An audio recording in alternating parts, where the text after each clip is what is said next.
Life doesn't always go the way we want it to, and the main character's life was no exception, as it was full of difficulties and chaos.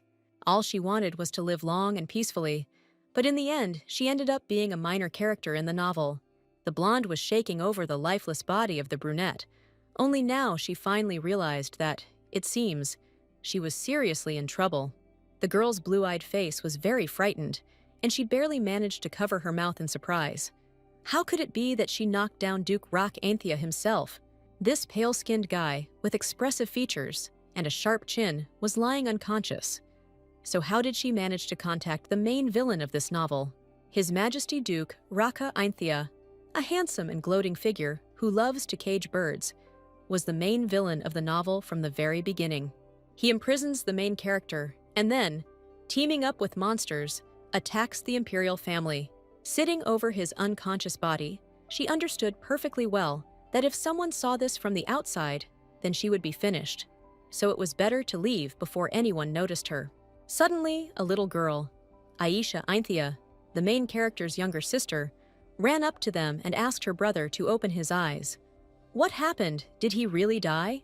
However, a silhouette quickly approached her from behind and grabbed her by the shoulder, trying to calm her down. It was Delcane Anthea Jr. The boy insisted that his brother couldn't open his eyes, which meant he was already dead.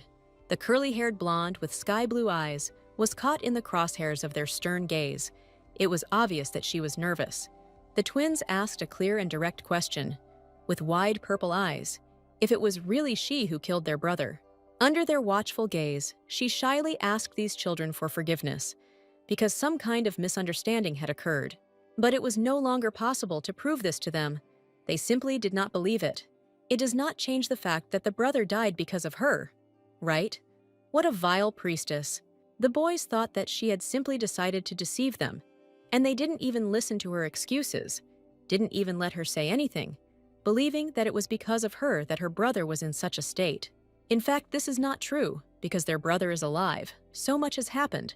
The blonde's life has been turned upside down. To understand what is happening, you should return to the wonderful castle about half an hour ago. Some woman asked Maya about 5 times if she was ready, but only at the last moment did she run out of the room, opening the doors wide open, and a gorgeous girl in a light dress with a corset and a golden cape appeared in front of them. Blue eyes sparkled. What's going on? Where is she? She clearly remembers how she fell down the stairs and died. And why is everyone around her looking at her so suspiciously, not understanding why she looks so bad? The blonde stood in the center of the stage and asked if they were talking about her now, and why they were so interested in how she felt. After thinking about it for a while, she suddenly realized that this name, Maya, seemed familiar to her. She didn't remember being called that. Her sky-blue eyes lit up even brighter. She finally remembered. This was the name from Shakira's flower. Before her death, this was the very last book she read. That same flower Shakir. She was able to read in just 2 days. The girl walked from side to side. Could she really be that same Maya, who is a minor character in the novel? Or what if this is all a dream? Realizing what was happening right now, the blonde looked around nervously, not understanding what they were telling her, asking them to repeat what she needed to do. A surprised man nearby asked if she hadn't said she would go to the prayer room before giving the blessing. Right in the midst of the crowd, he repeated his question once again, asking if she remembered her words. Today is a sacred day, and the power within her must awaken. Wow! It looks like she is that very Maya. Emperor Kynes received a blessing on the day of the awakening of the forces of Maya. It was a sacred ceremony. Well, about a year later, Maya gave all her strength to save an important emperor, sacrificed herself, and then fell into eternal sleep. The girl tried to remember. It was unclear what kind of abilities had awakened there, but after a year, she was definitely bleeding. She herself was literally created to give her life for Emperor Kynes, and for this reason alone she should die. The girl actually wanted to confess something quickly, but the brunette next to her interrupted her, saying that they definitely didn't have time for that.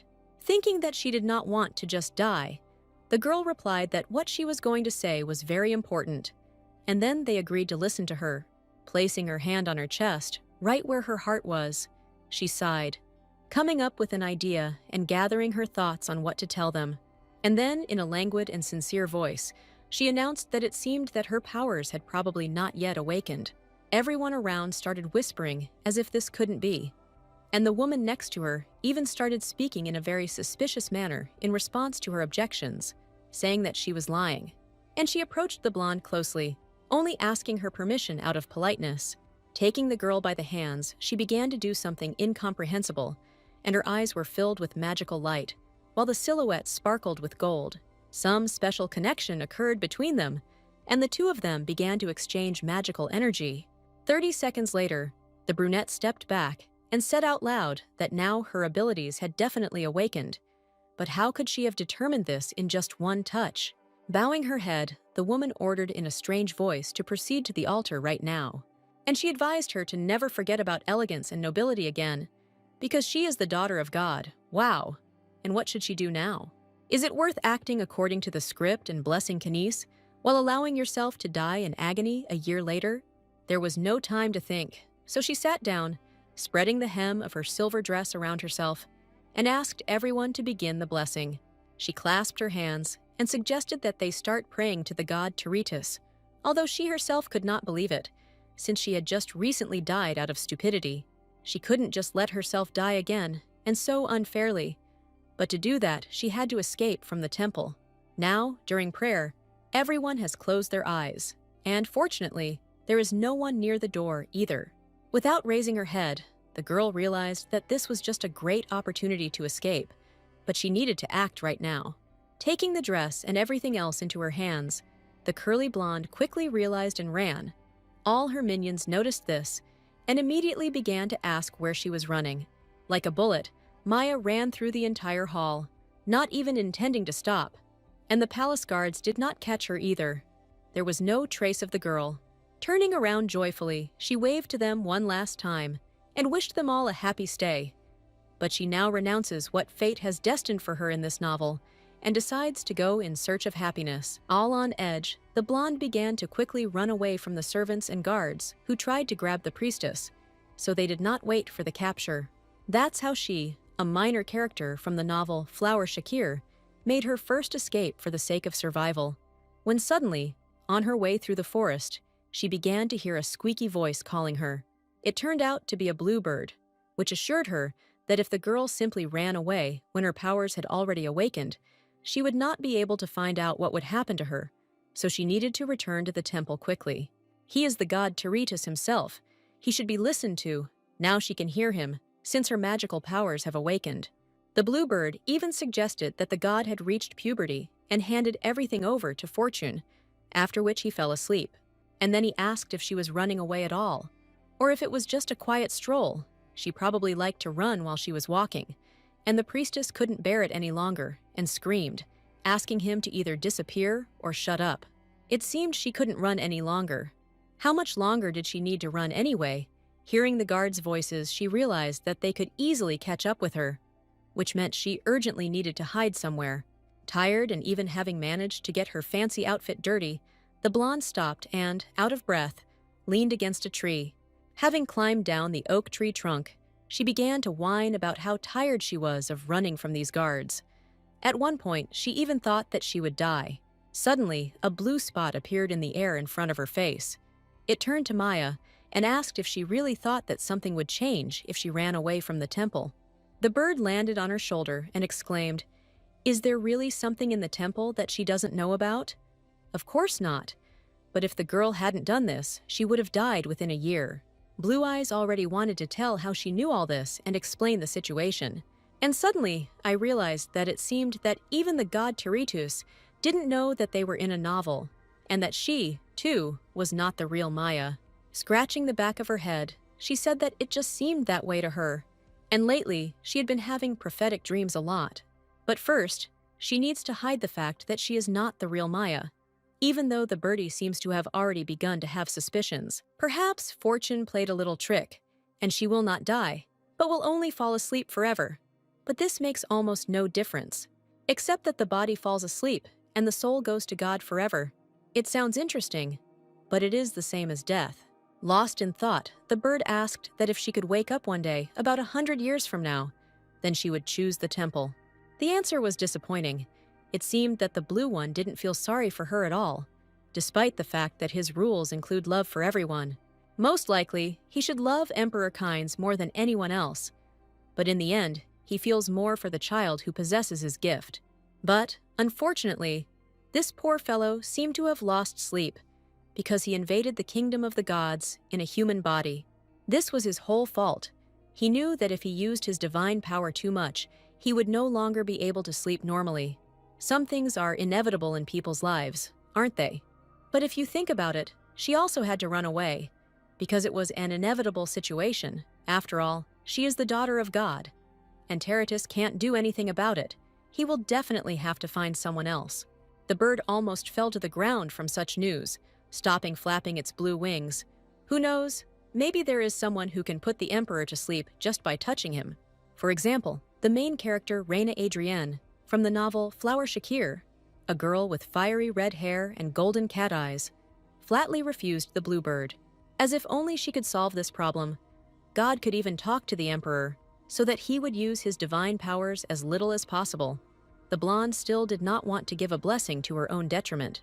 The bird continued to fly after her while she denied everything that was happening, because as long as the villain existed, the Emperor had no choice but to use his divine powers to the maximum. The villain of the novel, Raka Anthea, is a brunette guy with treacherous purple glowing eyes. He, like a predator, kidnaps, imprisons, and even threatens others just to get his hands on the heroine. And so Emperor Kynes had no choice but to protect her with his own magic.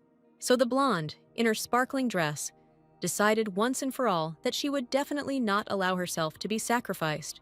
The annoying bird asked to think again, because they could not continue in the same spirit.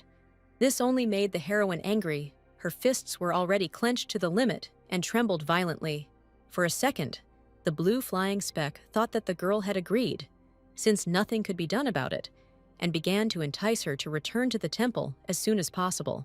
But a moment later, his facial expression changed dramatically, and his beak opened in fear, because the curl pounced right on him. The thing is, she started to feel like she was in danger, just like when she ran away from the temple. So despite God's attempts to calm her down, Maya, with stars in her eyes, ran straight towards him. As soon as it fell into her hands, the bird immediately began to fly away, laughing at how slow it was, like a turtle. Well, what kind of god is he anyway? The blonde will definitely try to catch this desperate animal in her little hands. Suddenly, the blue-eyed girl had to stop. Her pupils were trembling violently, reacting to the light. She still couldn't figure out where he had disappeared to. So standing still, she looked around, seeing only a green, dense forest in front of her. On one side of the bush, she heard a gentle rustling and rustling of leaves. So that's where he was. He didn't even bother to hide. Jumping closer to the plants, the girl stretched out her hands and grabbed his head, finally catching the annoying interlocutor, after which she froze again from shock and surprise, because she heard this creature say, "Ouch." And besides, it was the first time she had heard such a bass voice from a small bird. Although perhaps he was God, and he could do anything, she ended up grabbing someone's head and felt such soft and nice black hair. I wonder who it was. The nasty bluebird appeared again, but from a completely different direction, somewhere around her fragile shoulder. It seemed that she had caught exactly the wrong one, and she immediately decided to grab the new hero by the hair. Hearing this, the girl was very scared, and hit this dark creature with all her might. Only later did she realize how much she was in trouble, and she apologized in a thin voice, asking if everything was okay. Dressed in dark clothes, the brunette collapsed on the ground, unconscious. But he didn't die. She couldn't immediately become a murderer after escaping. Covering her mouth with her hand in surprise, Maya asked Terratus how this could have happened, but she heard only silence in response. He ran away, and even though he is called a god, despite the fact that he is an accomplice, he decided to slip away. She put 2 fingers to his nose to check his condition, and feeling his warm breath, she happily realized that he was alive. But what should he do if after a concussion, he will be like a vegetable? The blonde sat right above him, hoping that he would wake up soon. Suddenly, a couple of dark and angry children ran up to them. They came for their brother, saying that there were definitely no flowers here, and they would get into trouble with the priests if they found out. Suddenly their faces changed dramatically. The little boy screamed, not understanding what had happened to Raka. Why is their beloved brother lying unconscious next to this stranger? Is he really dead? She is a priestess. It is not for nothing that everyone says that such people are vicious. As soon as she dared to raise her hand against him, Maya thought, what kind of life is this? And pulling herself together, asked for forgiveness. Some kind of misunderstanding occurred.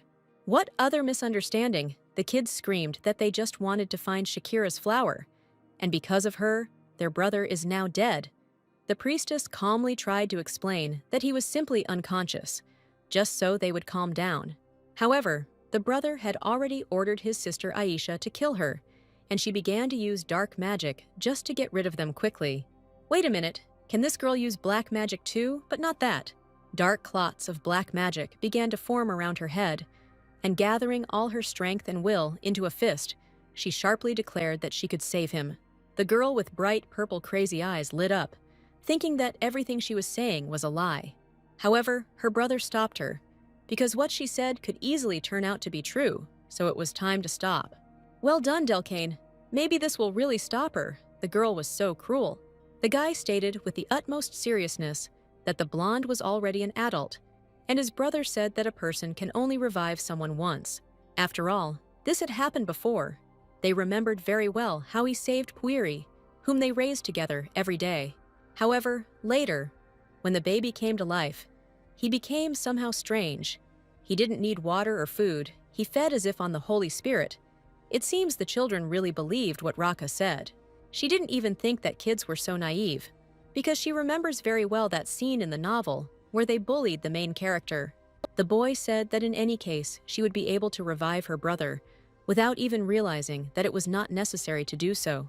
The boys immediately turned to the girl, calling her an evil sorceress. Her pupils narrowed, and she began to get nervous. She was ordered to revive her brother immediately. She would cope with it and would definitely save the guy. Well, if she can't, then let her know that they will kill her. The villain's younger sister happily threatened her with her finger. How cruel she is, throwing away all thoughts. Maya smiled and suggested to move him first, because she understood perfectly well that Raquel needed time to wake up. Just let her not become a vegetable. Otherwise, these evil kids would definitely finish her off with dark magic. Late in the evening, they finally reached some dilapidated house. It stood alone in the thick of a dark forest. The priestess began to feel short of breath. She was very tired, like everyone else. The three of them barely dragged him home. What was the girl doing? Was she really going to put the guy's entire weight on two children? It was so hard. That's why they decided to quickly put him on the bed. And then Maya suggested taking a short break so that they could finish the job later.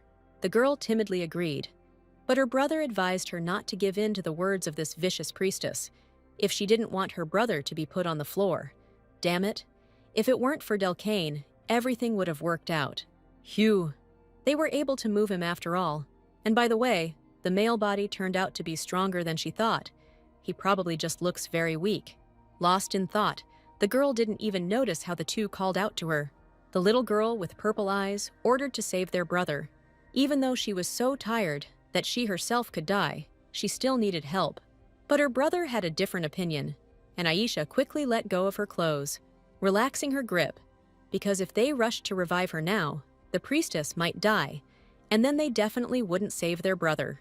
The blonde agreed, because she was really very tired, so she suggested that they all rest together, knowing full well that the main thing was to establish communication with Delcane. Her eyes became more cunning as she realized that if she negotiated with him, she would be able to control Aisha. But everything quickly changed. Seeing the priestess laughing like some kind of villain, they took their words back. It seems they were wrong, and she is completely fine, which means they can hurry. Nervously, biting her lip, Maya agreed and promised to try to save him, but she would need their help. Expressing disbelief, the boy noted that his brother had once saved Puiri himself, without anyone's help, probably because he had excellent skills. As expected, they were flattered by their brother's superiority, and besides, he was a great black magician who could compete in strength with the main character. A moment later, the children were already ready to help, and demanded to be told what needed to be done to bring their brother back to life. To begin with, the priestess asked what kind of house it was, where it was from, because the children of Duke Aintia's family clearly could not live in this quiet hut. The boy said that this was a temporary house that their brother had set up so that they could all pick Shakir's flowers together. The Shakir flower is the same flower. It was named so because it was first discovered by a woman whose name was exactly that. The plant is known for its excellent calming properties. Emperor Kaniz himself often used this flower because his health was unstable due to divine power.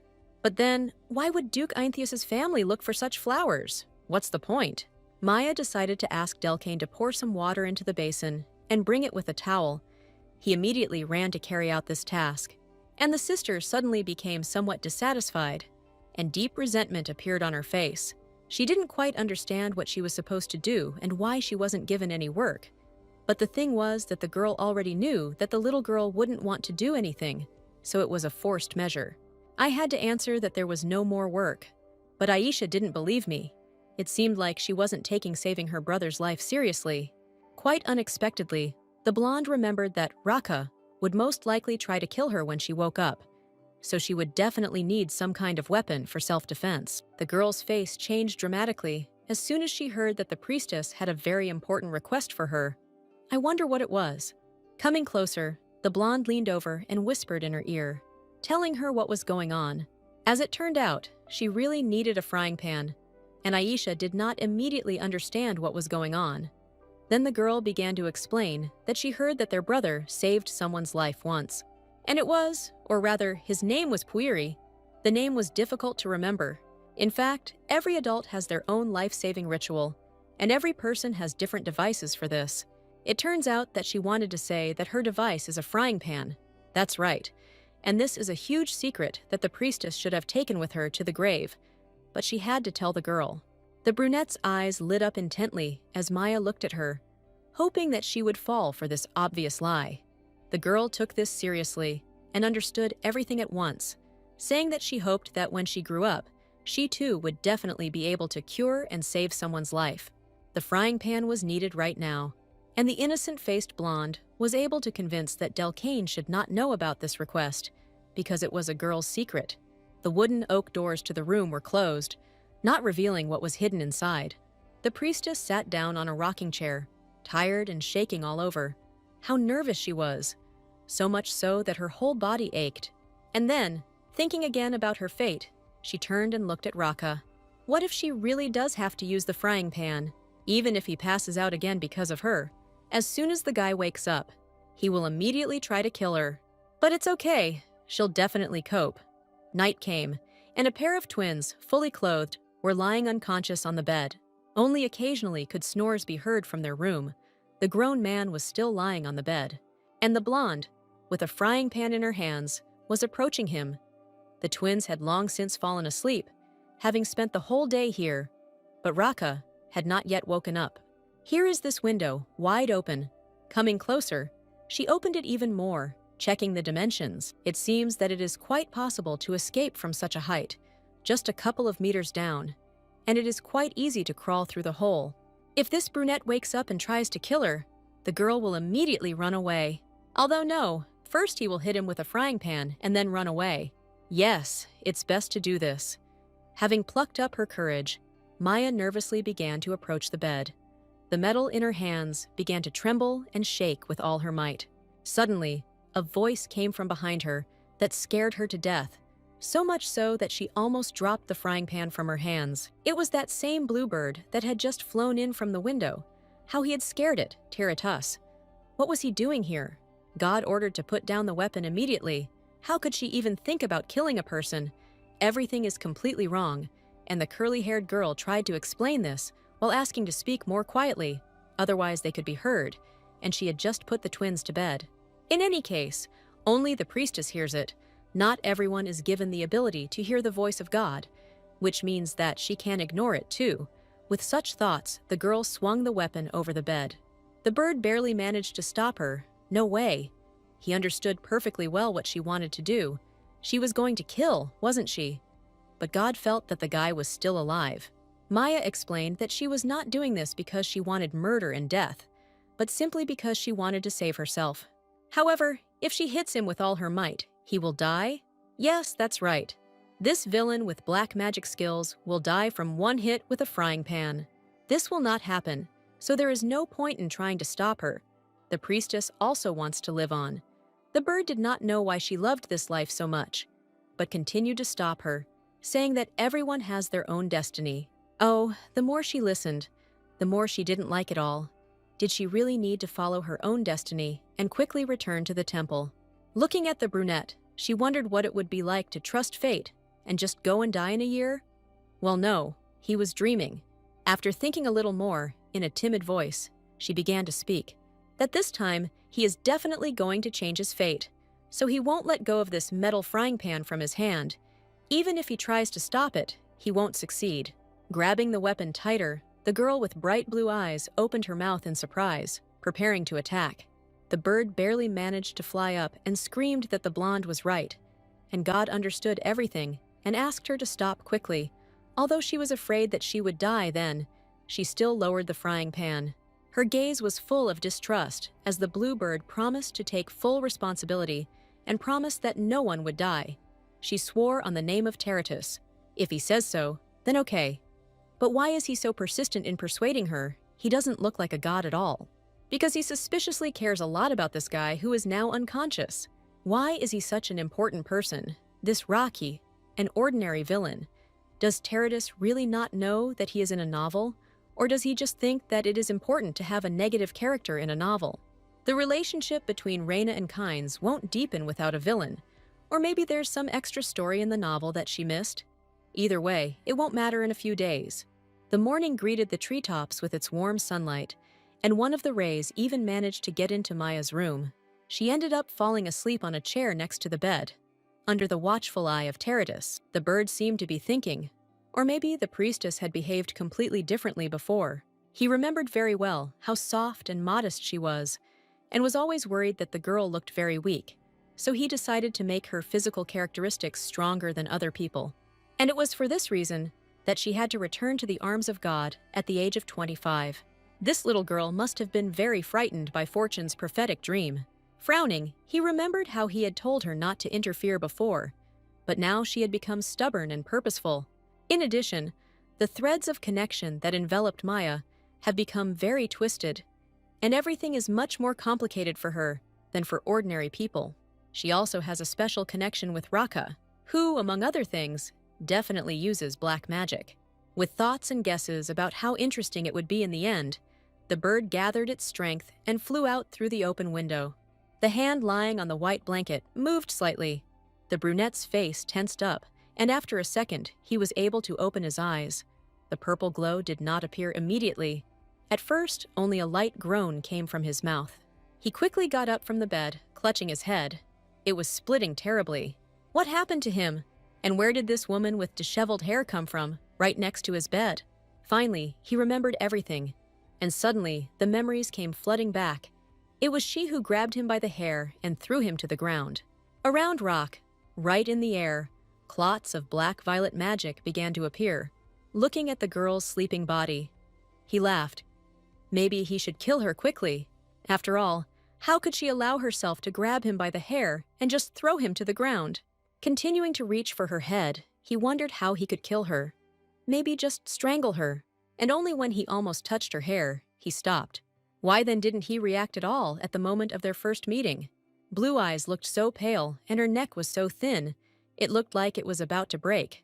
The girl definitely looked weak. And at that moment, when she grabbed him by the hair, the guy felt weak, and then he became completely lethargic. And for some reason, this feeling seemed familiar to him. It was the aura of black magic that engulfed the brunette, and the hum that sounded every time he closed his eyes. And then, for a moment, everything was silent, so that he didn't even feel any pain. Only one guess came to mind as to how all this could be explained. The Shakir flower? That's what it's all about. After all, there was even a feeling as if it had the same effect on him as that very flower beloved by everyone. The guy gathered his courage and suddenly grabbed the girl by the small hand, expecting something to happen right now. It's strange why he feels the same effect from a person as from the shaker flower. Maya suddenly laughed for some reason unknown to anyone. It seemed that the girl was talking in her sleep, which meant that she was dreaming of something good. Let her laugh as much as she wants. because this will be the last time she really laughs. All this time he touched her hair, checking the connection, and only after his head started spinning, Rocky realized that something was wrong here. From touching this stranger, his whole head becomes foggy. What kind of unheard-of ability is this? He probably just hasn't woken up yet, so she should leave her here and go look at the twins. As he climbed out of bed, his laced leather boots hit the frying pan. Taking it in his hands, the guy did not understand what the frying pan was doing here. It looked like Delcane and Aisha were playing. Having taken a couple of steps towards the door from the next room, the brunette began to open it. And having increased the space, stuck in the doorway, he heard the scream of a girl who could not understand who was there. A beam of dark magic was aimed straight at him. It was Aisha. First, she should understand who was standing in front of her, and only then attack. However, Rocky must be given credit for her ability to cope with difficulties and quick reaction. Sister tried her best. As soon as the little girl saw the guy in front of her and realized that it was her brother, her eyebrows shot up in shock and she screamed. A second later, she began to wake Delcane with her screams, saying that it was time to wake up because his brother was alive. That evil priestess saved their brother, but the boy was sure of it from the very beginning. He said that she could. He asked if his brother was okay, but that wasn't what was important to him, what those kids had just been talking about. The kids, almost with tears in their eyes, began to ask if he could continue to eat with them, if he had lost his appetite, if he had become like Puiri.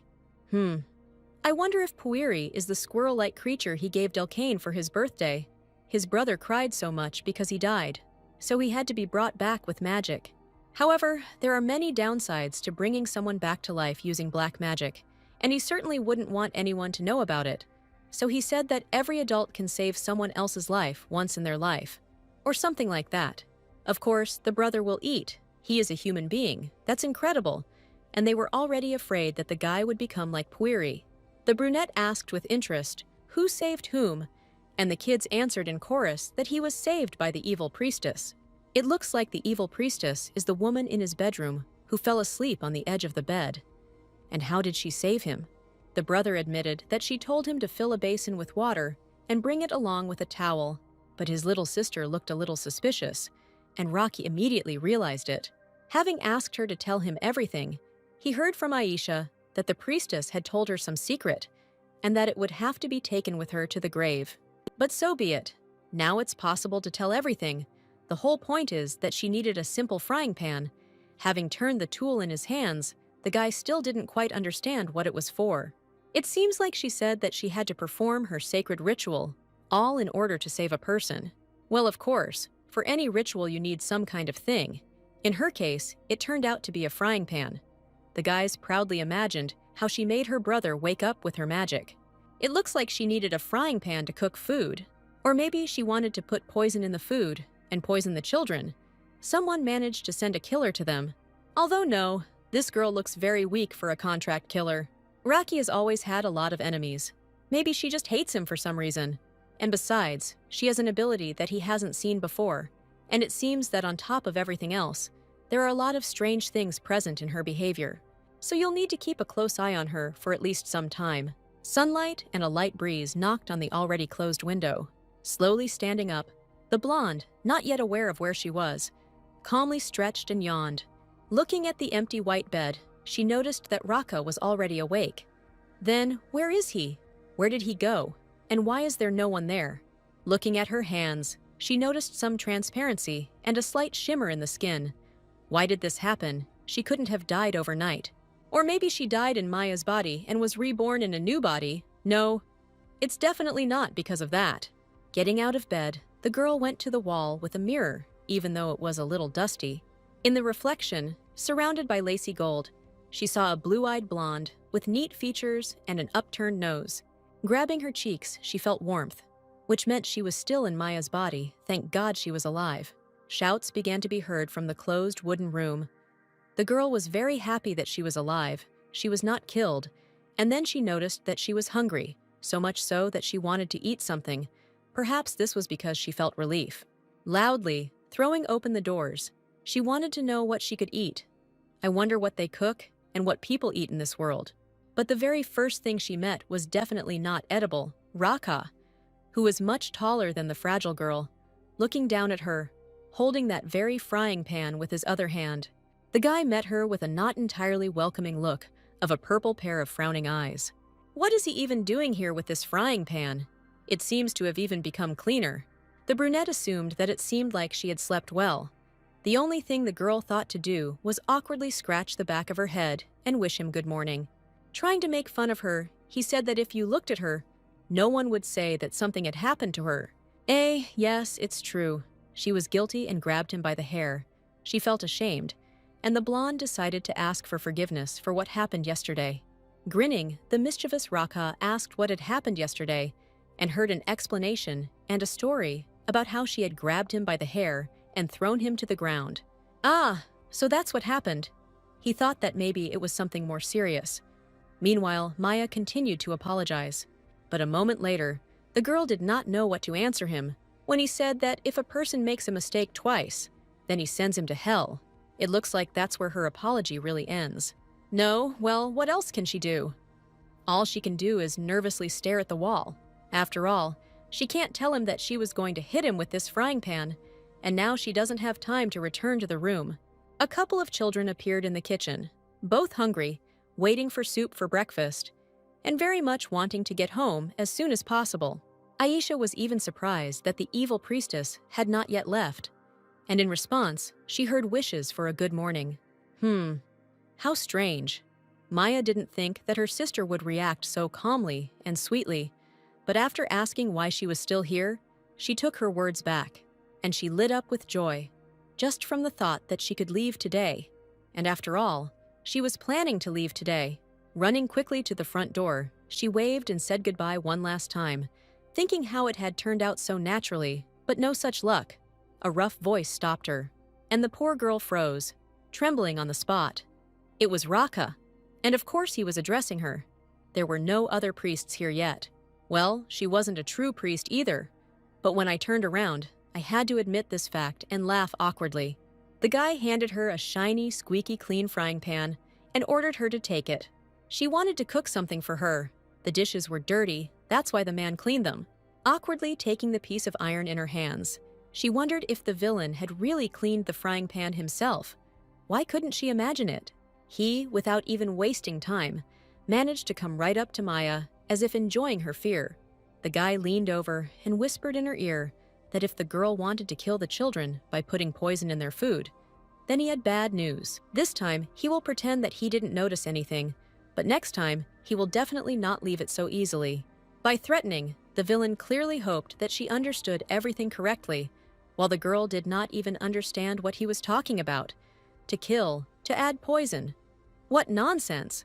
The guy pointed with his finger to the place where food could be cooked on that stove, and silently, she went straight there.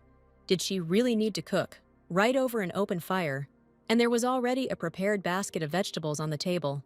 And even from 3 ingredients. Well, here's what you can make from carrots, onions, and potatoes. Walking straight up to the kitchen table, she had to awkwardly glance over her shoulder. And there, noticing a couple of dying children. Only then did she finally understand that she had to prepare food so that they could eat. Otherwise, let them not even expect mercy. It was time to think carefully. After all, she had been cooking for herself for 6 years. Taking the huge onion in her small hands, she felt confident.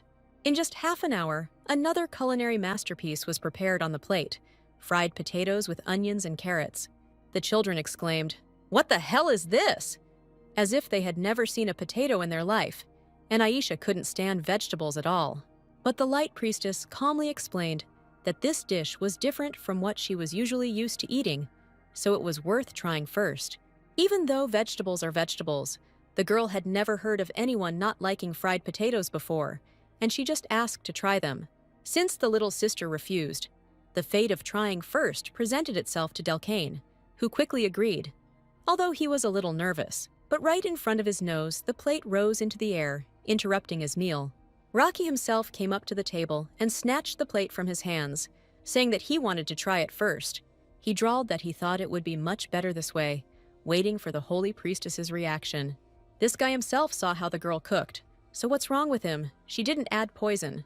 Although no one had spoken about it, Maya decided to notify him. because the villain was too vigilant. Having pierced a couple of pieces with his fork, Raka took them and sent them into his mouth, gradually chewing them. The blonde stood calmly right in front of him and waited impatiently for what he would say about her creation.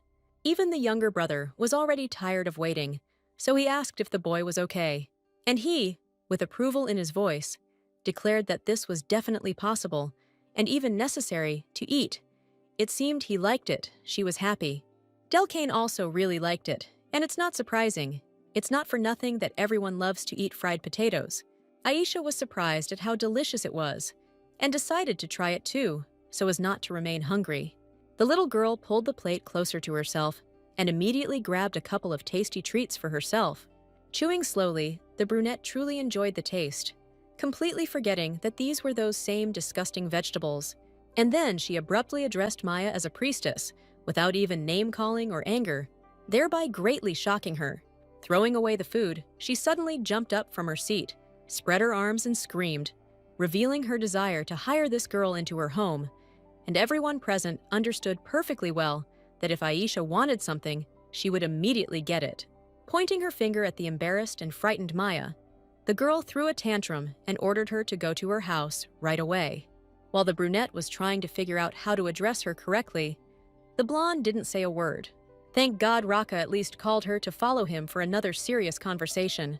Coming out of the house to the back of the yard, the girl calmly followed the brunette, rustling her dress. Without understanding why he needed her again, that such a short period of time could already happen, he suddenly stopped abruptly. He turned around and asked in an aggressive tone if she had put any medicine in her food. What a strange and shady guy he is. Poison that time, now medicine. She didn't do anything. The guy explained that Aisha doesn't let people near her for no reason. It seems she just liked her delicious fried potatoes, and this guy here is already yelling. Well, of course, the priestess couldn't even guess that things weren't so simple with the child. The brunette assumed that the girl had managed to take advantage of some kind of trick while he wasn't looking, because Aisha would never have made such an offer herself. It's even stranger on his part. If he wants to know the reason so much, then let him ask his sister. The truth is, which cannot be hidden, why he dug into it. He dropped a line about the blonde going with them to the mansion and turned around on the way back to the house. All she could do was try to stop the guy. Realizing that there was no way she could get into the palace, she finally began to speak, stuttering and trembling. It is quite logical that she can interact with other characters in the novel, but with the antagonist named Raka, it is definitely not worth it. Who knows? Maybe he will even want to kill her. She can't tell him about it, so she came up with the idea that she urgently needs to take care of her younger sisters and brothers. Hearing about the younger sisters and brothers, the villain immediately came up with an idea. Of course, she can take them to the Anthea mansion, and if the girl really misses her home, she can go there once a week. However, unfortunately, this is not it, and she herself dug a hole for herself with lies, ending with the fact that it turns out that she has a husband, and he is very jealous, although as far as Rake knew, priestesses cannot marry. Then the blonde admitted that she was not a priestess, and the guy had a well-founded distrust. Well, could anyone here wear such a white outfit, except for people from the church? But Maya started praising her dress, as if she just liked this kind of clothing, and it was actually very comfortable. The girl began to spin and jump in place, telling how comfortable and pretty she was, and how she liked it. And then suddenly she froze in place, nervously looking at one place below, after the characteristic crack. And without getting rid of her worries, she laughed nervously again. Why did her dress get torn? It couldn't be like that. Having carefully assessed her appearance, the brunette agreed that if she was comfortable, then okay. Even though she had strange taste, it seemed she had overdone it so much that she accidentally tore the side of her dress. I wonder where her husband and younger brothers and sisters are. If you go north from here, that's where their house will be. It's a long drive, about an hour. She lied specifically about the time, because she understood that it was quite a long time, and therefore he would definitely not have any opportunity to check it right now. Finally, she will be able to put this topic to rest and not have to lie and lie even more. However, after thinking carefully, Raka remembered that as far as he knew, there were only mountains in the north, so maybe it was in the west. But no, the same applies to the western part. The guy remembered that there was supposedly a village just to the east, an hour's drive away, with small brown houses. Suddenly, she exclaimed, "Yes, that's right!" in the east, justifying herself by saying that she was just a little lost and therefore didn't understand which way the house was. But there is one thing. But, in fact, the village is located in the south. It looks like she got into trouble, and specifically, the liar was caught, because this means that everything she said earlier was a lie. With his large steps, the man had already pushed her towards one of the walls of the house and began to come closer and closer. Maya realized that she needed to run urgently. He placed his hand on her, pressed her right against the oak logs, and asked her a clear question. Where is she going? It was time for the blonde to calm down and start breathing evenly. Otherwise, her ragged breathing would quickly give her away. Having collected her thoughts, the girl replied that she had not intended to run away and asked him to quickly move away from her. Coming a few extra centimeters closer, the brunette looked into her eyes and asked how he could trust a person who had been blatantly lying all this time. Despite her cries that it was true, the violet eyes were sure that the priestess was lying. The curly blonde couldn't even think of what to do to make him believe her. And anyway, why was he taking with him someone he didn't trust at all? If she could put her name on the line, perhaps it would be better to listen to Teretus's advice. Although she doesn't have such an honorable name, you still have to try it. The bird won't give you any bad advice. Just at that moment, the guy noticed that he still didn't know her name and asked how he should address her. If she told him her real name, he would definitely think she was a priestess. So instead, she quickly came up with the name Mimir, which sounds like buckwheat in Korean, a healthy porridge for the body. Doesn't she really have a last name? Isn't that possible? It seems like a first name would be enough. In fact, she didn't know if the heroine had a last name, because everyone just called her Maya. Gritting his teeth, he asked again if she really didn't have a last name. Maybe she just didn't want to tell. The girl's nerves and excitement briefly subsided, and she admitted that it was indeed true. She actually did not know who her parents were. This is the purest truth. In the novel, this line was never revealed. No one mentioned anything special except her name. She may have a last name, but no one knew it because she was just a regular supporting character who complemented the main character Kinesis' arc. And even when, after the blessing, she suddenly dies, no one was interested because she is always in the background. Perhaps it would have been better if the girl had been born from some travelers, so that she would not have died as ineptly as she herself did in human life. After looking into her eyes for a long time, the guy said that it seemed to him that she had just told the truth about not knowing her parents. She confirmed it again. Of course, it was not a lie. After that, his voice became calmer. Maybe black magicians have some kind of lie detector built into them. Perhaps she too will learn black magic. And in the future, she will be able to get rich by creating her own information agency.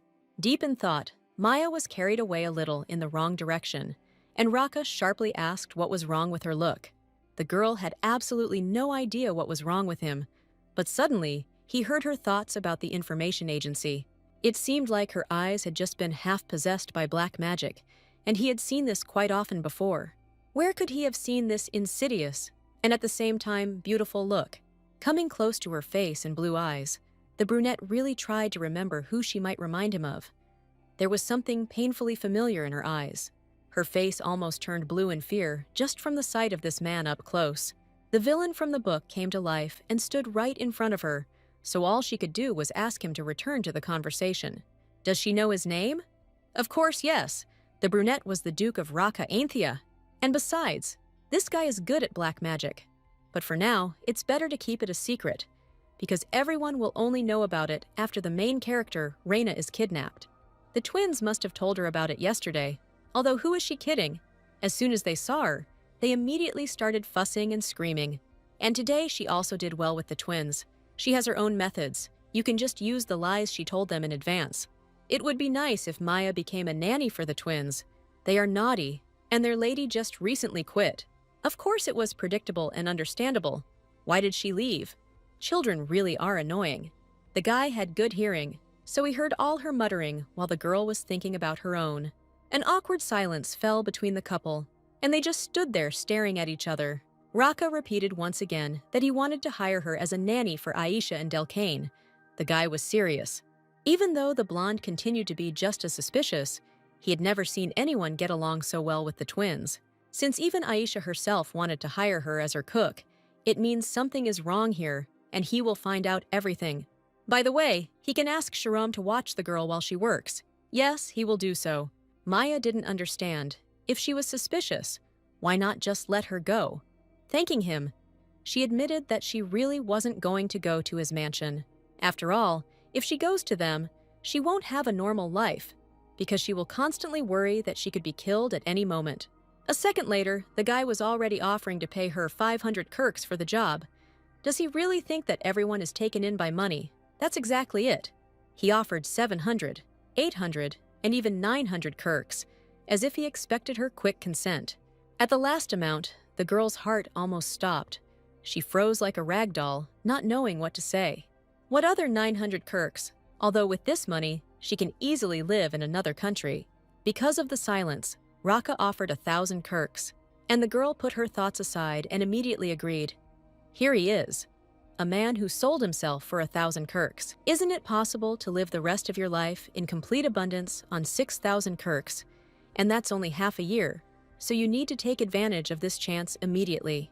Who knows, maybe she will even be able to prevent Rocky from meeting the main character, and then Kaniz will not need divine power, and she will be able to survive with ease. Smiling, the guy asked what had happened to the priestess, since she had said that she wouldn't buy into money. The blonde calmly replied that she had agreed to work not for the money, but in fact she was pursuing a completely different goal. Loud laughter continued to echo for a long time in the brown wooden house in the middle of the dense forest. It was clear from the man's voice who was laughing. Rocky had been sitting and laughing for half an hour already, and when his newfound girlfriend asked him to stop this bullying, he laughed even more. And then he asked her jokingly if 1,000 kirks would be enough for this. Looking away, the blue-eyed girl asked him to promise that he would not kill her. I wonder why. Maya didn't quite know what to say to this. In fact, her life was in danger. In a languid voice, the brunette asked who was threatening her with death, what she had already managed to do. Of course, from him and from Emperor Kines, and especially from Rocky, who kills all the people he meets on his way. Or maybe it's because Aisha threatened her with death. Of course, yes. The girl talked about it. But what does it all mean? But for the guy, everything came together, which is why she wanted to kill the twins with poison the next day. He understood everything perfectly well, because survival is a basic instinct. And it seems that there was a misunderstanding. Everything is completely wrong, and she was made the most evil person in the world. Suddenly, the doors swung open, and a little devil flew into the room, asking what was taking them so long.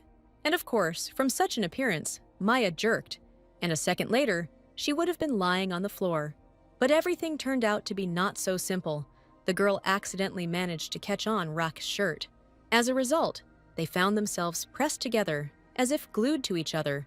The blonde immediately began to apologize, make excuses, saying that the door suddenly opened. Having miscalculated her strength, the girl twisted her leg again, slipped, and fell, barely managing to warn everyone in the room. Aisha didn't really like all this, and she screamed louder than anyone about what was happening.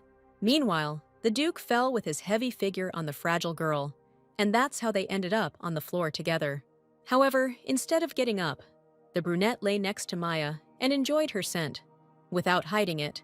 With trembling hands, the girl tried to push the man away from her at least a meter, while asking what he was doing. With his bright purple eyes glowing, the guy asked not to push him away under any circumstances.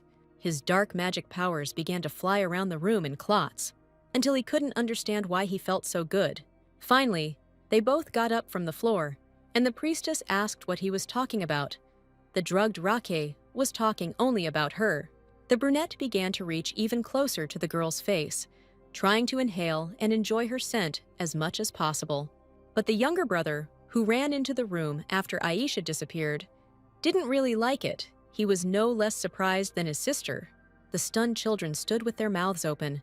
Could this really be the relationship between adults? It seems they aren't wasting their time. The blonde tried to quickly push away the Duke, who simply stood there and remained silent the whole time, as if he were not alive. The little brother, realizing what he had just seen, was happy, because now the girl could be called daughter-in-law. But the little sister was angry. How could they call a priestess daughter-in-law? What kind of nonsense was this? Why did the brother and sister-in-law seem to have a romantic relationship? Delcane was sure that they had a new member of the family, but the little girl tried to prove that it was necessary for the sister-in-law to get married. Does she even remember the book that her brother read to them? It said that a person who saved another's life was actually destined by fate. However, why then couldn't they, as siblings, save him? What other will of fate could it be? Aisha began to cover her ears, not wanting to hear it. It was most likely a dog barking somewhere there. Now was definitely not the time to relax. But Raka didn't think so. Standing straight, he leaned on the shoulder of the innocent blonde, who hoped that he was not sleeping. Delcane started calling names, saying that his sister doesn't understand where a person is speaking and where a dog is barking. Meanwhile, the older brother actually fell asleep. It looks like they have problems. Brother had already started mentioning that he was born earlier, which meant he was cooler. But since when did that become important? Besides, their birth difference was only a minute. Aisha had already grabbed him by the clothes while he was trying to explain how long a minute could be. The poor priestess, from under Rocky's heavy body, asked them to stop arguing. It would be better if they helped her. But the brother and sister had already started pulling each other's hair, completely ignoring her and asking what kind of fuss they were making here.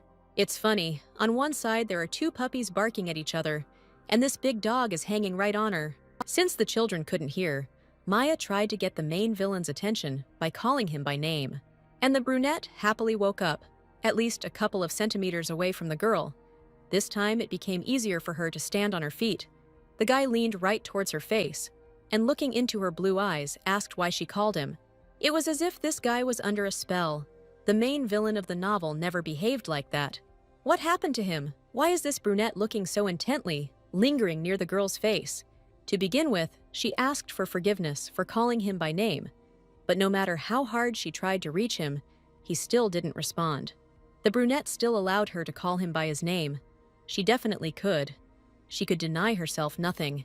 Maya thought that it was time for them to stop the twins from fighting so that it would not lead to an accident, but the guy thought that it would toughen the twins up, which meant that he was not going to calm them down.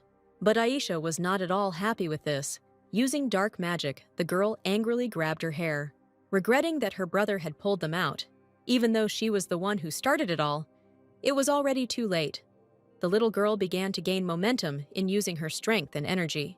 After all, Delcane didn't even know how to use black magic properly, but he could only fight. But his head was still empty. Maya tried her best to draw the Duke's attention to herself and the children.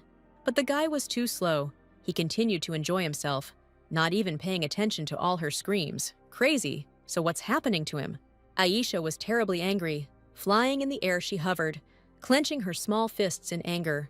The brother barely managed to warn his new daughter-in-law to be careful. Otherwise, the girl, who was really in a terrible state, could do anything. The man only managed to push the blonde by her fluffy dress behind him at the last moment, right onto the floor. And only with the help of his powers and dark purple magic, he was able to stop Aisha's clots and reflect the blow with his own. The little girl was painfully burned, causing her to scream and fly off to the side with great force. In a huge pile of dust, all the heroes could not even see each other. The priestess was lying on the wooden floor. Wow, even the floor was scratched. What powerful villains they are, if they can burn through the floor with their own strength. Raka approached the children with a menacing look, who were trying to get up from the floor as quickly as possible. Aisha tried to justify herself, while her brother immediately took all the blame on himself, honestly placing his hand on his chest. You only need to apologize for yourself, and only if you admit guilt, so Aisha's unspoken words weren't enough. The girl, who was still holding back her anger, simply stood in the corner, biting her lip.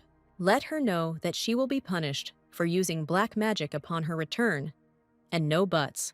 Her brother had explained 100 times that he told her to use black magic only if something threatened her life. In response, the sister only tried to justify herself, as if Delcane was to blame for everything, since it was he who said that their Reiki would marry the priestess. The guy was taken aback. A bunch of questions appeared in his head, especially interested in where they got the information about marriage. The little girl, all red with anger, screamed, Well, when did these two become so close? Is he really going to marry the priestess? Sitting all this time in the back corner, Maya watched this beautiful picture from afar and noticed that the guy's hand was slowly clenching into a fist, and in surprise, she covered her mouth with her hands. Wait a minute, what is happening to him? Is he really angry? From her endless experience reading romantic fantasy, the girl could easily tell that in such situations, villains could easily lose their temper. Arriving at the last moment, the blonde stood in front of the Duke, waving her hands, asking him to wait, because she would explain everything right now. But Raka didn't quite understand why he had to explain the relationship between them to some little children. He himself knew perfectly well that the girl had used some kind of trick on him. She was taken aback by such unprecedented and unheard of impudence. What did he even think of himself? Wasn't it the priestess herself who pushed him away while he was hugging her and leaning even closer? Having made the guy smirk, she once again began to justify herself, as if she had done nothing, and he had imagined it all himself. Coming even closer, he asked, "That is, it was she who brought him to this state and did nothing about it. What is he doing here?" Because of his antics, the children can understand them incorrectly, but the Duke assured that he was telling the truth, the purest truth. Delcane was once again convinced that he was right, but his sister couldn't believe it. No, it couldn't be. It's high time for Aisha to accept this. Everything is clear here. It looks like the kids really did get it all wrong. Biting her offended, childish lip, the little girl screamed throughout the house about how everything was irritating her. Having quickly sent the children out of the room, the priestess was left alone with this formidable guy. Her blue eyes sparkled with realization. Something had definitely happened. And why, no matter how hard she tries, everything only gets worse. And now Raka himself asks her to speak frankly. The blonde buried her nose and face in the wooden table, not wanting to speak, even though the children had already left. The girl continued to insist that she had done nothing, but the boy with purple eyes demanded that she speak while being politely asked. Raising her head, she looked at him with a surprised look. But it was all true. Could it be that this villain did all this against his will? It seems that he himself doesn't know anything about it. Or maybe she also knows how to use black magic. Although probably a secondary character wouldn't have such a cool skill. As a result, it turns out that he himself, without any reason, was the first to reach out for her embrace. In fact, the girl was good at keeping secrets. So, if anything, he can pretend that nothing happened and nothing will connect them. But why does he look at her so terrifyingly? And it's scary. Is it really not enough for the guy that she will just pretend that nothing happened? Through clenched teeth, the Duke asked a very strange question. Did the priestess really dislike him that much? Hearing an incomprehensible silence in response, he asked to forget about it. It seemed he had gone crazy after all. Having agreed with his self-criticism, the girl probably forgot who she was talking to. She relaxed too much. She shouldn't laugh so loudly. It's irritating. But this was the only way to hide her nerves and excitement. If she doesn't tell him what happened, he will come to the mansion and look for information about her. And that's how he will find out who she really is. She nodded and agreed. While she was thinking about what to do if he found out her true form, he would probably send her to the temple. He slammed the table roughly and loudly and came closer again. Raka walked straight up to her chair and leaned over to her face and asked if she knew what it meant. Of course. But what should she do? The Duke will want to know who she is anyway. However, if the guy finds out about this in the mansion, then many will know about her identity, besides him. So what does it matter to her then? Expressing indifference, Maya tried to hide her inner fear. But it didn't work out well. Her cute, frightened face easily gave her away. It's funny, because someone might not like this dubious person of hers, and then the girl might be kicked out or killed. But the brunette promised that he would not kill her. Raka can easily change her mind, only if those around her insist on it. Nervously pounding her fists on the table, the priestess wondered if she returned to the temple, all her efforts would be in vain. She ran away, was going to work as a nanny, dreamed of the future. But was it all in vain? Of course, he didn't really want to kill her, because no one could handle the twins the way she could. And besides, the children themselves would ask her to be their nanny. Then maybe they should just admit it and pretend that nothing happened between them. Yes, there was still hope for salvation. It was right in her hands. With such an attitude, Maya agreed. She was ready to become the twins' nanny. Hand on heart, the girl admitted this, mentally hoping that he was serious when he said that he wanted to hire her as a nurse for the kids. But they had already agreed that the girl would be a nanny, hadn't they? Although, if you look at it from the other side, she hadn't signed the contract yet, and he himself already thinks that she's just a hindrance to him. It seems that Raka didn't even think about it. Didn't he threaten her himself, saying that if the others found out who she was, they would throw her out immediately or kill her? Only now have I finally decided to apologize for this. Otherwise, I had time to immerse myself in such negative thoughts. Smiling, he leaned on his hand and said that in the future, he should be more patient. In any case, the girl had not done anything bad, and therefore now there was no need to find out who she was. The brunette was going to gradually learn everything about her when she was around, so it was better not to refuse to be a nanny. It seemed like the guy was kind at the moment. Suddenly, the wooden doors swung open, and a little boy ran into the house, waving something in his hands. He arrived earlier than everyone thought. With sadness in his eyes, Delcane stated that he could not find anything, as all the plants had dried up, including those in his hands. The priestess immediately became interested in what kind of flower Shakir was, but Raka stated that she did not need to know about it. However, the little brother had already managed to let it slip, so the blonde asked if he had gone with Aisha to buy flowers. It seems not. He went alone, and the sister went to her room. Does not come out from there, probably still angry since the baby could not see well. It would be better to go and check everything yourself.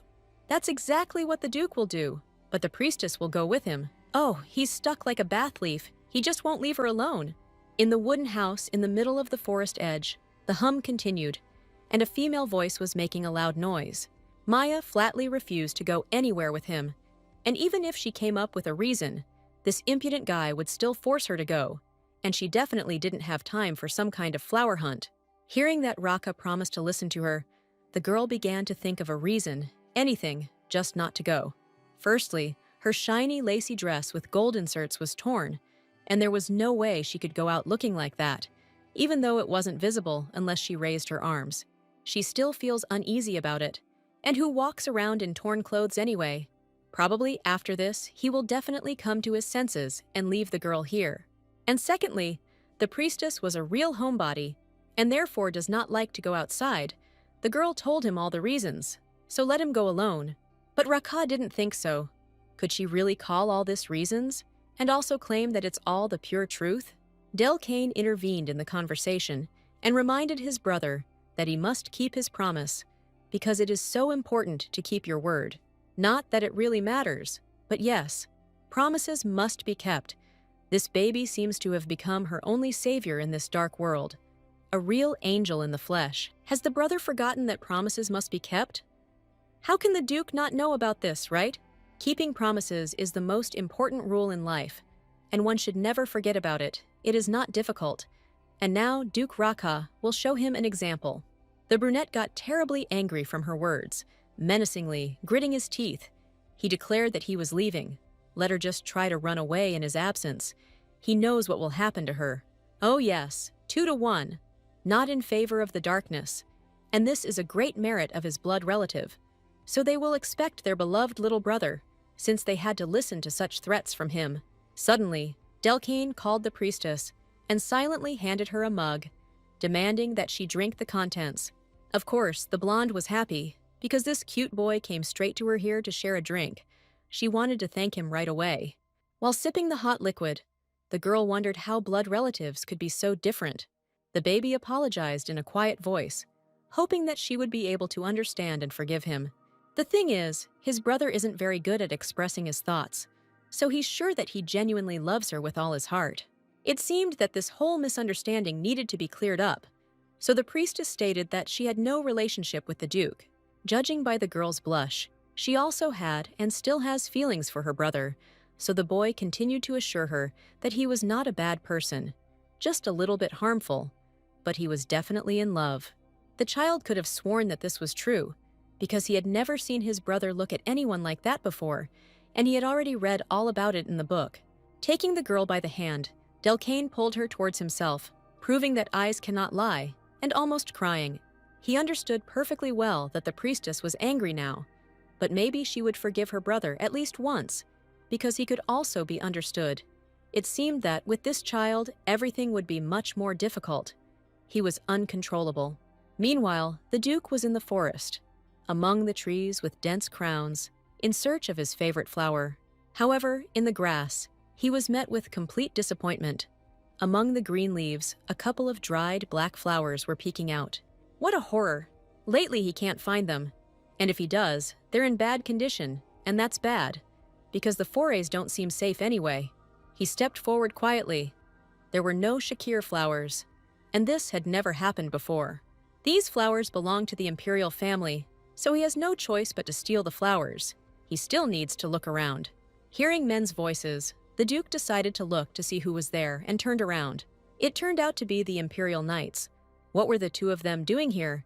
Not to mention that they were also trying to find flowers since the blessing ceremony had already been interrupted. It's strange. And why was it interrupted? They were supposed to accompany His Majesty now. That's why they've had a strange lull lately. They're secretly cooperating with the temple. And by the way, the priests were telling the truth. There really are no flowers. Although maybe they just didn't look hard enough. I would like to hope that the knights would have been able to get a reward for the good news anyway. It's time to stop dreaming and look more carefully. Having overheard their conversation, Raka understood everything, so that's it. Now he needs to analyze the information received. So the emperor came to the temple for the blessing ceremony, but for some mysterious reason, the ceremony was interrupted. Secondly, fortunately, the imperial family also does not know where the Shakir flowers grow. And thirdly, flowers do not grow during this period. They die without having time to bloom. So that is why he really needs this woman. Mimir. She has abilities that are very similar to the action of the Shakir flower. It's so good that the guy managed to persuade her to become a nanny for the twins. But there was one small problem. He couldn't understand why he felt so good and calm then. It felt like he had drunk a decoction with a large flower concentrate. He wanted to relax right away. It was as if all his energy had been drained. He had lost control over his mind and body, so that all he wanted was to be with her. Perhaps that was how her touch affected him. Well, when it comes to touching, only one person comes to mind. It was Reina Adriana, the one who could put a man to sleep with just one touch. The very woman he had been looking for so long. But that blonde was absolutely nothing like Reina, no matter what. He must not let Mimir go under any circumstances. So now he will urgently need to buy her clothes to make it easier for her. After all, it seems she looked way too upset because her dress was torn and there was a hole right near her skirt. Towards the evening, Maya was very tired and thought about lying down to rest. And that's how she fell asleep. Entering the house, the Duke put the package with the dress on the floor and went into the room. There was a priestess lying on the table. He tried to talk to the girl, asking why she was sitting there alone, but she didn't answer. And only when he sat down did he realize that the blonde had fallen asleep right on the table. It looks like she sleeps well, but why does she always fall asleep in such unusual and uncomfortable places? Although he doesn't know who she is, this Mimir, this woman, will definitely be useful to him in the future. In his head, he only justified her necessity by her similarity to the flower Shakir. Delcane carefully peered through the crack of the half-open door and informed his brother that he had arrived. Raka immediately asked if the priestess had done anything suspicious. She had been sleeping all this time, but his sister was still sulking. It seems she is still upset with her brother, and he only gets angrier. The guy flies out of the room screaming, and why did the door close so abruptly? Did the brother really close it on purpose to protect the priestess in this way? Beaming with happiness and joy, Delcane realized that his brother loved this blonde after all. In any case, tomorrow they go outside in the first half of the day. After stretching and pretending to want to sleep, the brother went to his room. He had read something like this in a book once before, where there was advice that lovers should often be left alone. So, as he left, his last wish for Rocky was to have a really good time. The dark brown house stood in the middle of a dense forest, clearly different from the green crowns of the trees. Maya woke up in the middle of the night and was scared. Was it really dawn already? And how long had she slept? Standing up, the girl straightened her shiny dress and straightened her sleeve. How long had she been out cold? A light sheet fell to the floor, lifting the fabric, The blonde guessed that she had been covered.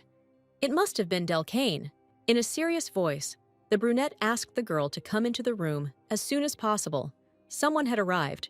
Since Raka doesn't know anyone here, in theory, no one should have come to them. And the fact that they walked through the entire forest here is simply amazing. It looks like they are definitely looking for something important. First of all, she shouldn't leave the room. And just in case, it's better to take a frying pan, so what if it looks strange? In this case, it's the only self-defense weapon that you can definitely trust. Hiding behind a huge door with kitchen utensils in her hands, the girl tried to calm her breathing in case she had to fight. The blonde bent down and listened. Judging by the sound, the front door had just opened. I wonder who had come at such a late hour. Meanwhile, Raka opened the door, instantly hearing the greeting and apologies for disturbing him at such an early hour. The young master was probably still asleep. With a menacing look, the brunette insisted that if they really felt sorry, then they should leave here as quickly as possible. But this was only the beginning. They had one more question for the guy.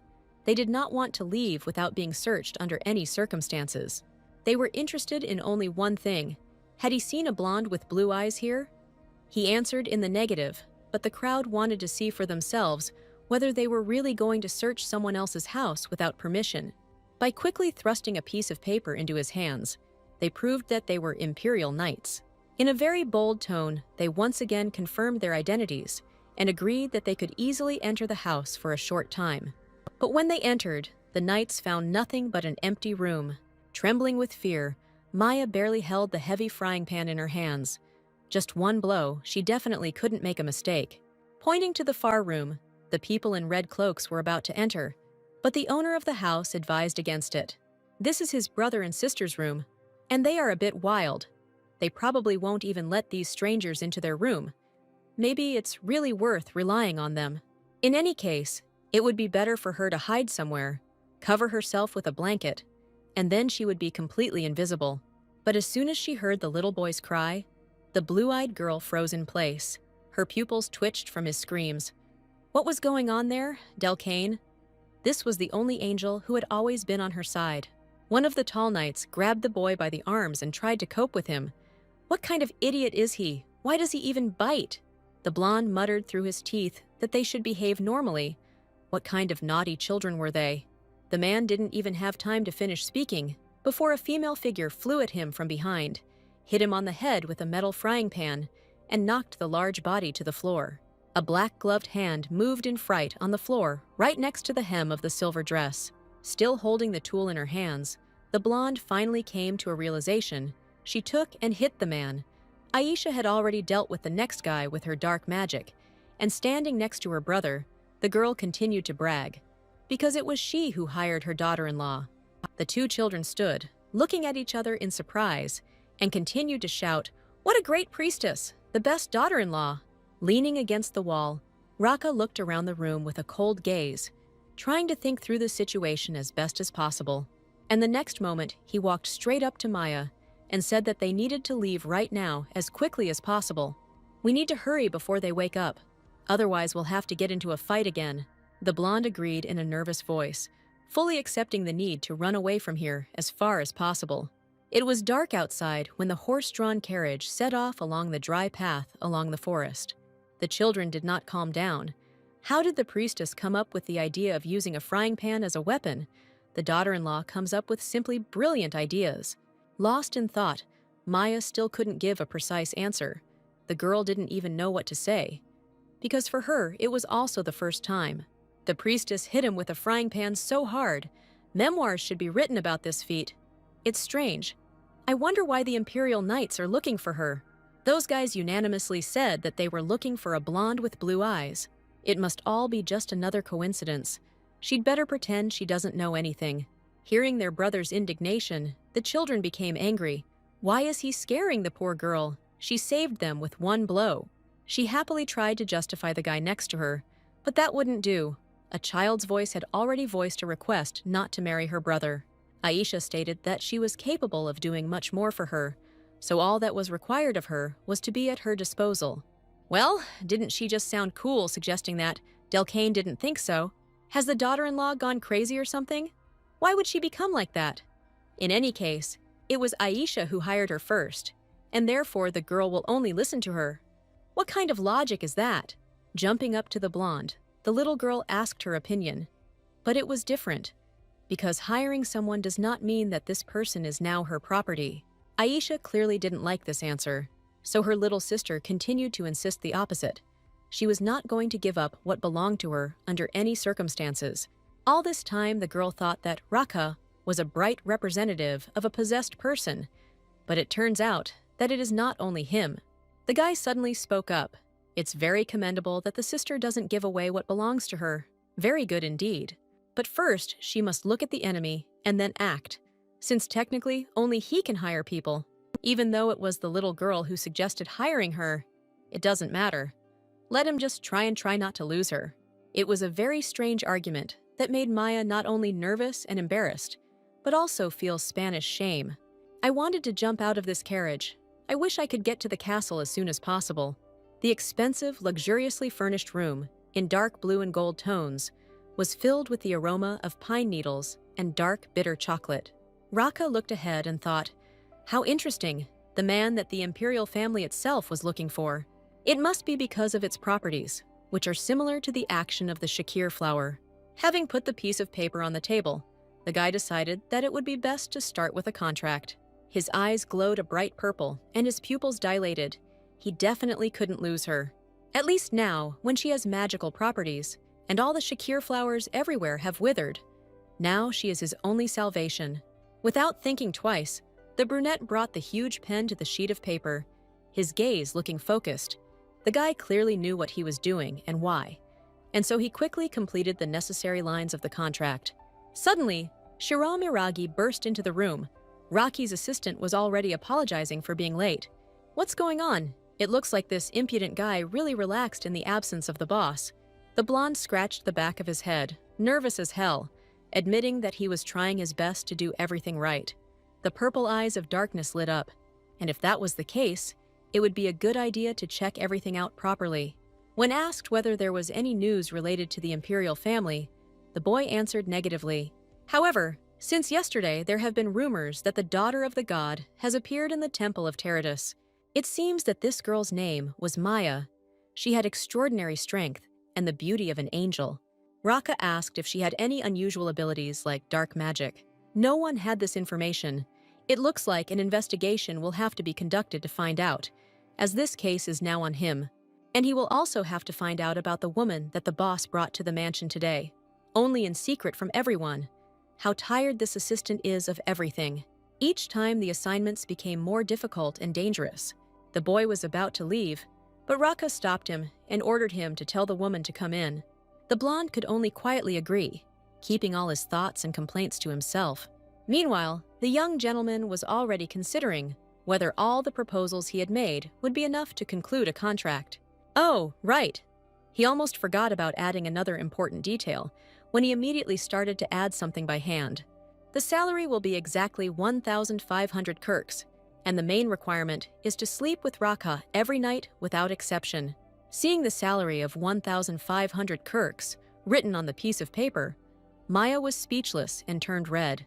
I wonder if he knew who was really standing in front of him. Would he have thrown money around like that? The boss, seeing the bewilderment on her face, asked again whether the salary was really too small for her, but that was not the case at all. The girl immediately pressed the document tightly to herself. Why did he decide to give her such a huge salary? This only made the brunette laugh, so he jokingly asked if she had read the rest of the terms of the contract. What other conditions could there be? Housing and food are provided. It's also good that there is a clause that no one can kill the girl. The salary is 1,500 kirks. Upon further reading, Maya's jaw almost dropped to the floor, so she decided to ask again what the last point meant. Raka, with a sly expression on his face, and a grin suggested that she understand it exactly as it was written there. It was simply impossible to believe that this really meant that the two of them would be spending the night in the same bedroom, sleeping in the same bed, and every night at that. The gentleman realized that he had written only this, but he wanted to write something else, so he got up from his seat and chased after the girl. She flatly refused to give up the paper, arguing that he had hired her as a nanny for the twins. not for himself. His violet eyes lit up brightly as they glanced over her protesting expression. She seemed cute to him when she was angry. Then the guy calmly said that he understood everything perfectly well, and he was sure that this was some kind of misunderstanding. Although, of course, the last point is different from what they talked about earlier. The whole point is that he needs her very much. The girl herself had no idea how exactly she could help him, but in fact she could do a lot for him. Maya grabbed her head and staggered. Why would Rock need a girl in the bedroom, especially at night? This is not what she thinks. Does this guy really want to be served at night? Was this character like that in the book? Clinging to the contract with all her might, the blonde declared that she was in no way going to serve him at night, which confused the man, and he tried to explain the reason normally. Raka really wanted to finish writing something, but the girl did not let him do it. The point was that throughout the night they would only hold hands. Maya thought hard and remembered that holding hands eventually turned into hugs and kisses, and images and love scenes were already flashing through her head. And in the end, everything will come to one outcome. The blonde turned away and ran away, shouting at the same time that she needed to forget about everything, that now she is not going to wash herself before going to bed, and will only wash her hair once a week. Without thinking twice, the brunette said that he would definitely take this into account. But such a statement only confused the girl. Maya got even more angry. She didn't want to talk, but eventually admitted that she actually sleeps very poorly, thrashes in her sleep, talks to herself, snores and grinds her teeth all night. Oh, right. And we mustn't forget that she's drooling on the pillow. That tree is also important. Surely now he has finally changed his mind about sleeping with her. Because it is so terrible, he should definitely cancel the last point as soon as possible. She didn't want to bother him at all and was thinking of canceling the last point herself, when suddenly the guy said that yes, it was very serious, but there was nothing to be done. This frightened the girl so much that the contract in her hands began to tremble. As it turned out, he did not need her, but the ability that she was hiding. Leaning over and not hiding his own pleasure and interest, Raka, looking straight into her eyes, admitted that he needed exactly that ability of hers, thanks to which the girl could immobilize the enemy, with the help of which a person instantly relaxes and falls asleep. Since the guy is talking about it, has he really already realized that she is Maya? She can't return to the temple under any circumstances, otherwise she'll be killed, so it looks like she'll have to agree. However, she will also have one condition in response. He is not the only one who can voice his rules here. Pointing to a piece of paper, she stated that as soon as he violated the rule about simply holding hands, that clause was automatically nullified. There will be no contact between them except holding hands. She can worry and give her consent right now. Rushing to the table, she put the contract back in place and urgently asked for something else to be added. The girl asked to hide her and, no matter what, not to send her back to the temple, thereby protecting herself as much as possible. Of course, since she insists so much, then we can add this strange point and quickly write it down. Perhaps, after all that has been added, the two sides will finally be able to sign this contract. The blonde needed to sign as quickly as possible before the guy changed his mind. Taking the contract in his hands, the brunette read it carefully and was very surprised. His purple eyes lit up as soon as he found the filled signature space. He saw a completely different name there and asked if her name wasn't Mimir. It turned out that the girl's real name was Maya. The guy repeated her name again, and from this intonation and burning gaze, the girl felt a strange sensation. Holding the contract signed in Maya's name, Raka finally realized who was standing in front of him. It was Maya herself from the Temple of Terratus, who the royal knights were now searching for everywhere so hard. So that's what they were so worried about. The man's gaze was completely riveted on the blonde in front of them. Only a table and a couple of meters separated them, but it felt like these two had been closely connected their entire lives. The blue-eyed girl swallowed nervously, pushing the lump of nerves that had gathered a little further down her throat. And then, in a couple of seconds, she made an urgent decision that she needed to go.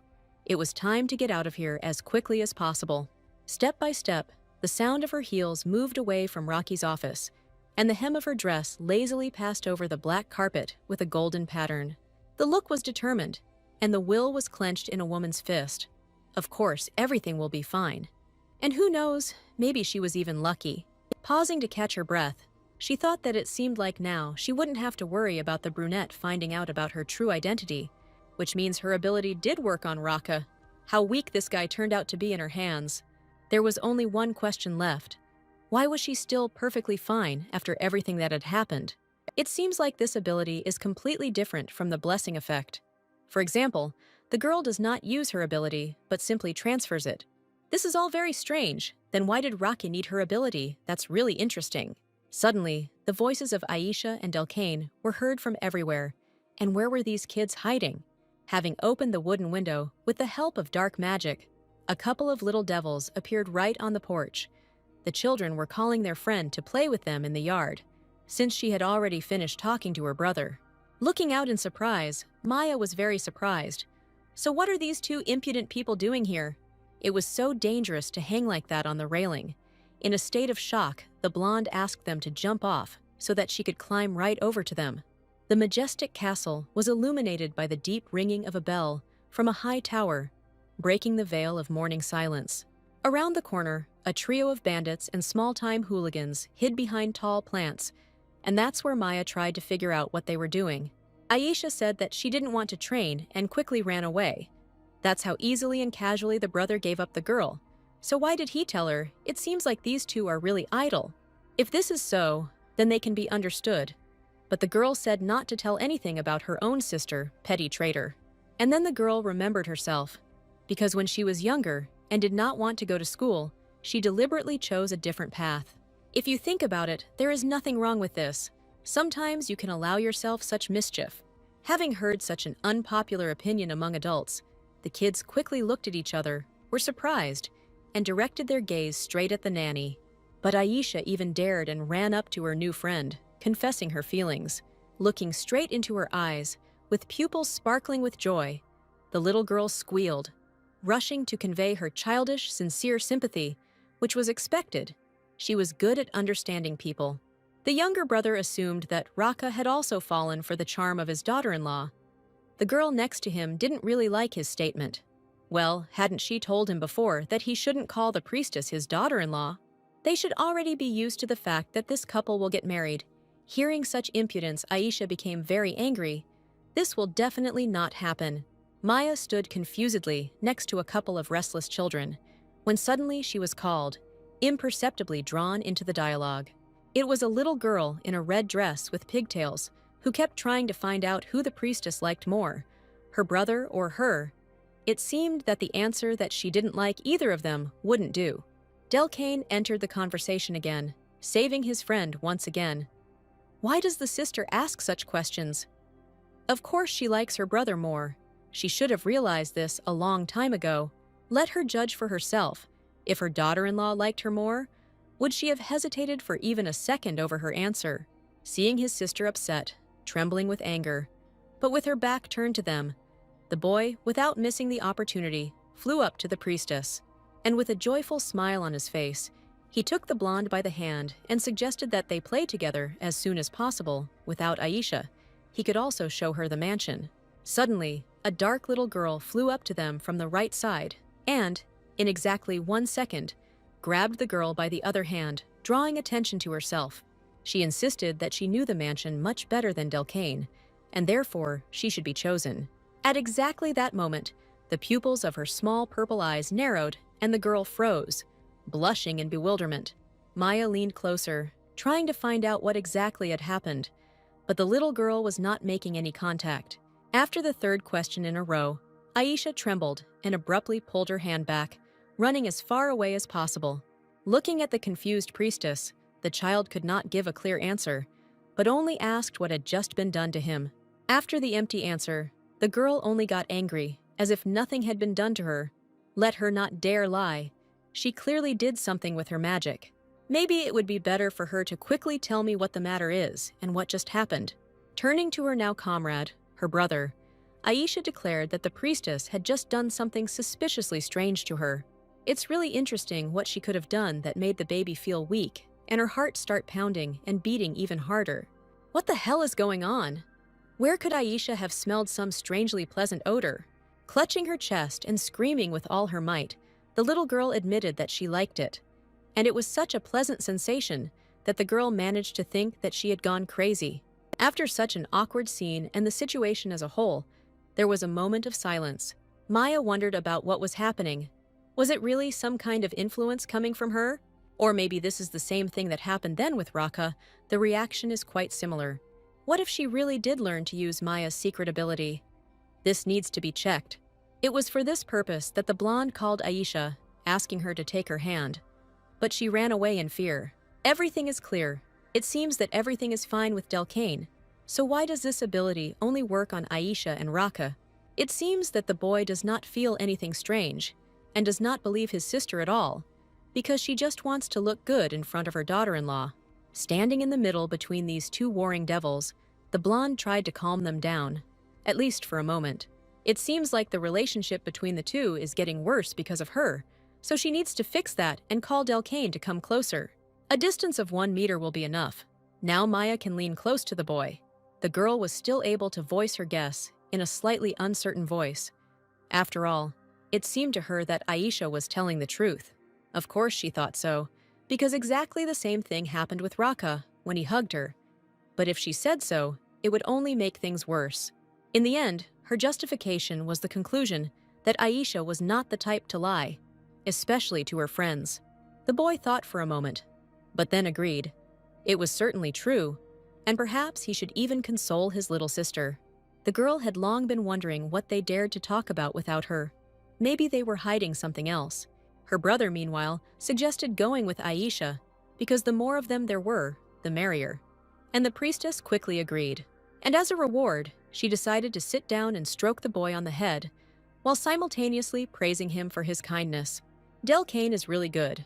Right now, this boy ran to his little sister, causing a smile to appear on the nanny's face. Seeing his expression, the blonde wondered if he was really trying to calm her down like that. It looked like something else, but the girl really did feel a very strange sensation.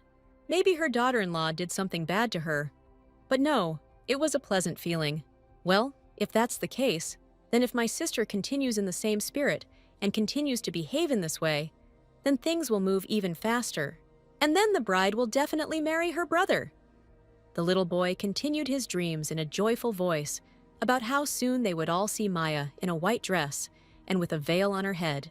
Aisha could not allow her brother to marry this priestess under any circumstances, which meant it was high time for her to stop whining, if she did not want to lose her daughter-in-law. Coming up a minute later, the girl admitted that she seemed to be too sentimental, and it was all because she had done something to her. Could the little girl really be like that? In response, the blonde exclaimed that she would really like to look around here and now, and asked the girl for a favor. Let her give her a tour of the mansion. Otherwise, Maya's legs will start hurting very soon, and then she definitely won't be able to go anywhere. And kids definitely don't want that. Pointing to the right, the nanny suggested starting from there, hoping to hear a positive reaction and agreement. But the kids didn't agree. They didn't want to go there, because if they went that way, they could all be easily caught and punished, which was expected. The girl is just a master of bad luck. The blonde was about to walk in proud solitude in the desired direction, when suddenly someone tugged at her sleeve from below. It turned out to be Aisha, and her amethyst eyes were just asking to hold hands, or at least one finger. She wanted to be even closer. This is a cutie. It seems like the priestess's ability has such an effect on the baby, but will everything be okay? This was starting to worry.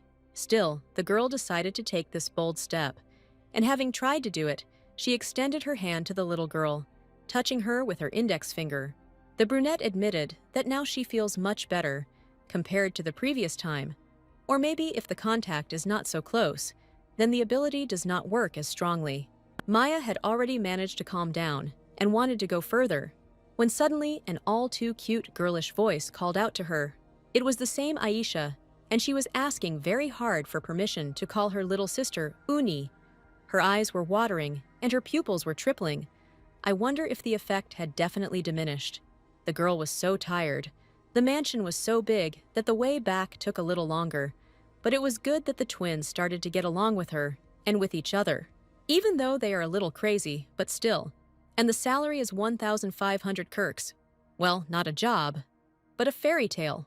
At the mere thought that 6,000 kirks would be enough for her, and therefore she would work for 4 months and leave, The blonde began to twist around the bed in joyful convulsions.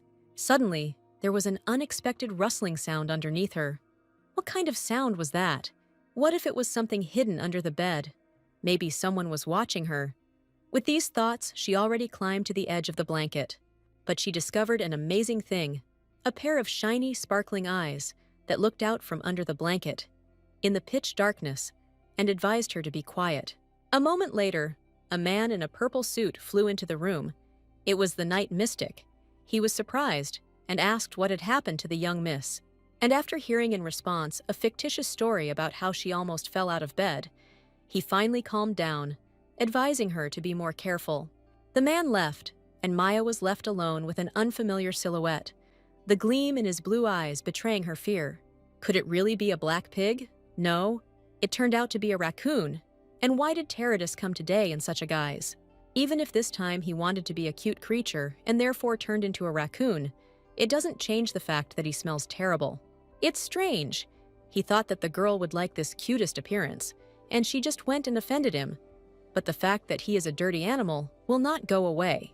By the way, what brought him here? He probably wants to tell about her ability. Great. Let him share everything right now. Well, how could she forget that Teradus knows about everything? Sitting straight on the floor, with their backs resting on the bed, the two stared at each other intently and silently. Breaking the long silence, the raccoon abruptly suggested moving to the bed, because the floor was cold. But the priestess didn't really like this idea, and she shoved him with all her might into the furry belly, so hard that the gray animal flew away, causing him to worry about his safety. Taking the almost unconscious soft body, the blue-eyed blonde shook the raccoon, making sure that everything was okay with him, because she didn't want it. It all happened by accident. The fluffy baby was almost crying. Trembling all over, he repeated and repeated that he would never appear in this form again. Maya sincerely continued to apologize, justifying it by the fact that she was simply angry. But the merciful Teradus does not know what anger is. The girl has a gifted tongue, and therefore the cute raccoon calmed down even earlier than she thought. Now it's time to get back to business. She must have definitely encountered some strange feeling lately, and all this happened because the girl never gave her blessing. Her ability is an enhanced version of the power of the Shakir flower. But the blonde didn't even think that her abilities could be somehow connected with the Shakir flower. Her shocked face still couldn't understand how this was connected with the blessing. Meanwhile, the god Teradus continued his story. In moderate quantities, it acts as a sedative, but in excess, it has a stimulating effect. Well, in very simple terms, her abilities act on others as if they had drunk a love potion and could not leave her side for a single step. Well, why is he telling everyone about this only now? How could she know that? Because she blessed her, her powers awakened, and the ability now manifests itself only when in contact with someone. Probably because they had to quickly separate last time. But he returned as soon as he found out that Maya had agreed to spend the night with him, which is why the raccoon should have told about it much earlier, because if she had known about it, she would not have accepted Rocky's conditions. God was about to hint that since she wanted to get rid of her ability so much, he could of course give her a blessing, and then everything would fall into place, when suddenly he was grabbed by the scruff of the neck. Taking hold of the animal by the fur, Maya pulled him towards her right at eye level and asked him to repeat what he had just said, when he shouted to let him go because it was blasphemy. Pulling him even closer, the priestess asked if there was any other way, and if there was, to let him speak right now, and then she would consider letting him go.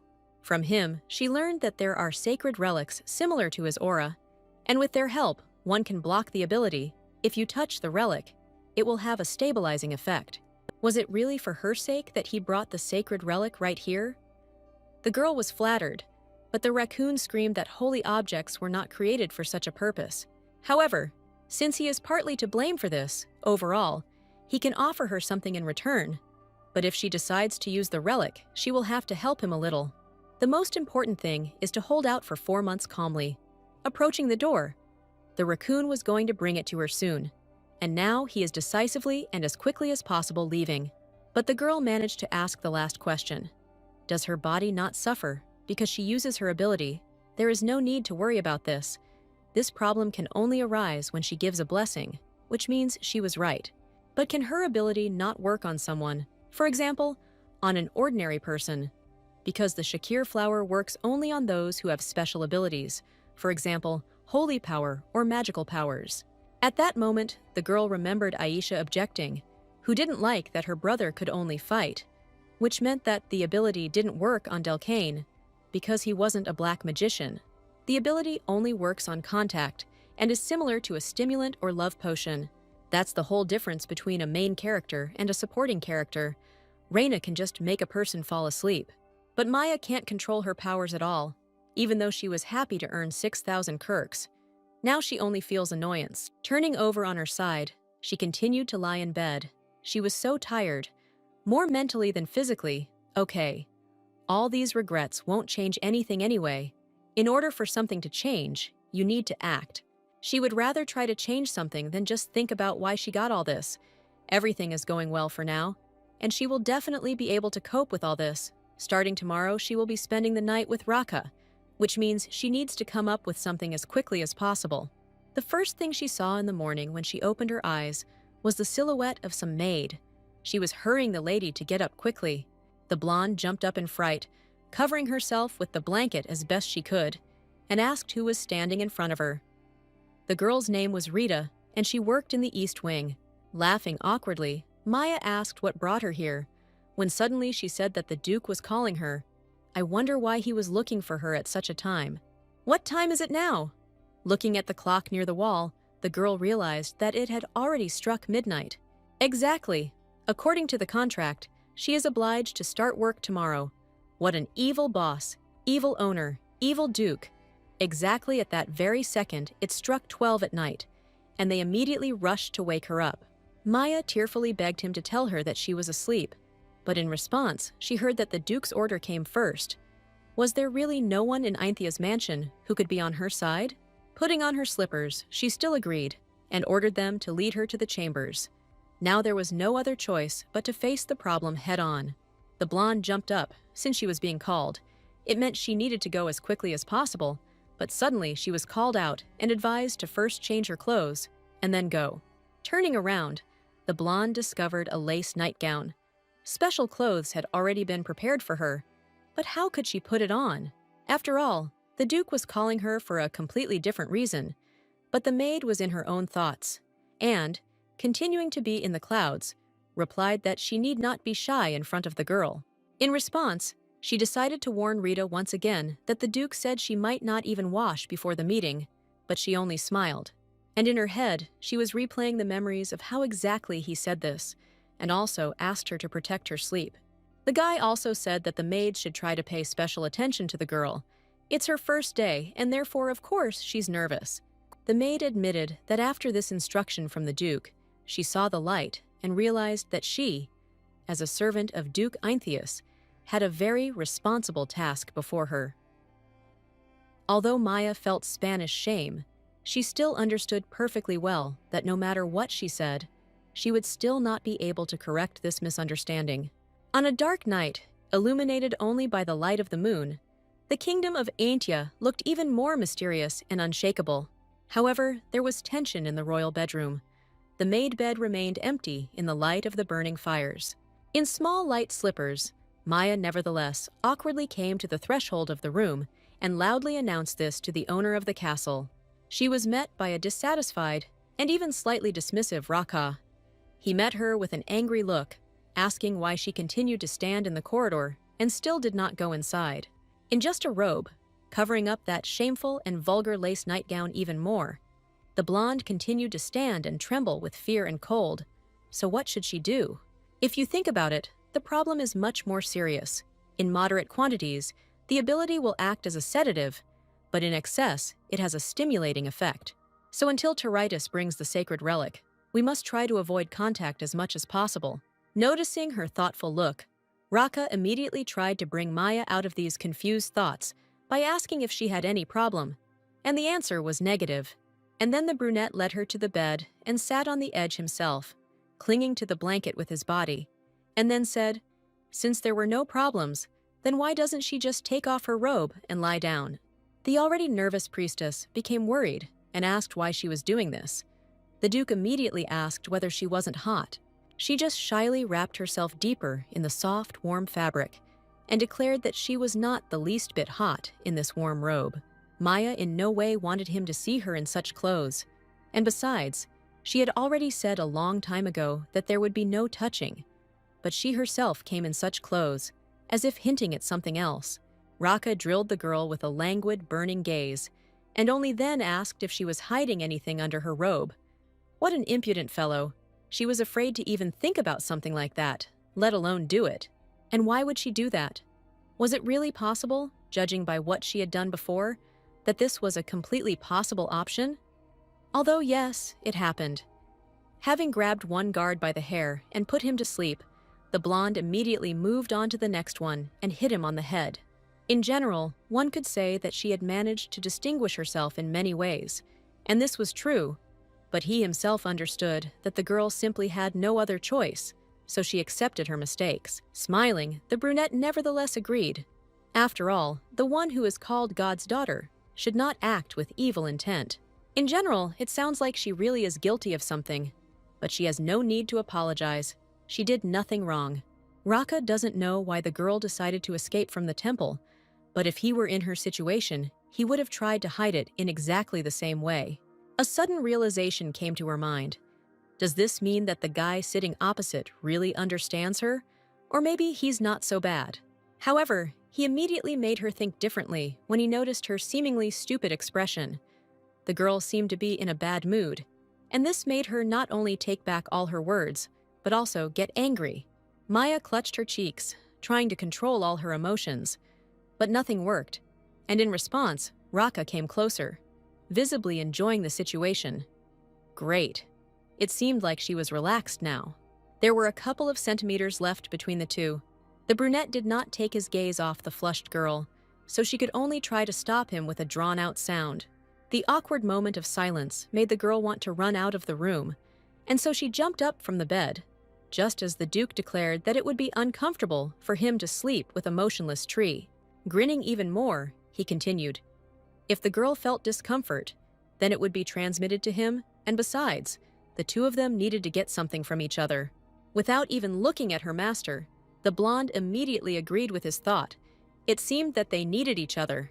The Duke, who has turned over, is half lying on the bed, leaning his elbows and smilingly inviting the girl to join him, expressing his persistence in a more casual manner. Maya sits with a nervous smile, rubbing her hands, and, looking away awkwardly, asks if they have to sleep together tonight, demonstrating her uncertainty and awkwardness about the current situation. Raka looks at him with a serious and thoughtful expression, as if he is about to share an important thought. His gaze is focused and conveys a sense of tension in the conversation. The brunette sits on the edge of the bed and asks in a reserved tone what the problem is this time, while the priestess, standing next to him, asks him for 2 days. Her request sounds with noticeable hesitation, which conveys the tension in their conversation, yet she hoped that Tiratus would have enough time to bring the relic. The blonde, looking nervously at the man, explains that she will have 2 days to prepare, and promises to sleep with him after that time, as agreed. But the brunette reminds her that her request violates the terms of their agreement, emphasizing the importance of adhering to the agreements. The guy listens with a serious expression as the girl explains that she is aware of the situation, but that she has not been paid yet anyway, emphasizing that her request is related to the fact that she has not yet received her reward. Meanwhile, the rule in the contract itself was that if Party B violates the agreement, it must compensate the amount that is a multiple of 3, which Party A paid. The priestess was about to leave when suddenly a male voice stopped her right at the door. Maya should never have allowed him to touch her, but he was already calling her an eel that was always trying to run away somewhere. Leaning against the wall from above, the brunette pressed her down and decided to ask her directly, what if he needed her right now? At this very second, would she ask for 2 days in that case? Finding herself pressed close, the blue-eyed girl thought, this man looks very tired up close. I wonder how long it has been since he slept normally. After a long silence, the guy repeated his question once more and forced her to answer. Only then did the girl hesitantly and timidly say that she still continued to insist on her own ruffling his hair. Tired Raka couldn't understand why she was taking so long. At that moment, the guy became much bolder. And since it came down to it, he decided to quickly touch her hand. At first, Raka was only going to take her palm. But now, when he even wanted to pull his hand away, he couldn't. Well, what kind of power is this? Maya reached out to him in response to take her hand back quickly. But in doing so, she ended up even closer, intoxicating the guy with her presence even more. Rocky's violet eyes lit up and turned amethyst. The figure froze in the air, and the girl's name began to fly from his lips more and more often. And she knew it. That's why she pushed him with all her strength towards the door, ordering him to leave immediately. The Duke, clutching his head, seemed to be coming to his senses, which is why she asked for even more time. Maybe now he understood. Having received her long-awaited hand back, the blonde could not get used to it for a long time, and therefore continued to look at the Duke in bewilderment. What madness is this? Even the slightest contact drives him crazy, and interruption excites him and makes him angry. Sitting on the edge of the bed, the man said that the more touching, the more difficult it was for him to control his mind, the more difficult it was to stop. But he thought that they could at least hold hands. Wow. It turns out he knows that the closer the contact, the better the ability works. So that's why he wrote this into the contract. The girl was brought out of her thoughts by the guy's sharp voice. He allowed her to go to his room. She should hurry before he changed his mind, and wait in 2 days. He was going to call her. On leaving the room, Maya for some reason felt unwell. Was it because she didn't stay the night with Raka? But why should it be her? It means that Raka, like Emperor Canis, cannot sleep without the Shakir flower. If the girl had known earlier that everything would turn out this way, she would have read the book much more carefully and would not have missed all those scenes related to Raka. Meanwhile, the guy in his bedroom continued to lie there, not believing that all this happened in a second after he simply touched her palm. Wow, that's just incredible. Staring sullenly at the ceiling, the Duke finally came to a conclusion and understood something for himself. The very emotion that he feels all this time towards Maya is desire, and only desire. At first, he didn't even feel it, but it seems he has already managed to lose his mind due to the fact that he can't sleep normally. A sharp knock on the door of his room made the Duke jump in the middle of the dark night. The doors began to open slightly, and the small gap between them made him dream of Maya hiding there. But it was his sleepy little sister Aisha. The girl with tears in her eyes admitted that she couldn't sleep. Her head was splitting.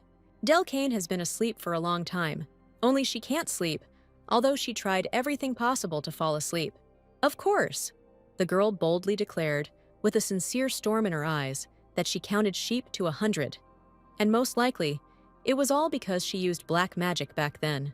Stroking the baby's head, Raka regretted, because it was for this reason that he was against Aisha learning and using black magic. He in no way wanted the girl to suffer in the future because of her abilities, just like he did. Using black magic, as the body weakens, black magic will grow more and more, which in turn leads to increased anxiety and fear. That's why the elder brother asked Aisha to stop using black magic. She said she would think about it. How stubborn she is. All this time, Raka did not want either of the twins to be unhappy, but he could not stop the Duke and Duchess's harsh methods of upbringing. They believed that no one should see any weakness of Eintheus. Black magic is precisely the ability inherent in their family, so small children were time and again offered to kill everything that is most dear to them. Such people are not strangers to pain, and they had long since stopped considering Delcane their relative. And therefore, as soon as the brunette came of age, he immediately used forbidden black magic to drive out the Duke and Duchess. If he had found out about everything earlier, he would not have made these children suffer. Hearing a long silence, the little sister could not stand it and asked why he was so serious. Did he really not like that she was so similar to him? He just laughed. After all, she won't give in to anyone in her stubbornness. Well, of course, even Jerome always tells her that she is as stubborn as the Duke. This annoying guy has been nagging the little girl a lot lately. Okay, jokes aside, it's high time to go to bed. Even though all her stories were true, the guy only needed one thing: to pick up the baby in his arms and quickly put her to bed. Taking the fragile body, Raka threw her aside, plopping her down on the huge bed with pillows, and in a moment, Aisha was already under the blanket. He sat down next to her and ordered her to close her eyes immediately. Surprisingly, she obediently agreed. It's strange. This time her head suddenly stopped hurting, although it usually hurts until the morning. So her brother asked her to try to fall asleep as quickly as possible, otherwise it might start hurting again. Suddenly, the little girl noticed a strange smell and asked why her brother's room smelled so nice today. She had smelled something similar somewhere before. Continuing to sniff, the girl noticed that this smell was very relaxing, after which a deathly silence hung in the room. And a second later, the girl exploded and jumped out of bed, screaming the question of whether her beloved brother had really slept with Ani today. A calm morning in the ducal castle, fresh, clean air, and a green garden around. This beautiful view awaited the nanny every morning. Today, her bed had already been made long ago. The girl woke up before everyone else, and like a real early bird, she sat quietly in the chair. As expected, the blonde felt great. Nothing compares to a morning cup of tea from the very morning. Suddenly, the maid ran into the room with tragic news. Miss Aisha had disappeared somewhere, and no one could find her. Having turned the entire contents of the cup out of her mouth, the girl asked again how it could have happened, but her words were confirmed. The maid passed by the miss's room in the morning and saw that the room was empty. Wow, how could this happen on her first day as a nanny? Does the Duke know about this? Of course not. But he will only find out that Miss disappeared before the etiquette lesson. It will not be very good for all of them. She always disappears on these days anyway. It looks like everything is much more serious than Maya thought. And where do they find her when she disappears like this? But the girl admitted in tears that they had never been able to find the girl, and the previous nanny had a very hard time because of this, which means that the little puppy likes to declare war from the very morning. Where was Delcane at that time? Was he also looking for his beloved sister? Then he needed to join the search for the little one as soon as possible.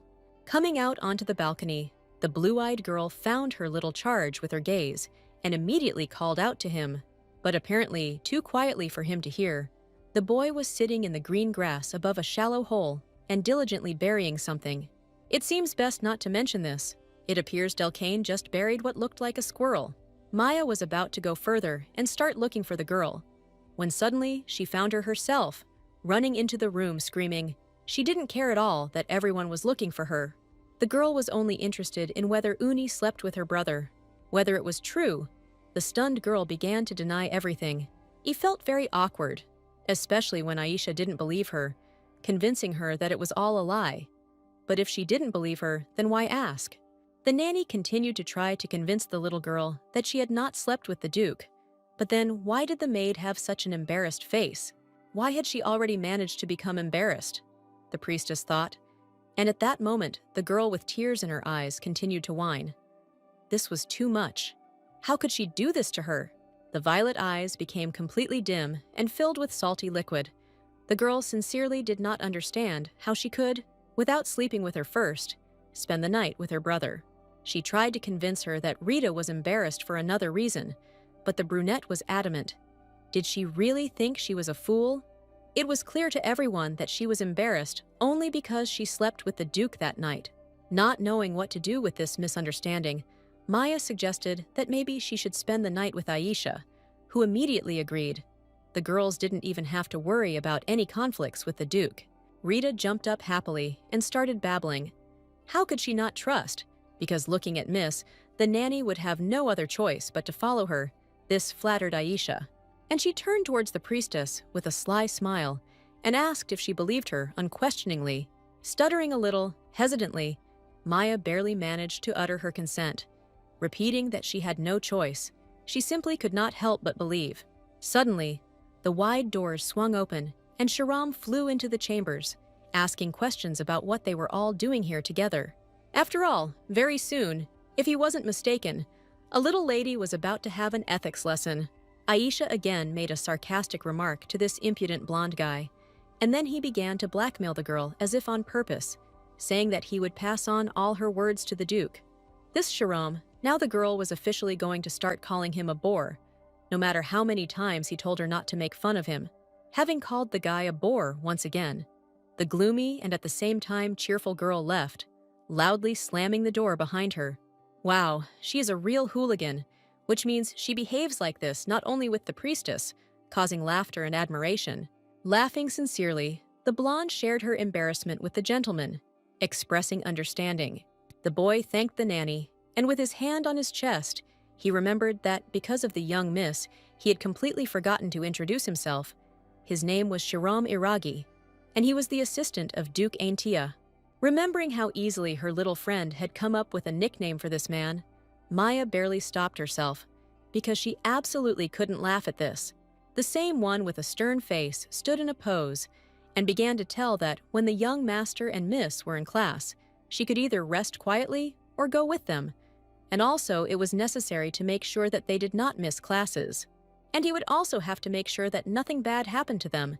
It seemed he was very nervous, so he himself was not sure of what he was asking for. Be that as it may, judging by the fact that the miss was reaching out to her as a friend, he was sure that everything would work out for them. But the priestess was not in such a positive mood. Since the girl had not yet been to the young master and Mrs. room, Shiram decided to lead her there, asking her to try to remember everything properly. The little ones live in the western annex, next to which is the dining room. This is exactly the same direction where the Duke's room is, the room of the young master, and Miss is right down the corridor.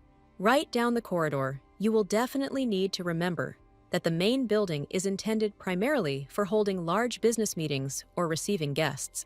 Here they came. The guy stopped at the door, leading the lady by hand to the room of the young master and miss. She hastened to thank him, but he answered beautifully, making excuses, saying that he should have shown her everything earlier, and even apologized for it. How happy was Maya to see such a kind person after a long time. The more the girl looked, the more Shiram seemed to her good and correct. A pretty good character. Suddenly, the doors swung open again. A loud bang hit and hung in the air for a short time. A figure stood frozen in the doorway. It was an adult woman with light brown hair, wearing a green floor-length dress with a modest neckline. Maya, with all her surprise, stared at the lady, trying to remember or at least guess who was standing in front of her. But the woman with the hat decided to speak first, interrupting the flow of her endless thoughts. With a strange expression on her face, the green-eyed woman asked who it was in front of her, who had so unceremoniously decided to block her path. The boy immediately guessed everything. It seemed that the lesson was already over, and decided to introduce their new nanny to the Countess. She was very surprised and ignored all of Maya's attempts to get to know Lady Tights, simply turned around and walked straight ahead. And then she just coldly threw out a phrase that defiled her manners, as if it were true that, looking at this blonde, anyone could easily say that she was a slave or a savage. It was impossible to say that this hurt the poor girl deeply, to the point of tears. But at the very least, she had just been publicly insulted. Unfortunately, since she really needed this job, she had to endure such disrespect from Countess Tights, whoever she was. She's still a savage. It seems Maya simply heard wrong, or misunderstood, that's all. And Countess Tights also got into this misunderstanding. The guy next to him said that the nanny was not a slave at all, but the woman just laughed at what she heard, not believing the words. Then, how could he know where this blonde was from? Still holding himself together, as instructed by his subordinate, Shiram began a sentence, trying to explain the situation. Of course, he won't be able to answer this question, because only Raka knows who she is. Wow. The rumors weren't lying. Everyone has been talking for a long time about how the girl was recently bought from the slave markets in the Ainthia mansion. After all, what other reason could there be that she agreed to become a nanny? The blonde continued to talk about how the miss had definitely not come to them from the market, but the lady next to her did not understand. So what was the need to hide her origin? Maya immediately thought that this wouldn't do, and that this rude woman needed to be sent home as quickly as possible. And so she told the Countess that she seemed to be in a hurry and that they would be happy to see each other next time. The green eyes filled with anger, and with a smirk on her face, the woman asked again if there would definitely be a next time. It was a pity, but it seemed they would not see each other again. And only a moment later, she admitted that she was just joking, causing a grin. She sincerely did not understand why everyone was looking at her with such serious faces. The lady was very indignant when she noticed that her interlocutor laughed and asked for an excuse. The quick-witted girl apologized and replied that it was too funny to watch how a grown, successful woman was racking her brains over where she came from. Laughing even more sweetly, Maya covered her mouth with her hand and admitted that she was joking. Now there are no winners or losers in this game. The girl thought she liked the jokes, but it seems she was wrong, causing the important lady to become so furious that she started shaking. Unable to restrain herself in a fit of anger, Countess Tights managed to raise her hand and swing it at the poor nanny. Suddenly, Delcane and Aisha ran into the room. Not understanding what was going on, the guys simply froze in confusion on the threshold, and then they quickly pounced on the woman, asking her if she really wanted to hit her daughter-in-law, their beloved older sister, while she was already denying everything and only giggling in response. And then, like a shameless, impudent woman, she ran up to her newfound friend and began to explain how she had simply said hello to the girl and wished her all the best. However, the kids did not calm down. Aisha was especially beside herself. She kept repeating and repeating how anyone dared to hit her daughter-in-law on the shoulder. Suddenly, a new player named Raka entered the game, and like a raven in the night, he flew into the conversation in his black robe trimmed with gold, and in a cold tone asked who had hit whom. Oh, right. She forgot that Raka lived not far away, in the western extension, and the children were already shouting joyfully and waving to their beloved brother that he had arrived on time. If only he knew what that woman did to their Unni. The brunette replied, with menacing purple eyes, that he heard her try to hit her. They can't just leave it like that. Such a huge misunderstanding. The blonde tried to smooth over the conflict, but the Countess herself was the first to fly up to greet the Duke. The lady apologized for all the noise from the children, justifying it as a misunderstanding, because in this life she had never laid a finger on anyone and had no thoughts of harming anyone. Does she really mean to say that the twins are blatantly lying just because she scolded them a little in class today, and now they are taking revenge on her? Wow, how can she do this? It's all a lie. No one scolded them. The children's indignation increased as soon as she named their lateness as the cause of the conflict. Maya simply couldn't stand aside. The twins wanted to stand up for her, but in the end, they took the brunt of it. How could she continue to watch this with indifference? Running straight up to the Duke, the blonde, hand on her heart, honestly admitted that Countess Tights had tried to hit her. The whole thing is that they accidentally bumped into each other, and she rashly called her a slave, and that's how the conflict started. The lady immediately began to deny it, but Maya asked Mr. Sharam to confirm everything, and he, in exactly the same way, putting his hand on his chest, confirmed all her words. The twins are not lying, and that was enough. The Duke did not want to hear anything else. Putting on his most cunning expression, a devilish grin and bright purple sparkling eyes, Delcane approached his brother and offered to kill the lady. Is there a reason? Well, there are enough of them. She insulted her daughter-in-law, tried to hit her, and in the end said that the twins were lying. That's how, since these actions were directed at members of the Aintia family, it means that she encroached on the Duke himself. She must receive punishment. Aisha squealed with joy and shouted that it was time to grind her into dust, and then they would no longer have to go to class. Were they all really planning to kill her? But Maya couldn't just let that happen. Running up to Rocky, she grabbed his hand and sank into a tight embrace, shaking her head. And after what was done, I didn't even notice how I touched him. It looks like he's about to change dramatically. But the girl couldn't back down. Who knows how far he's going to go? So under no circumstances should she be killed. With enchanted eyes, the guy asked why, and immediately received an answer, because the girl had no desire to watch a person being turned into powder before her eyes. Then he immediately began to offer alternative options. Maybe he should turn her into dust or make her dissolve. That's even worse. Maybe he should just set her on fire. This guy looks like he could easily write a book about 100 ways to kill a person.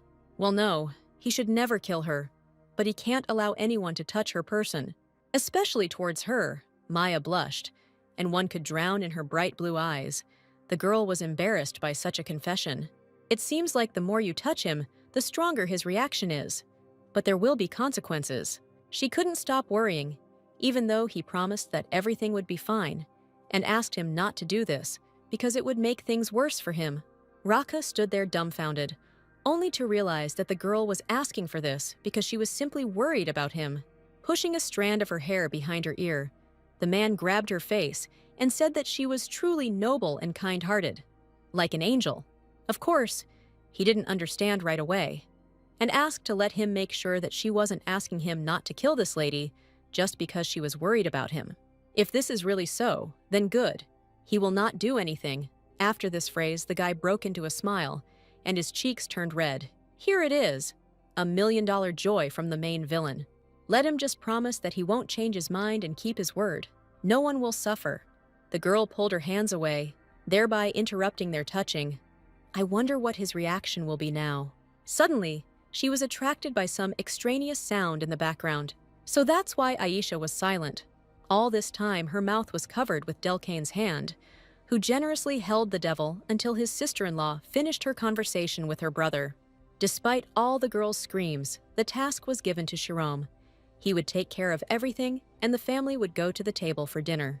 The priestess, seeing the food, was much more excited than necessary, and therefore, even Raka advised her to cover her jaw, because the girl herself did not notice how drooling began to flow. Brother noticed that Aisha was again eating only meat, although before she had eaten fried potatoes that her daughter-in-law cooked. Oh, damn. The taste was different then, but now all the vegetables are the same color. She even gets annoyed by this meat, which has a side dish taste.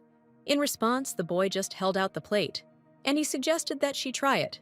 This dish was made from the same ingredients that his daughter-in-law used when cooking last time. Everything looked more than appetizing, so it was worth trying. But a moment later, Aisha turned the entire contents right onto the plate, declaring that it was all tasteless and that it really irritated her, that it looked terrible and tasted the same. Maya suggested that if the girl wanted to spit it out, she should at least do it into a napkin. But she didn't have time to look for utensils, so her daughter-in-law objected. What about other people? Do they really like looking at things like that? And then she got excited. Does this mean that she doesn't like her now either? Maybe she will even refuse to sleep with her because of this. The owner of the house intervened in the heated conversation. Raka looked sternly at his sister, asking her to repeat again what she had just said. It looks like the little brother didn't even know that he and Uni had decided to spend the night together today. And so I decided to ask Maya, who was shaking with nerves, if it was true. If the girl wanted to settle everything, then she definitely had to take Aisha's side. So she replied that it just happened that way. A gloomy atmosphere appeared at the table. How did this happen? Did the little girl really want it herself? At that very second, the girl stood up and screamed and declared that from that day on, she would sleep with the Unni. Wow, wow! From today onwards, hearing all this, Raka only looked towards his sister with a grin, while Maya, who was sitting next to him, was already waving her hands, trying to give at least some kind of sign. They needed to discuss everything later, and she would be able to explain everything. Interfering with the secret communication with gestures, the guy asked directly if the nanny was in pain, and calmed down, having received a funny answer. How is she okay? It is necessary to urgently order the maid to bring medicine for eye twitching. The blonde jumped up from her seat. Her bright blue eyes expressed resistance. Unable to bear it, she explained that there was nothing wrong with her eyes. She was just winking. But remembering that right now 2 more pairs of children's eyes were fixed on her, the girl fell silent. And then she exhaled and sat down, finishing with a phrase about how her eyes were really tired. And in the end, the Duke, with a victorious expression on his face, confirmed that he was right. Only Delcane sincerely decided to ask what was wrong with his nanny. Maybe she was tired. Laughing awkwardly, Maya confirmed that she was just a little tired and needed to eat and go rest for a bit. Meanwhile, Aisha was shoving another piece of food into her mouth, and from her expression, everyone could tell how much she didn't like it. But the girl, surprisingly, continued to chew calmly, and then she seriously admitted that she could no longer eat, and with a look asking for praise, she wiped her mouth with a napkin right at the table. Maya was very surprised. Wow, Aisha really did use a napkin now because she doesn't want to cause discomfort to others. It's impossible to believe. The blonde, smiling and with a sweet face, praised the girl because she grasps everything on the fly, and there is no other child as smart and good as her. It's true. Finally, someone understood the value. I wonder if this means that soon she will start eating vegetables too. Of course. Next time she will definitely show how culturally she eats fruits and vegetables. With angry eyes directed at the little girl, Raka declared that in any case she would have to take the medicine that would be brought to her today. She nodded calmly, but when she heard the phrase that the guy would pretend that he hadn't heard how the nanny would sleep with her today, she suddenly screamed throughout the room. What nonsense! This is unperturbable. They will definitely sleep together. The brother has nothing to do with it. The final, most shameful phrase was the girl's cry that Raka also slept with Unni. So why shouldn't she? This statement overtook Maya and passed through her head like a sharp sword. Well, yes, she slept. But why is it so shameful to hear it? Raka choked and coughed, wondering who told this to the little girl. She confidently stated that since he did not say anything, she went and found out everything herself. In any case, this is not allowed. The nanny should sleep with him, because that is her duty. But how can this be? Unni also likes her, so they can sleep together. Wiping his mouth, the brunette confidently stated that the girl must have simply forced her to sleep with her. There was no need to get her hopes up. It was time to learn to distinguish between public life and private life. It seemed the situation had only gotten worse. The little girl was all flushed, and tears were welling up in her eyes. After such a strange meal, the Duke calmly headed to his room. Suddenly, Maya, who had been running after him the whole time, stopped him and awkwardly asked where he was going. He turned around and, not understanding what was going on, replied that he was going to the office. But why isn't he going to console little Aisha? To this, the guy simply stated that there is a limit to everything, including her hysterics. Still, it was too cruel, no matter who they were to each other. Sighing, the brunette finally admitted that yesterday he had not slept again and had not closed his eyes all night. And then, clutching his head, he replied that he could not fall asleep without the priestess.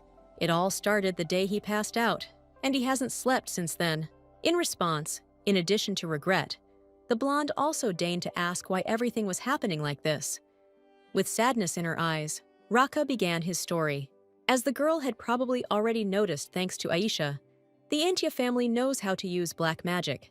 But in exchange for this power, when they close their eyes, they hear the voices of the dead. In the Empire, people try to avoid black magic because it contains forbidden spells. Once you use magic, you will hear voices everywhere. So Raka was using forbidden magic, and that's why he was looking for the Shake Your Flower. And when Aisha said that she wanted to sleep with her, she could not refuse the girl. Unlike him, the thing is that he does not know if he can hold out for another 2 days. Ah, I see. So that means it was all because he didn't get enough sleep. Wow, now it all becomes clear. His reaction depends on how close the contact is, that's right. A second later, the girl became so interested that she asked if the Duke was busy now. And after a response question about why she needed it, she sweetly put her hand on her heart and admitted that she really wanted to try to put him to bed.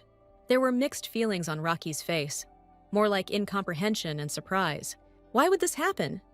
It turned out that the twins had no classes today, and the girl was free. Twirling her hair around her finger, Maya said that since he couldn't fall asleep, maybe he could if she didn't get too close to him. Of course, she knows that yesterday he was upset and very tired because she left, and so today she decided to ask if he would mind if she helped him today. Or maybe he doesn't want to.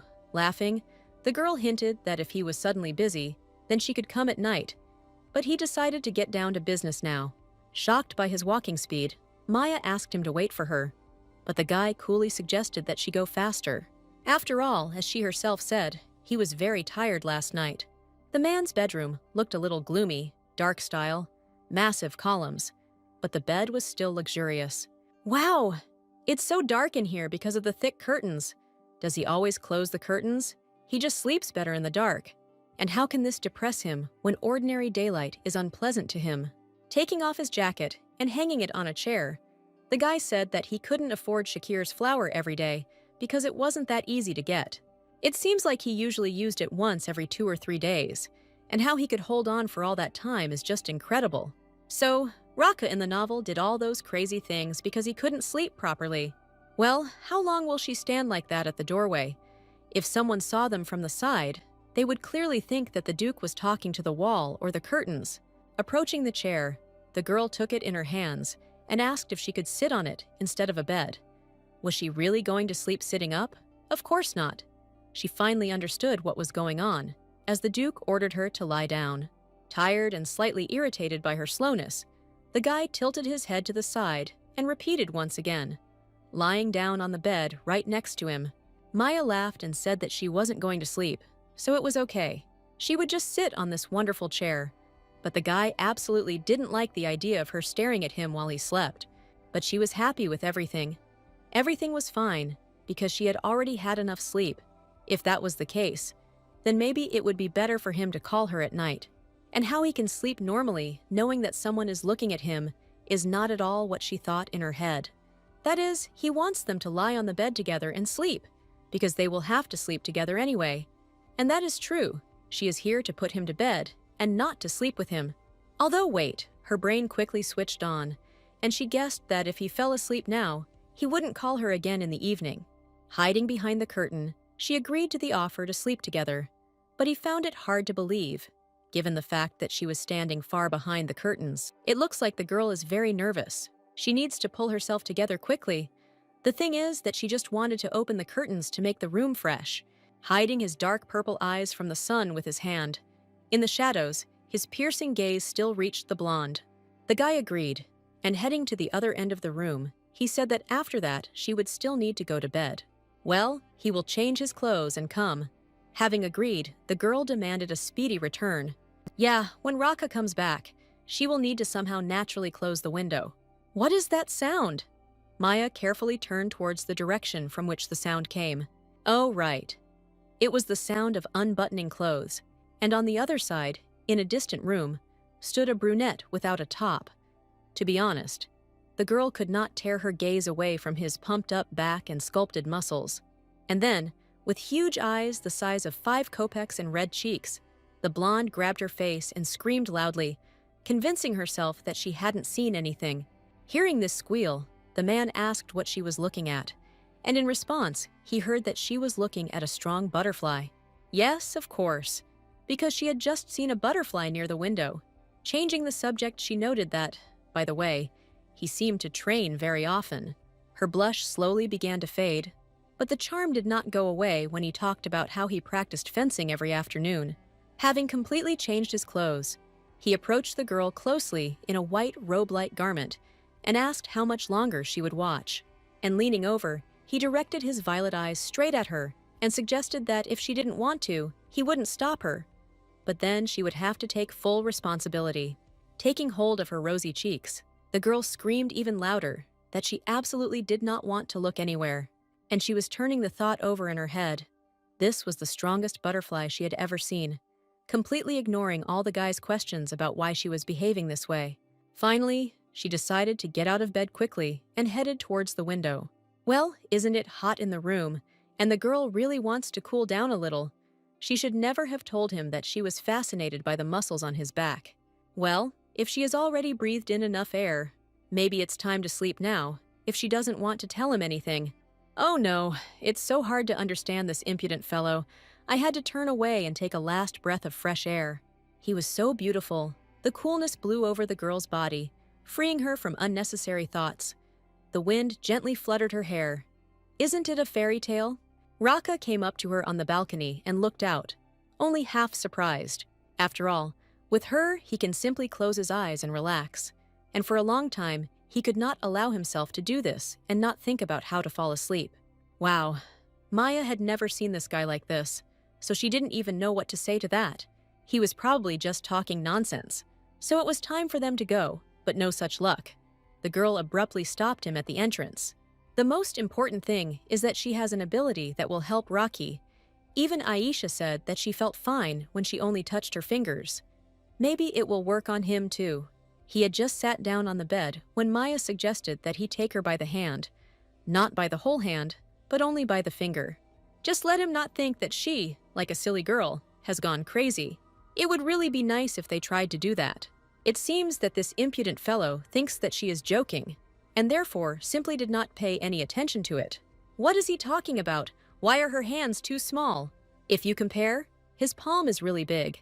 It seems it would be uncomfortable for him to hold it by the little finger. Suddenly, a brilliant idea came into her head, and she quickly ordered Rocky to lie down on the bed, right now. And now she will stretch out her hand to him and touch him for the first time today. It seems that everything is not so bad, isn't it? The world has taken on a new color. His face seemed to glow, and his eyes lit up and became much brighter. And now it's time to close your eyes and go into a deep sleep. He seemed really comfortable, so the blonde became curious and decided to ask what it was like. The guy lay relaxed on the pillow, smiling widely. So this is what it feels like to be able to lie peacefully, with your eyes closed under the rays of the sun. It was as if sunbeams were emanating from him. Opening his eyes briefly, the brunette thanked the priestess, because it was all thanks to her. He wouldn't be able to feel so good if she hadn't helped him. Wow! So he can show such emotions too. A phrase escaped her lips, a promise that from now on, she would help him feel this feeling. But he didn't quite understand how it was.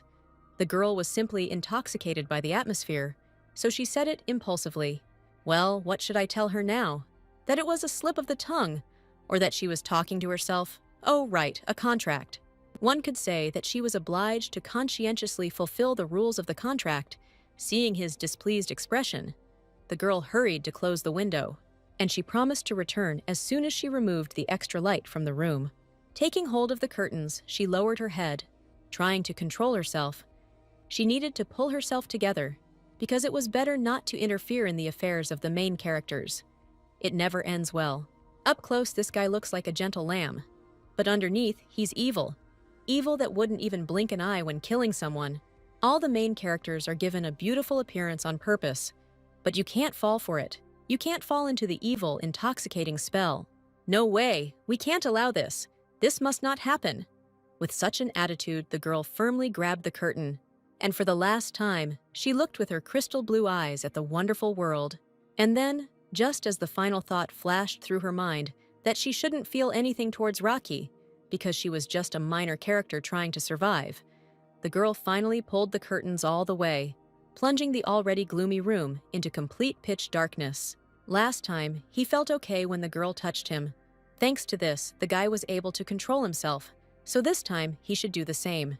Touching the guy with her hand again, the girl managed to put him to sleep, and a much calmer, more vulnerable version of Rocky appeared before her.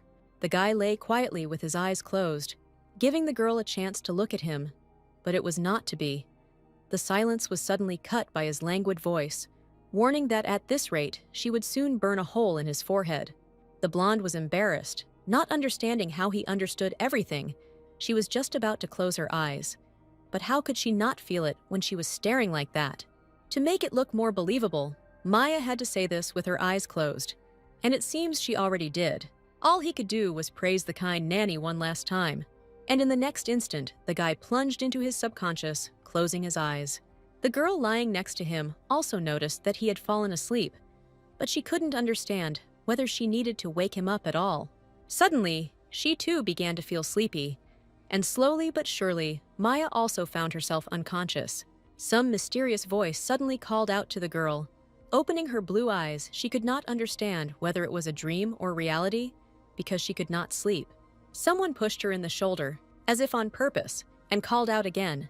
Right on top of her sat Raka, and the first thing she saw when she woke up were his crazy purple eyes.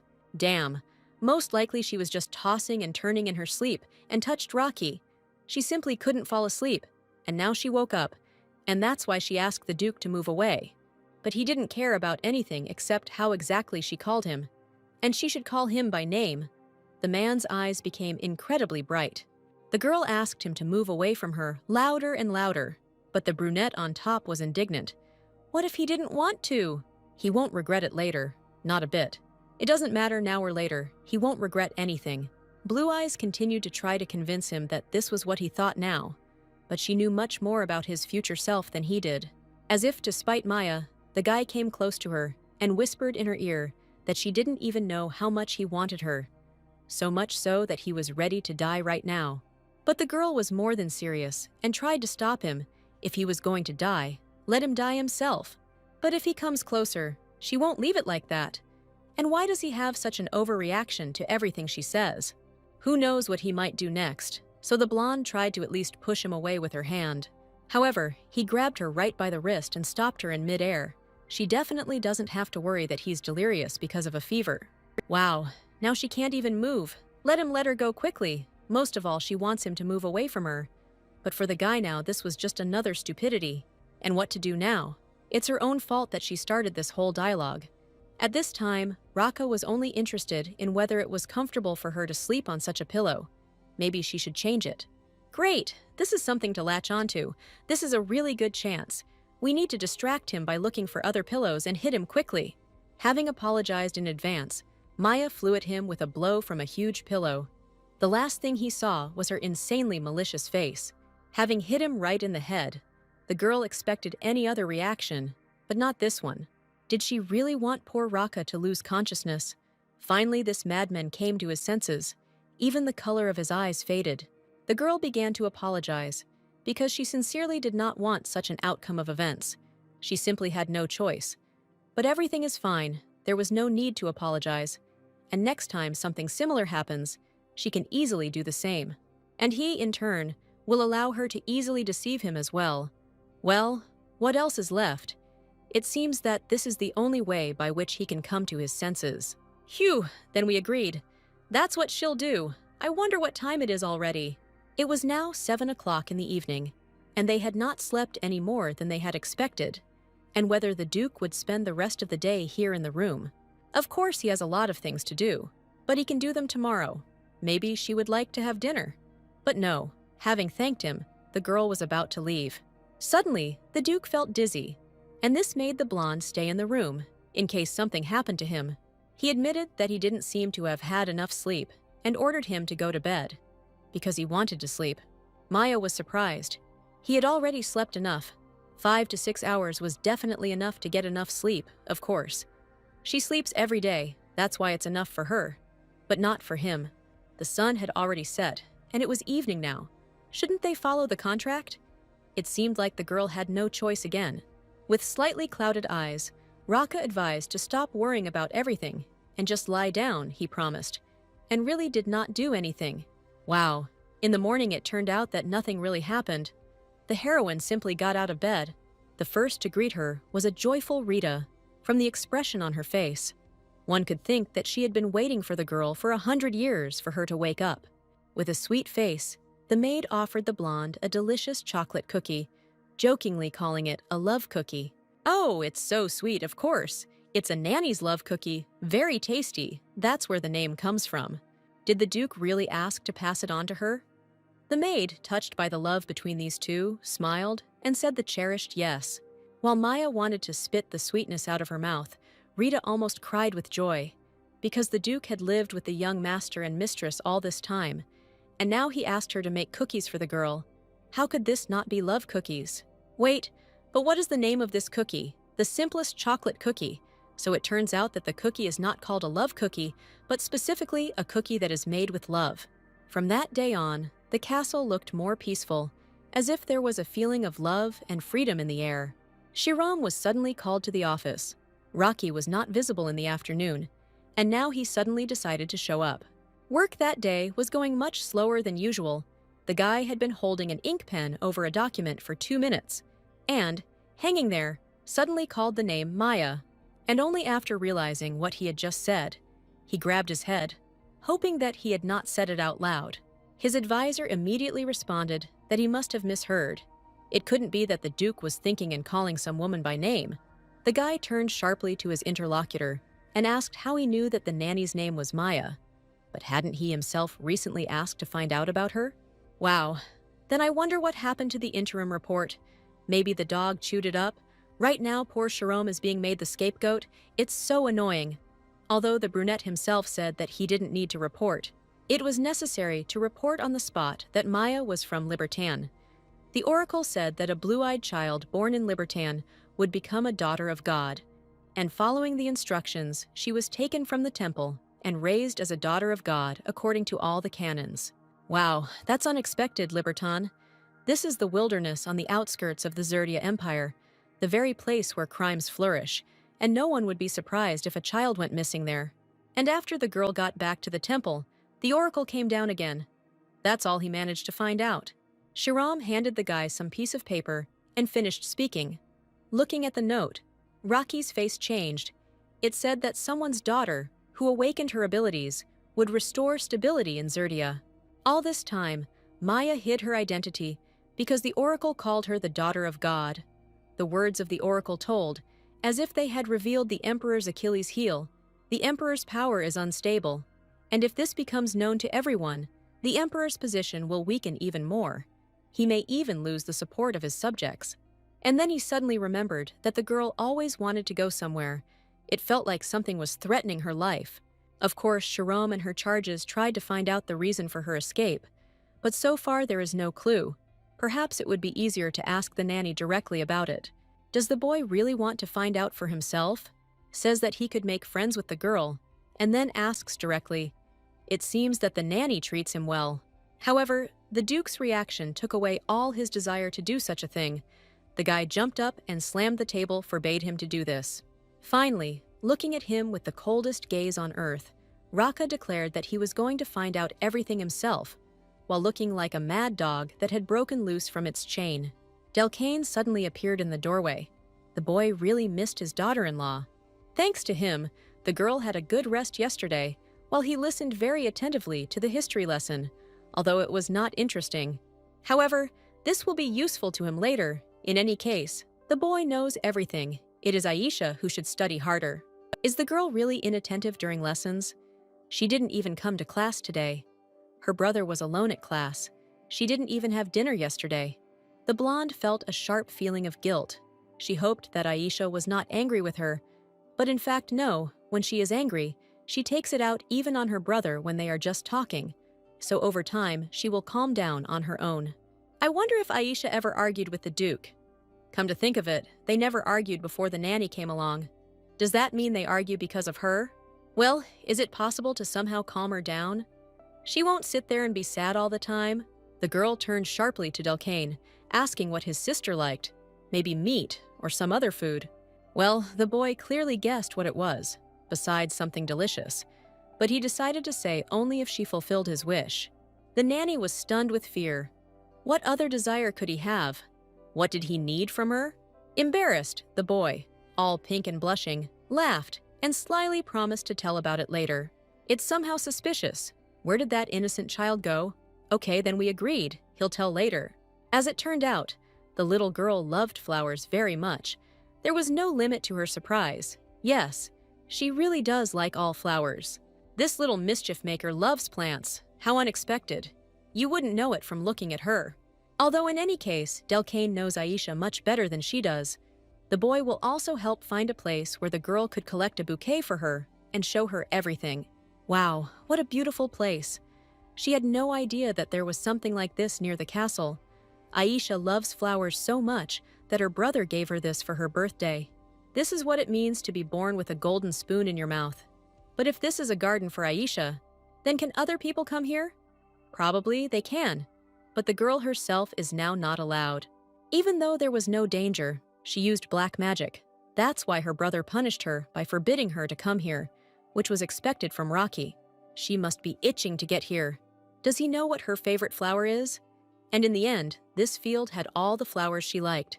A couple of minutes later, the girl looked for beautiful flowers among the flower meadow and picked a bouquet of peonies, bush roses, lilacs, and other fragrant plants. Having finished this wonderful creation, Maya raised the flower bouquet into the air, rejoicing. The girl hoped that Aisha would like it.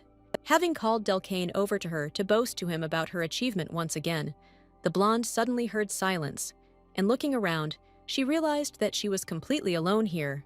Having repeated the boy's name once more, the priestess became seriously tense, wondering where he could have disappeared to. Delcane wasn't the type to leave without saying a word. But why didn't he respond then? Damn, he should have been more attentive. This was all her fault.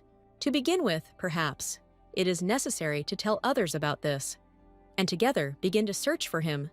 The daughter-in-law was suddenly pulled out of her thoughts by a boy who looked at her innocently with blinking eyes, not understanding what was wrong. Maya didn't even have a face.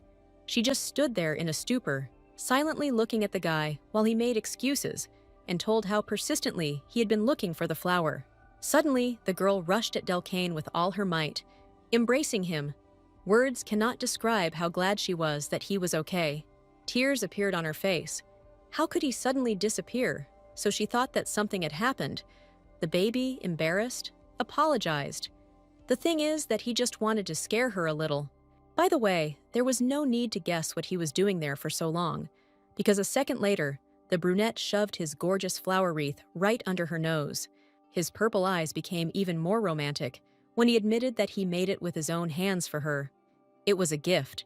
The boy really tried. Although it doesn't look very neat, how beautiful.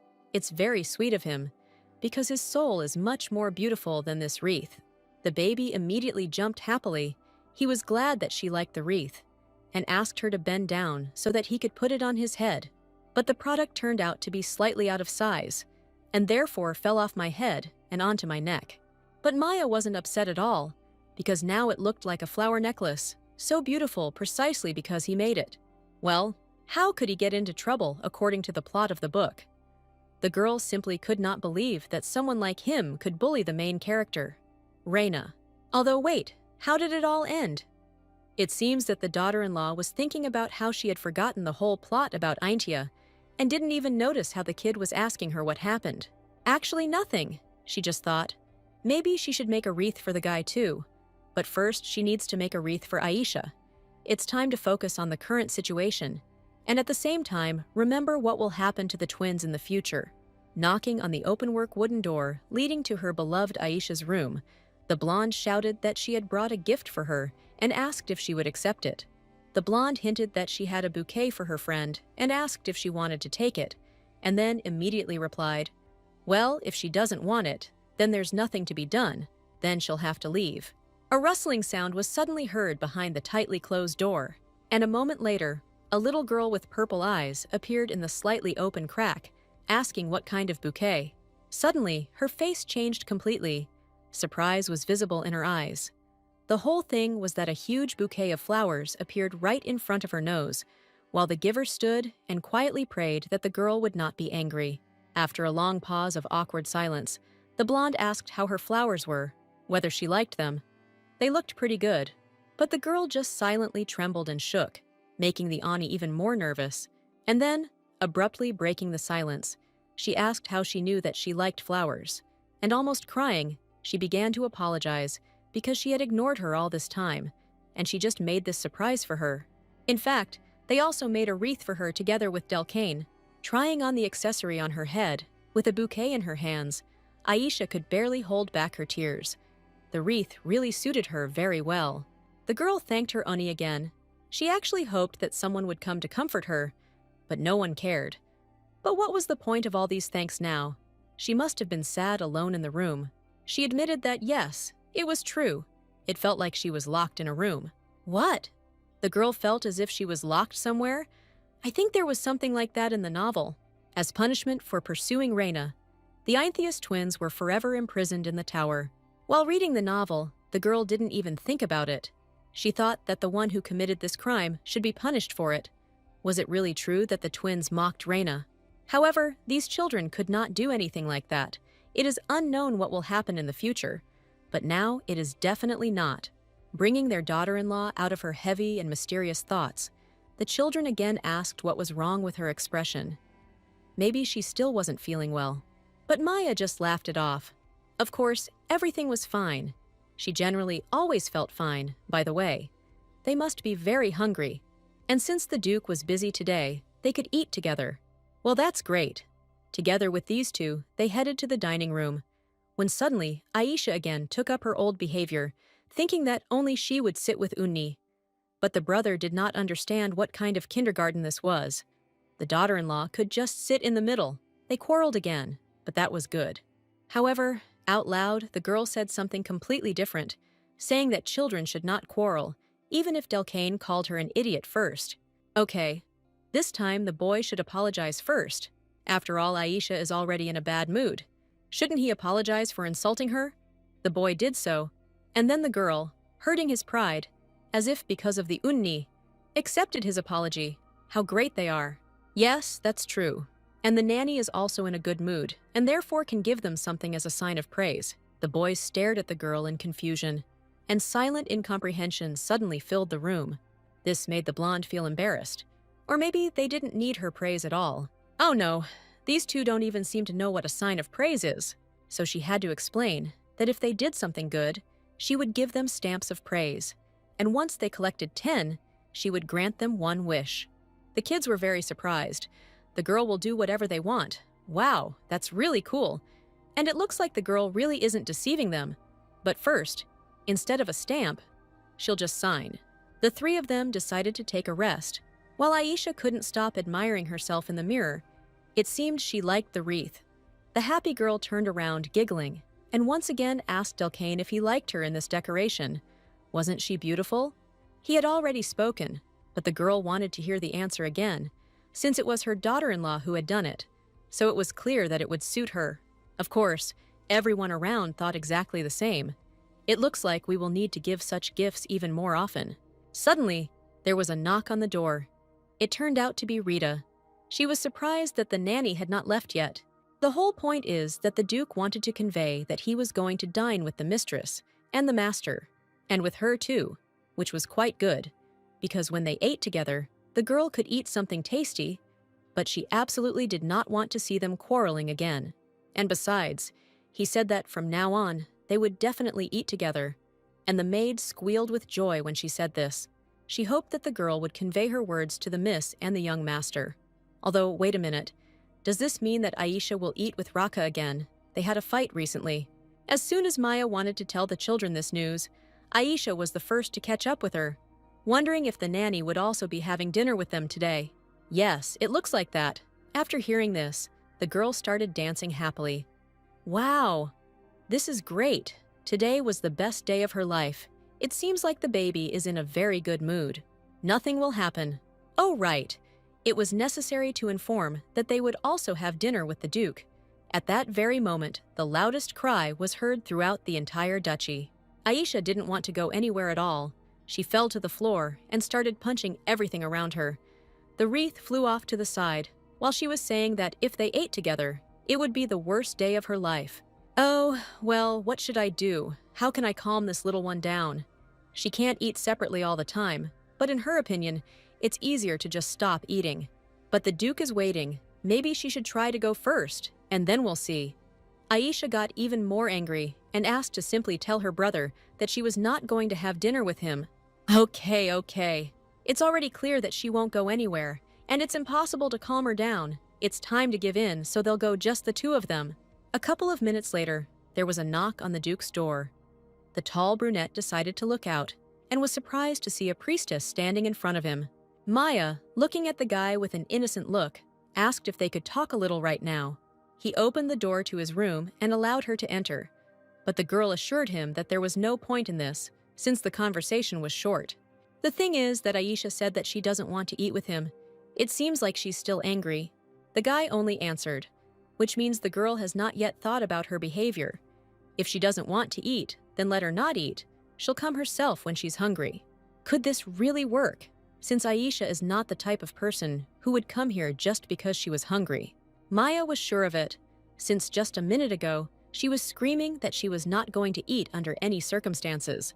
Was it because the little girl was upset? It seemed like it was time to go to her and say something. Oh no, he shouldn't yell at her now. It was crazy. As soon as he stopped, the girl tried to scream to call the Duke back. Unable to resist, the priestess caught up with him and grabbed his hand, saying that this would only make them quarrel even more. Realizing that she had just grabbed the Duke's wrist for some reason, Maya suddenly froze. He turned around abruptly, surrounded by black magic. Raka sternly ordered to stop, stand here and wait. Wow. She thought that the guy would lose his composure immediately after touching her. After a couple of seconds, he already started shaking, as if he was holding himself back, wondering what was happening to him. The girl called him by name again, but he asked her not to call her that, because right now he felt like he might go crazy. He quickly grabbed his head, his hand still in Maya's palms. At first, the guy would go crazy whenever she touched him, but now he seems to be okay, much better. But he can't seem to hold back anymore. 1 second, and the girl's hand is already in his grasp. And with the help of this capture, Raka, with angelic eyes, pulled the blonde to himself. Well, where is he in order? As expected, villains cannot be trusted. Shiram was passing in the distance. and the priestess immediately tried to draw the Duke's attention to this. Just look, his assistant is really doing nothing right now. Was the nanny really going to make fun of him now?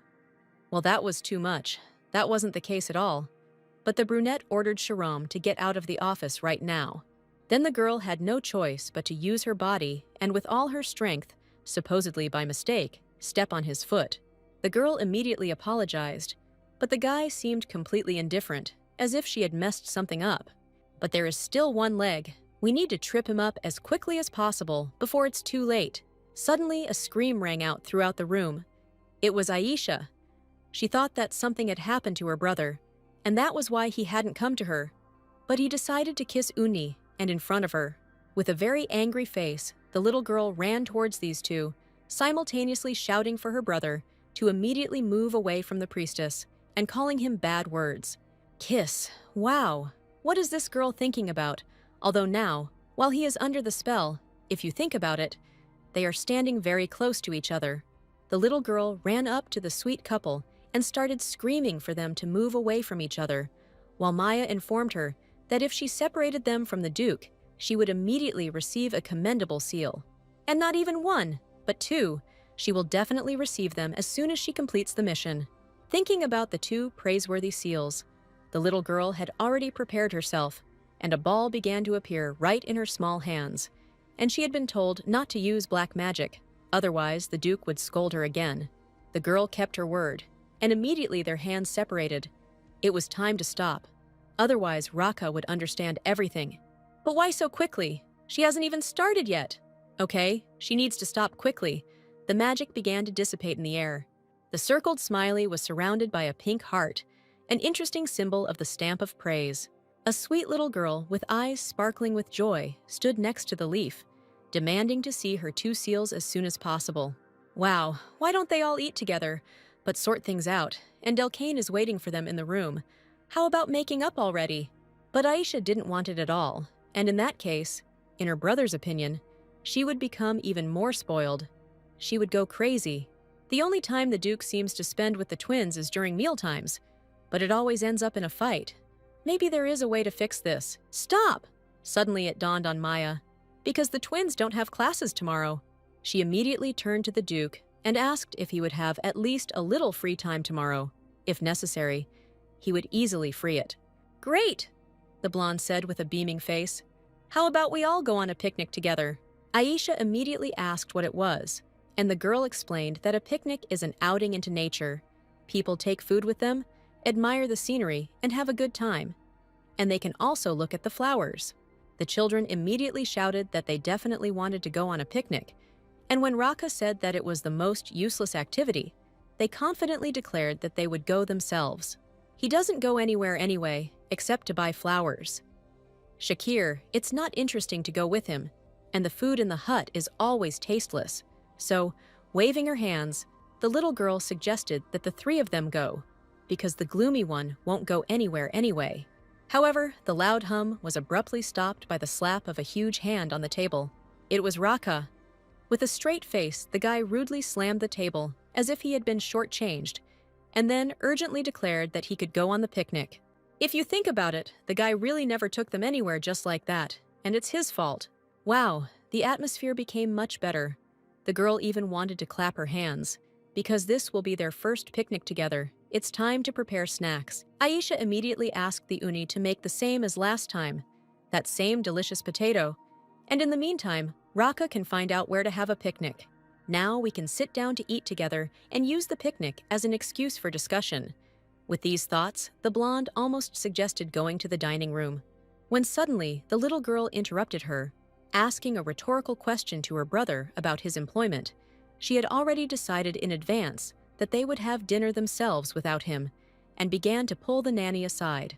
She couldn't even stop her, and having warned her brother that he wouldn't eat right now, the girls quickly ran out and loudly slammed the door. Maya felt a bit ashamed. How could they leave Rocky in such a state?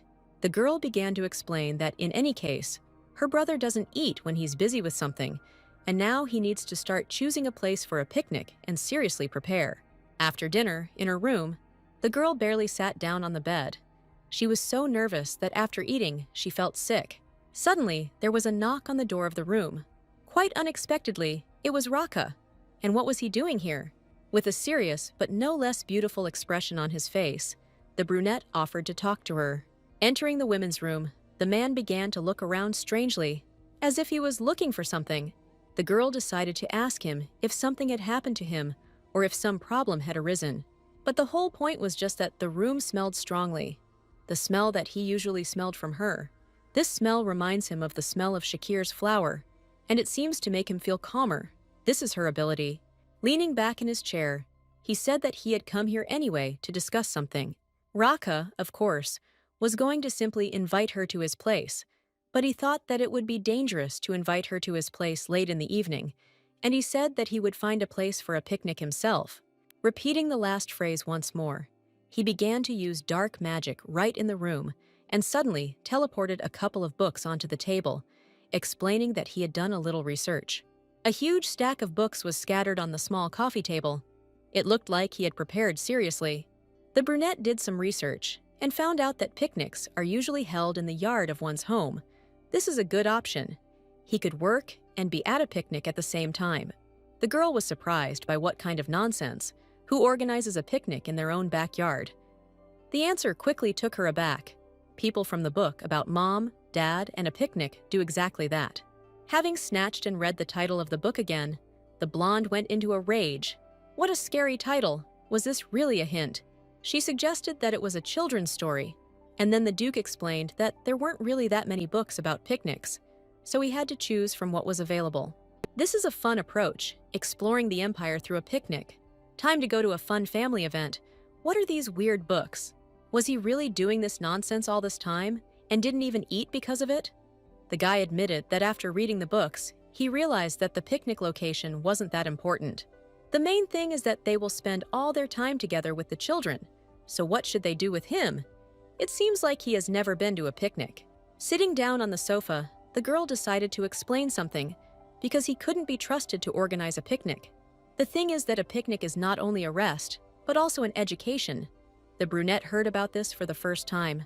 If they have a picnic in the yard, wouldn't it be more like a walk? Aisha would probably be disappointed because of this. This could very well happen, so there is no need to hold it near the house. Hearing this, Raka decided to call this worthless book. How can it contain information that only hindered him? It needs to be burned. Maya immediately tried to stop him, because this is a children's book, and with pictures, he is not going to kill someone because of this. Of course, it was hard for him to figure it all out on his own, wasn't it? But now she could help him. Scratching the back of his head, the guy sighed in frustration. Now he would have to start all over again. It is not necessary to start all over again. He knows the Zerdia Empire well, right? The Duke must know the territories of the states. I wonder if he knows of any places with beautiful nature or historical sites. The brunette suddenly remembered one place where both are included, which means they should go there as soon as possible. Since they really decided to go there, and decided on a place, then maybe it's time to go to bed. It seems like a good idea, and it seems like the girl really helped him. One way or another, where will they sleep tonight? The thing is that the girl's bed is too small for both of them to sleep on it. Moving the chair close to the bed, Raka decided that he would sleep on it only on the condition that the blonde would give him her hand. Having settled down comfortably, it was cozy under a warm blanket, and she was sleepy. Having given her hand to the guy, Maya wondered if tomorrow at the picnic, everyone would be in the same good mood as she had expected this wonderful day. It seems that these four went to that very dangerous forest, the source of black magic, where all sorts of small evil spirits live. So often no one climbs into this dark place. Shahram was restless. Perhaps this was not a picnic at all, but some kind of training to develop courage. Whatever the case, he hoped that everything would be okay with them. Maya was nervously shaking the basket in her hands, not understanding where they had come to. It was a huge dense forest, so that, raising your head up, the sky was much further away. Even the crows decided to fly away from here on their black wings as fashionably as possible. Raka was even a little surprised by her questions about where it was. He had told and spoken about it before. Hadn't she herself said that a place with beautiful nature and historical sites was needed? Very nervously, and even a little afraid, the blonde asked where the historical landmarks were. and heard in response that they were located in a very ancient place. The guy spread his arms around, saying that this was where Einthia's black magic originated. The children suddenly called out to their daughter-in-law, looking around in bewilderment, and she herself wanted to be the first to apologize for all of this as quickly as possible. She also didn't know where exactly they would come, and it seemed that she and the Duke had not agreed. But the kids admired the girl's taste even more, and Aisha didn't even know that such a place existed. They both really liked it. Exactly. They are very unusual children, and this is only to their advantage. Great. They liked the place. The Duke even praised the nanny, as if it was all thanks to her. And then she resigned herself, offering to settle here in place. But right at that very moment, a small worm crawled towards her leg, and upon noticing it, the blonde screamed at the top of her lungs, flying away in fright. Having come to her senses, the girl discovered that she did not have the basket in her hands. Where had it gone? It had just been in her hands. Raising her head higher, the girl suddenly noticed Rocky's cold gaze on her. The overturned basket was right on his head, while strawberry juice was already flowing down his face and hair. He looked quite scary like that, so the girl felt even more awkward and immediately began to apologize for how suddenly she got scared. She thought that there was a handkerchief somewhere in the basket, and she could try to wipe away this misunderstanding, when suddenly, at that moment, a half-white rag, smeared with jam, flew out of the basket like a bullet. So that's where he was. Okay, maybe then let him dry himself with her clothes. The guy could easily use her cape, but the brunette refused. No need to dirty it again, although they could come back and wash the shawl. Raka would simply wipe his face, and that was it. While the girl tried to persuade him to clean his clothes and come closer, he still stood his ground, claiming that he was fine. But Maya was not okay and felt very ashamed. Just let him give her a chance to correct her mistake. Looking at the girl again, the Duke had no choice but to agree and nod his head with a sigh. Ignoring his displeasure, the girl held out her blue shawl, and the brunette, with a basket on his head, began to wipe her face, asking when this would all end. Blue Eyes still saw some kind of pink mark. It seemed to be sticky anyway, even despite trying to wipe it off. The shawl was already in Maya's hands, and the girl was diligently trying to wipe the traces of jam from the man's face, while his light and soft purple eyes were directed straight at her. The blonde asked him to stay here for a while she looked around. Perhaps there was a lake nearby somewhere, but the guy said bluntly that he didn't need help. He would go on his own. Red with embarrassment, he walked in the opposite direction, right under the priestess's cries that he should remove the basket from his head. Little Aisha called her Uni over to show her something interesting, which made her very surprised. On the ground, right between them, there was an incomprehensible plant. On the green leaves, there were red eyes, and the petals resembled lilacs from afar.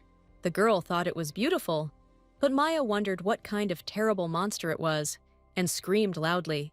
A delighted Aisha, with bright purple eyes and a sweet smile, tore this miracle from the ground, and holding it in her hands, asked to look at it again, because it can even move. It's crazy! What a horror! With these same words, the blonde swung her right hand and hit the plant with all her might. Until it flew away from the girl, the little girl became quiet. It was somehow awkward, but she wasn't going to cry, right? Having quickly come up with an idea, her friend suggested that she go and look for another such plant. Together, they would pick it and take a closer look. However, the languid purple eyes stated that the object seemed to still be alive. Didn't she die from such a blow? They both began to peer at the scene. Suddenly, a red worm crawled out of a ball that looked like a lilac and screamed at the top of its lungs. Aisha, out of fear, began to use black magic, while explaining to Uni that she was right all along and that it was not a flower at all. Did she really just realize it now? The girl was distracted by some loud noise. It was someone's scream. It sounded like a small child's voice. Yes, it was Delcane. Together, they tried to call their friend to find out what was happening to him. However, there was absolutely no time for such long reflections.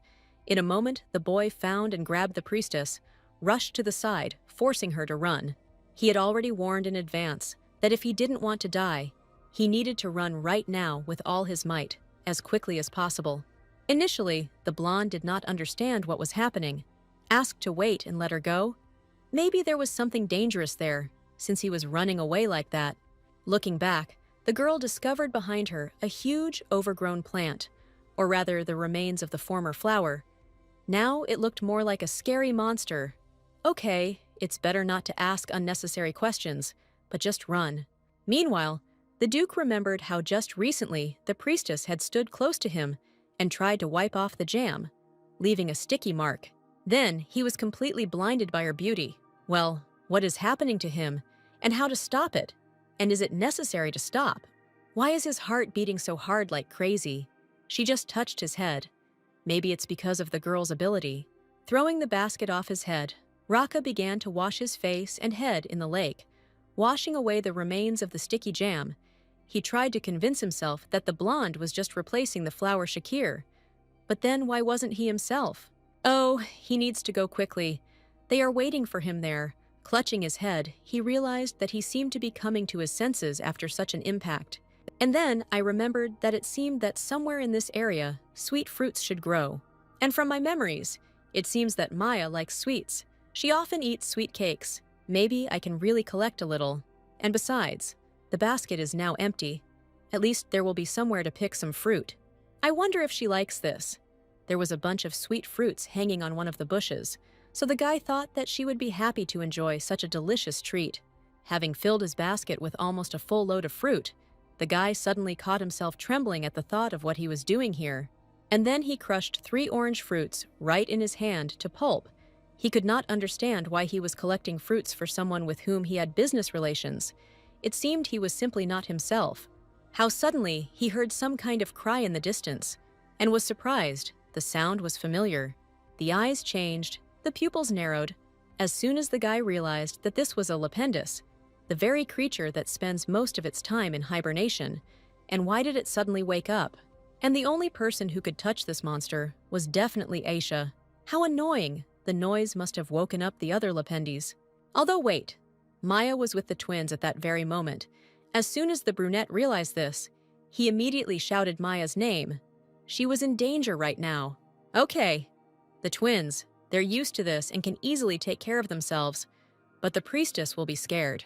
Suddenly, right out of the darkness from which the sounds were coming, 3 figures began to approach. A joyful and smiling Aisha in front, followed by Maya, all in tears and fear. And at the end, Delcane, running with all his might. Right behind them, the figure of the terrifying plant he was familiar with was already visible. Now it was clear why the girl had ordered him to run right now. Only one little sister smiled sweetly and laughed at the game of tag. It seemed like someone in a good mood started using dark magic. Raka wanted to end it all as soon as possible and return home. At that very second, Maya grabbed his hand and dragged him along. What was he doing? They told him he had to run. Turning around, all out of breath, the blonde advised not to stand still, but to quickly follow them. Under the influence of her abilities, the brunette began to think even more deeply about whether he really should just continue running with them. He always used black magic, and in this case, running away with Maya doesn't sound so bad. Wow, he's even smiling. Doesn't he understand that the road they're running on now could lead them straight to death? But he was sure that they wouldn't die so easily because of an ordinary flower. So what does the Duke suggest we do? First of all, we need to run further and further, because, for example, everything suits him. In such and such a situation, everything suits him. The blonde began to choke, because she ran very fast. The girl had almost no strength left. It seemed like she was going to die now. It was getting too hard. Raka paused and thought for a second. He definitely couldn't let her die. Having handed the filled basket straight into her hands, the Duke ordered her to stand aside. While Maya stood in the corner, trying to protect the twins and shield them with herself, a real man stepped forward to meet the monster face to face. Blue Eyes started to worry about the guy. Wow, how is this possible? She couldn't believe her eyes. Raka had just consciously let go of her hand. Could they really just hold hands without any problems now? Or was it self-preservation instinct? With both hands straight in front of him, the boy was about to use his powers for dark magic and was already building up a purple ball of energy with a serious face. A moment later, this charge flew into the plant, right into the center, where the red shoot was located. Under the power of magic, the flower could not withstand it and fell to the ground, shattering into pieces. Maya did not expect to see such a show with her own eyes, and at the very end, she even covered her face in surprise. But the twins liked everything, even though they were used to going out with their brother to hunt for Shakir flowers. But even now, they were in shock. The dark magic in Rocky's hands was reduced to a fine smoldering smoke, and the man, having finally fulfilled his main mission and function as a protector, now stood calmly.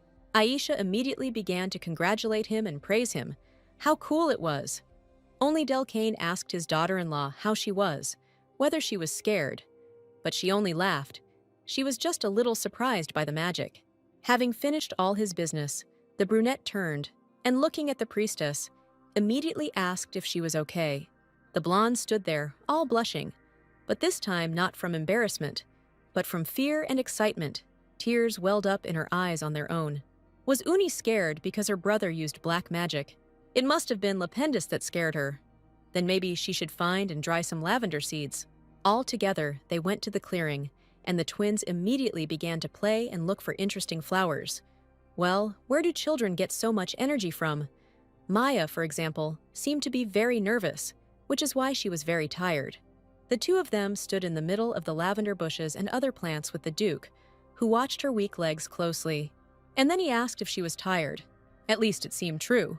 The out-of-breath girl agreed, yes, just a little, probably because she ran fast, and then suddenly got scared.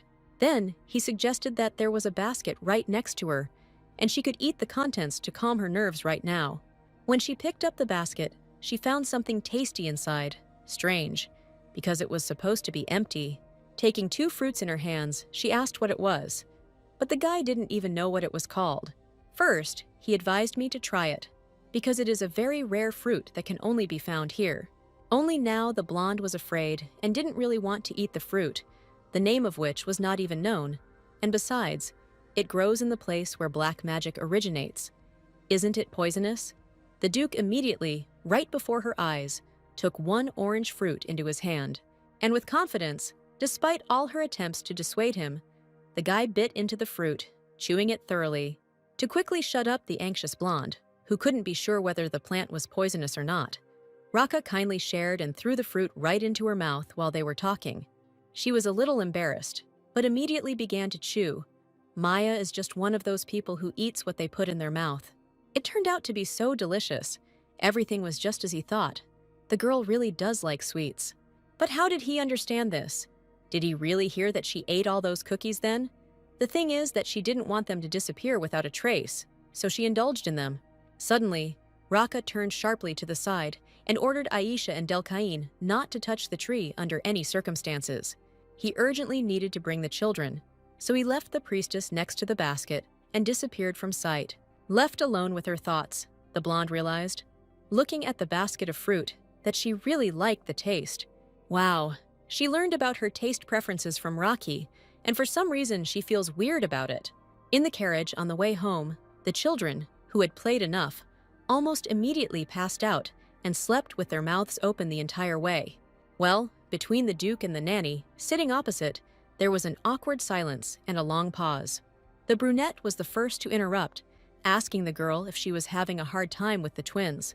Of course, it's a bit difficult, but since they like her, everything suits her, and that makes her happy. Laughing, the blonde assumed that the Duke was worried that she would get tired, drop everything, and leave. Well, isn't that a possible option if things get tough for her? Just up and leave. But no, for Rocky, such an option did not exist, and just the thought of such an outcome made his gaze become fiery and aggressive. Ash-violet eyes combined with such pressure made the girl shake with fear, and the brunette suddenly said that she made him sick and suggested that she keep quiet. So what happened to him all of a sudden? Maybe he was seasick because of the black magic. Well, it seems that's true. The girl, too, must have been feeling sleepy from running all day, so she decided to sleep a little. It had never been so comfortable to doze in a carriage, and since when had her head become so soft? All this time, Raka held her face and head on his palm, just so that the girl would not wake up and sleep soundly. The blonde actually dozed off on his palm, not noticing that it was not a soft pillow on a bed at home. There was a hot drink and a dozen delicious chocolate cookies on the tea table, and the priestess couldn't even pull herself together and touch them, It was too hard to get up from the sofa. Well, why did they go on a picnic on her day off? And why did she have to work the next day? Having gone down to the floor, the girl nevertheless began to eat sweets, as she had worked up an appetite. Today, there will also be a fencing lesson on the training ground. So why should there be a lesson outside today? Suddenly, a joyful Rita ran into the room, smiling, and the brunette said hello. Well, where does she get so much energy from? The maid was very surprised. Why are all the windows closed? And the priestess is sitting hunched over on the floor. The nanny explained that she didn't have the strength to get up. It seemed that she had overstrained her body too much yesterday, but if she allowed this process to linger, she could easily become depressed. It's time to finally air out the room. When the curtains are drawn, fresh air, and the sun will enter the room and awaken new strength. Well, when the maid opened the long-awaited window, she found only heavy rain and no sunlight. Wow, where did all this come from? It was so warm outside all day today. It seems like God himself is on her side today. Thoughts about God made the blue-eyed girl feel even sadder. It reminded her of Terratus. He had said that he would bring her a sacred relic. But why was there no news from him? What if, in fact, it was all a lie, and he simply ran away, and now he's not going to bring anything? Rita continued to say that even despite the rain, the lesson would take place, since a fencing competition would begin in a couple of days. This is the same huge event that takes place every 2 years, in such a huge building. If it was such a huge event, then why doesn't she remember anything about it? Maybe because it happened before Reina met Kines. Although it was Maya's first blessing, it was also, in a way, a scene from Kinese's past. How did it suddenly dawn on the girl? After this, Maya was supposed to fall asleep forever in a year. So does this mean that the original story has not yet begun? Is it possible to start hoping that the story will begin in 4 months, and then 6,000 Kirks will be in her hands, looking at the crazy look of the nanny? Rita asked if she was okay. Maybe it would be right to tell the Duke that it would be better for her to rest today, but no, everything is great. She is going to class. Today was a rainy day. The entire training area was completely wet. The nanny, surrounded by 2 children, under an umbrella to protect them from the moisture, approached the guy who had arrived early this time. Is their brother here too? Maybe something happened? He came to check how the preparations for the competition were going, because he heard that they would be sparring today. Wow, Delcane and Aisha were really going to compete. Each of them was 100% sure that they would win. But Raka stopped this outrage and ordered the 2 of them to run and get ready. The blonde was scared. It didn't matter that it started raining. Well, how about using an umbrella until the fight started? But the children asked not to worry and promised not to catch a cold. They were already wet anyway, so everything was fine. And yet the nanny was still worried about these 2 children, because they were so defenseless. But Raka, looking at her, suddenly admitted that he was much more worried about the girl than about the twins. They were already frolicking around on the playground, splashing their boots through the puddles.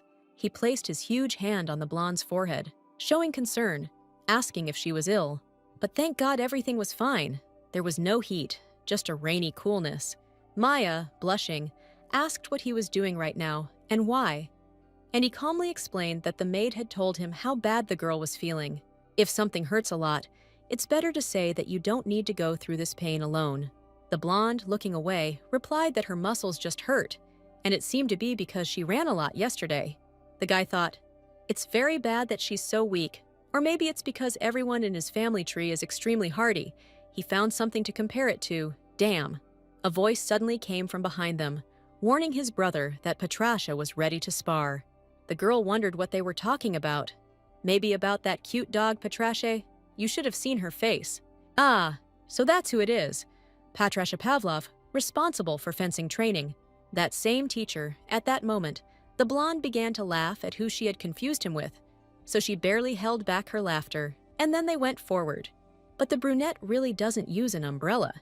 He didn't take it because he thought the rain would soon stop. In this case, Maya can easily suggest sharing this walk together and going under one umbrella. This embarrassed the guy a little. A slight blush was already beginning to appear, but he quickly removed it and agreed. Meanwhile, in the imperial palace of Zerdia, His Majesty still hadn't seen the list of those participating in the fencing competition. He had more important things to do. The flower Shakir has completely disappeared from the forest, and even worse, the daughter of God has disappeared. The blonde man with bloodshot eyes sat on the throne, completely immersed in deep thoughts. It was enough to drive you crazy. Where did that girl go? Everything in the emperor's castle was shaking, as if it was adapting to the thoughts of its owner. Even the crystals on the chandelier were afraid to move once again. Just recently, one of his servants received information about a woman who can put to sleep. Rumor has it that Duke Aintia has already learned of this, so it doesn't seem like this rumor is untrue. If even Duke Raka was looking for information about this, then it must be true or just a rumor. The emperor understood perfectly well that he never did anything just like that, and this woman could not possibly turn out to be a saint by chance. This will require further investigation, but it is good news. Now this narcissistic blonde can worry about other things, among which there was a huge list of names for the tournament. It seems like the troublemakers of the Aintia family have already reached the age to participate in the fencing tournament, and this will be their first time appearing in public. Are they really thinking about winning and getting a new title? After all, they can't remain under the Duke's rule forever, so it's a completely possible option. Wait a minute, who is this? The emperor pointed his finger sharply at an unknown person in the line among the names. It turns out to be Cray Monteris, Monteris's eldest son, who is also a candidate for first place. However, everyone else calls him crazy. The guy thought, candidate for first place. How about pitting Monteris against young Master Ainthia in the first round? Hearing the testimony of the knights who were in the hut, it made one wonder if Duke Ainthia and the twins were in it. The servant objected, because the testimony was not accurate. But still, they had to be prepared for everything, and as far as they knew, only young Master Ainthia couldn't use black magic, and the emperor personally wanted the young master to forever remain in the shadow of his family. It was a very wet day, and the rain showed no sign of stopping. The nanny, together with the duke, stood under the arch, hiding from the drops of water. Together they watched the game, because the head teacher on the field had just shouted. The battle had begun. Aisha's bright purple eyes lit up as she began to furiously swing her sword in front of her. Wow, the girl really is strong, even very strong. Does this really mean that Delcane will lose? But after the next swing of the guy's wooden sword, Maya immediately took her words back. I wonder who the Duke thinks will win. If you take the long view, then Aisha should win. About the short fight he didn't know, because they were both terrible. Raka tends to be objective when it comes to efficiency. These two are just wasting their time chatting, Aisha threatened as best she could, even if she doesn't think about deceiving her. But her brother asked her to concentrate and attack faster. The two of them understood perfectly well that this was their chance to show their good side to their daughter-in-law, because right now she was watching them and worrying. At that moment, Maya stood and laughed at their verbal altercation. The girl began to pour even more. If he continued to attack with the same force, then most likely he would soon fall, so the victory would be hers. But Aisha could not have predicted that her brother would think of tripping her up. So suddenly, instead of swinging and striking with her sword, she found herself right on the ground, and without having time to react in time, a moment later, she already felt a wooden sword right at her neck. It was Delcane. He had won after all, and now he stood proudly on top, his purple eyes sparkling with joy as his daughter-in-law watched them. Later, the girl explained that she lost because of the rain, but she would definitely win the fencing tournament. But the boy next to her only joked. What will she do? Because her daughter-in-law won't know whether she won or not. She's not going to the tournament. The girl's face changed in an instant. How is that possible? Why can't he go with them? She clung to her brother, explaining her desire. Well, why not? So what if they didn't plan it? It seems that a fencing tournament is a very large-scale event, so the gloating Emperor Kines cannot help but go there. The blonde, sharing the girl's feelings, looked at her sympathetically, and then she thought, because if they saw her in such a place, they would immediately grab her, so she definitely couldn't go there. She would support the girl from here. Empty hall of the castle of the Duchy of Aintia. Returning to her room, Maya thought. Aisha seemed very upset. She said that the tournament would be in 2 days. Then it turns out that tomorrow they will also train. Exactly. We need to think of something. We can make juice to support the girl. That same evening, the blonde was already standing surrounded by chefs who were praising her dish. This was the same miracle that she made when they went on a picnic. It was just perfect. It's a pity that she couldn't let Aisha try it due to some circumstances. The situation back then was not easy. The head chef was simply delighted. The carrot was barely noticeable in the juice. It had more of an apple flavor, so the girl will definitely like it. The taste was so incredible, the girl even felt embarrassed by such a huge number of compliments from them. Suddenly, a rough male voice was heard in the kitchen, and the Duke appeared out of nowhere. He asked what was going on here. The thing was that the maid advised him to look in the kitchen, so he became interested, because he had never seen her so agitated. Everyone in the kitchen was very surprised. The common people were taken aback. What was the Duke himself doing here? What brought him here? And just a moment later, there was no one left in the kitchen. Empty glasses and plates neatly decorated the wooden shelves with their weight. Maya said that she was preparing vegetable juice for Aisha for tomorrow, but the brunette did not understand why she was doing this. What nonsense! She just wanted to do it. The people present here did nothing wrong. Raka wondered why this girl was trying so hard for everything. Did she really care about Aisha? But usually no one wants to deal with twins. Everyone runs away in horror at the sight of them.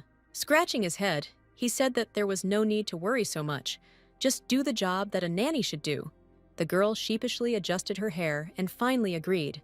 But Aisha had looked depressed all day, so she did it just for herself, outside of work. How is this? Just like that? Why did she just want to do it herself? The guy's voice trembled slightly. Blue Eyes was already starting to get nervous. Why did he suddenly become so silent? She didn't understand anything, but it was better to get out of here before he kicked her out of the kitchen himself. In a hurry to collect her things, the girl noticed that another bottle of juice had disappeared from the table. "Ah, there it is!" The cook kindly replied, and said that there was little space on the table, so he moved it to another place. Laughing, she thanked him. How could she thank him? The blonde suggested taking some of the remaining juice, and he had already agreed and taken it, when suddenly the Duke's hand intercepted the bottle. He himself, the first to say that he would drink it, began to try it, taking sip after sip, and then he confirmed that it really tasted good. The girl wanted to give it to the cook. It is not clear why, but it seems that this guy is in a bad mood today. Apparently, he is a very sensitive person. Maybe he will feel better after he eats something sweet. She offered to drink another bottle. She still won't. The guy listened nervously about the sweet drink with honey, which supposedly would lift his mood, but he himself did not understand what he had just done. He was absolutely crazy, putting the bottle with the orange liquid back on the table. He could barely contain himself. And then, with the coldest and most evil look, he turned to the nanny and growled, ordering her to remove it from the kitchen. The stunned girl did not understand what was happening. Her pupils narrowed from amazement and fear. What was wrong with him today? For the first time in all this time, while she was here, he allowed himself to talk to her like that, and in public too. Behind the menacing expression on her face, an order instantly sounded. The word "take away" echoed in the girl's head. After such an awkward incident, Duke Intia immediately turned around and walked away. What the hell was going on with him? Maybe he didn't like the taste of the drink. Meanwhile, the cooks on the side were gossiping about how their Duke, who had never been interested in women, had started behaving so unusually. Spring had probably begun for him. The long-awaited day of the fencing competition had arrived, and huge crowds of people were already approaching the huge building. In the end, Maya went anyway. Who would have thought that Del Kane would make a wish that they would all go to the fencing tournament together? The girl thought that he would take advantage of the wish later, which was expected. The Aintia family should not be underestimated. She tried to persuade him 100 times yesterday to make another wish, because she had good reasons not to agree. But the kids were stubborn, who said that all promises must be fulfilled. The boy was already disappointed. Shouldn't she behave correctly? If she doesn't keep her promise, then Aisha won't go to classes. But the blonde really couldn't. If they caught her, they would take her to the temple, and that would be the end of her happy life. In the end, she had to agree. The brunette sitting next to her in exactly the same black robe asked the girl to never again promise to fulfill the twins' wishes.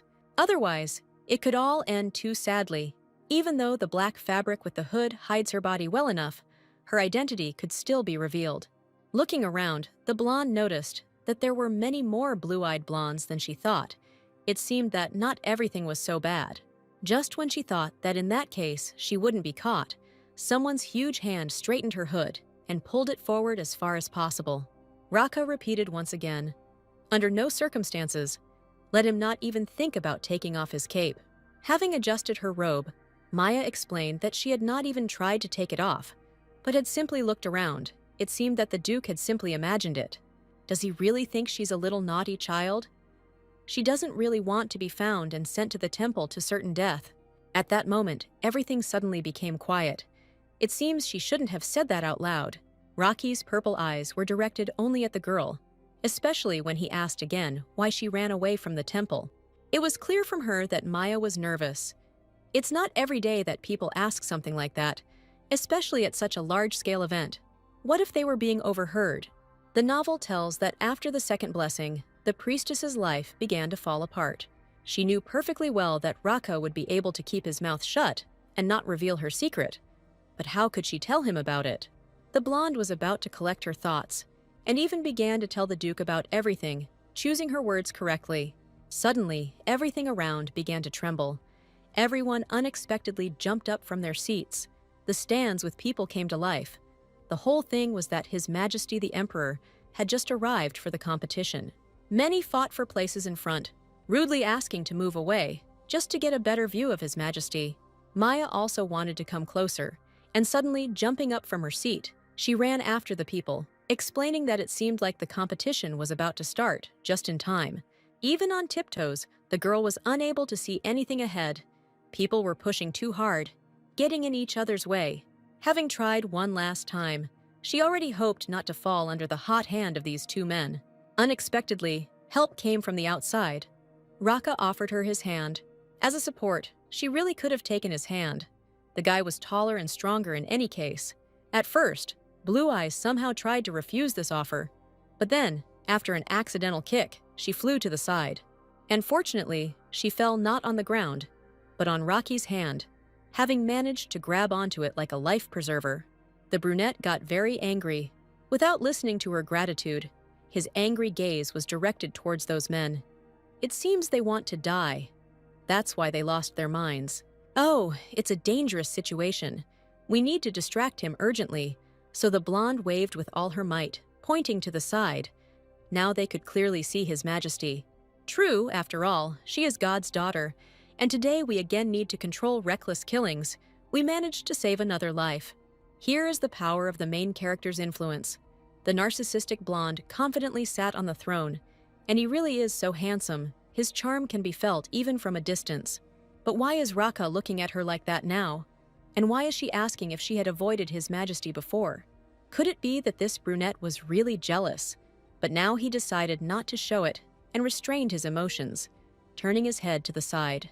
Wow, it looks like the tournament is finally starting!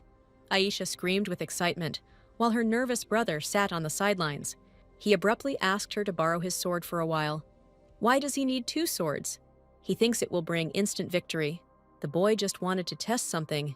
It wouldn't take long, so his sister was happy to share her weapon. Taking both swords in his hands, he confirmed his guesses, as he thought, Aisha was fine, and judging by this, the hilt of his sword was somehow very loose. The girl told him to go and change it right away, the broken sword at the fencing tournament. It's pretty strange. How could they make such a mistake? One of the guard servants said that they would not be able to change his sword for him because they had no spare ones, and apologized. But that was already suspicious. At that very moment, the emperor was informed that the young master Aintia had noticed that something was wrong with the sword. Yes, and despite this, the boy decided not to refuse to participate. Interestingly, it seems he really believes in himself. However, no matter how good his skills were, it was interesting to see if she could defeat Count Monteris's son. It reminded the blonde of the very moment he first saw the twins. At that time, the previous Duke and Duchess Ainthia went missing, so he went to their mansion to assess the situation. In the gloomy darkness, two pairs of bright purple eyes looked at him, shining in a frightening way that was not typical for children. Well, yes, so these children could not grow up weak. In any case, the emperor hoped that Count Monteris would be more talented. Oh, by the way, where is his beloved Duke Aintia now? The servants reported that his carriage is not here. He didn't come. which was somehow strange for him. The Duke, who cares so much about the twins, couldn't not come to their appearance in society. Then where is he? The vampire's red eyes boldly slid across the stands in search of prey. Miss Einthia was waving to someone. Ah, there he was. I found him. Yes, it was him. And his devilish grin, he deliberately wanted to hide in the shadows, as if he wasn't here. Next to the exposed guy sat a second man in a robe. They were discussing something heatedly. But who was it? Who could go with the Duke to such a place? A second later, Viego was given the order to find out who was sitting next to Duke Aintia. Maya was so touched when they announced Aisha's victory over her opponent in an instant. She is a very clever girl. Only her brother thought that it was because of the weak enemy, as if it was easy as pie. But it's not true. It's necessary to praise her when the girl returns. Well, yes, of course. There just weren't enough words, it seems. Now it's clear why Aisha so desperately awaits praise all the time. Let him see for himself. She won. Isn't that enough? The girl did well in everything. In that case, she should simply be praised for everything. A pair of blue heavenly eyes peeked out from under the dark, gloomy robe. Raka didn't even notice how he was staring at the nanny, and a pleasantly familiar blush appeared on his cheeks. However, she urgently needed to pull herself together. Such a sharp change in mood had made the girl tense, which is why the guy fell silent. In the saddle, right now, a familiar figure was emerging from the arch onto the battlefield. Seeing her beloved boy, the blonde clapped her hands joyfully. It seemed like it really had begun. And here was Delcane, despite his young age, in his blue robe and metal gloves. The boy held himself quite confidently. The gaze of his violet eyes burned into everyone, so that no one could even guess that something was wrong with his sword. Let the legendary event of this day, the long-awaited competition, begin. Both opponents stood opposite each other, holding their swords tightly in their hands. Without any fear, Delcane was the first to enter the battle. He took a running start and raised his sword and attacked his enemy. Monteris wasn't that bad at fencing, so he was able to defend himself. From the stands, the boy's nanny supported him with all her might, shouting motivational cries about how great he was. Suddenly, she noticed that the boy seemed to be upset about something, and for some reason, during the sword fight, his weapon was wobbling suspiciously. Suddenly, the young master Einthius' sword jumped straight out of the hilt and fell to the ground. The poor boy was left without a weapon on the battlefield, and Maya's indignation seemed to know no bounds. My God, he's wounded, the Duke, gritting his teeth, barely managed to say that it wasn't a serious injury. However, how can one be calm while watching what is happening? If one looks closely, it is clear that Raka is worried about her brother even more than the priestess. Taking the guy by the hand, the blonde tried to calm him down for at least a second, because if everything went badly, Delcane himself would be able to stop the fight. And what's more, as he himself said, he really wasn't hurt that badly. The nanny's supportive words and touch calmed the boy down.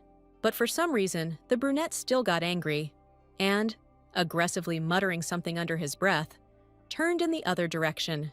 And then he walked away, saying that he would be back soon. He ignored all questions about what happened. Where did he suddenly go?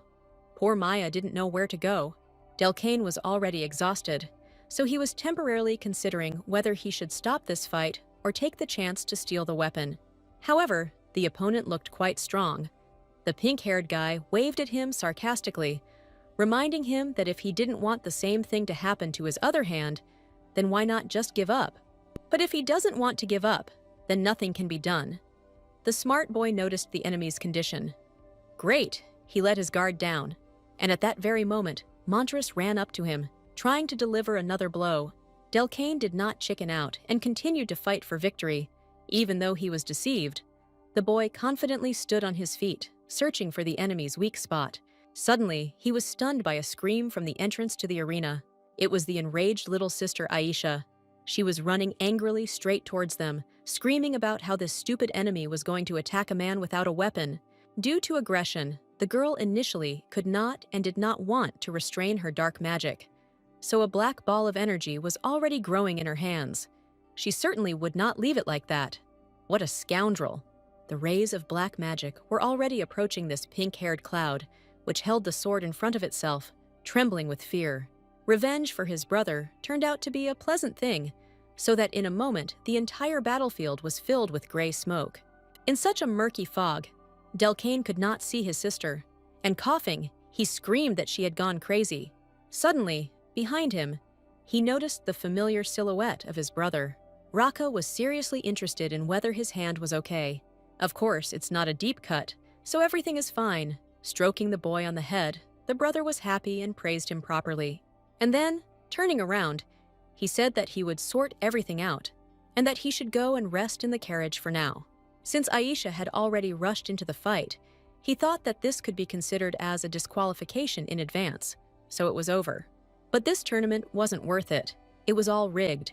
So he asked the boy again to do it exactly like this, and to be careful. The smoke slowly began to clear, making Delcane visible to everyone. So what just happened? Maya, meanwhile, continued to worry about the boy, stood alone among the crowd of people, not understanding what they should do now. The Duke told her not to disappear, and he himself went somewhere. They need to stay where they are, because then they can find each other later, and it won't be a big problem. To the side, she noticed some Imperial Knight. It seemed to the girl that he had been looking straight at her for a couple of minutes. Oh no, he's coming straight towards her, with such an angry and serious face, and even with a scar on his lip. The blonde was stunned, which is why she had a bad feeling about this tournament. She needed to get back to the carriage as soon as possible, where she could wait for Rocky or the twins. But no such luck.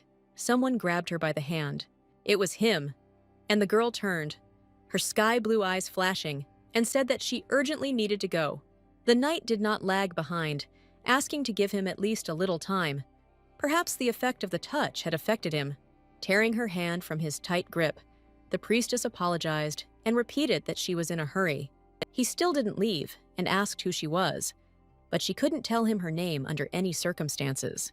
What to do? You need to run away quickly, distracting him by saying that, according to the rules, men introduce themselves first.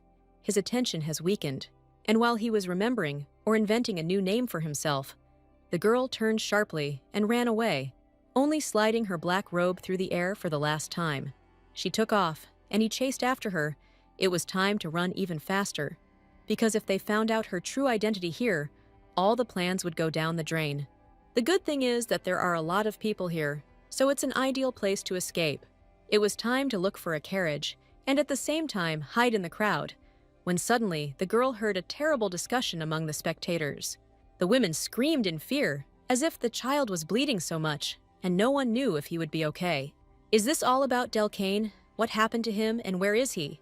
Maya began to look for the boy in the hall, and when she found a boy with purple eyes who was holding his bloody shoulder, she immediately ordered him not to move. She took him in her arms, despite his cries that it wasn't worth it. But it would be faster. Maya's strong body was just meant for such cases. By the way, there is also a man following her, so it would be nice if the boy followed him at the same time. For starters, someone was following them from the right side. You need to go into the alley on the left side, then to the right. And now turn around the next alley, and here they have reached the carriage. Removing the hood of the black robe, Maya sighed in relief, hoping that the knight would not follow them so far.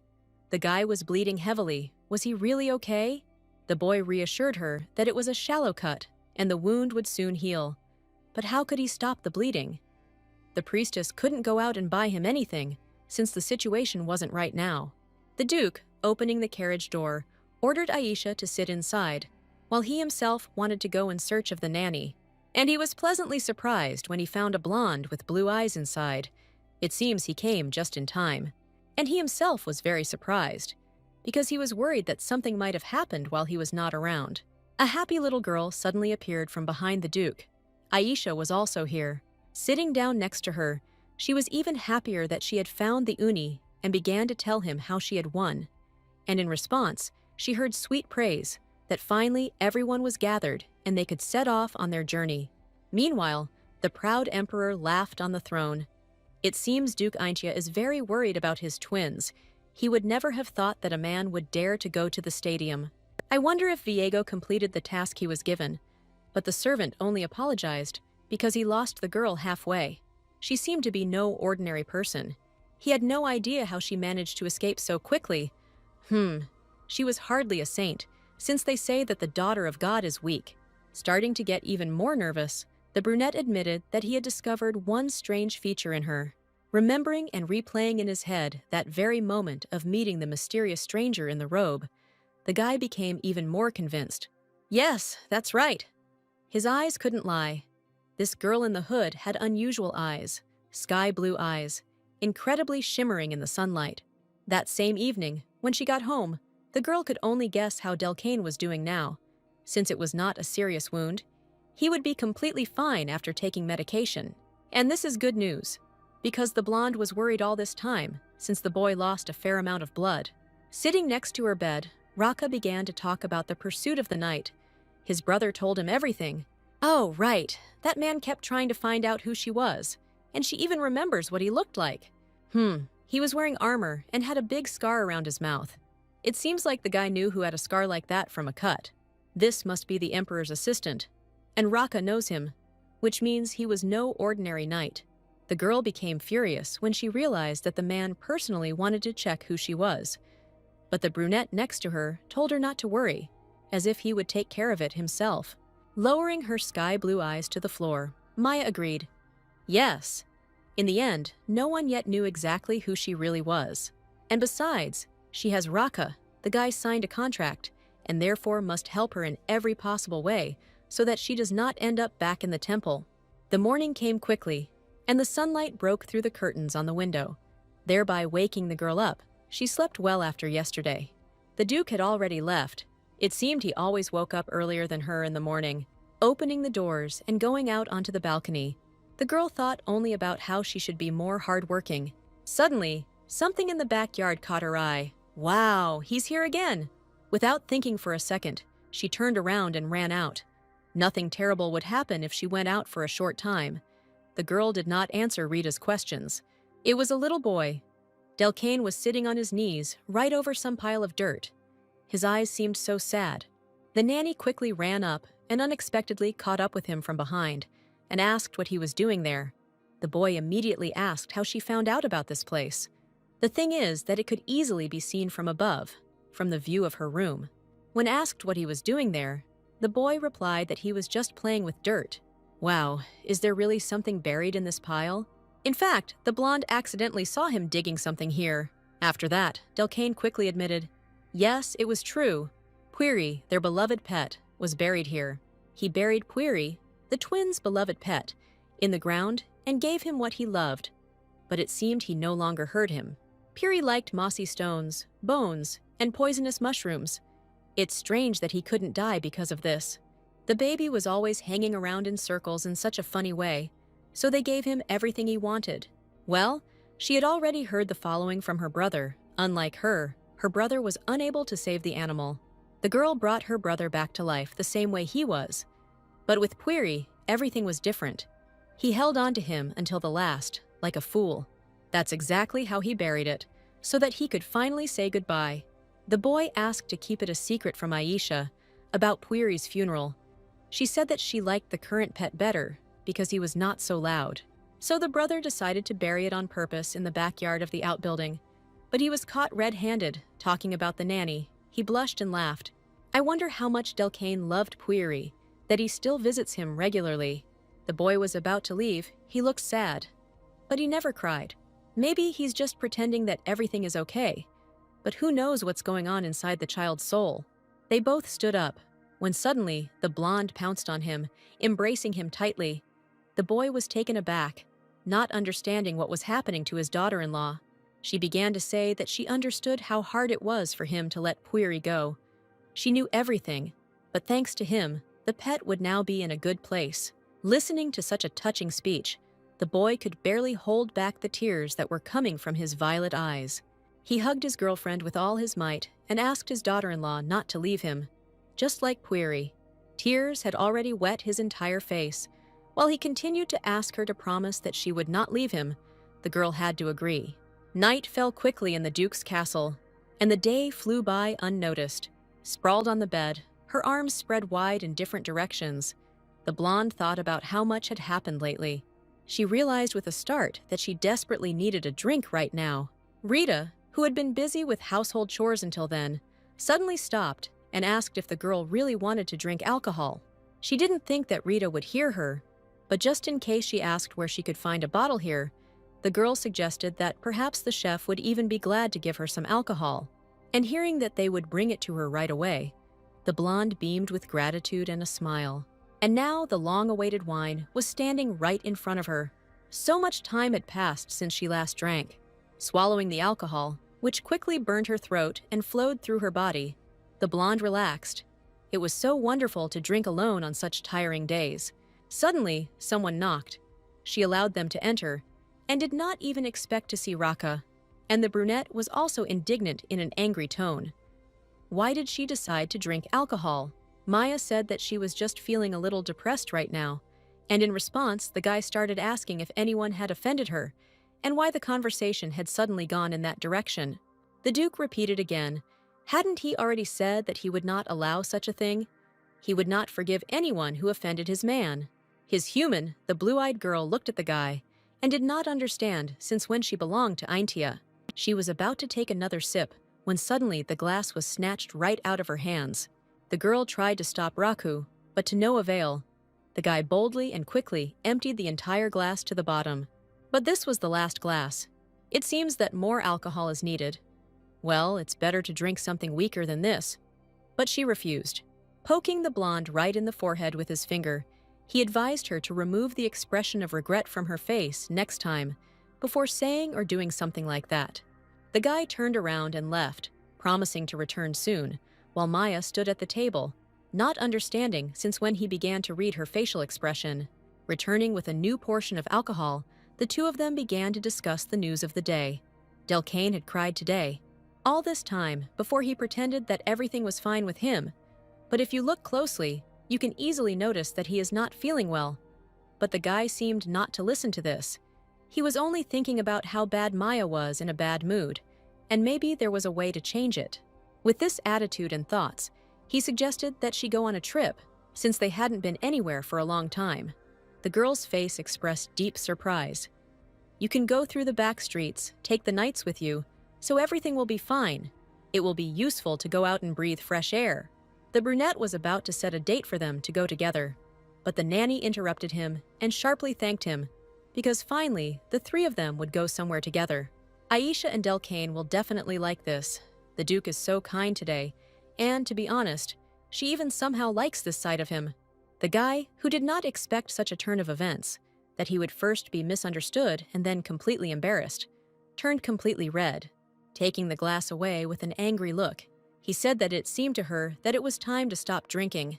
If he drank any more, he would suffer from a hangover tomorrow. But the blonde tearfully asked for more, until she eventually dropped the glass of red liquid from their shared hands. The glass shattered into pieces and fell sharply to the floor, staining the white fabric of the carpet with crimson liquid. Initially, when Rocky asked if she was okay, the girl answered positively, but only then did she suddenly notice how blood started to flow right from her wrist. But this was a shallow wound. It seemed like just a minor cut, but just at the sight of one small scratch on Maya, the brunette became aggressive, unable to control himself. For some reason, the Duke suddenly covered his nose with his hand, as if he was barely holding himself back from something. What the hell is going on with him? Why did he suddenly cover his nose? Maybe she stinks. Just in case, the blonde repeated once again that she had joked last time about not washing herself, but she washed herself every day. Since, in his opinion, this was not the case, why then did he cover his nose with his hand and stand there all nervous? This is very unpleasant. It's not tactful to behave like that right in front of a girl. He suddenly caught Maya off guard when he grabbed both of her arms, thus immobilizing the girl in one position. What is it? Why did he suddenly start behaving so strangely? What other smell did he already manage to smell there? But there had been no physical contact before. So why did he become like that? And then suddenly grabbed the injured hand and grabbed the scratch. At first, he simply sniffed her hand and finally understood where that sweet smell was coming from. Having pressed the blonde against the wall, the guy began to make do with the red liquid straight from her wound. And having finished the job, he raised his brighter than ever violet eyes to Maya. His whole mouth was covered in blood, but his lips were hidden in a grin. God, what the hell is going on here? The blue-eyed girl didn't understand anything at all. A second later, The huge brunette began to weaken until he finally lost consciousness and began to slowly lean to the side. Saving him from falling, the girl took the full impact, catching it on her fragile shoulders. Did he really fall asleep like that? How hard? Just a little more, and she would carry him to the bed. Great, it worked, and the huge, dark figure plopped down on the bed. She stood back up on her feet and took a breather, rubbing her eyes. She barely managed to drag herself along. Yeah, that was hard. Seeing how the guy was suffering from the heat in his sleep, she realized that he must have been uncomfortable with these buttons, or that he had become stuffy in his clothes. So, sitting down closer to him on the bed, the blonde began to unbutton his black shirt. Just 3 buttons, and he should feel better. It will free his breathing and open his throat to fresh air. But why does she feel like some kind of pervert, especially at the moment when her hand touches his chest? Her face accidentally turns red, and for some reason, she couldn't concentrate and unbutton the last button. Unexpectedly, her help was rejected, as was her entire upright sitting position on the bed. After all, she was squeezed between pillows, a blanket, and Rocky's body, lying in a horizontal position. Damn it, she buried her face in his chest. The air was getting less and less. She asked him to let her go from the strong grip of his embrace, but of course he didn't hear. Although okay, it's better to lie still so as not to do something thoughtless, because of which the situation could become even stranger. It seems better to do nothing and just accept it. But what was this strange behavior at the beginning? As if under the influence of her powers, although there was no contact then. There is one guess, though, whether this was because of the smell of her blood from the open wound. I wonder if there are any other secrets in her abilities. Having greeted the new day, Rita entered the room with a good morning. She was going to wake up the nanny, put out the cookies, and leave. Only when she saw who exactly was in the room with the nanny did the girl freeze. Right on the blonde's soft pink bed sat the Duke, who had just woken up, looking at the maid with a serious face, not understanding what was going on. But she just wanted to bring cookies and treat her friend. Scratching the back of his head, Raka advised her to leave. There was no need to repeat it a second time, so the embarrassed maid immediately left the room, quickly closing the door behind her. Sitting right on the bed, the guy decided to remember piece by piece what exactly happened yesterday and how he ended up here. At first, the glass broke and he lost consciousness because of the smell of Maya's blood. It was so sweet. Then he wanted to taste it. And from that very moment, he forgot everything. There was a lapse in memory. Oh, well, did he really start behaving abruptly? Anything but that. If he thought back, even when he was absorbing the blood, for a second it seemed like his black magic had disappeared. Looking at his palms, he continued to feel it even now. No way. Can he really not use black magic? Where did all his powers go? But the guy thought that he could use it if he tried hard. That is, he had to give up black magic in order to feel normal. Clenching his hand into a fist with all his strength, he checked again, because he still had something to protect, so black magic would definitely be needed. Oh, it seems like the powers blocking black magic are gradually disappearing, which means this is a temporary effect. Raka turned around and noticed a blonde in bed, her hair disheveled, her breathing ragged, and she was snoring softly. So it turns out that he needs to constantly contact this mysterious girl. He stroked her head, straightening some of the loose strands. Oh, did he really have to keep Maya by his side for the rest of his life? When she woke up, the first thing the girl did was run out onto the beautiful balcony. She was not in the mood today. Last night had taken its toll. Damn Teradus. It's been 6 days since he said he would bring the relic. Were his words just empty words? Why hasn't he shown up yet? Turning around, Maya heard the sound of scratching on the door. And the only person, that is, God, who can create such a strange sound is Teratus. Wait a minute, is it really him? Running to the exit of the room, the girl joyfully opened the doors. She hoped to see anything there, but not a red pig. The cat meowed angrily. Where did she even see a pig here? Well, excuse me, I was mistaken. So it was the cat who, ignoring all the ridicule, confidently walked into the room. Having found a comfortable position, the animal lay down sweetly on the soft bed. Teratus immediately asked why she was staring at him like that. Maybe she also doesn't like cats. But no, it's just surprising, because the girl had never seen such a plump cat before. It seems like chubby animals are naturally cuter. I wonder if she wants to touch his fluffy fur. Well, it seems he remembered well the previous situation in which he appeared in the form of a raccoon and was pushed away. Taking the animal in her arms, Maya staggered. It was heavy, so that's how much this cutie weighed. Her hands were shaking. Sitting on the girl's lap, Teradus enjoyed stroking the growth of fur. How good, he really found a relic. But it was difficult to obtain, since it was deep underground. Well, where is she? The blonde couldn't wait and restrain herself any longer. He asked her to stop staring at something incomprehensible and just look at his tail. At first, she didn't notice the sacred thing on it because it was hidden behind the fur. The ring seemed too big for her to wear. It looked so loose, but the cat grumbled, asking to put it on first and then talk. Well, it has shrunk on her finger. It's just incredible. Now she won't have such a loving and violent reaction anymore. Maybe it will even have a calming effect. But the girl must be careful when wearing this relic, because thanks to its strong divine power, everyone nearby will be able to hear its voice. Blue Eyes reassured the cat. Raka shouldn't come today, although it's a pity, because she would like to test the effect of the relic. A little girl in a purple dress suddenly flew into the room and immediately began telling her where they were going tomorrow. As she suddenly froze, seeing the pig on her daughter-in-law's lap, Teradus immediately wanted to teach her a lesson, even though he himself told her to be careful, and he does such things. The little girl took 3 steps forward, looking at the animal with apprehension, and then she took the cat in her arms, and again calling him a pig, asked him again what he had just said. She turned to the Uni, because it seemed to her that this pig said something strange, but that couldn't be true. She probably misheard. In her heart, Maya really hoped that the girl would quickly forget about it. But Aisha was not one of those.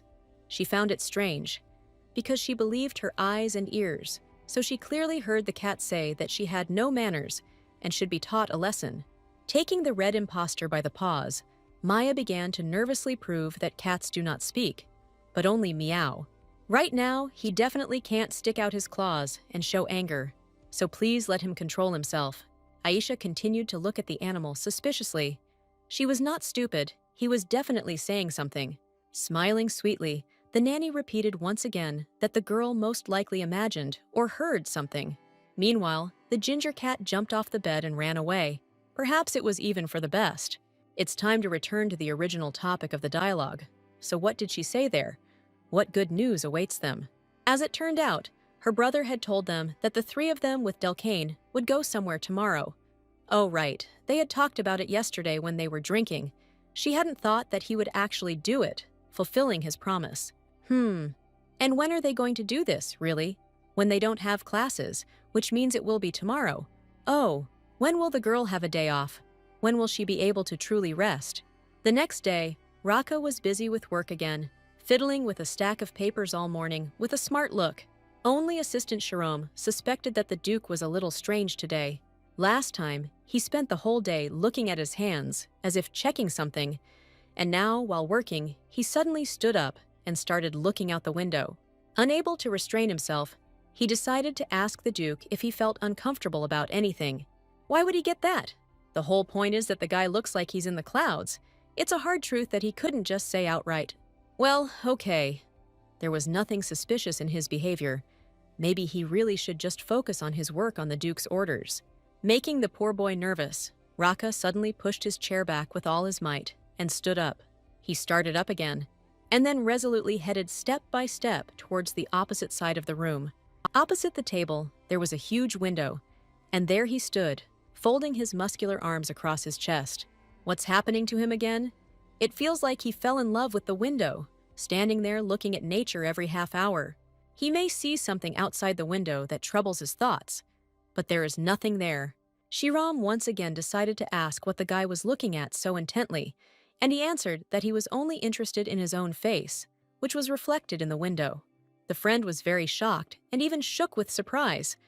Was it really true? Anticipating the next question, the brunette ordered to stop interrogating him and just disappear. He continued to stand alone at the window in his thoughts, not understanding why they hadn't gone out yet, since today Maya and the twins were supposed to go for a walk. Suddenly, his gaze finally found something to latch onto. Finally, they came out, a couple of carefree children in front, and a young lady with wavy hair at the end. Without thinking for a second, Raka decided to go out for a short while to breathe some fresh air outside and promised to return soon. Shiram was worried about his meeting with Count Burzman after dinner. He might be late, but the guy didn't seem to care, and he threw a request over his shoulder that he not come today, since their business wasn't that urgent. The boy did not leave his boss until the very door, not understanding what he should do with the rest of the work. But he made him think there was only easy work left, and he could handle it perfectly. But if he didn't want to do it, then let him leave it. Having wished the guy a speedy return, he finally let him go from his office and sighed with relief. Finally, he also had a day off. The event of the day, or rather the walk, took place on the shopping street Wister, a rather lively street with many plants and cozy bakeries. Maya had heard before that it was the largest shopping street in the empire, and in real life, it really is just incredible. A second after they arrived, Aisha was already pulling the uni to someplace, her eyes clinging to everything around. She pointed her fingers at an elegant place. Tarti's Cafe. Its doors were decorated with lace, and the place itself looked like it was very expensive. They better not go into such an expensive dessert shop since Raka gave them some money. And what will Delcane say about this? The boy admitted that his daughter-in-law does not have that much money, thereby shocking her. The girl turned around with annoyance. How could there be no money? No. In fact, the blonde took a little with her. But instead, we urgently need to come up with some new, tasty, cheaper dessert. Oh, right. The man selling cotton candy, lollipops, and cookies at the stall is exactly what they need. With a joyful smile, the nanny asked Aisha how she liked this option, but the girl flatly refused, since it ruined her whole mood. But her brother will be happy with absolutely anything that his daughter-in-law buys him. After stroking the boy on the head, the blonde decided that she would then buy dessert just for him, thereby hoping that his sister would follow suit and also want cotton candy. A second later, the little girl was screaming like crazy, angrily saying that she would also be happy with everything that Uni would buy her. Even if she bought something strange, the little girl would be happy. That's what she thought, which means both kids don't mind cotton candy. Wow, this weird thing on a stick is called cotton candy. As far as the nanny knew, yes, did she really like it? Yes, the girl became interested in what it tasted like since it had such a cute name. It was necessary to hurry to walk and look everywhere. The main thing is not to fall. There are so many beautiful things here. But if Aisha is distracted by everything, then it seems that her brother and sister-in-law will have a hard time. They will move very slowly. Finally, the long-awaited cotton candy on a stick was ready, and the vendor kindly handed over a pink ball. The nanny laughed and asked what kind of cotton wool the baby would like to eat. She, in turn, suddenly began to dance and loudly point out all the flavors. She wanted this one, and that one, and that one. Even her brother couldn't calm her down. She only started to get angry. No! Well, what difference does it make how many flavors she takes? The main thing is that it's tasty. In order to see the entire assortment, the girl immediately leaned closer to the counter and was very surprised. Sniffing again with her eyes closed, Aisha was sure she could smell a familiar scent. Wow, that was her brother's scent. Raka was somewhere here, nearby.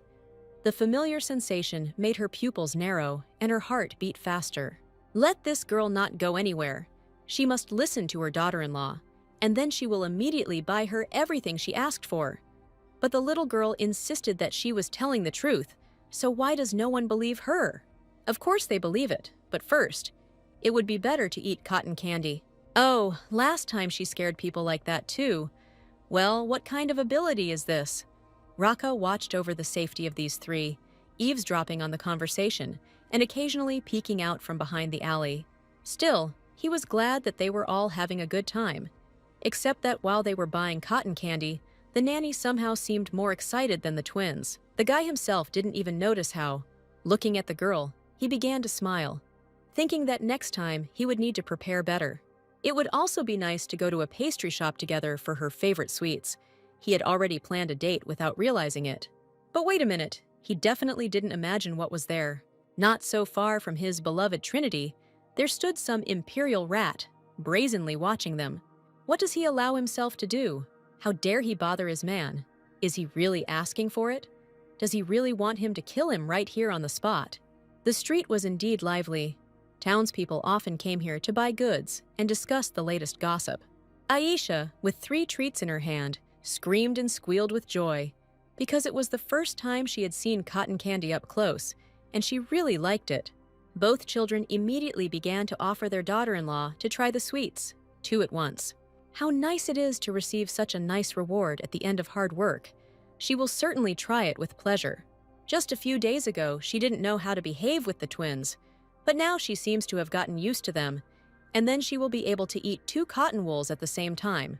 As she continued to walk around the town, she realized that her experience as a nanny was gradually accumulating. Far from the bustling and restless stalls, in the shadow of the street stood a man in black patent leather shoes.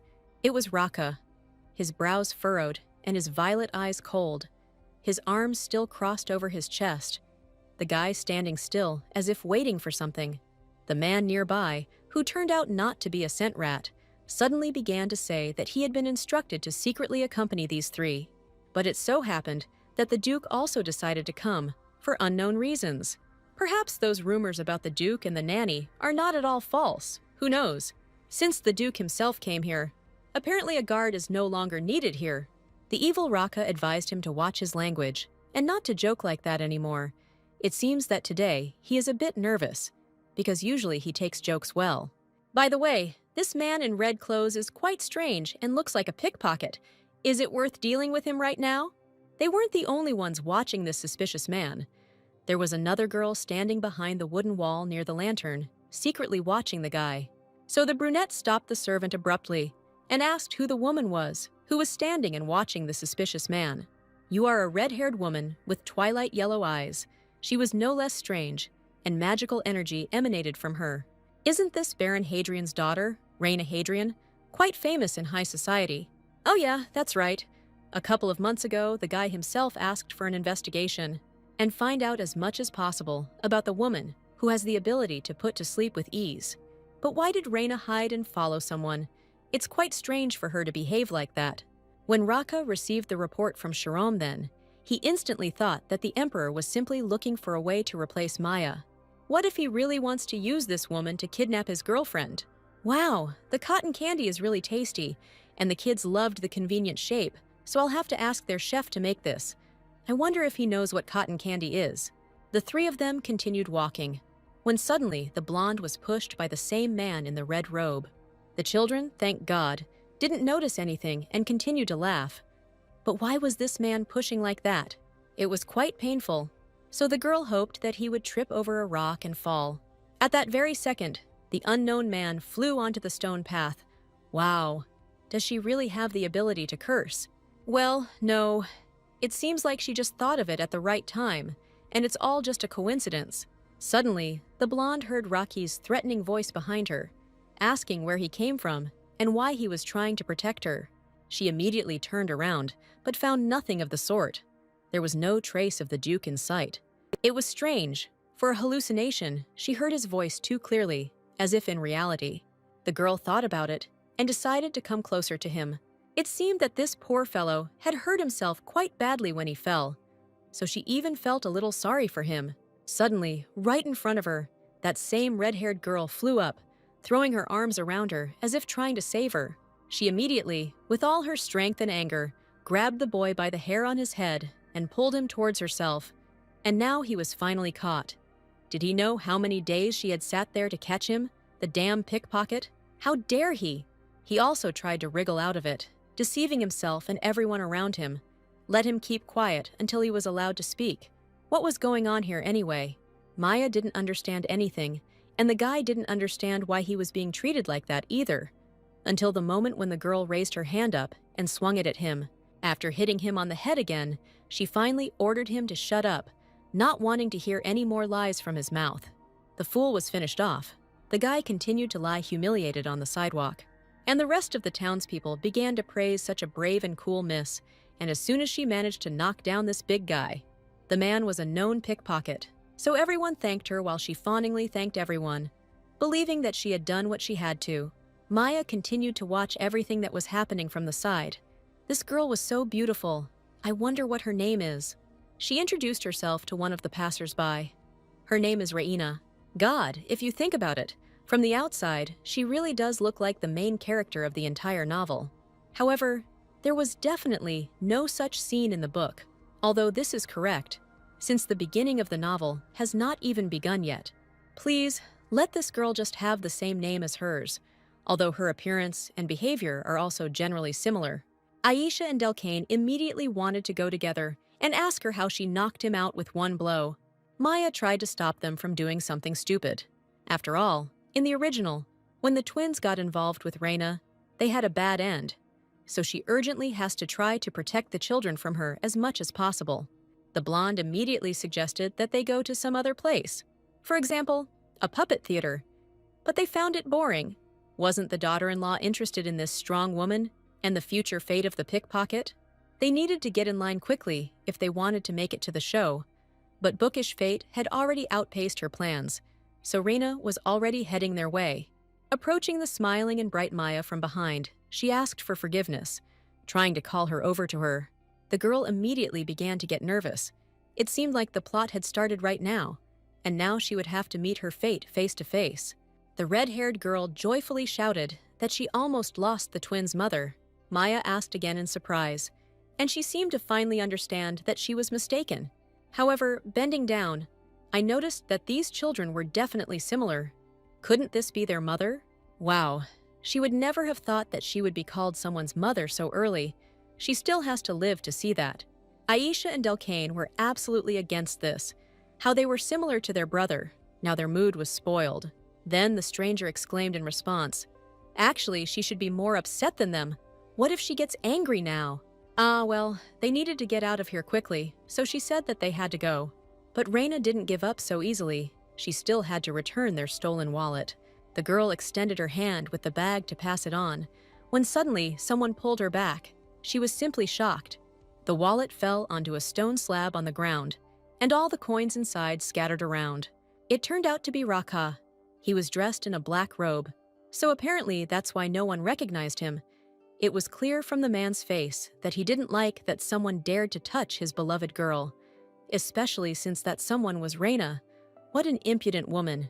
What is Raka doing here? Where did he come from? Why did he come here? And now he is standing there with such a gloomy look, as if this is how everything should be. Reina grabbed her thin wrist. Who was he to hit strangers on the hands? However, the piercingly cruel gaze of the man's violet glass eyes followed this impudent woman. Didn't she just try to put Maya to sleep? But no. Why would she touch the twins' mother? Turning to Maya Raka, I was simply shocked. Did she really bother to introduce herself as the mother of these children? The blonde laughed awkwardly.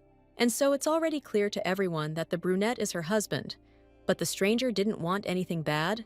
She just wanted to return the stolen wallet. Picking up the brown bag from the ground, Reina picked it up and held out her hand again. Well, this is the wallet of a mother of twins, so thanks are not so obligatory. Grabbing the guy by the scruff of the neck, Maya wanted to leave here as quickly as possible, which she asked everyone present to do. But then she noticed something strange in his behavior.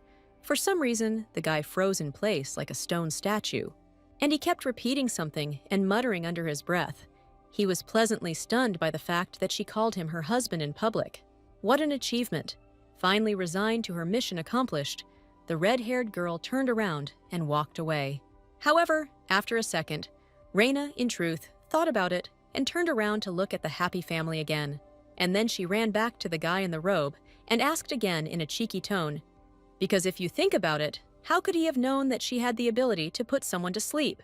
Indeed, Maya tensed up behind her, because she was so caught up in the situation that she didn't even notice. As the stranger continued to yell at the guy, demanding an explanation of how he found out all this, Raka simply lost his mind. And he continued to stand silently. Even the children, who had previously seen their brother serious and gloomy, could not understand what was happening to him. Maya jumped forward, and trying to save her partner, admitted with an innocent face that her husband was simply afraid of everything, and if someone yelled at him, he immediately froze. The blonde can happily offer to discuss everything next time. If there is such an opportunity, you urgently need to seem natural. Having finished this terrible and awkward commotion, the girl moved forward along the street with a calm soul. Only occasionally joking with the kids, the blonde beckoned with her index finger, asking them to take good care of their dad. This street seemed endless, with manufacturing yards on both sides stretching to the sky. The three of them passed by another pizzeria, decorated with a multicolored fabric awning.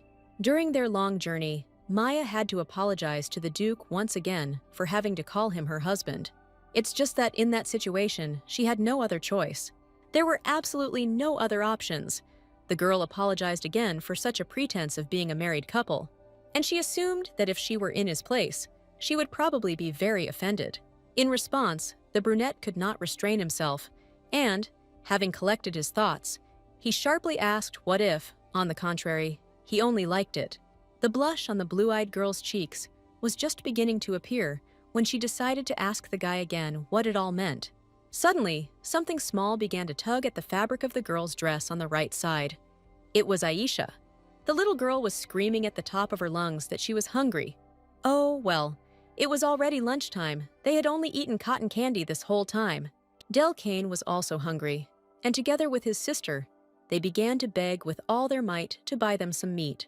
But the nanny didn't have enough money to buy it for them, so what could she do? The Duke also noticed this whole situation out of the corner of his eye, and he couldn't think of anything better than to kneel down next to Aisha and ask if she wanted to eat meat. The answer was yes. But there was one catch. The girl liked it more when he bought her something than when he did. The brother assumed that his daughter-in-law must not have money to buy meat. She had already mentioned this earlier. Has the crying Unni really become a beggar now? Yes, that's exactly how it is. Everything is fine. For example, Del Kane liked his daughter-in-law even without money, his sister agreed. So what? There is a brother nearby, it's time to eat. Seeing this luxurious place, Maya barely managed to cover her mouth with her hand, in surprise. Wow, wow! Isn't this a place where only nobles go? Raka noticed her expression and asked if she didn't like it here. But that wasn't the point. The blonde turned around and glanced around in an instant, running her eyes over people's faces. It seemed to her that the nobles were looking at them somehow suspiciously, as if with contempt. She was sure it was because of their clothes. All three looked like commoners. And there was also one suspicious one in a black cloak. The young gentleman ran and asked his daughter-in-law what was wrong. Did she really not like it? But everything was fine, so she decided to come in with a smile. The children tried to stop her, because if she didn't like it, they could easily choose and go somewhere else. But she had already decided to eat here. She thought Raka would come in and take care of everything himself, so she would just have to open the door and walk in normally. But even this, she failed to do subnormally, ignoring Rocky's warnings. The girl entered too quickly and carelessly, not noticing the approaching silhouette. One collision and bam! The blonde hit the man standing in front of her hard.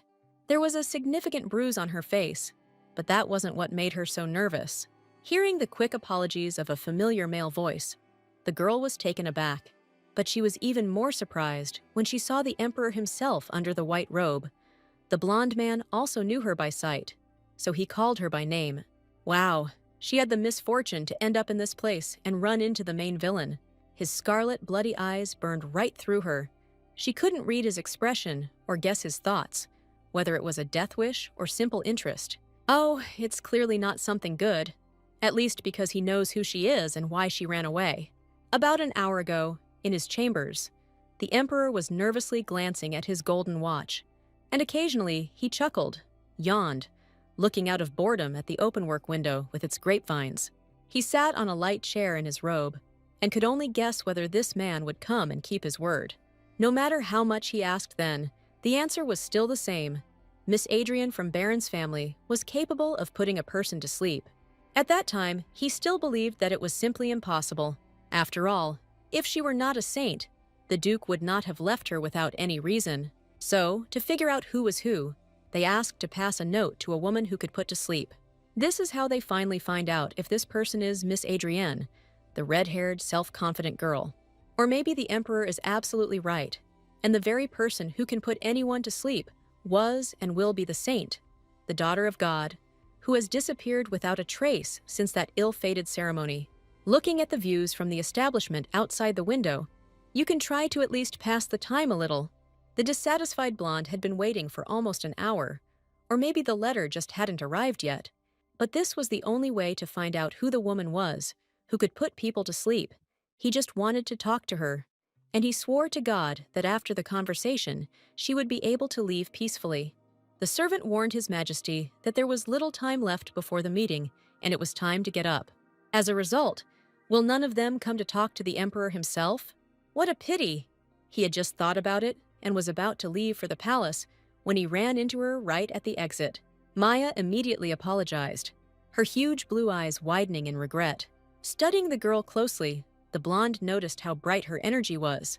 However, it was impossible to look so suspicious right away at the first meeting. So the man looked her up and down and immediately headed towards his carriage. Putting his hand right on his heart, he immediately told his comrade everything. He finally found her. His joy knew no bounds, even though no one understood him. How could he find the person he sent the letter to without ever meeting him? It's time to go to the palace quickly. Viego was right all along. This girl was next to Duke Aintia, and that means that the blue-eyed woman he saw at the competition back then was a saint, right? We need to find out as soon as possible how and where, under what circumstances these two met, and what kind of relationship they have. It's time to harness the carriage and return to the palace. Heading towards the transport, the emperor did not even notice the stranger passing by. He only felt her energy, light and blue. It was as if he had been struck by an electric shock while he stood there, while Reina was running as fast as she could into the same building. The blonde man in the light robe turned around at the blue aura almost immediately, but unfortunately, he didn't find anyone. The red-haired girl ran inside, leaving behind an incomprehensible smell that attracted the guy and remained in his memory for a long time. So now the magician was going to shuffle 3 cups, so you had to watch as carefully as possible. Aisha and her brother stood next to each other, 4 pairs of purple eyes trying to catch every movement, and watched carefully. And at the moment when it was necessary to place a bet, they took a long time to decide and argue. It seems that something will definitely happen under the first cup. And when the man asked for forgiveness and said that they both guessed wrong, the children immediately asked again. Meanwhile, Maya was looking intently at the Duke. They seemed to have already eaten and drunk, but he still looked somehow depressed and gloomy from the outside. Then, the girl suggested telling the children to stop, but the brunette considered it unimportant. It was much more necessary to learn some kind of life lesson. Maya would never have thought that someone would call cheating a life lesson. It's impossible. So the children lost again. Aisha was already screaming at the top of her lungs that they needed to do it again. All over again, they would keep guessing until they won, that's for sure. Her brother fully supported her, but the blonde only thought that it was time to stop. However, the Duke seemed to be in his own thoughts, hovering somewhere there, in the clouds. But definitely not here. The guy apologized and asked her to repeat everything she said, only that it seemed like something was bothering him lately, right? Looking away with a pair of purple eyes, the guy lied, answering negatively. It seems that it really is time to stop the children, although he himself only recently said that this is a life lesson. Swallowing the lump in his throat, Raka continued to stand in place. Maybe it's all because of that man the girl encountered before. Interesting. This girl was always making mistakes before, but at times like these she always becomes smart. Come to think of it, she couldn't see his face properly, and Raka was behind her, so it should be even harder for him to tell what was there.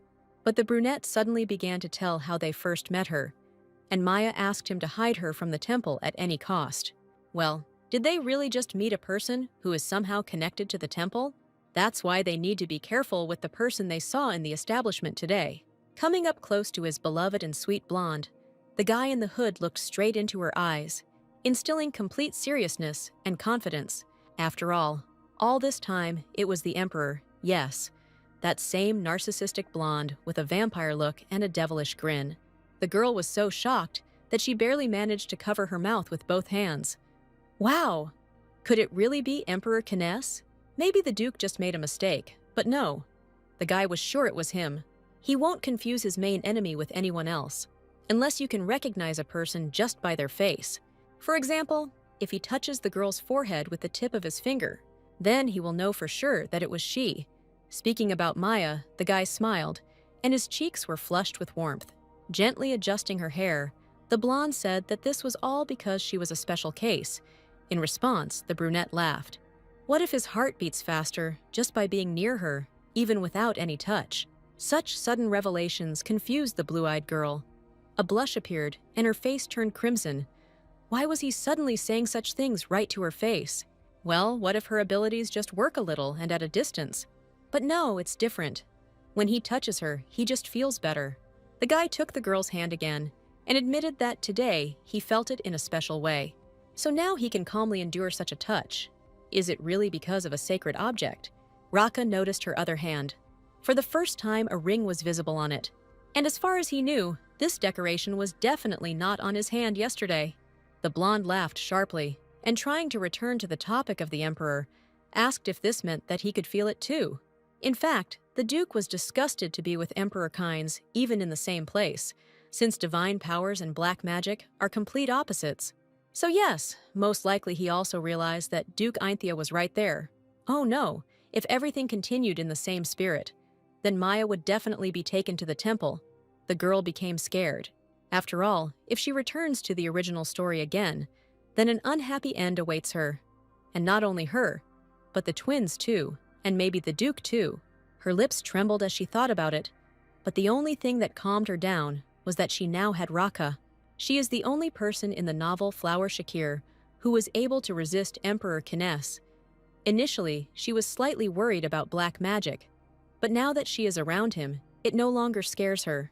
He definitely promised, and even signed an agreement that no matter what happened, he would not send her back to the temple under any circumstances. Hearing such statements, the brunette smiled. Of course he remembers, and will never let her go to him. Coming even closer, the tall Duke advised Maya to just relax. He would definitely not let her go anywhere again. The girl's face turned red as a tomato from embarrassment as soon as she heard the guy say that his body would no longer be able to exist without her. First, he asked the girl to sit down when she entered his room. Maya sat down on the soft chair obediently, continuing to worry. There are 2 reasons why the Duke was looking for her. I wonder what they were. Handing over some envelope, he said that the Emperor had already found out who she really was. And today, this had come here for her. There is an imperial seal on the letter. Is it really for her? Well, if she doesn't want to, she can easily pretend that she didn't see it and give it to Rocky, who will happily burn it, since he wanted to do it anyway.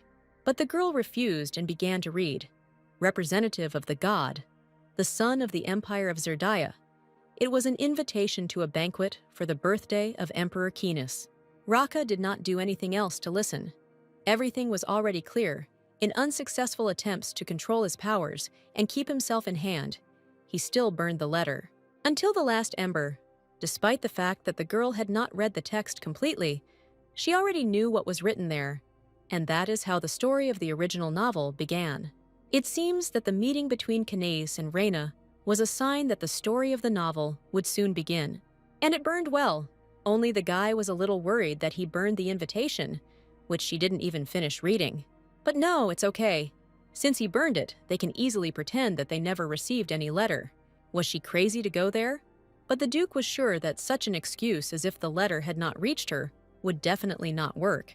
All the nobles had already received invitations to the banquet, and she had also received a letter from the Emperor's assistant himself. Ah, wow, I see. Unfortunately, even that can no longer be done. The Emperor's assistant personally came and delivered the letter. It is useless to say that it did not arrive. However, while Maya was next to the main villain and the twins, she was definitely not in any danger, and that was good.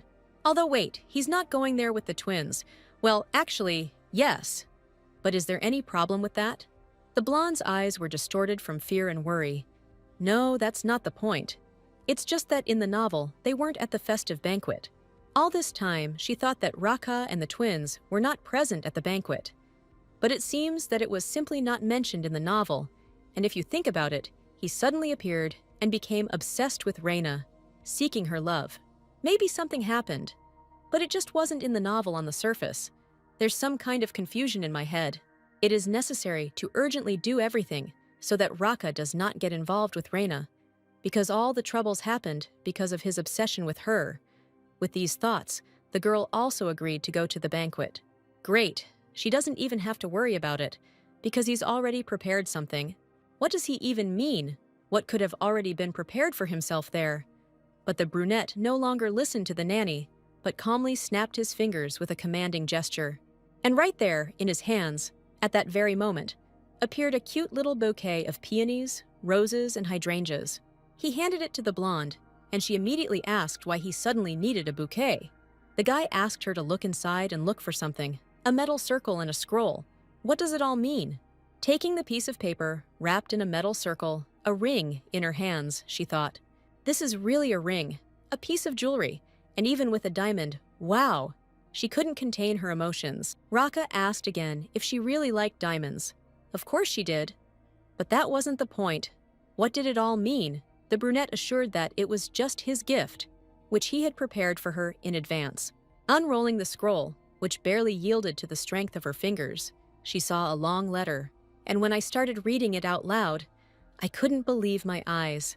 Yes, this is a marriage vow, a real one. Is this all a dream? It seems that if this is really the case, then you just need to hit yourself hard on the head. She waved her hand, hoping that everything would pass so quickly, but for some reason, it didn't hurt at all. Her hand, right in the midst of a blow, was stopped in the air by the Duke, who barely managed to run up. He did not understand what she was doing.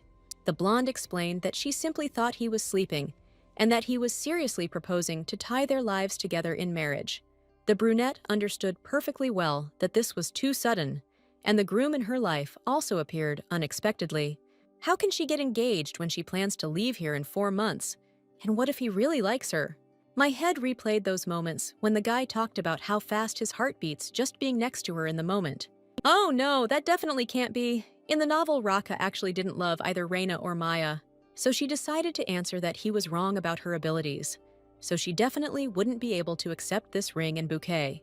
Having drilled her with a distrustful look, the brunette asked again if she really was refusing the ring. If so, then what kind of ring is she wearing now on the ring finger of her left hand? Maya immediately began to look for excuses, as if she had been wearing it for a long time. But she couldn't tell the truth, because he wouldn't believe that God himself gave her the ring. Raka made quite logical arguments. She ran away then without anything, and if she had had the ring from the very beginning, then he would not have seen it earlier. But in fact, the girl started wearing makeup quite recently, didn't she? The blonde, shocked and embarrassed, continued to sit nervously in the chair. Raka clutched his head and suddenly apologized. He didn't mean to say that, and asked to think of this proposal as a simple fake. This is just a common trick to not give the emperor even a reason to take her away. What a fake! Such news made Maya really angry. Does it mean that he suddenly proposed to her for marriage just because of this? Then what about the flowers? Such a gorgeous bouquet, and that diamond ring. Does all this really mean nothing? No matter how fake the engagement was, shouldn't all the formalities be followed? At least that's what Sharam told him. It seemed she had misunderstood again. Her blue eyes flashed brightly, and her face flushed. The girl apologized. So that was why he wrote those marriage vows. Just to leave peacefully and calmly, she twirled her blonde hair around her finger while thinking about this plan. And then she suddenly suggested setting a time limit for their engagement.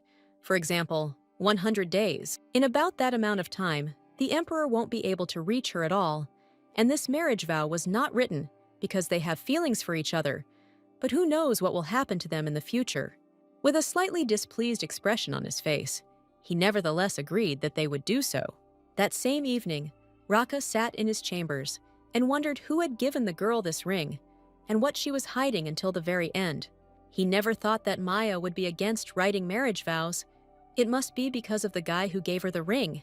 And Raka thought that he could make it so that the priestess would always be near him. But how quickly this girl slipped out of his hands. He turned to Sharam again. "Is this accurate information?" He confirmed again. "Well, of course, because most didn't even know that the nanny had a ring. It is simply impossible to find exactly the same ring on the market. Usually, such rare items are sold at auction houses or on the black market. In that case, he would have to find the answer at the auction house. The guy wanted to check everything himself. So, turning his back on his business partner, Raka decided to get dressed and go outside for a while, walk through such mysterious corners, and suddenly he would find something. For several years now, they have been receiving information about illegal auctions. However, there was no information about the ring that Maya wears. Did she really take him with her when she ran away from the temple? No, that simply cannot be, so we will need to take a closer look at this ring. Entering the girl's room, the first thing he found on the nightstand was that same bouquet of flowers, and a marriage contract with a diamond ring on top. It all looked a little sad, but the guy didn't give up and came closer. As he had guessed, Maya was sleeping soundly in her cozy bed in the middle of the night, the girl exuding the sweet aroma of cookies with milk and lilies. On her left hand, the ring was still adorned, and the Duke found it disgusting even to look at it. While he was watching the nanny, some energy rushed past him, which he immediately noticed. The guy really felt as if there was someone outside the window. Could it be intruders? Then they seemed to be fearless, since they went straight into the house of Duke Aintia. The aura of something unknown was still floating in the air, so he decided to simply stretch out his hand into the darkness and quickly grab the unknown. Holding onto the window, the brunette caught the fragile little body with his left hand and was very glad about it. It almost slipped away. Taking it in her hands, she looked at the yellow bird more closely and immediately thought that it was a messenger. Perhaps this small animal was used to exchange letters, rings, and other romantic trinkets. Teretus certainly didn't like being caught, so it was best to just lie low for now until he did something. Grabbing the bird tighter, Raka decided that if he was really being used for such purposes, then he could not just let him go. Using the ball of his dark magic, he had already scared the god enough, so he finally had to reflect the blow of the powerful creature with his light magic. Of course, Raka did not expect such a turn of events. He became weak and his eyes dimmed. Grabbing his now sore right wrist, the brunette gave the bird a head start, and then she decided to get out of here as quickly as possible. There was still just a little bit left to the window that gave freedom to the night twilight. Just a little bit more, and he would feel the freshness of the coolness on himself. However, unfortunately, right in front of the flying sun's nose, Raka slammed the window with all his might, and Teretus crashed into the glass in frustration. Did someone really put a barrier on this bird? Because the Duke felt the same power that was then on the ring. With an obvious grin, he realized that this was a secret messenger of some guy, Maya. So he was clearly lucky to find and catch him. The girl, meanwhile, was tossing and turning, and in her sleep, she repeated the name of Teretus. How strong the connection between them was. Approaching her bed, the brunette also heard this name, and immediately thought that this was the name of her boyfriend. Is the guy who gave her that stupid ring really named Terry? Wow, she's even looking for him in her sleep. He laughed and wondered what would happen if this dear messenger came back with a broken neck. How happy that boy would be with the gift. But just at that moment, the blonde woke up and, rubbing her sleepy eyes from fatigue, asked what was going on here. And seeing the Duke right in her room in the middle of the night, she immediately jumped out of bed in her white nightgown. Shielding the poor bird with her skinny figure, the blonde asked in shock what had happened while she was sleeping. Raka said with a serious face that this bird had broken into the mansion tonight, and he couldn't just let it go. After asking again if this was true, the girl glanced at Teretus, who immediately denied everything and desperately protested. The Duke immediately asked her if she knew this bird, but the girl shook her head in confusion, in denial. Having looked at the animal too closely, the brunette declared that he would then be able to deal with this little one himself. Figure it out, wow. What is he going to do with Teretus? Of course he won't die, because he is a powerful god, but the bird that gave him its body will die. However, the bird did not cause any problems. Maya kept trying to justify it. But where did she get such confidence, and why was she protecting him? Closing her eyes, the blonde realized that she simply had no other choice, so she had to run to the edge of the room and throw the window wide open with all her might, letting the poor but grateful yellow animal out. Seeing the little bird fly away towards the stars, the boy immediately asked what it had just done. The blonde awkwardly ran back to him and replied that nothing had happened, so there was no need to punish anyone. Adjusting her hair, Raka said that she understood perfectly well that it was this bird that brought her the ring, because the same energy emanated from it as from the jewelry. I wonder how he figured it out, with the help of his favorite black magic, but he still doesn't know who Teretus is. She wondered why he was so concerned about it, but the fact was that the girl might be in cahoots with some suspicious person, and he's just worried. This offended the blonde. What other conspiracy? He knows her situation. But really then, why is she hiding all this from him? Could it be that this bird was sent here by her lover, whom she is trying so hard to hide?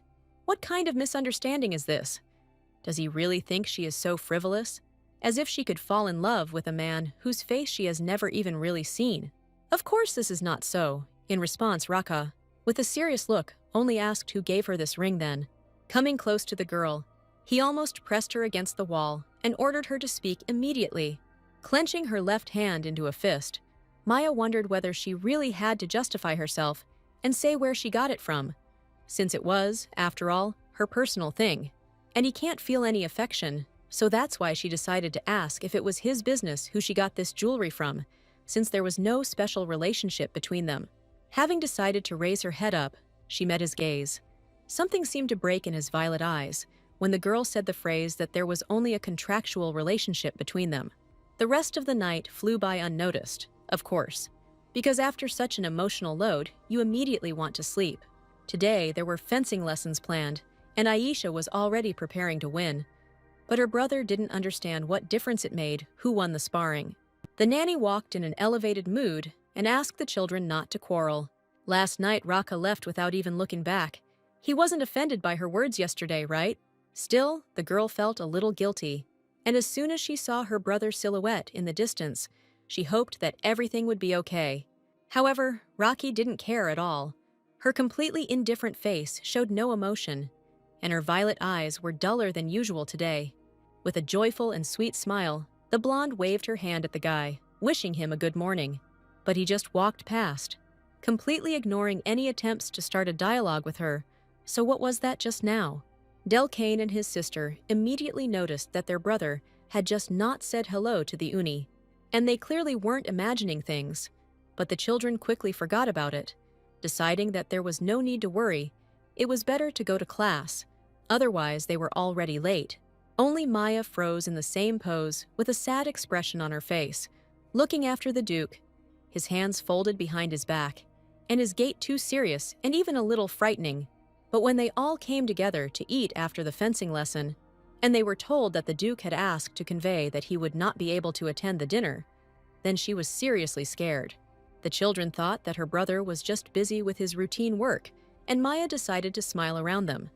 But in her heart, she knew for sure that Raka really seemed seriously offended by her.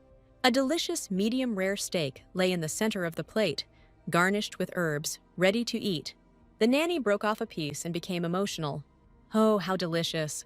However, the girl had been so stressed since the morning that she couldn't even swallow a bite. All her thoughts were about the main villain. He is also a person with emotions, and he could also be in pain. In fact, when she ran into him earlier today, the guy looked terribly upset. Most likely he just didn't get enough sleep today. He will probably come to her tonight, since he couldn't sleep last night, and then she should apologize to him. Delcane brought the blonde out of her languid thoughts. The boy suddenly asked what happened. Maybe she had a fight with Raka. Well, how does this kid know about everything? I had to laugh and joke a little about something else. In fact, all this is not important at all. And what is she even saying to these children? The nanny was simply dying of hunger and suggested that they quickly start eating. Meanwhile, the Duke, almost from early morning, worked tirelessly. He signed the next documents when his hands were shaking. The day without sleep was taking its toll. In fact, the reason Maya wants to leave him, and the reason he just ignored her in the hallway, it's all because of that jerk Terry. Unable to cope with some task, the boy called Sharom to him again. While his thoughts were clearly elsewhere, Raka recalled Maya's words. It was none of his business who gave her the ring, and it was true, she had told him to mind his own business. The assistant arrived in time and immediately received orders to find a man named Terry. Why did memories of her suddenly appear in his thoughts? Okay, time to get down to business. This information is needed immediately, the sooner the better. The guy continued to work all day, the sun outside the window joyfully illuminating the leaves on the green bushes. While reading another document, the brunette felt a weight on his chest. Well, what is this? He must find this Terry right now and get rid of him. However, something still got on his nerves. Some unfamiliar and unpleasant feeling burned from within. Although, okay, no. He doesn't need to figure all this out. All he needs is to destroy this impudent fellow, as he did before. That should solve absolutely all the problems. Suddenly, someone knocked on the door of the office, forcing him to give permission to enter. Delcane was a ray of sunshine in this dark and eerie place.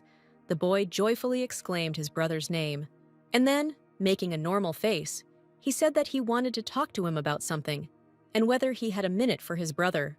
Having received permission, the little boy walked in and immediately sat down on a soft chair. Since he removed all the bandages, he is almost healthy, and it was just a minor wound. But that's not the point now. Abruptly changing the subject, the boy asked directly if his brother had quarreled with the nanny. Raka scratched his chin thoughtfully, wondering if the kid had figured it out himself, or maybe that's what the priestess told him. But in reality, no. He just saw how her brother completely ignored her in the corridor. Lowering his purple eyes to the floor, the brunette said that it was not on purpose, and he had just been very busy lately. However, this answer clearly did not suit Delcane. He knew that something had happened between them, and he thought that Raka would eventually marry her. So I just couldn't believe that it was like a cat had already run between them. So what could I do? Still in a childish voice, the boy asked an adult question. He was wondering if his brother wanted to be with her all the time, and the answer was yes. Rising from his chair, he seriously stated that then he couldn't just sit there, calmly going about his business. He pounced on his interlocutor, slamming his hands on the table with all his might, in which case he needed to hurry up and make her love him as quickly as possible. After all, they say that falling in love comes and goes, but true love, that's the thing. It's eternal. If Maya falls in love with him, she will definitely stay by his side forever. These words gave the guy a clear understanding that she would behave exactly the same way as he did. She would love him and want to stay with him forever. Is this really true? And if they eventually fall in love, Maya will not leave him and they will be together forever. Looking at his hands, the Duke did not understand what was what and where he was right now. Such a bright, unfamiliar to him, good energy emanated from him that he simply could not believe his eyes. This is what love does to a person. The next morning, the sun's rays broke through the window, which was wide open from the curtains. Maya got out of bed and stretched sweetly. Today, she slept like a baby and finally got enough sleep. Rubbing her eyes, she had just begun to come to her senses and call Rita. But instead of the maid, the Duke responded to the call, awkwardly rising from his chair. She clearly didn't expect to see this brunette here, who was right now worried about whether he had woken her up. Of course not. She usually always gets up at this time, even though it's still quite early here. Has he really stopped being angry? The window in the room was slightly open, letting in new currents of air, with the help of a light morning breeze. The two of them started talking, and the blonde remembered that she had been a little cold that day. Blue Eyes really thought so she had no problem apologizing for her behavior yesterday. The Duke was more than shocked. He simply did not expect to hear such words from her. Bowing his head, he replied that she absolutely did not have to apologize for that. And I was about to continue when suddenly Rita flew into the room, all in tears, not even knowing what to do. She wanted to share her upcoming problems with the miss as usual, when suddenly she saw the Duke himself in the room and immediately apologized, saying that she would come later. But Raka got ahead of her and was the first to say that everything was fine and he was already leaving. And girls will be able to talk privately right now without any problems.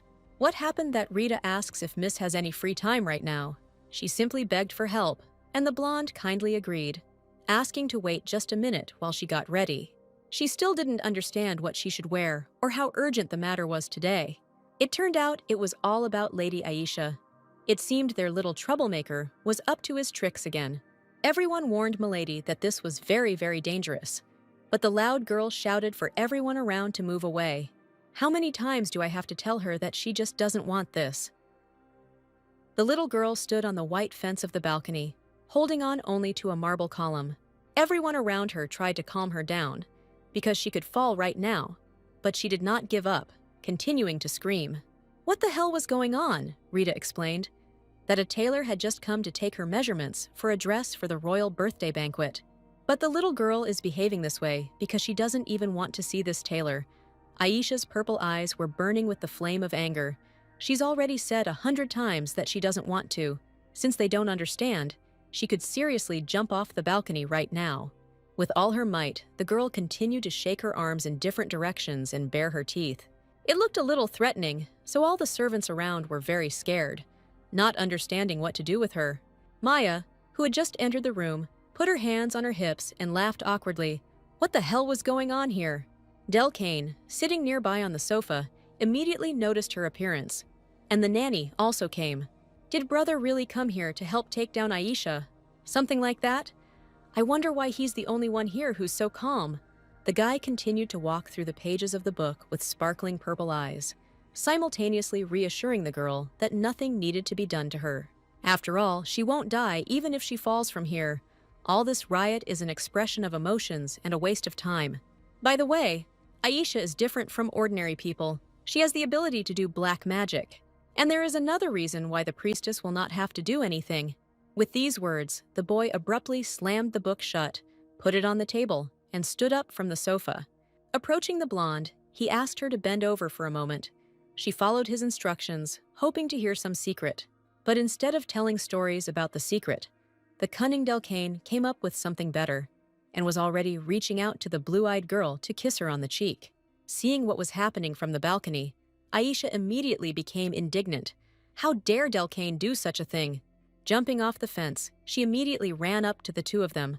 The girl hadn't even had time to kiss the nanny yet. How dare he do that, the little idiot?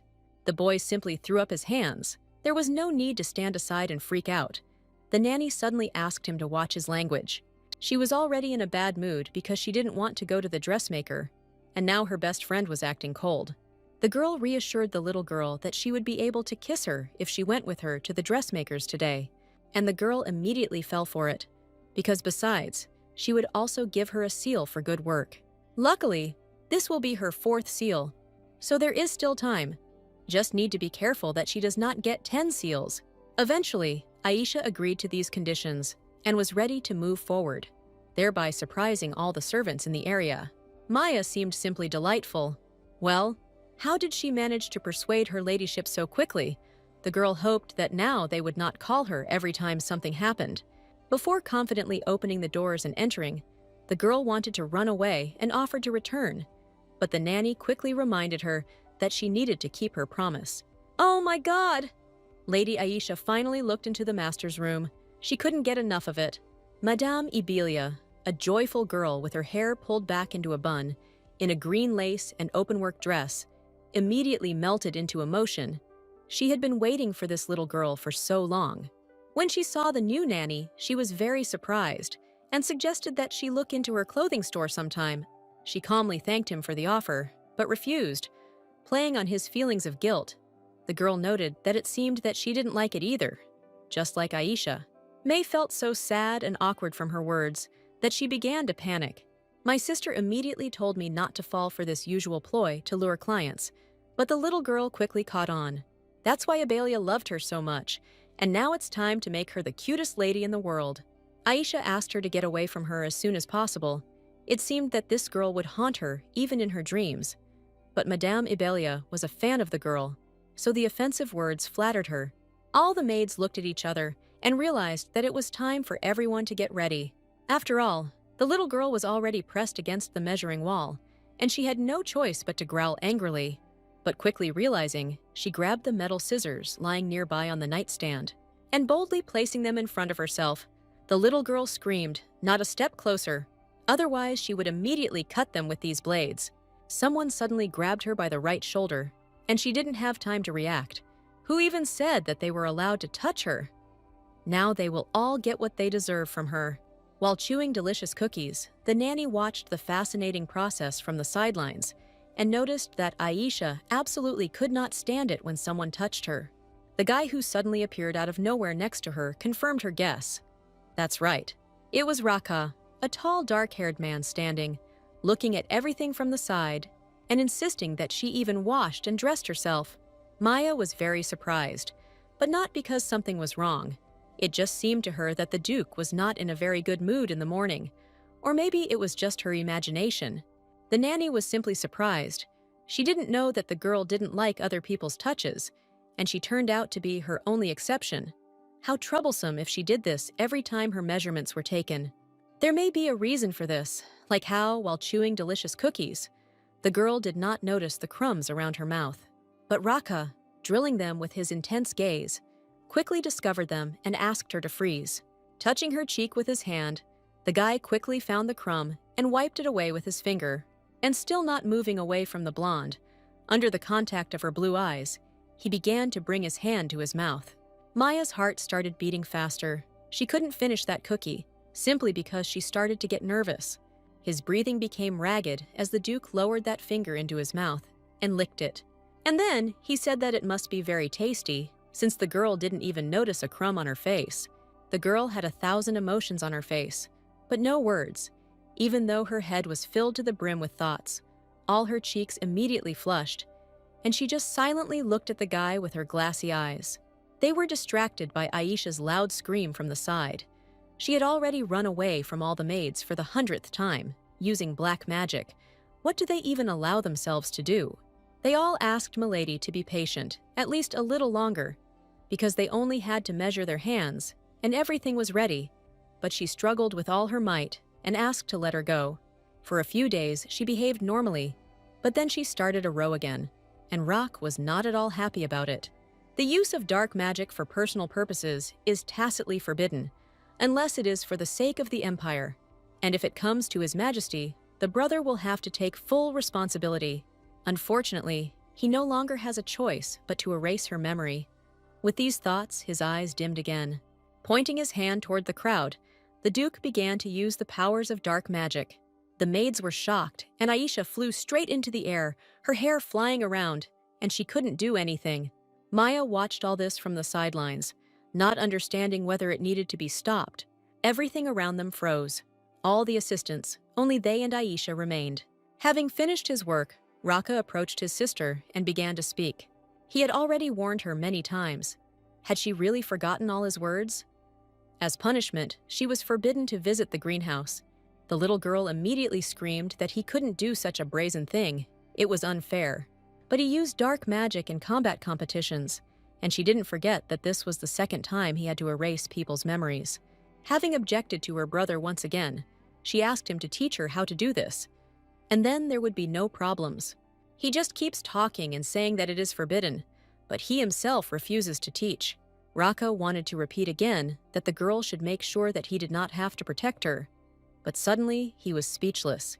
And then he grabbed his head, his vision darkened, and red spots appeared, like ripples. Veins bulged all over his body, especially on his neck, and it was as if the oxygen had been cut off. What was happening to him now? The screams of the dead were ringing in the boy's ears, and the smell of blood was strong.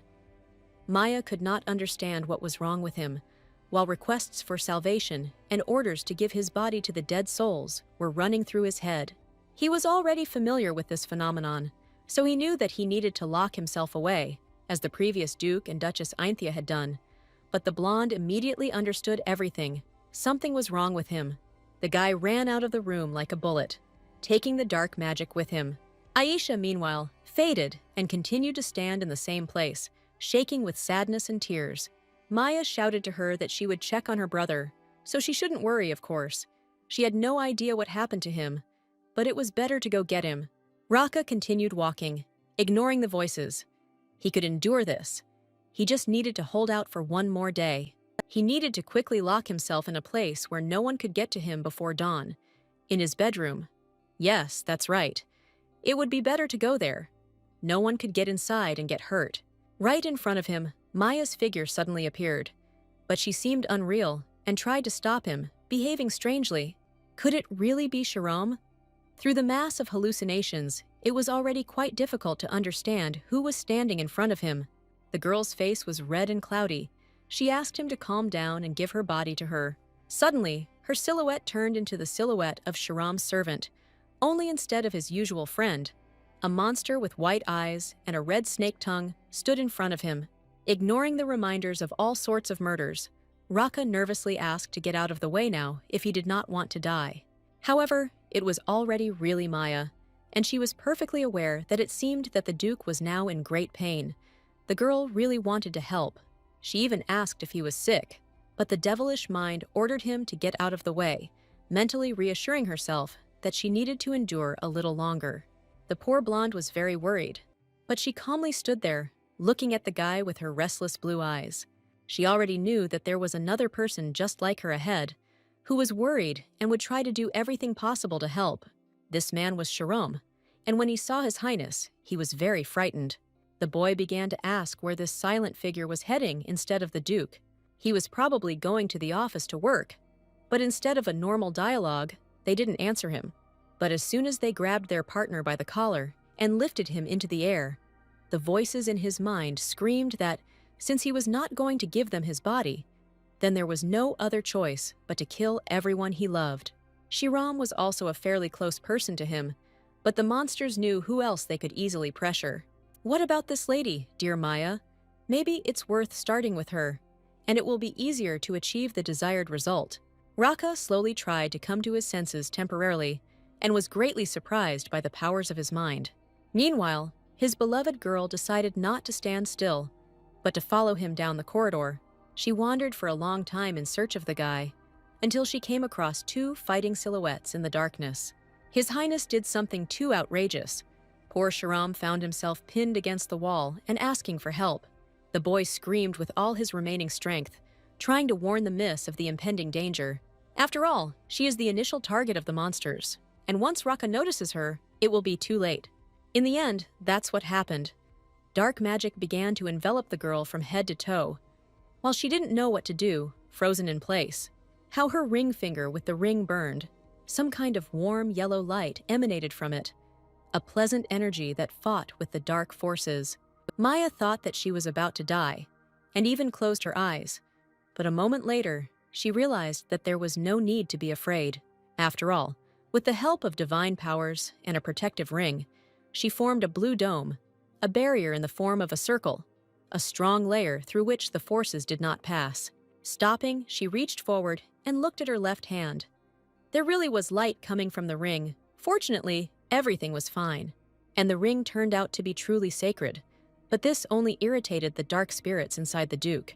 Raka, surrounded by evil and strong purple shadows, slowly approached the girl, having finally lost control of his mind. Only his muttering could be heard about how this all infuriated him. Shiram was seriously scared and asked if His Highness had really used control revival magic or memory erasing magic. I think so. He said he erased someone's memory using forbidden dark magic. The guy grabbed his head. No way. After using the forbidden magic, if he didn't use the Shakir flower, he would need a whole day just to calm down. So it's possible that right now he's hallucinating and doesn't even realize what he's doing. Blue Eyes realized that it seemed like he could only calm down if he touched her. What should she do?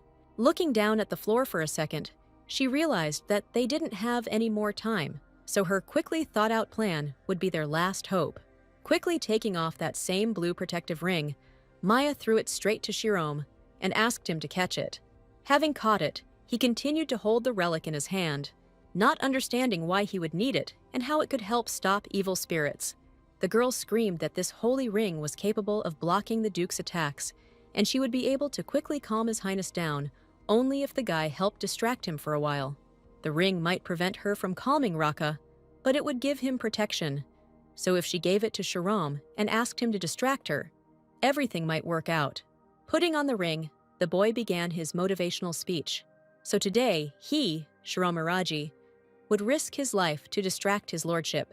Taking the silver sword, despite his inner fear, the guy began to run straight at the Duke, preparing to strike with all his might. Counting 3, and so, now, just as if in a frozen moment, the sword flew over the head of the blind Rocky. The priestess immediately realized that this was a chance to fly up to him and calm him down by touching him with her hand. It so happened that while the brunette was distracted, trying to protect himself with his hand from the blow of a strong sword, Maya just managed to run up and throw herself right into his arms. Great! She managed to catch him. The silver in the Duke's hands immediately crumbled, creating a bloody wound around the perimeter of his palm. The blonde continued to hug the guy, hoping that everything worked out between her and Shiram. A second later, she decided to step back and check on His Highness, in case he woke up from his hallucinations. And yes, fortunately, everything finally worked out. It really was him. The brunette was a little surprised to see Maya next to him, so he asked her to stand next to him a little longer. Tears suddenly started dripping down on the blonde from above. Could it be that the guy was crying right in her arms? Raka was actually crying, holding the girl's face right in his hands.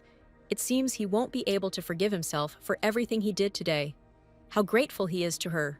She didn't know at all what to do. His Highness was so upset. But why? Maybe because of hallucinations, he was in pain. Oh well, now it's all over. What if it was all because of his hand? He had a huge wound, if something hurt. Then let him say, sobbing even more. The guy asked with annoyance why the girl was pretending that nothing had happened. If she now hates him because she attacked all the people he was supposed to protect, then she can just confess, he will understand. Maya already wanted to stop his sadness because everything was fine with her. She was safe and sound. The main thing was that everything was fine with him and he came to his senses again.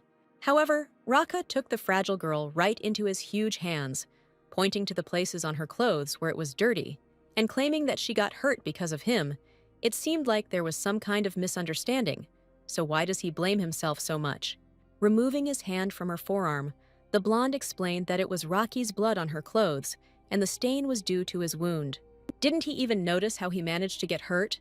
The bleeding had to be stopped. Shiram could leave. The girl planned to act on her own from now on. She could handle it. The place where the two wandered was pitch dark. Only one weak ray of sunlight managed to break through and illuminate the dusty cabinets with rare dishes. There is so much dust. It seems that no one has entered this room for a long time, so why bother to look at the antique candlesticks? We need to stop the bleeding as soon as possible, but there isn't even a single clean cloth here, so it really is better to use your own dress. After a couple of attempts, the girl was caught by the Duke, who did not understand what she was doing. Hearing that the girl was trying to rip her dress to stop the bleeding, he asked her to leave the matter and let him help. She probably wouldn't mind him helping her tear the heavy, thick fabric. Shaking slightly from the sound of tearing fabric, Maya continued to wait while the Duke, squatting, tugged at her gray floral train. At this point, the girl felt too awkward. She felt how, due to the torn fabric, part of her thigh and leg was completely exposed and available to the eye. The brunette, seeing this and instantly feeling her gaze on him, also felt embarrassed and almost immediately blushed with shame. He didn't do it on purpose, but okay, let him hand over this piece of fabric as soon as possible. Maya began to bandage his hand in an attempt to concentrate. The blonde tried to control her heartbeat, but next to Raka, it was not working well. And so, in the end, the arm was bandaged. Everything was ready.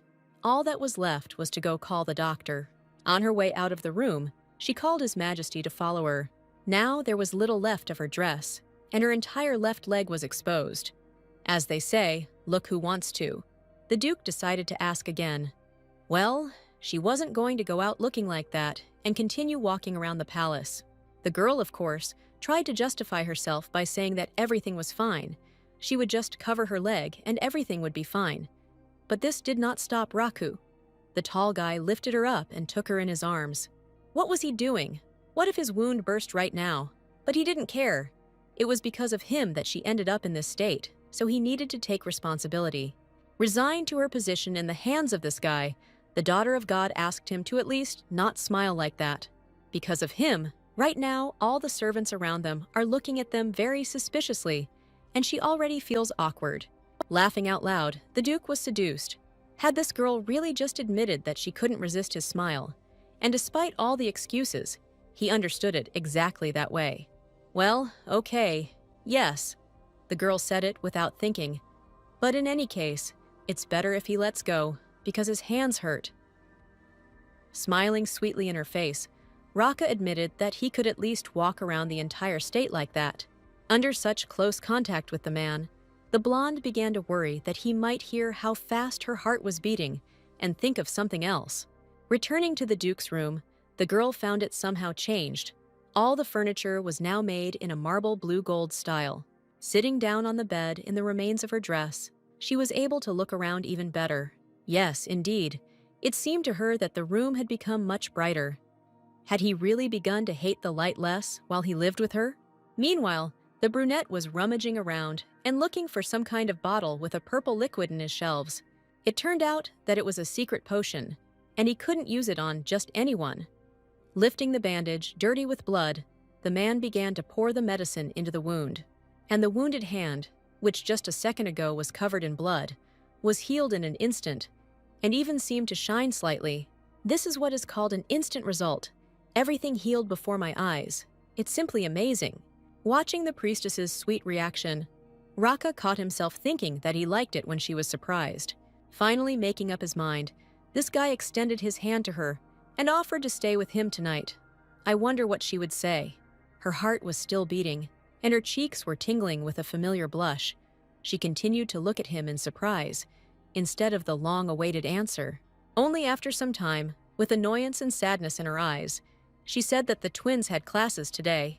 But he already said that he was giving her a day off, didn't he? Today and tomorrow she can rest, and everything will be fine. After all, it was he who hired her, so she doesn't have to worry. In addition, the lady received an offer to take a walk with the Duke that very day. Scratching the back of his head, he quickly came up with a reason and an excuse for the walk. The whole thing was that he had run out of potions and needed to stock up, and he was also going to show something. I felt the coolness from the wind from the street. The girl suggested going tomorrow, and that's exactly how they agreed on tomorrow morning. Maya began to sniff the fresh breeze from the open window, from which the scent of roses came.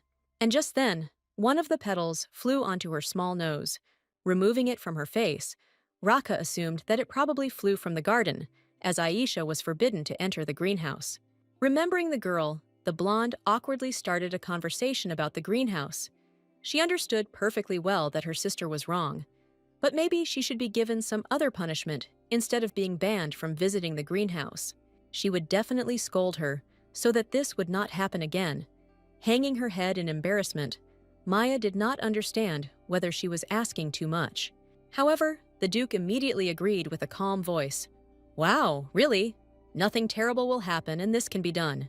He grinned and of course added that this would only happen on one condition, which was quite logical. She must also definitely spend the whole day with him, and then he will fulfill her cherished wish. Suddenly, a loud cry from little Aisha was heard throughout the palace. She could not allow herself to be measured under any circumstances.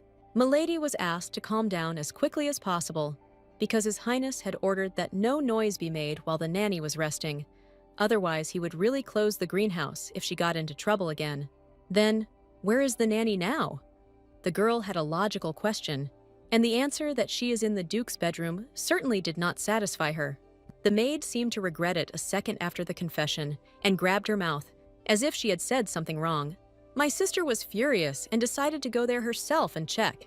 However, Delcane, who was calmly reading a book, stopped her and reminded her that he had once told her that at least once she should do what he said, without any complaints. So this moment has come. It's time for her to calm down and not irritate them, because she knows very well that their little sister loves those who keep their promises. With sad purple eyes, the little girl promised to calm down, and then her brother happily sent her to do her homework. Meanwhile, in the palace, the emperor had a man at a reception who was interested in his health, how it had changed since their last meeting. Everything is fine. They really haven't seen each other for a long time, and the guy urgently asked for a meeting. What happened? The blonde asked boredly if he had received a prophecy, since the previous one was more than 10 years ago, so it was too early to receive another one. Swallowing nervously, the man with the beard, as if wanting to confess something important, began to speak. This caught the emperor's attention, and the bloody eyes seriously strained, because something, as it turned out, was written on the scroll with the prophecy, and all this time they simply did not pay attention to it. The emperor looked at his subject impartially. Did they really not notice such an important detail on the scroll? And it really turned out to be a prophecy. Unfortunately, it is not yet entirely clear, so they brought it with them on a red cushion and are ready to serve it to His Majesty. The blonde took the heavy paper in his hands and unfolded it, quickly wanting to look inside. There was only one phrase, a request to give the sacred object to the daughter of God. Bloody eyes ran along the line from beginning to end, not quite understanding what other sacred object he needed to give. According to their research, the sacred object that was predicted 100 years ago to prevent the decline of the empire has disappeared. Will the saint then be able to stop the collapse of the empire? After all, when the wolf's eyes begin to emit blue light, the daughter of God, who is able to grant stability, will help Zerdia find it again.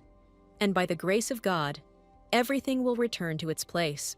The blonde man thought. The only thing that was unstable back then was his body due to the divine power.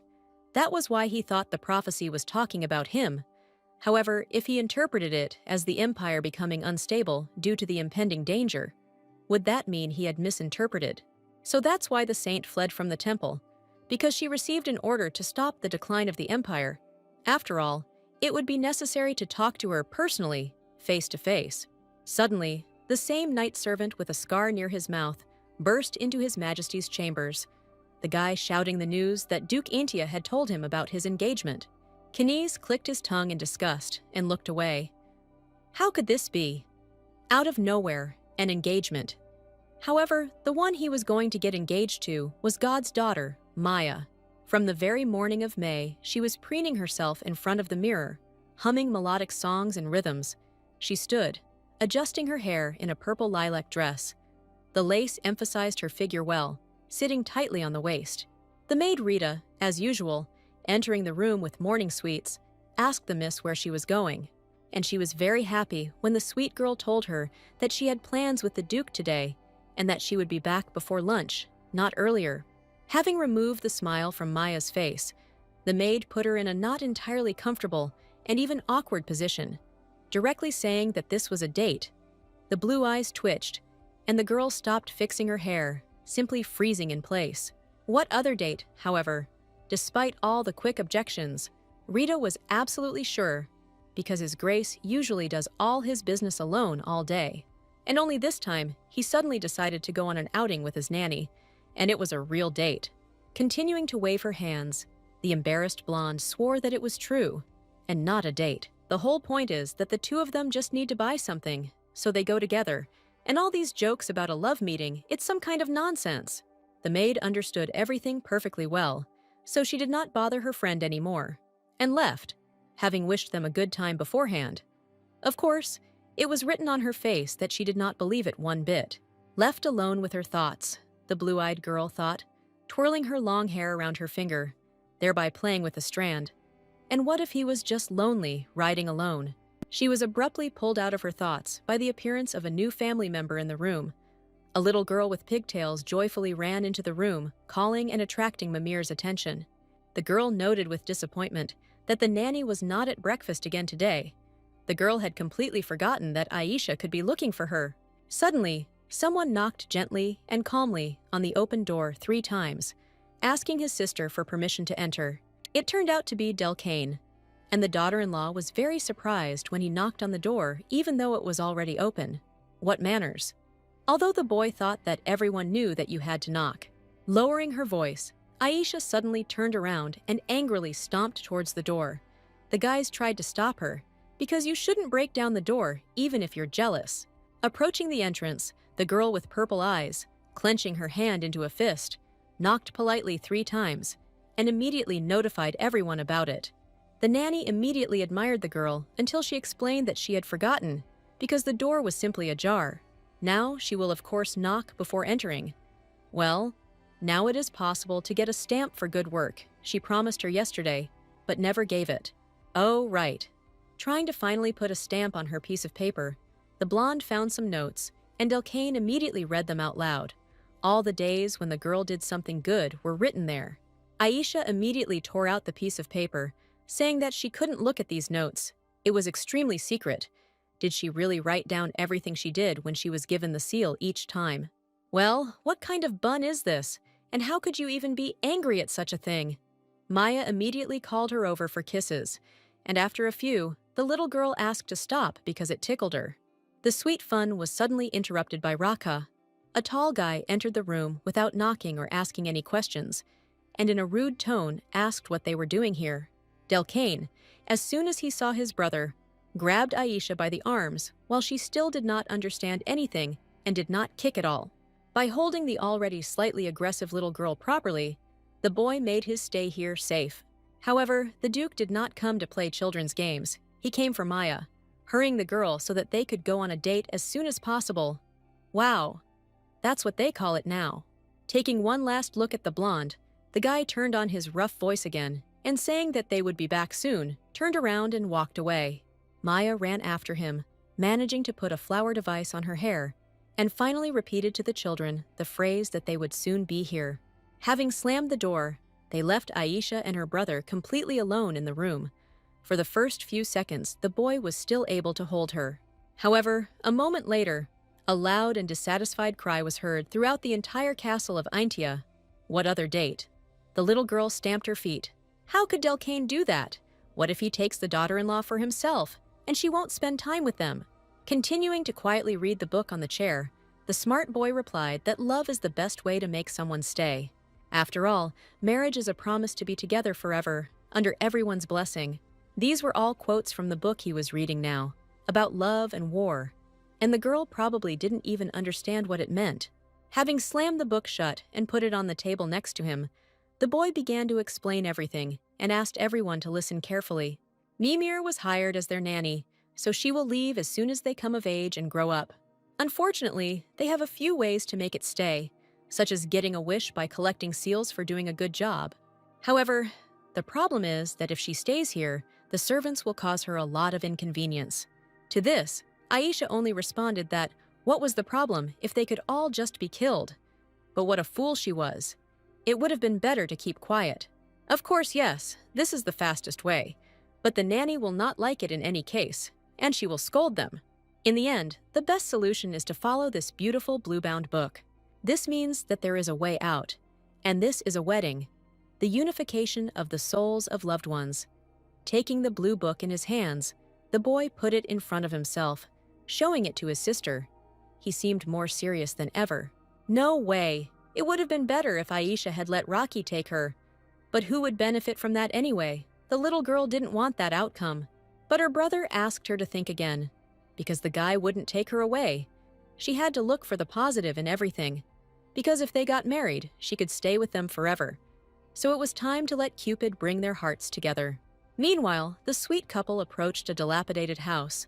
Maya was not entirely sure that this was the magic potion shop. Remembering his stories and ideas about this place, and now about reality, the girl regretted that she believed the guy when he said that there was a puppy here.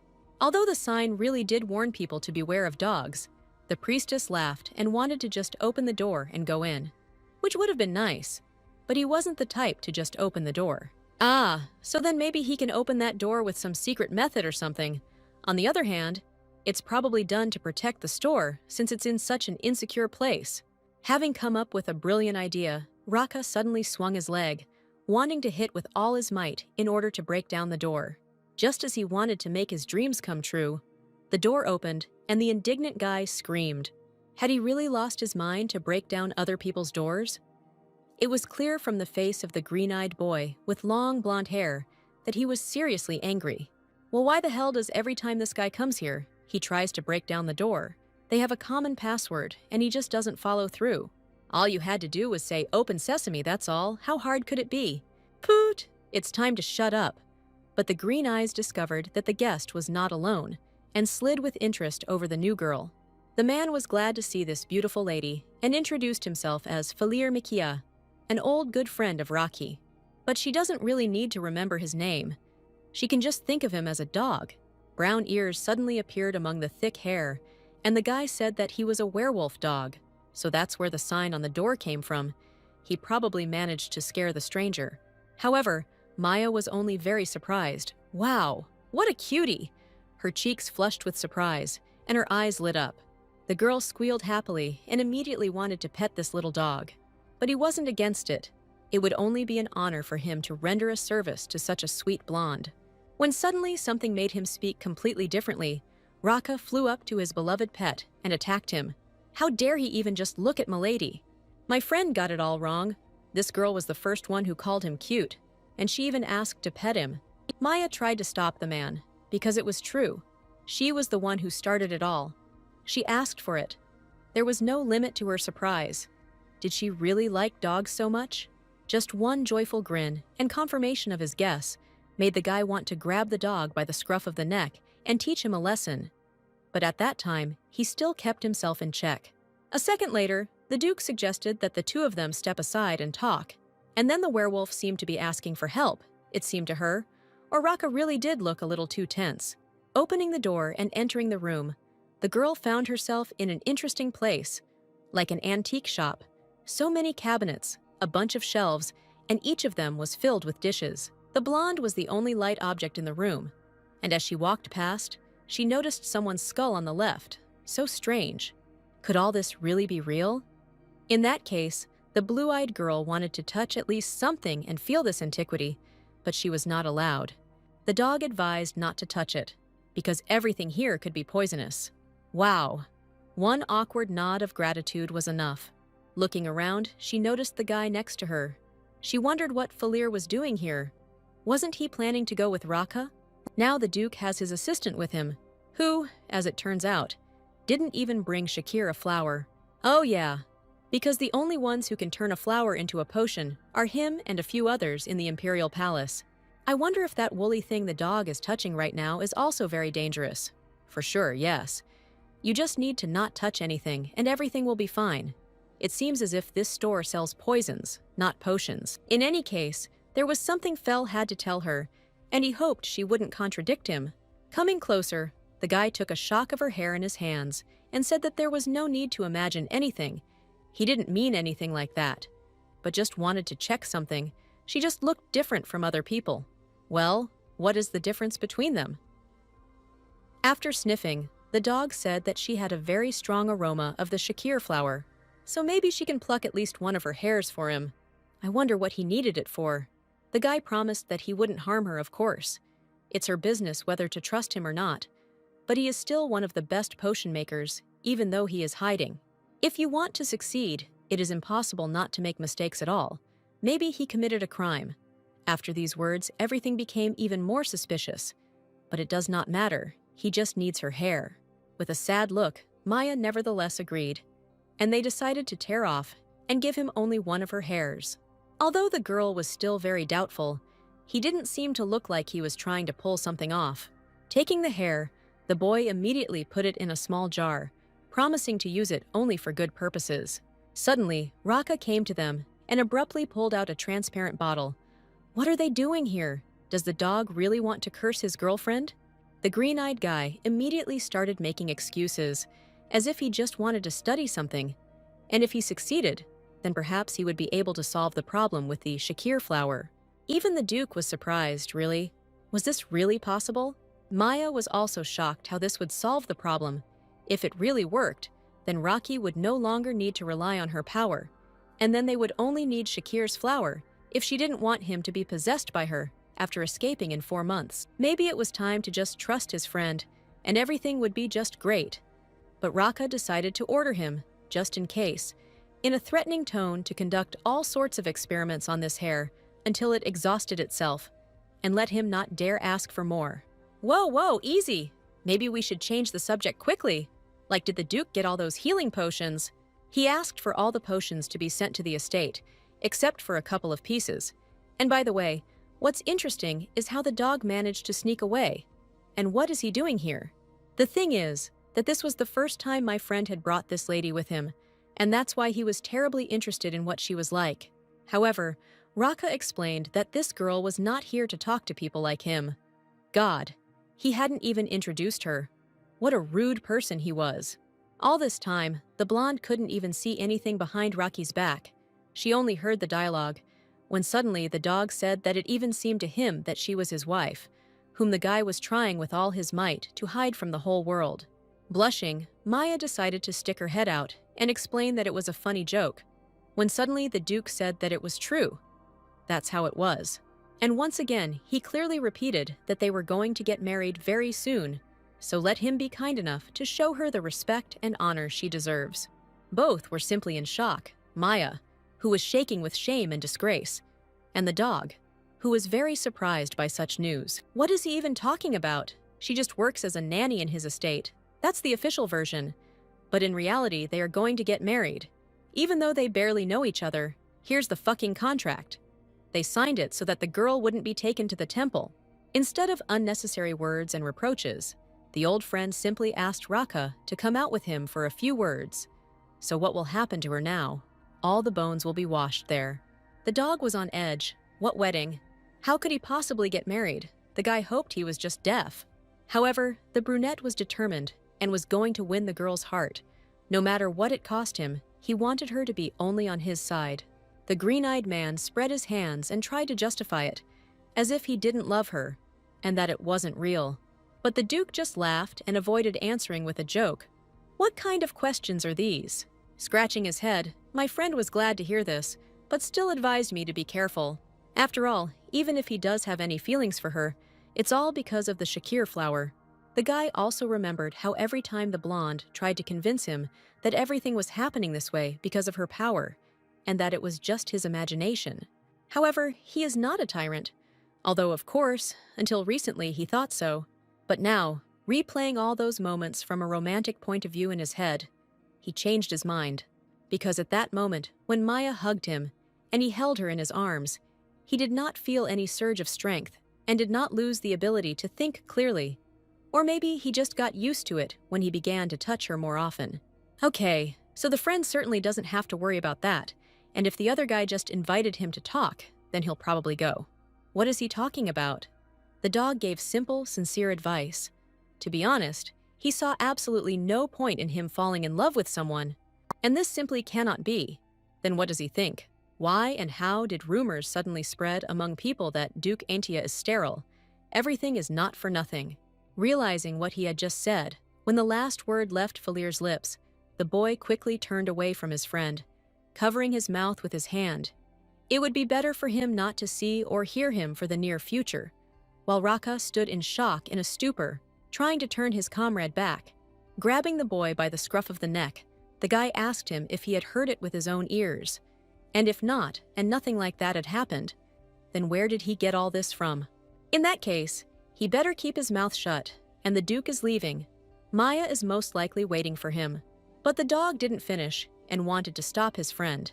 The thing is that he ran out of supplies, so he won't be able to send the potion from the shakir flower to the northern forest. Raka was about to leave for his wife, but upon hearing this news, he could not help but return. He began to shake. It was really important for him, and it was so long ago that all the supplies ran out, about 2 days ago. Falir thought about it. The guy asked to send potions to his estate in the northern forest, but did not say why he needed them. In any case, his reaction was surprising. Of course, there are supplies for emergencies, but they are definitely not for him. In which case, if he sends them now, then Raka will provide assistance in finding a replacement for the shakir flower. The green-eyed man still could not understand for whom he was doing all this. He did not see anyone except the knights standing guard when he recently went into the forest. In that forest, he managed to find one incredible creature, but should he tell his friend about what exactly he managed to catch? Okay, it's still not worth it. Raka might even cut off his head if he finds out that someone has been walking around and exploring the forest without his knowledge. The blonde in the pink dress stood completely alone in the center of the gloomy room. Well, when will he come back? You should calm down as soon as possible. Otherwise, he might accidentally touch something and die. She looked at the flames on the small candles for a long time. You can look at fire endlessly, it calms you down. But, as it turned out, not in this situation. Because a second later, all that was left from all the lit candles was a light smoke. Wow, all the lights went out. It became really scary to be left alone in pitch darkness. Maya tried calling for both Falir and Raku, but no one answered, so she decided to just close her eyes out of fear. Suddenly, her ring started ringing, and the same thing happened to it yesterday. But what if it broke or something happened? The girl was distracted from her thoughts by a sudden shout from the side. Something was flying at the blue-eyed girl, and she was warned to be careful or move aside. A red-haired girl in round glasses with some kind of huge jug in her hands fell to the ground screaming. Before she could ask who she was, the blonde guessed that it was Falir's assistant. The girl nervously looked around in search of the treasured lid. In her hands was a pot with some unknown contents. Inside there was something incomprehensible, black, all so slimy and probably very dangerous.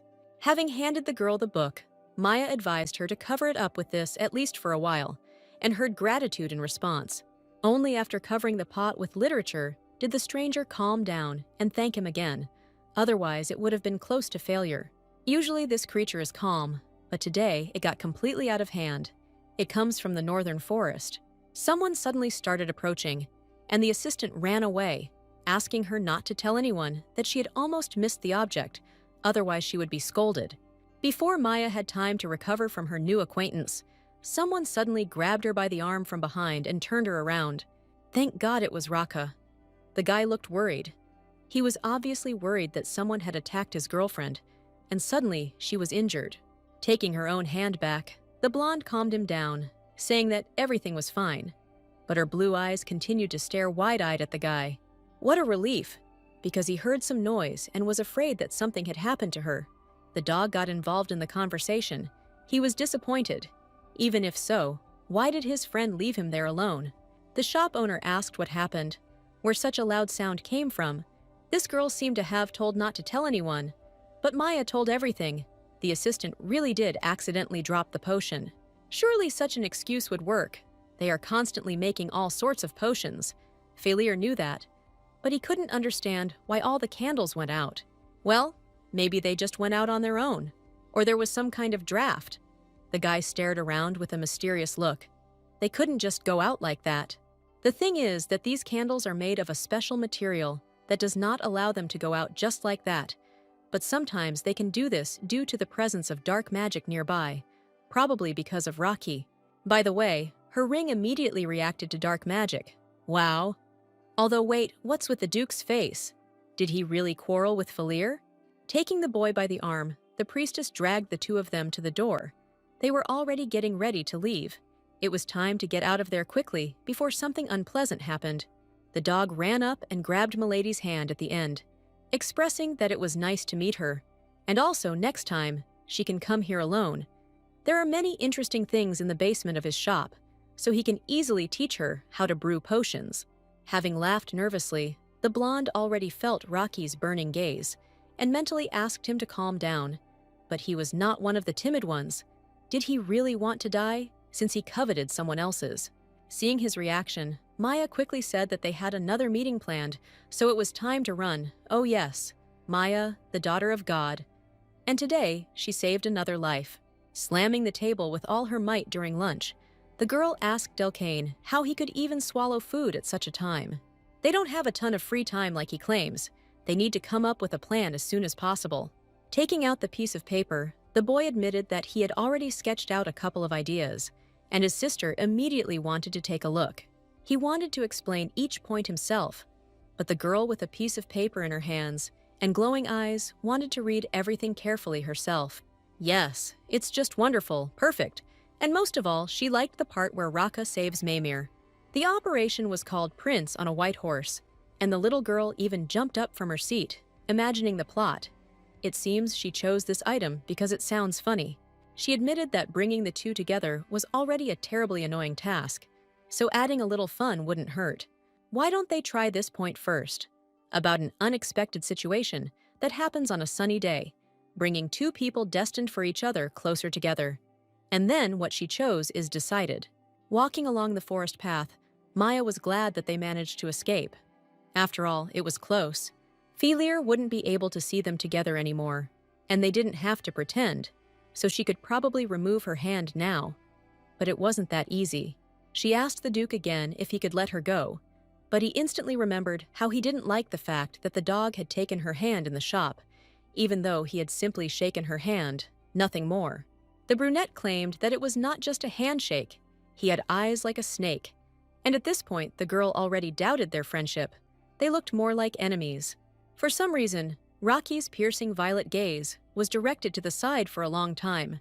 Around the corner of the building, in the very shadows, stood some suspiciously murky silhouette. The guy stopped right there and asked Maya to wait there for a second while he checked something. Did he really want to leave her here alone? And where did he go? After stroking the blonde one last time, Raka replied that he would be back soon. Just let her give him 5 minutes. Left alone in the middle of the road, the girl wondered if she really looked like a child. The guy said he'd be back in 5 minutes. Yeah, now she has absolutely nothing to do. Maybe she should count the seconds until she gets back. 1, 2, 3, 4, 5. At the 6th second, a bluebird suddenly appeared in the air out of nowhere. Teradus! So what was he doing here? God told about that man around the corner. In a black cloak, he became a victim of forbidden magic. So it turns out that there is someone else who can use such magic to their advantage, and despite all the bird's efforts, it was not possible to prevent something. Okay, in any case, you need to be careful. Teradus brought him here because he was very worried. But who was he? Not having time to react to the warning of impending danger, Maya did not even notice the stranger running up in a black cloak with a sword. He quickly and with all his might struck her with a silver dagger, and in an instant, a scratch appeared on the priestess's perfect, flawless velvet porcelain skin, from which blood appeared and gushed. Teradus, as never before, suggested that it seemed that this guy was not alone here, so he should be more careful. Grabbing her cheek, which wanted to bleed her whole face, Maya had at least a drop of time to look at the stranger. The guy in the cape had unfocused eyes. He was just not himself. Meanwhile, in the imperial office, the relationship between Duke Einthias and the daughter of God was being discussed. Or perhaps, after they spent enough time together, they immediately realized what they really felt towards each other. No one can ever predict what might flare up between a man and a woman, and whether Duke Eintia is even capable of love. What if the two of them decided to get engaged just for the sake of profit? The Holy Virgin will be able to stop the fall and collapse of the empire, and the Duke, in turn, will increase the authority of the family. Then, perhaps the blonde might still be able to influence her point of view. Something flew past the window, leaving a barely noticeable shadow in the office. An unfamiliar bird was knocking on the glass window, as if giving a sign that it should be opened immediately. The guy also noticed this golden bird and was very surprised. His servant with a scar near his mouth was also stunned. He had never been able to simply observe this rare sight before. Maybe he was supposed to receive some notifications today, but the emperor had already canceled everything in advance. Because of the high priest's visit today, the bird made him very happy, and he wanted to go outside at least for a second. Raka continued walking down the center of the street path, between the dilapidated houses. He recalled his emotions. It all lasted for a very short time, but it seemed to him that there was dark magic in the air. The ominous feeling coming from that guy in the robes made his whole body tense up. But who uses black forbidden magic? Based on what he knows, only Duke Eintia and someone else have such skills. But now they can no longer use it. Approaching the idiot in the long robe, the brunette, without even holding back, grabbed him by the collar and slammed him hard against the wall. Let him reveal his identity right now, if he doesn't want to die on the spot. But no, something was wrong here. Feeling someone else's physical superiority, the stranger immediately began to tremble with fear and shook all over. Having thrown off the black hood, the guy thereby opened and showed his eyes. They were all bulging, the veins and all the veins were burning red. Who did this to him? Raka already knew those eyes very well, because it was the same magic he had used 5 years ago on the late Duke Einthia. It seemed he just needed to finish off the imposter as quickly as possible. However, he didn't have time to tense up and do anything in his direction. How the guy himself took a dagger out of his pocket and fell unconscious. This means that he was brainwashed so that he committed suicide during a dangerous situation. But no one except him and the Emperor was able to recognize that he was under the influence of dark magic. Wait a minute, there was some kind of coat of arms on the blade. That's right, it's the purple crest. It's only carved on the swords of the Knights of House Eintia. Could it be someone previously known, for example, from the top floor of the tallest building, who was locked alone in an attic room? That same mysterious man who, despite the constraint of his actions, still knew everything about everyone. The red-haired girl with the yellow eyes of a werewolf, who was watching him right now, finally realized who Raka was here. And the serious guy, having felt the familiar aroma of the shakir flower, finally relaxed. And then he began to spin around, examining everything around, every object in detail, in search of the person to whom this taste belonged. He hoped that the owner would be Maya, and had no idea who was actually watching him. Things were also strange for the priestess. The guy who had threatened just a minute ago was now tearfully kneeling and trembling, asking for help. While the blonde was still standing there, holding her wound, the bird screamed at her with all its might not to stand there, but to run away as quickly as possible. After all, this was a good moment. It is unknown why, but the stranger suddenly stopped, so it is time to quickly get out of this place. Step by step, and now the priestess found herself in completely incomprehensible places. But the main thing is that she was far from that scoundrel. And suddenly, the bird announced that it was time for her to go. Wow, what a ripoff! And she thought that he simply couldn't keep up with her. How could he possibly leave her? Because his bird form wouldn't last that long. Even though it had only been a short time since he had turned into a bird anyway, it was time for him to go. Damn Teradus. Why does he always run away at the most important moments? Especially when another guy in a robe suddenly pops up right in front of Maya's nose. The bird returned at that very moment, right after the girl asked him if he would take responsibility if she was killed while he was running away. This definitely would not happen. The main thing is not to worry and continue running, and then turn right sharply and unnoticed. After a quick escape, the girl stopped among a couple of old houses. Well, where could she turn here anyway? He said to turn right, but here it is not clear at all where to go, right now, or if I need to run further. Okay, since there is a turn here, then so be it, we can turn. A moment later, the blonde already regretted her choice. Damn, this was a dead end. How unlucky she was. Hiding behind a mountain of boxes, the priestess simply hoped once again that she would not be found here. A pair of black boots with gold accents stopped right next to a pile of junk. It was clearly a relative of the emperor. The blonde quickly bent down, leaning on the dusty wooden boards, and was very surprised when he discovered a holy virgin behind them. The wounded girl looked at the guy, broad shoulders, voluminous neck, and this soft golden hair.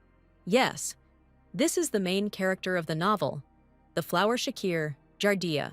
Blue Eyes couldn't recover from the shock. Could Teradus really have called him right here? But the guy didn't understand what she was doing here. And why is she sitting so strangely, all covered in dirt and dust? Has it been a long time? Oh yeah, it's time to finally get up. You don't have to be afraid. Well, at this point, she probably better go. Suddenly the guy asked her to stop. The thing is that he sensed dark magic nearby, so maybe there is danger somewhere nearby. So it's best to go together. The girl was about to thank him for the offer and refuse, but he quickly reminded her that he knew she was heading to the Aintia estate. So, turning around without waiting for her answer, the man decided that he simply had to escort her home safely. In one of the local taverns, it was especially fun today. Loud voices, people laughing. It was a place for good and inexpensive drinks, as well as for a noisy get-together with a group of people after work and crafts. One of the silhouettes in a black robe rose from the table and headed towards the exit. The owner of this place was very unhappy. Was he really trying to leave here without paying? Only this time, he clearly came across the wrong one. The red fiery hair and golden eyes quickly did their job and advised him to get out of the way. Initially, the man with the beard asked to do without intimidation and just pay. Only then, as if succumbing to some unknown spell, did he freeze and continue to stand silently, like a statue. Finally, the path was cleared. These weren't people, but just animals. How irritating it all was, as if they didn't know who was in front of them. I had to prove it every time. Well, no matter. Step by step, the stranger in the robe walked a couple of yards. And having reached the final goal, he stood in front of someone and said that he was really, really sorry, but most likely he would need a little more time than originally planned. The royal carriage drove further and further among those very ancient houses and was already almost leaving the village, having driven onto the bridge. The blonde man was constantly watching the girl, and without any embarrassment, he suddenly asked how her cheek was doing. There was probably a scar left there. Taking hold of her cheek, Maya remembered that she had been wounded by one of the strangers in the robe. In fact, she was sure that it was just a normal cut, so everything would be fine. There was no need to worry. But the Emperor's sly, insightful eyes quickly ran over her innocent face. Standing up, having asked for rhetorical forgiveness in advance, the Emperor leaned towards the priestess and explained that he was not trying to harm her, so she should not worry. With his right palm, he touched the girl's velvety skin, simultaneously emitting some kind of light energy, something like blue magic. Looking at his hands, the blue-eyed girl immediately understood that this was divine power itself. Having finished his business, the blonde man boldly sat down in the place opposite and said that now she wouldn't have to worry about the scar. But why was it necessary to use such strong and important magic on something so insignificant? The guy explained that she was not an ordinary person, and besides, every time he touched her, he felt calm and peaceful, as if this power existed only for him alone. The Duchy of Aintia, where the same purple flag with the coat of arms hung on every tower, was in a state of unrest. Maya, nervously rushing and looking back at her interlocutor, drank her tea in huge gulps. The same one, to the point of suspicion, behaved too confidently, even though he was temporarily on foreign territory. Seeing a familiar dark silhouette, the blonde wondered where he had been all this time and why he was clenching his fist so angrily. Raka, as if he had broken loose from his chain, burning with his fiery violet eyes, greeted his majesty too aggressively in his duchy. The fair-haired boy laughed insincerely until his stomach hurt. They hadn't seen Duke Aintia for so long, but he wasn't interested in that, but in the answer to the question of why he was with Maya right now. The dialogue was increasingly shocking, because as it turned out, fate itself had brought them together, and he felt that he urgently needed to hurry to one place, and surprisingly, she was there. Wow, yes. With such words, he will only make the guy even more angry. The Emperor noticed his friend's displeased look. How so? He tried. He took his beloved to the duchy, healed her wound. The tension was growing. Yes, it was true. She had a small cut on her cheek. While the blonde was enjoying the incredible aroma of tea, the girl tried to smooth things over as quickly as possible because everything didn't turn out the way she wanted. The Emperor continued to talk. He had some business nearby, so he decided to wait for his assistant here, and at the same time say hello to his beloved Duke Aintia. Maya was sitting on pins and needles. She wanted to grab this impudent fellow by the collar and start asking why he decided to add even more problems to her. But alas, he was the Emperor, and Raka, with an angry look, advised her to go to her room. The friend just chuckled. It seems the guy is too concerned about his nanny, of course. They are engaged? How can he not worry? Oh, right. I completely forgot. The Emperor, by the way, also heard that in their days, engagements are quite often cancelled for unknown reasons. The girl all this time just silently continued to watch the development of this strangely awkward conversation. How did she not notice that Raka approached her, although he was standing a couple of steps away, and putting his hand right on her shoulder? He said that this happens, but certainly not in their case. Smirking, the bloody eyes, looking into the soul with mockery, expressed their hopes that this would not happen with an engagement concluded for love. Taking the Duke's hand, the priestess began to at least stroke it, hoping that he would begin to control himself and calm down. Otherwise, it was impossible to kill the Emperor. A servant entered the room a second later, announcing that Vigo's henchman had arrived at the scene, and he was quick. Finally, the guy wished them a quick meeting, because they would see each other at the banquet in honor of his birthday. Maya, meanwhile, was still sitting on the chair, holding Rocky's hand on her shoulder. The doors slammed shut confidently, and they were left alone. On leaving the duchy, Viego immediately began asking His Majesty how he was, if he was okay, because it was very scary, after all. This was Aintia's estate, but as he himself could see, everything was fine. He simply followed the sign of the bird and came across the Holy Maiden. An interesting coincidence, so it is definitely worth getting closer to her. He only had a few shakir flowers left, and if this all became unbearable, he would have to make an appointment with Reina Adriani. It was clear from the henchman's face that he was very nervous, as if he had noticed something. Looking at the Emperor's hand, he immediately said out loud that something was wrong with it, because it had become completely transparent, namely the wrist. The guy was absolutely sure that his hand had just looked completely colorless. Maybe he was imagining it, or it seemed that way. Del Kane stood sadly by the marble railing, looking far into the distance at the landscape. He was clearly deep in thought, but his sister didn't really like it. She thought that now was not the time to behave like that. After all, he himself had seen how the nanny had returned home with the Emperor today.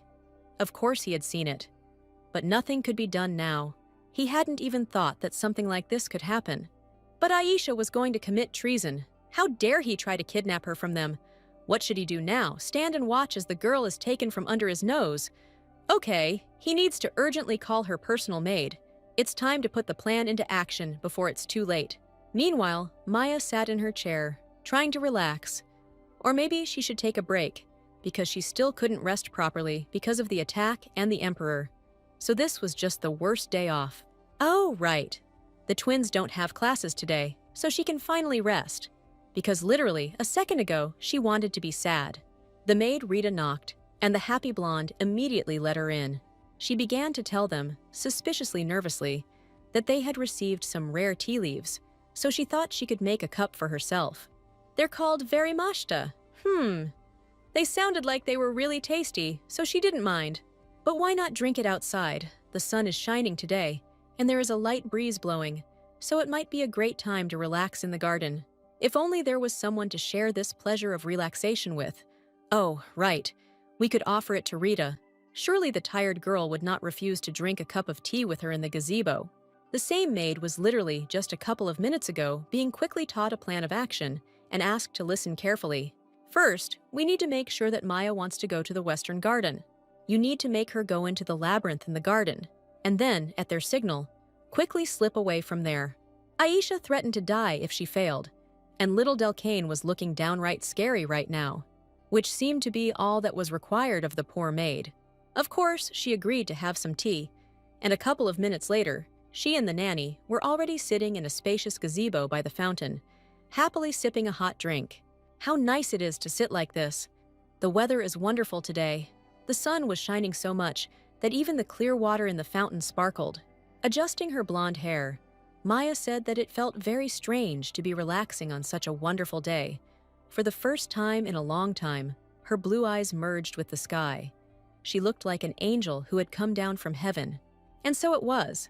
Rita always knew that she was incredibly beautiful, but today, even more so. While the girl continued to rejoice that Aisha was not looking for her, and what luck that was, a stone flew at the maid's leg. Ah, right. This looks like a signal from Delcane. It's time to start acting immediately. There was a lovely spot on the other side of the garden, so she suggested to the nanny that they go for a walk there, and she had just finished her tea and thought it was a great idea, so it was time to go. A blonde in a long blue skirt and a bow on her light hair in the same color entered the labyrinth. The walls of bushes were high, and roses were twining among them. This is beauty. The weather is wonderful, and the flowers are fragrant. She wanted to share her impressions with Rita once again, but turning around, her blue eyes glanced over the area and, in despair, found no one. The girl began to repeat her friend's name again and again, louder and louder. But Rita was nowhere to be found. Instead of the maid, there was only a labyrinth of bushes, green grass, and those same multicolored, fragrant roses around. The metal gate leading into the mysterious labyrinth was still open, surrounded by two statues. Nothing foreshadowed trouble. The three of them sat in anticipation, quietly hiding in the bushes. Finally, their nurse was caught in this garden and was probably already lost. Following the kids' instructions, Rita was still allowed to return to the estate and do her own thing. So what should they do next? They successfully completed the operation of locking themselves in the labyrinth on a sunny day, so now they just need to wait for the moment when the fateful meeting occurs. The boy stood up and got ready to go and fetch Rock, while he instructed his sister to sit still and make sure that the nanny did not leave the place. Then a drop of water irritated little Aisha's nose, and she decided to look up at the sky and saw that everything was covered with clouds. The Duke has been busy with paperwork since early morning, and he has been working tirelessly at work. Holding some important document, the guy was trying to find out if there were any mistakes in it. If this was true, then it meant that there had been no changes in the knight's composition over the past few months. Was he really sure of that? 100%. Then who did he see yesterday in a black robe? On the sword that the stranger was holding was engraved the coat of arms of the House of Aintia. The red-haired man, who was not particularly attentive, repeated the boy's words out loud to remember, wondering if he really had seen a knight from their order outside the estate. Or maybe it was the knight they had recently sent to the northern forest. In fact, he found it very curious that they had not received any messages from there, although they should have received them as soon as he arrived there. Rocky's eyes lit up with purple anger. Unlike his ward, he was absolutely focused on solving this fable, because he still needed to find out who wanted to harm Maya so much. Yes, perhaps it really was him, so this man could finally be free. In fact, the brunette did not even consider this a possible version. It was all very strange, but the servant, hearing this, immediately sighed with relief and left the office. The next one to go to the Duke for questioning was a rather old maid. He had heard that, out of all the other maids, she had worked here the longest. Yes, that's true. But does she remember the child who was locked in the attic of the West Annex? That's the question. The woman really does remember. He's talking about Damien, right? I wonder when she last saw him. It seems like it was about 5 years ago. Then he left on his own. At that time, the estate was mired in chaos, so no one paid attention. Wow, exactly 5 years ago. And that was when Raka exiled the previous Duke and Duchess to a villa in the northern forest. Damien, the suspicious red-haired boy, was the child brought here by the late Duke Ainthia before the twins were born. He was always quite weird and very different from Rocky, so Rocky ignored him as best he could. The boy also constantly pounded his fists on the door of his room, asking His Majesty not to avoid each other, but to play for at least a minute. Finally tired, he simply whispered why they were avoiding him, but deep down, he clearly wanted to be his lordship's son. All that time, he was an idiot who was ready to do anything just to win the Duke's attention. The brunette probably completely forgot about him as soon as the twins were born. Remembering his childhood, Raka glanced at the window. The weather was indeed terrible. A huge rain poured down, and the clouds were so dark that even the estate seemed brighter. At exactly that moment, there was a knock on the Duke's door, and the creaky door slowly swung open.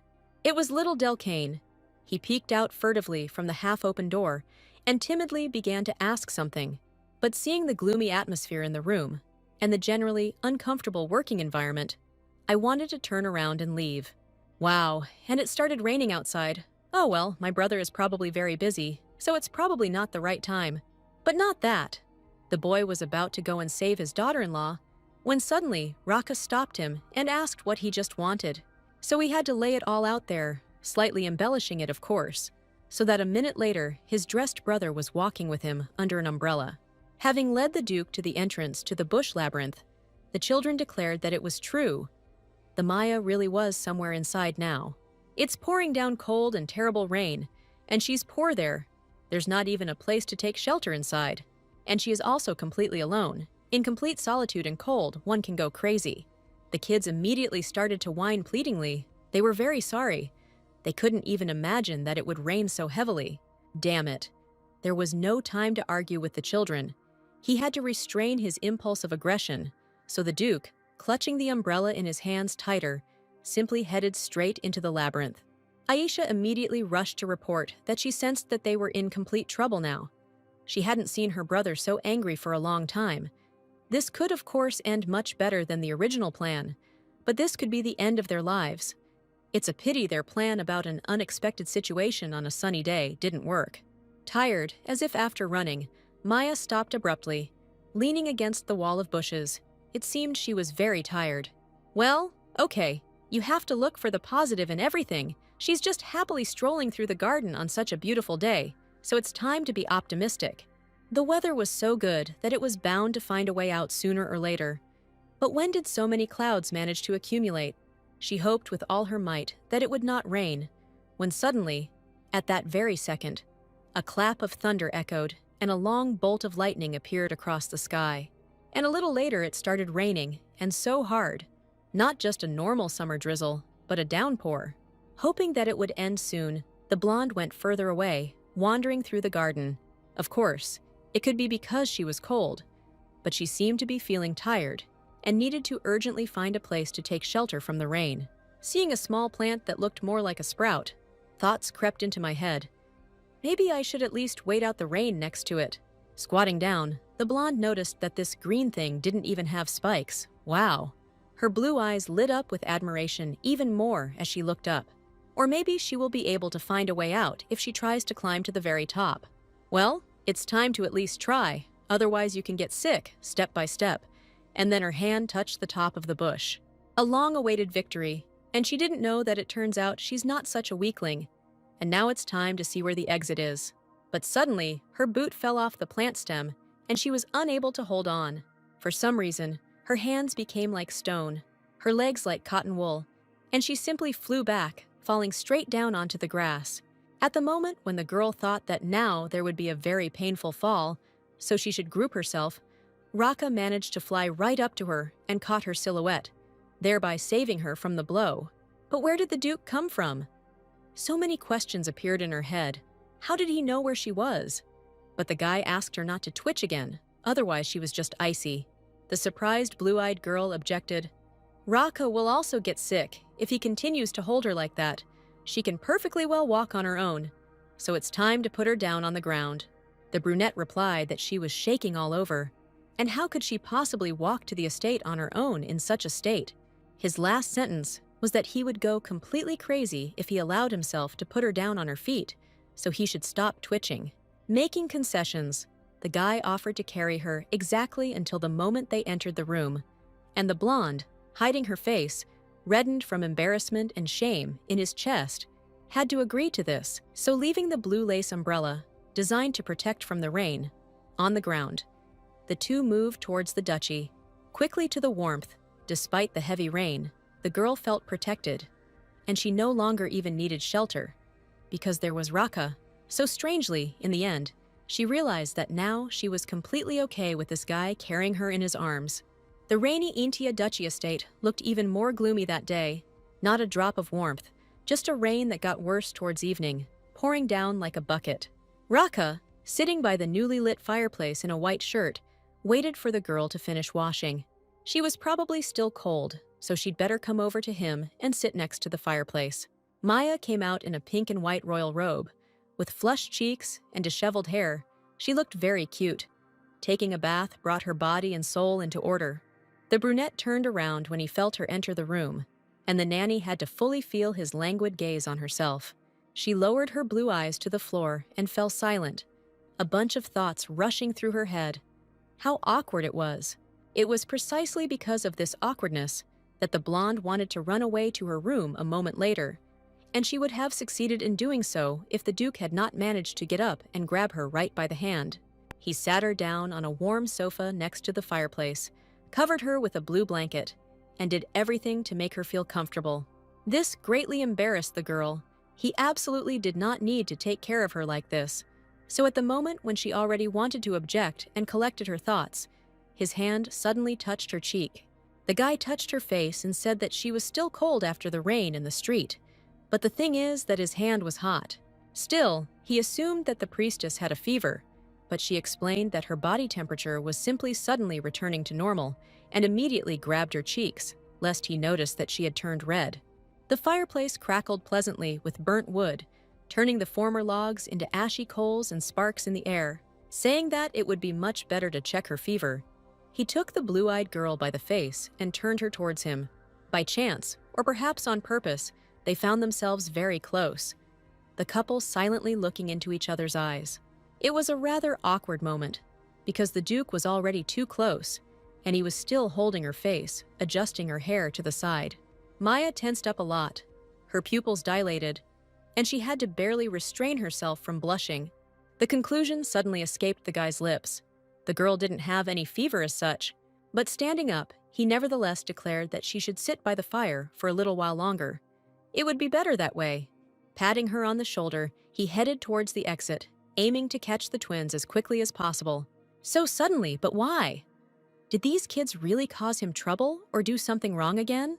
Rumor has it that they were the ones who lured her into the labyrinth, so he must punish them and make her apologize to her own nanny. Ah, so that's what it was. The twins used Rita to set everything up, and she had no idea. God, had the blonde really fallen out of their favor after all, since she hadn't spent much time with them in recent days? Seeing Maya's anxious and worried state, Raka directed his stern violet eyes straight at her, and he asked them not to worry, because he would scold them properly so that they would not even think of taking revenge on her. But that was not the problem. His lordship was already leaving. However, the nanny was sure that the twins would be very scolded if she just let him leave like that.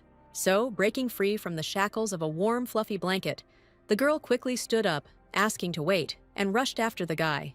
It seemed the jerk was so sharp that she tripped over her own slipper in the blanket, and she flew straight at Raku, who instead of leaving, tried to save her. With a loud crash, the two fell to the floor, and the ill-fated slipper remained on the right foot. In the complete silence of a minute, the fireplace continued to burn, the flames reaching the very top, distributing free heat and crackling pleasantly. Blue eyes fell right onto the Duke, who now found himself lying underneath her. The two of them couldn't tear their eyes away from each other for a long time. The couple blushed again, not having time to catch their breath. Maya nervously swallowed the lump in her throat and looked down. Suddenly, the doors swung open wide, and someone entered without knocking. These were children tearfully begging for their forgiveness. They came for the nanny, hoping that she would forgive them, since they did not want anything bad, and would protect her brother from punishment. But just as they entered, the kids, seeing the situation, were surprised and just as quickly left the room. They all misunderstood, thanked me, apologized for the disturbance, and wished me a good time and left. Why did everything turn out so awkwardly? They didn't even give me a chance to explain, and without listening to the end, they immediately left. And later, in their room, the two of them discussed the current situation for a long time. Well, what if the daughter-in-law no longer pays attention to them? It is quite possible, because now she has a new admirer. If they do not keep her here with him, then things are bad. Aisha screamed. She knew all along that they shouldn't have been allowed to get married. Making her stay here in the mansion was good, and the plan was logical. But then, what was it that was upsetting her so much? Well, I just saw them myself, and they were going to make a baby. And if an adult man and woman are in the bedroom and close their lips for 10 seconds, they will have a baby. Delcane laughed. Did his sister really believe that? But she really heard the maids discussing that yesterday. Why was she even eavesdropping on them? She would have been better off reading books. But the brother learned about everything in books. He read about the stork's basket. So it is this bird that will bring the couple a baby if they get married and agree to have a child. Finally, having calmed Aisha down, the boy declared that, in this way, their plan had succeeded. They had done it, and it seemed that they had made a great team. After the chaotic weekend ended, Maya thought things would finally return to normal. But soon the couple was preparing to attend a banquet to celebrate the king's birthday. She constantly took measurements with that sweet girl, then practiced dancing. Before, it was impossible to imagine that a girl would ever have to pick out a dress and even learn etiquette and dancing. It was simply unthinkable. Extending her hand to the guy, the blonde thought that she had better try harder, because this was her last lesson. Shahram, seeing her nervous face, encouraged the girl every time. He was sure that this time she would succeed. 1, 2, 3, and a turn. And Maya finally mastered the dance, so she would no longer have to stay up late to learn pirouettes. They did it. A dark, moonless night had arrived, and hundreds of small, but still bright and beautiful stars were scattered across the sky. Having uncurtained the window for the night and opened the window for fresh air, the couple prepared for bed. The tired blonde was sprawled across the bed in her beige dress, looking worried. She seemed to be somewhere else, so she was very surprised when she noticed that the Duke was also not sleeping. But the brunette said that he couldn't fall asleep while she was still awake, but simply lay there, not closing her blue eyes. After apologizing, Maya said that perhaps it was because she was very nervous and couldn't sleep, since there was a banquet for the king's birthday soon. If she's still nervous about dancing, why not practice with the Duke himself? With these words, the guy extended his hand. Maybe she wouldn't be so worried if they practiced as if it were real. Having accepted the man's offer, the girl stood opposite him and took both his hands in her palms. The luxurious bedroom created a romantic atmosphere, as if at a real banquet.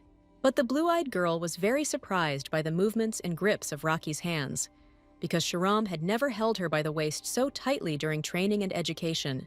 Hearing the name of his servant and partner, the brunette became very angry, and one could even say, jealous. Why does this girl now have another man in her head while she is dancing with him?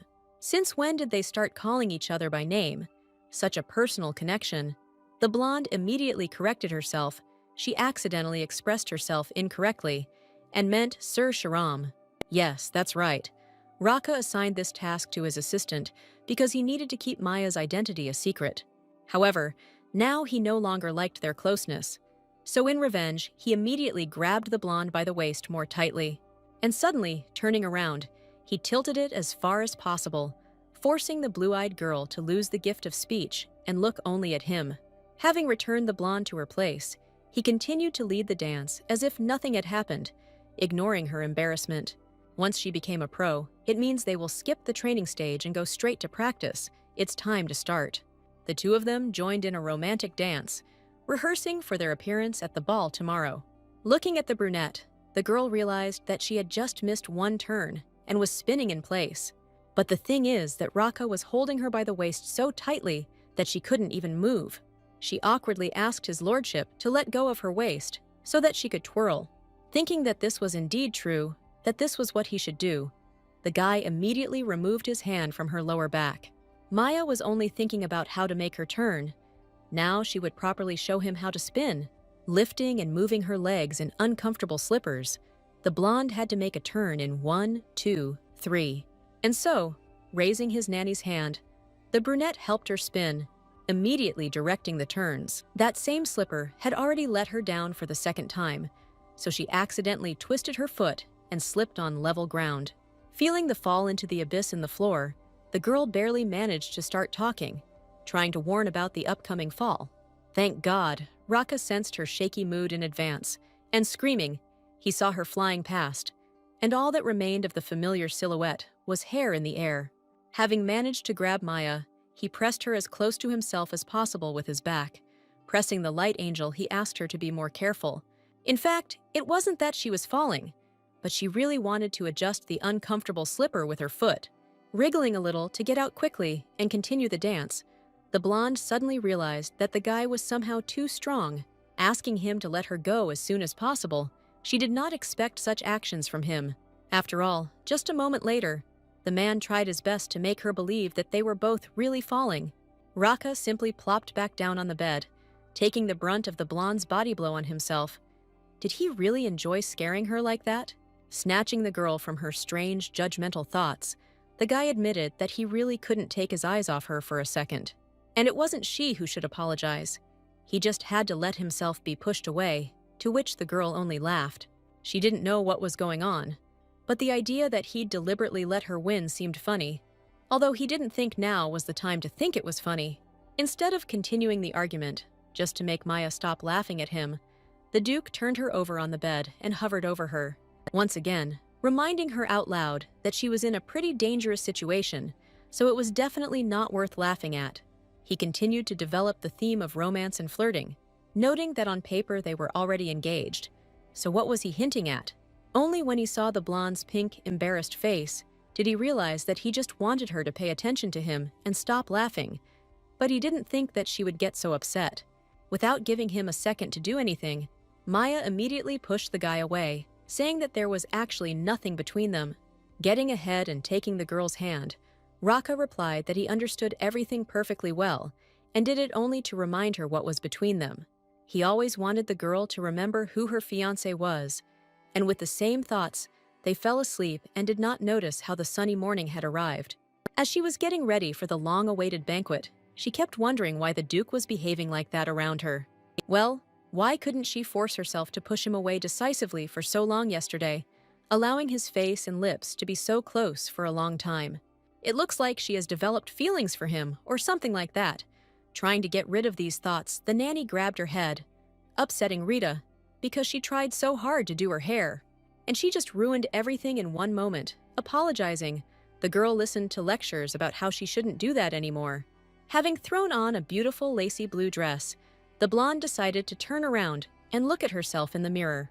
Turning to her reflection, Maya saw a completely new version of herself. There was no limit to her surprise. The blue, soft sky blue color just perfectly matched her eyes and hair color. The lace neckline was open in the front, and on her hands there was a ring worn over blue gloves. Looking herself over from top to bottom, the blue-eyed girl was simply shocked. What was going on? Wasn't she dressed too embarrassingly? And anyway, isn't it too revealing? She had never worn anything so revealing before, but Rita thought it was delightful. And by saying that the dress was too revealing, she probably upset the maid, and she decided to offer her a shawl, because if she put it on, then all eyes at the party would definitely be on her. As for this look, it seems to suit perfectly, and with a transparent shawl, it looks more delicate and much better. The kids finally came to the nanny, and she happily let them inside. Wow, how can these little ones look so cute? Aisha in her unusually delicate pink and purple dress, Del Kane in his blue suit. Both of them have a moon on their belts, probably in honor of the Anthea family. Seeing that everyone was starting to prepare and get ready, the girl realized that the banquet would soon be coming. Her heart was trembling so much that from the outside, it seemed that she was feeling ill. But just when the children started to worry, she answered that she was fine. A moment later, Raka looked into the room. Since everyone was ready, it was time to set off. The Palace of Perth, in the capital of the Empire of Zerdia, was famous for its idleness and luxury. All celebrations took place here. All the servants greeted the elegant and satisfied noble guests, politely and accommodatingly offering to escort them all to the banquet hall. Only by the window stood some unknown stranger. One of the servants noticed the guy aside from everyone and thought that he was lost, so he decided to offer his help. He really wanted him to let him take him to the banquet. But suddenly, a small bag fell out of the man's pocket. The footman noticed and immediately wanted to lift it up. Without even touching the contents, he simply wanted to help. However, the guy with golden eyes clearly didn't like this action. You shouldn't touch something that doesn't belong to him. Using dark magic, he somehow bewitched the servant, and he became like a stone zombie. So leaving this enchanted one aside, the red-haired guy simply decided to head to the feast. Step by step, he approached the noisy celebration and merged with the crowd, among which were members of the Duchy of Aintia. As soon as Maya first appeared at such a banquet, she was immediately subjected to discussions and whispers. Wow, she really is the Duke's bride. What house is she from anyway? Okay, if she were in their place, she would also be curious. Everyone thought that she was not a noble lady, but a nanny who used to be a slave. And it was immediately clear that there was something indecent about her. And no matter how beautiful she was on the outside, it was all just an angelic mask. Luckily, the blonde managed to endure all this only for the sake of the twins. But still, where did Raka go, and where did he disappear from her sight? While searching for the Duke in the noble district, running her eyes over the entire banquet, in the ceremonial hall among all the people, she suddenly came across a red-haired stranger with her blue glasses, but her golden eyes gave her away. She was not a stranger at all. It was Reina. And having met their gazes, the girl also began to get nervous. What is this girl doing here? Reina stood out a little from all the other nobles. Her dress was simple, beige, not even from the latest season. Catching the interested look of this girl, the blonde decided to quickly rush to the children and ask them where Raka was. But not finding him, she suggested that they first go and eat dessert. Maya laughed nervously and hid her worries, hoping inside that the Duke would return soon. But for now, she had better do everything possible to keep the twins from getting involved with Reina. Some young ladies in the area were trying hard to calm down a certain Miss Sharon, telling her that Duke Intia would definitely return to her soon, since initially there had been talk of marriage with her. The blonde wanted to casually glance at who they were talking about to see if there were any negotiations about marriage between Raka and someone else. Who could it be? The stranger admitted that the words of her close friends comforted her, so now she is calm. Looking in that direction, the girl discovered this Miss Sharon, a lady in a red dress strewn with jewels, standing and waving a fan. She exuded lightness and luxury at the same time. Her blue eyes glowed brightly in contrast to her light pink hair. The blue-eyed girl's mood became sad, because even at first glance, the beauty and elegance of this milady was noticeable. And their relationship with Raka is only contractual, so why did she feel so uneasy looking at her? Meanwhile, the aggressive brunette was grinding his teeth in search of Damien in the crowd. He lost the guy, although he was sure that he had just seen him. He was about to walk around the hall again and search better, but he turned around and saw a rather familiar silhouette with fiery hair. Damien called out to him by name, so confidently and vilely they hadn't seen each other for a long time, and when pronouncing the name of his interlocutor, the Duke restrained his disgust. The golden eyes of the predatory beast suddenly suggested that they talk in another place, more secluded perhaps. Raka did not make a sound, but only with a look. The most cold, intense, and stern look let him know that he was serious and could speak. Coming out into the garden alley, not for a simple walk, Damien for some reason began to ask how his friend had been living all this time. But the brunette flatly refused to discuss such a thing. Enough of the small talk. It was time to get straight to the point. It seemed he was still looking down on him, still the same as he remembered. However, the red-haired impostor was pleased. He was sure that the Duke saw him use forbidden magic. Following his main interlocutor, the main boy descended from the stairs to the ground, and he continued to talk about how proud the Duke would surely be of him if he saw something like that. He would definitely say that he had known for a long time that he had it in him. Damien's face turned to frozen stone. his hand frozen in the air like a statue as he remembered who had ruined everything. Raka calmly replied that he had no intention of forgiving anyone who interfered in the affairs of those close to him. Studying his opponent with predatory purple eyes, he realized that until now, he had only allowed him to behave like this out of sympathy because they had grown up in the same conditions. But now, when he could harm the twins or Maya, he could not under any circumstances be allowed to roam free. So, turning around, he asked him to listen and said that he should not even think about doing something crazy. Dami only asked him not to be so vigilant, because he only came here to check a couple of things, and he would have to leave here before the sun went down. Having finished listening to the guy's last word, the brunette suddenly felt a sharp and growing pain. It was so unexpected and piercing. He had to react quickly and use his last strength to reflect the flying charge of dark magic from his opponent, putting his hand up as a barrier. There was a sharp pain in the chest area, and the air seemed to disappear from the lungs. The guy clutched his heart and closed his eyes in pain. Everything around him went dark. He didn't understand what had happened to him. A blue stone suddenly flew out of his suit and crashed to the ground, making a dull thud as it fell. With a sly grin, Damien said that the mana enhancement stone was too expected, because just being near it causes incredible pain. So it was time to hurry and get it. Meanwhile, the servant, who had been hiding to the side all this time, calmly watched what was happening. He was probably involved. Raka fell on the grass, hanging his head down. The guy couldn't even feel the ground under his feet. Everything around was changing rapidly. Everyone knew perfectly well that if you use dark magic near a mana enhancement stone, the pain will be simply unbearable. So now he finally had a chance to check it out. And approaching the poor shaking opponent, the red-haired guy mockingly asked if it was true. Barely raising his eyes, purple balls full of rage and despair, but still clutching his lungs, Raka ordered him to shut up. But the golden eyes did not plan, continuing their nasty speech. Judging by the voice, it seems so. If everything worked out, then it's great. It's time to understand one piece of advice. If you remove the forbidden dark spell cast on one person, then in the future, you won't have to feel pain. The brunette was about to ask not to make him laugh, because he would never do that, when suddenly Damien hinted that this would affect not only him, but also those around him. Seeing his negative reaction, it seemed like the guy had no choice but to turn around and head towards the banquet in search of a new victim.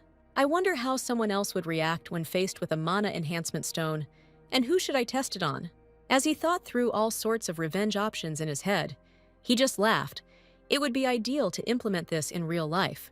Angry, but already too tired, Rocky could only continue to lie on the ground, looking after this monster, not even wanting to imagine what was going through his head right now. He couldn't be allowed to find the twins and harm them, and even more so, he couldn't be allowed near Maya. The blonde in the blue dress, meanwhile, heard a familiar address to herself as the mother of twins, and there is only one person who could call her that. Aisha's voice reached her before the nanny's answer. The little girl recognized the girl as the same lady she had already seen. What a bore. Before she could say anything insulting towards Reina, Maya flew up and covered her mouth and admitted that she couldn't believe her eyes. How happy she was to see them, after all. Nothing could be done about the fact that the twins didn't like her, because in the original novel, they behaved the same way. With all due respect, the red-haired girl replied that she knew it. She noticed at least one familiar lady in this place. Her name is Reina Adrian, and she is from the Adrian house. In response, Mimir introduced herself as a nanny who works in Ainti's house. Just in case, it was better to use a fictitious name for now. Having learned such details, the girl was very surprised, because it seems she made a mistake. Since she thought so, she is still too young to become a mother, that's right. It seemed like Reina loved Maya more than she loved her. The girl was so kind to her, so she felt very guilty and laughed awkwardly. In any case, she felt so calm seeing her here, and she was invited very late, so she was confused, because only members of influential families are invited to the banquet for the king's birthday. There is only one possible reason why Reina was invited here. She is the lady who can put people to sleep. It seems like the love line between her and Kines is developing successfully. Laughing sweetly, the priestess replied that she was sure she had been invited here for a reason, and she was touched by her kindness in response. Adjusting her long blonde hair, the girl admitted that it was time for her to go to the children, hoping that the stranger would leave her alone. But Goldeneye was fired up by the idea of such a new acquaintance and asked to stay with her. Maya, of course, felt sorry, but the children were very shy of unfamiliar children. Not understanding how else to get rid of this girl, the blonde fell silent, hoping that she would understand everything in the end. But Reina, looking down at the floor, suddenly started crying, shocking the lady opposite. What was wrong with her? Wiping tears from her chin, the red-haired lady plucked up the courage to ask her new friend if she could invite her for a walk or something. All this time, people were pointing fingers at her, saying that she was not refined, but she was the only one who treated her kindly, seeing her true essence. What is happening right now? Why did she suddenly start being so sincere? And in the end, blushing, putting her hand on her heart, she expressed a desire to become even closer to Mimir, and in the future, perhaps even become friends. The blonde was simply shocked by Reina's behavior, and even touched by such sincerity. It was truly sweet of her. And if you think about it, in the original novel, Reina had no friends at all. She was surrounded only by villains who were trying to keep her in their hands. That's right. They always say such nasty things about others, all because they themselves are insecure. Suddenly, one of those very people approached them, and the girl tried to draw attention to her new friend with just one phrase and a wave of her fan. Some lady with ash blonde hair and a flowery green dress with lots of white bows came up to them and said as if she never thought she would see Miss Reina here. Well, of course, it was Miss Marest. The red-haired girl instantly recognized her and stepped forward. Maya, meanwhile, was wondering where she could have heard this name before. The predatory new heroine attacked the girl, saying how dare she wear such a shabby dress to a festive royal banquet, even if her father is nothing more than a baron. Doesn't she think it's too vulgar? Reina looked a little sad, so looking down, the poor girl replied that she had simply put on what suited her and decided not to bother. Staring at her interlocutor with her golden eyes, she asked her not to worry about her, because Miss Marest really was getting a little too worried. The impudent girl could only raise her eyebrows indignantly, as if it wasn't she who had just butted into the conversation and tried to humiliate the girl. It seemed she would have to teach her friend the manners of high society, but there was no need for that. It would be better for her to leave them. Otherwise, she had been very busy with an important conversation with Miss Mimir all this time. Seeing the blonde next to her, her face changed dramatically, and the smugness seemed to have been torn from her grin. Well, why is she looking at her like that? You'd think she's jealous of their relationship. Covering her mouth with her hand in surprise, the girl began to think as if she had mentally left this place. Could it be that this woman in front of them was accidentally Meyerstoy Roparet? Ah, right. While the green eyes felt awkward and even slightly offended, Maya finally realized who was standing in front of her. She was constantly picking on Reina, but secretly cared about her and let her take all the gifts in the house. She didn't care if she was a tsundere villain. Miresta lived a restricted life in a strict, noble society, and therefore always envied Reina's bold and free lifestyle, so she was quite a popular supporting character. Who would have thought that she would be able to meet a side character from the novel here, and even get to know each other? The lady recognized the girl as Mimir, the nanny in Auntie's house, but when she replied that she was pleased to meet her, she remained silent in response. Reina asked her outright why she suddenly started looking at her so strangely, but the lady pretended to have no idea what she was talking about. However, Maya was not at all frightened by this. She got away without any harm, because this girl was nothing compared to the lady who called her a slave. At least she did not insult her to her face, as Countess Tights did. Anyway, more and more people were already watching them, so they had to play dumb and disappear without a trace. Suddenly, Aisha burst in to defend her beloved nanny. Standing in a pose with clenched fists while wearing a dress, she threateningly shouted that the lady had gotten involved with the wrong person. Despite attempts to stop and explain everything, the little girl ran past the girls trying to pounce on this green toad. Reina decided to catch her. And why was this girl so strong? She asked to let her go, wanting to teach a lesson to this monster with a fan who was casting glances at her Mimir. Maya wanted to ask to let her deal with the girl herself, but she continued to struggle. Finally, seeing the purple eyes begin to darken, Reina calmly placed her hand on her head And under the influence of her charms, the same Aisha who asked her to let go right now fell asleep within a second. Until she finally passed out right in the arms of the red-haired lady, the blonde was very scared for her little sister. Could it be that the girl actually used her power to put the baby to sleep in front of all the nobles, right in the middle of the banquet? Step by step, the four, in the form of two ladies, a relaxed Delcane and an even more relaxed sleeping Aisha, headed down the corridor in an unknown direction. Maya sweetly thanked her friend for helping stop the baby and asked if she could take her right away. Reina realized that she was probably pretending not to know, although she saw the girl fall asleep under the influence of the force. And all because she tries to be tactful, so as not to put her in an awkward position. Wow, of course she can take the child. While they were all walking together somewhere into the distance, one of the servants suddenly approached them from behind and did something unnoticed. Only Reina looked back and noticed the stranger leaving suspiciously. This made her very nervous. Meanwhile, Aisha woke up, jerked sharply, took a deep breath like the first time and screamed, "Wow, there's no way the baby woke up so early, so I should use the magic power again."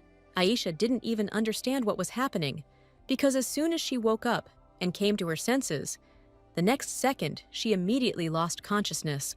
For some reason, Miss Reina suddenly changed direction and route. Turning sharply with the baby, the girl wanted to take her to the guest room. Maya, although she tried to stop her and ask what was going on, still didn't work out very well. And what was that all about anyway? Her children were simply stolen from her unconscious and taken to an unknown location, and she was left completely alone at this banquet. After wandering around alone for a while, the blonde wondered where Raka had gone, because in the novel, he wasn't at the royal birthday banquet either. But who knew that he would just disappear here too? The castle at night looked simply gorgeous. In the center of the dark city, among the forest, there were numerous paths, decorations, small gazebos, and yellow lanterns of light. After walking around the beds of red roses, Maya did not find Raku, so she had to return to the banquet hall. With her head down, the sad blue-eyed girl thought about the fact that they could have missed each other, and all this time he was celebrating and having fun at the banquet, although this is not his style. Walking through the short-cut grass, the girl in the long blue dress almost tripped over something. Looking down, she crouched down and was horrified. It was the red-haired guy, unconscious. The poor man was lying there for some reason, all alone. What a horror! Asking for forgiveness. She moved closer to him and asked if he was okay. Maybe she should call for help. The boy's eyelids lifted, revealing beautiful golden but sad eyes. She turned around this man who had just regained consciousness. But what if he was wounded? What if he needed help? Well, you can die, especially if you pay attention to his condition. The dehydrated, dry face of the dead man made itself known. If it weren't for his bright, moon-like eyes, she would have thought that he had left their world.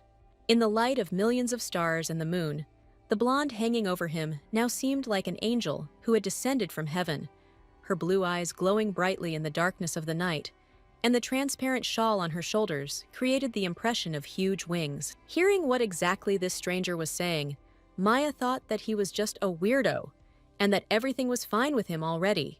And now it's time for her to go, so it's better to avoid suspicious types like him. Waking up in the middle of a moonless night, clutching his head, Damien couldn't understand what had happened to him, and why he woke up in the middle of a clearing and trees in the backyard of a castle in a suit. He had intended to negotiate with Raka using the mana enhancement stone, but he had never imagined that he would attack him while he was on guard. But what about that mysterious stranger? Did he just have a hallucination? That blonde looked at him so worriedly, with such anxiety, as if she was really worried about him. Until that moment, no one had ever looked at him like that. Besides, he used forbidden black magic today, and the sun had already set, but his head was still clear as day, without any voices and demons inside. Something seemed strange here. Having felt his entire body, Damien still could not understand what kind of sensations these were. Some kind of layer of light magic emanated from him, and his body seemed to glow and moved so pleasantly, leaving behind a trail of sparkles and a good aura. Shivering from the cold and excitement, Maya, looking around, walked back to the banquet, thinking that she had just almost gotten mixed up with a maniac. Suddenly, someone called out to her as Mimir, and quickly waved, attracting attention. It was Raina. This attentive and joyful girl was waving her hand quickly, talking about how much she was waiting for her friend. She wanted to start a dialogue, but the red-haired girl pulled her aside, saying that now was not the time to hang around doing nothing. After all, the sun has set, which means the long-awaited ball will soon begin, right? It's time to go to the celebration. The servants obediently opened the mighty, bulky doors wide open, thereby letting in the guests. The emperor had already come out to his people, greeting all the young ladies and their companions. His Majesty finally stood up, wearing a red cape with a collar like a fur coat. His red eyes and her color looked a little lighter today. While watching the show, the blonde simultaneously looked for Raku in the crowd of people, but because of the lush dresses and tall men, she couldn't really see anything. Her friend for this evening asked her who she was looking for, and as it turned out, Duke Einthius, of course. It seemed like he was wandering around the banquet hall, and then he went outside. Wow, she just couldn't believe she'd missed him again. She can't continue to wait for him forever, right? Where did he disappear to is now only his concern. It's better not to get involved in this, especially when Emperor Kynes himself is coming straight here. And why did he suddenly come down from the stage? So unexpected. And why is he walking with such a sly and bloodthirsty grin anyway? Wait a minute, is he really coming straight here to God's daughter? The whole crowd froze in anticipation, waiting for the next steps. No, he's most likely going after Reina, because according to the original novel, he'll have his first dance with her. However, she still can't let her guard down. She actually came here to look for Raka, so it looks like it's time for her to leave. Having warned her friend, Mimir was about to leave, but she suddenly pulled her by the shawl and brought her back. The transparent blue fabric with sparkles flew off in an instant, revealing snow-white skin. The velvet skin was left uncovered. The lace dress now looked even more complete, but Maya still felt too exposed. After all, her favorite and comfortable shawl had slipped off. She had told Rita to fasten it better, and now she had to feel as if she were naked. And then, for some reason, His Majesty came up close to her, without explaining anything. The guy simply looked at the girl, enjoying her trembling reaction. Reina giggled sweetly, grabbed the shawl tighter, and promised to return it later. But that couldn't be done. Kynes had already extended his hand in a white glove, thereby elegantly inviting the lady to dance. But she still could not accept what was happening. She should not dance with Kynes. Meanwhile, the blonde man had already bowed honorably before the daughter of God herself, asking her to give him the honor of leading the first dance. Could it really be that this is how it would all happen? And all because her partner was not around now. The blue-eyed girl felt nervous, but she couldn't refuse an invitation to the first dance at this banquet, so she had to agree. The dance tune started playing and the couples rushed into the dance. Of course, the main and most talked about couple of the evening was the Emperor's couple. Maya danced beautifully, just the way she had been taught. And at the same time, she was wondering if she should step on his foot and pretend it was an accident. The guy noticed that she seemed to have learned to dance since the last time he saw her, and he was worried when he found out that she never left the temple. The blonde lifted her chin and proudly declared that she had learned all this from Rocky, her partner, although in reality, she had learned it from someone else. Kynes smirked when he heard Duke Inthia's name from her lips. Was that really what he had ordered her to call him? Yes, that's right. He seems to treat her well, and how happy she is that she just smiles every day. It seemed like the lies were starting to leak out, and it was easy to catch her off guard, which is why the Emperor did just that, asking if the girl truly loved him. Maya was simply shocked where this pressure and desire to ask such direct questions came from, especially during the dance. Blushing slightly from uncertainty and embarrassment, the blue-eyed girl nevertheless pulled herself together and confidently confirmed all his thoughts. Of course she loves him. After a second, she thought about it. It seemed like she should have answered boldly, as she usually does. But at that moment, she failed to portray a poker face. Backing away to distract herself from such an awkward dialogue with His Majesty, the blonde began to look around, observing other couples. Suddenly, her amazement knew no bounds. She saw her rock. He was right now dancing with Sharon, as if nothing had happened. The blue eyes narrowed and dimmed. The girl became nervous. Why were these two together at all? Was this really revenge for the dance with the Emperor? But she simply couldn't be there. and he wasn't there.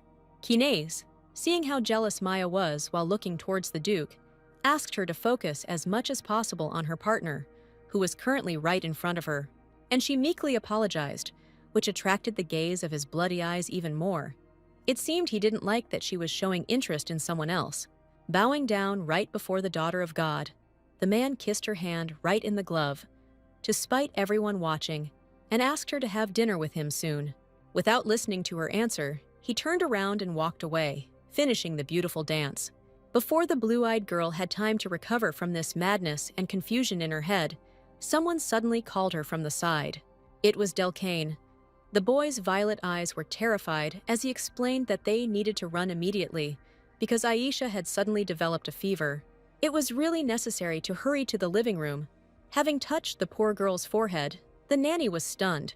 She looked very red overall, like she had been burned, and also terribly hot. What had happened to this little girl that she was clearly not okay? Her forehead was simply burning with heat, and the blonde was about to call a doctor right away, when she suddenly woke up and began to mumble something. Listening more clearly to her mutterings under her breath, the girl heard that she was asking for meat. Touching her forehead again, Maya now couldn't really understand what was happening to her. After all, just now she was terribly hot, and now her temperature suddenly disappeared. What did they do to her? Maybe it was because of the power of God's daughter. No way!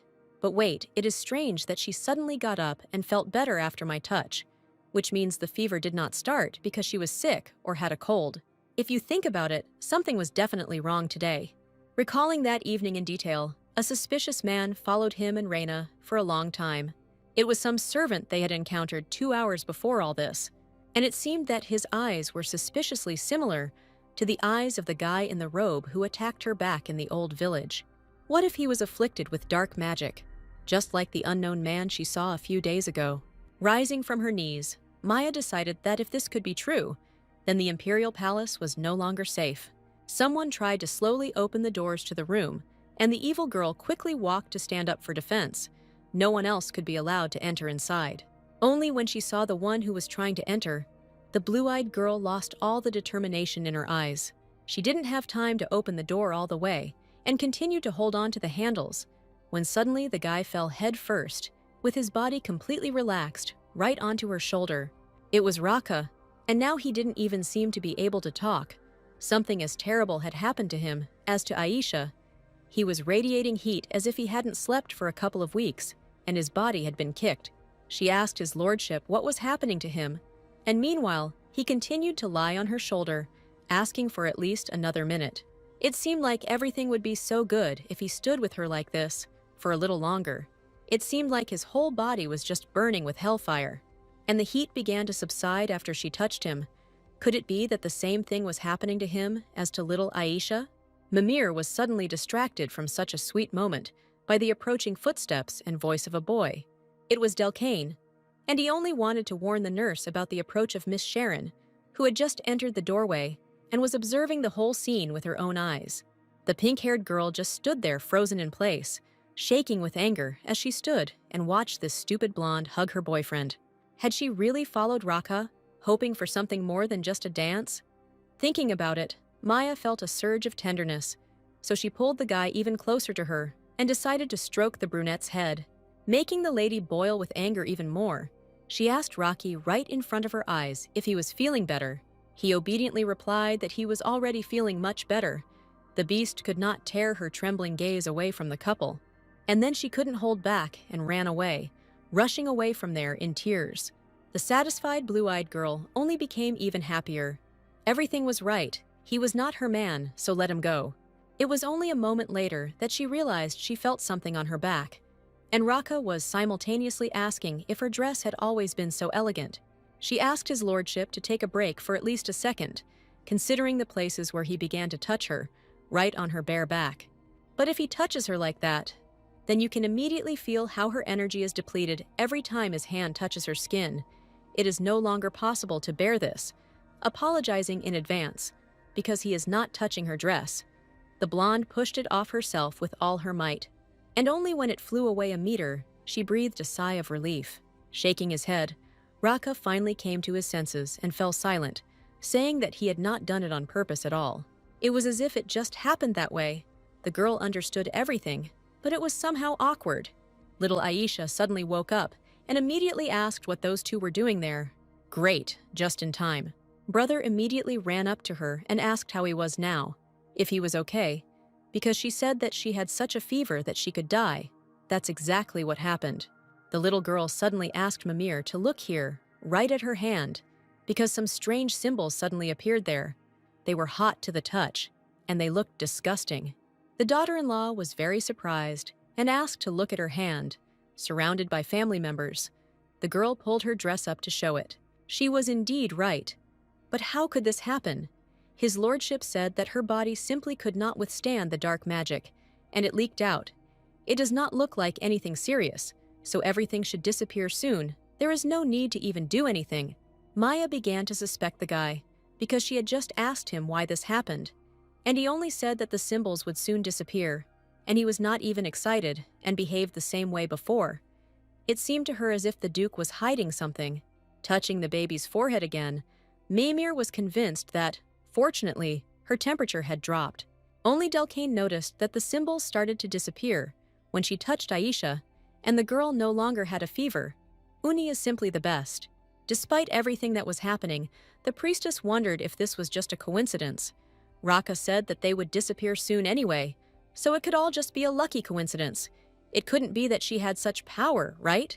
Meanwhile, that same night, in the twins' room at the Enthia estate, Delcane was telling his sister how bad things were for them.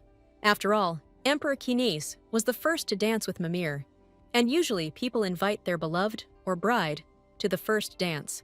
Then why didn't he stop him? The whole thing is that Raka disappeared somewhere. Oh, that emperor, he always interferes. Okay, it's time to calm down about that, because there is another problem. Today, Maya took Raka by the head, and it would seem that there was nothing wrong with this, but it was similar to the scene of marital conflict that he had read earlier in the book. If they quarreled, their plan would have to be changed.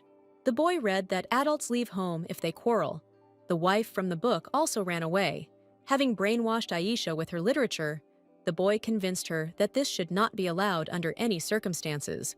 That is why the girl, having gotten out of bed in a moment, ran to the exit. Mimir could run away, so she needed to be stopped as soon as possible, even though the boy said that this was only possible, and it was not a fact that she really organized the escape, but the girl had already run away. Her sun-blonde hair fluttered in the wind that brought the coolness of the night. Leaning against the balcony porch, Maya enjoyed the view down and thought that she really wished that all of this was just a dream. Reina and Kynes both showed interest in her on the same evening, and on top of that, she danced her first dance with the Emperor, even though she didn't want to, considering whether Reina danced with him after that. And so far, the only thing that happened according to the plot was Rocky's disappearance from the banquet hall. Now she felt like a frog that had destroyed the ecosystem of the original novel. The feeling of guilt simply devoured the girl, and she did not notice at all how Raka appeared on the balcony. He thought that it was already quite cool to enjoy the evening breeze. Wow, did he really come to her? And if he is so cold, then why doesn't he go inside? Entering the balcony, he stood next to Maya, thereby joining her nightly reflections in the fresh air. The guy said that he also just wanted to get some air before bed, so he would only go with her. Lowering her sad blue eyes, the blonde asked his lordship if he could speak to her honestly. Raka was greatly surprised by this unexpected display of sincerity, but vowed to answer honestly. And then Maya asked if what happened today was somehow connected to the attack. Clenching his muscular hand into a fist, he confirmed her suspicions, and to the question of who could be behind all this horror. The guy looked down from the balcony and then said as he cut off the man's name, Damien. However, was there a character with that name in the novel Flower Shakir? And who is this Damien? In response, the guy only told how the previous duke saved him from the slave market and raised him as a son. He knows how to use forbidden dark magic, so maybe it is he who is trying to take revenge on him. But why does he need it? The real reason is that the previous duke and duchess were simply obsessed with dark magic. Nothing could stop them from using it. So the reason they brought this boy is because their own son was disobedient. However, Damien considered them his saviors, despite what they did to him. And on top of that, He was simply jealous of his friend. Well, then it was envy. But now it could be called ordinary enmity. How did this boy end up in such a life? Blue Eyes looked too closely at Rocky's face, as if studying his emotions, while he told the story from beginning to end. The whole point is that the brunette took and destroyed his only refuge, the hope of tomorrow. He caused the previous Duke and Duchess to go mad with forbidden dark magic, so that they were tormented in misery. And then they found themselves locked in a villa in the northern forest, far away and for a long time. The thing is that they had already started to torment the twins back then, so he simply had no choice. He probably seems crazy now, because he drove his own parents crazy and locked them away somewhere far away. Maya flatly refused such words. No, because he made this choice to protect his closest and dearest twins. In her past, in her real life, the girl also made a similar choice, so she shared his emotions perfectly and understood. Looking straight into his violet eyes, the blonde said that she understood that she did it to at least change something and save herself. Blue Eyes thought, now she saw this guy from a completely different side, and even if something changed for the better as a result, then that was already enough. Coming out of the balcony, the two of them closed the doors, entering a warm and cozy room. Touching the soft blanket on her bed, the girl sat down, and twirling a light strand of hair around her finger, she turned to his lordship with a proposal, a blush appearing on her cheeks, exactly at the moment when the question escaped Maya's lips whether the Duke would like to lie down with her that night. Did she really just offer to sleep with him? But would everything really be that good? Of course, yes. Everything was under control. But for some reason, Maya still felt awkward and embarrassed. Already in bed, lying under the blanket, the girl finally decided to extend her hand to him. She asked the nervous and sweet at the same time Raku to take her hand, thereby inviting her straight to his bed. The violet eyes quickly examined her completely, moving and studying her entire face. His heart began to beat faster and faster, especially at the moment when he finally decided to take her hand. Raka sat down next to her on the bed, and the girl meanwhile looked at him and wondered why his hand was so hot. Blue Eyes lay on the pillow with her disheveled blonde hair and asked how he was feeling. Maybe he was still not feeling well, because he seemed to be pretending that everything was fine when he still had a fever. The guy explained in a calm voice that he was touching her right now, which is why he was sure he would get better soon. In response, she only reproached him, because in response, he should have told her if he was still sick. But the brunette believed that it was just a normal temperature. Well, is it really that important? Maya was so scared and screamed.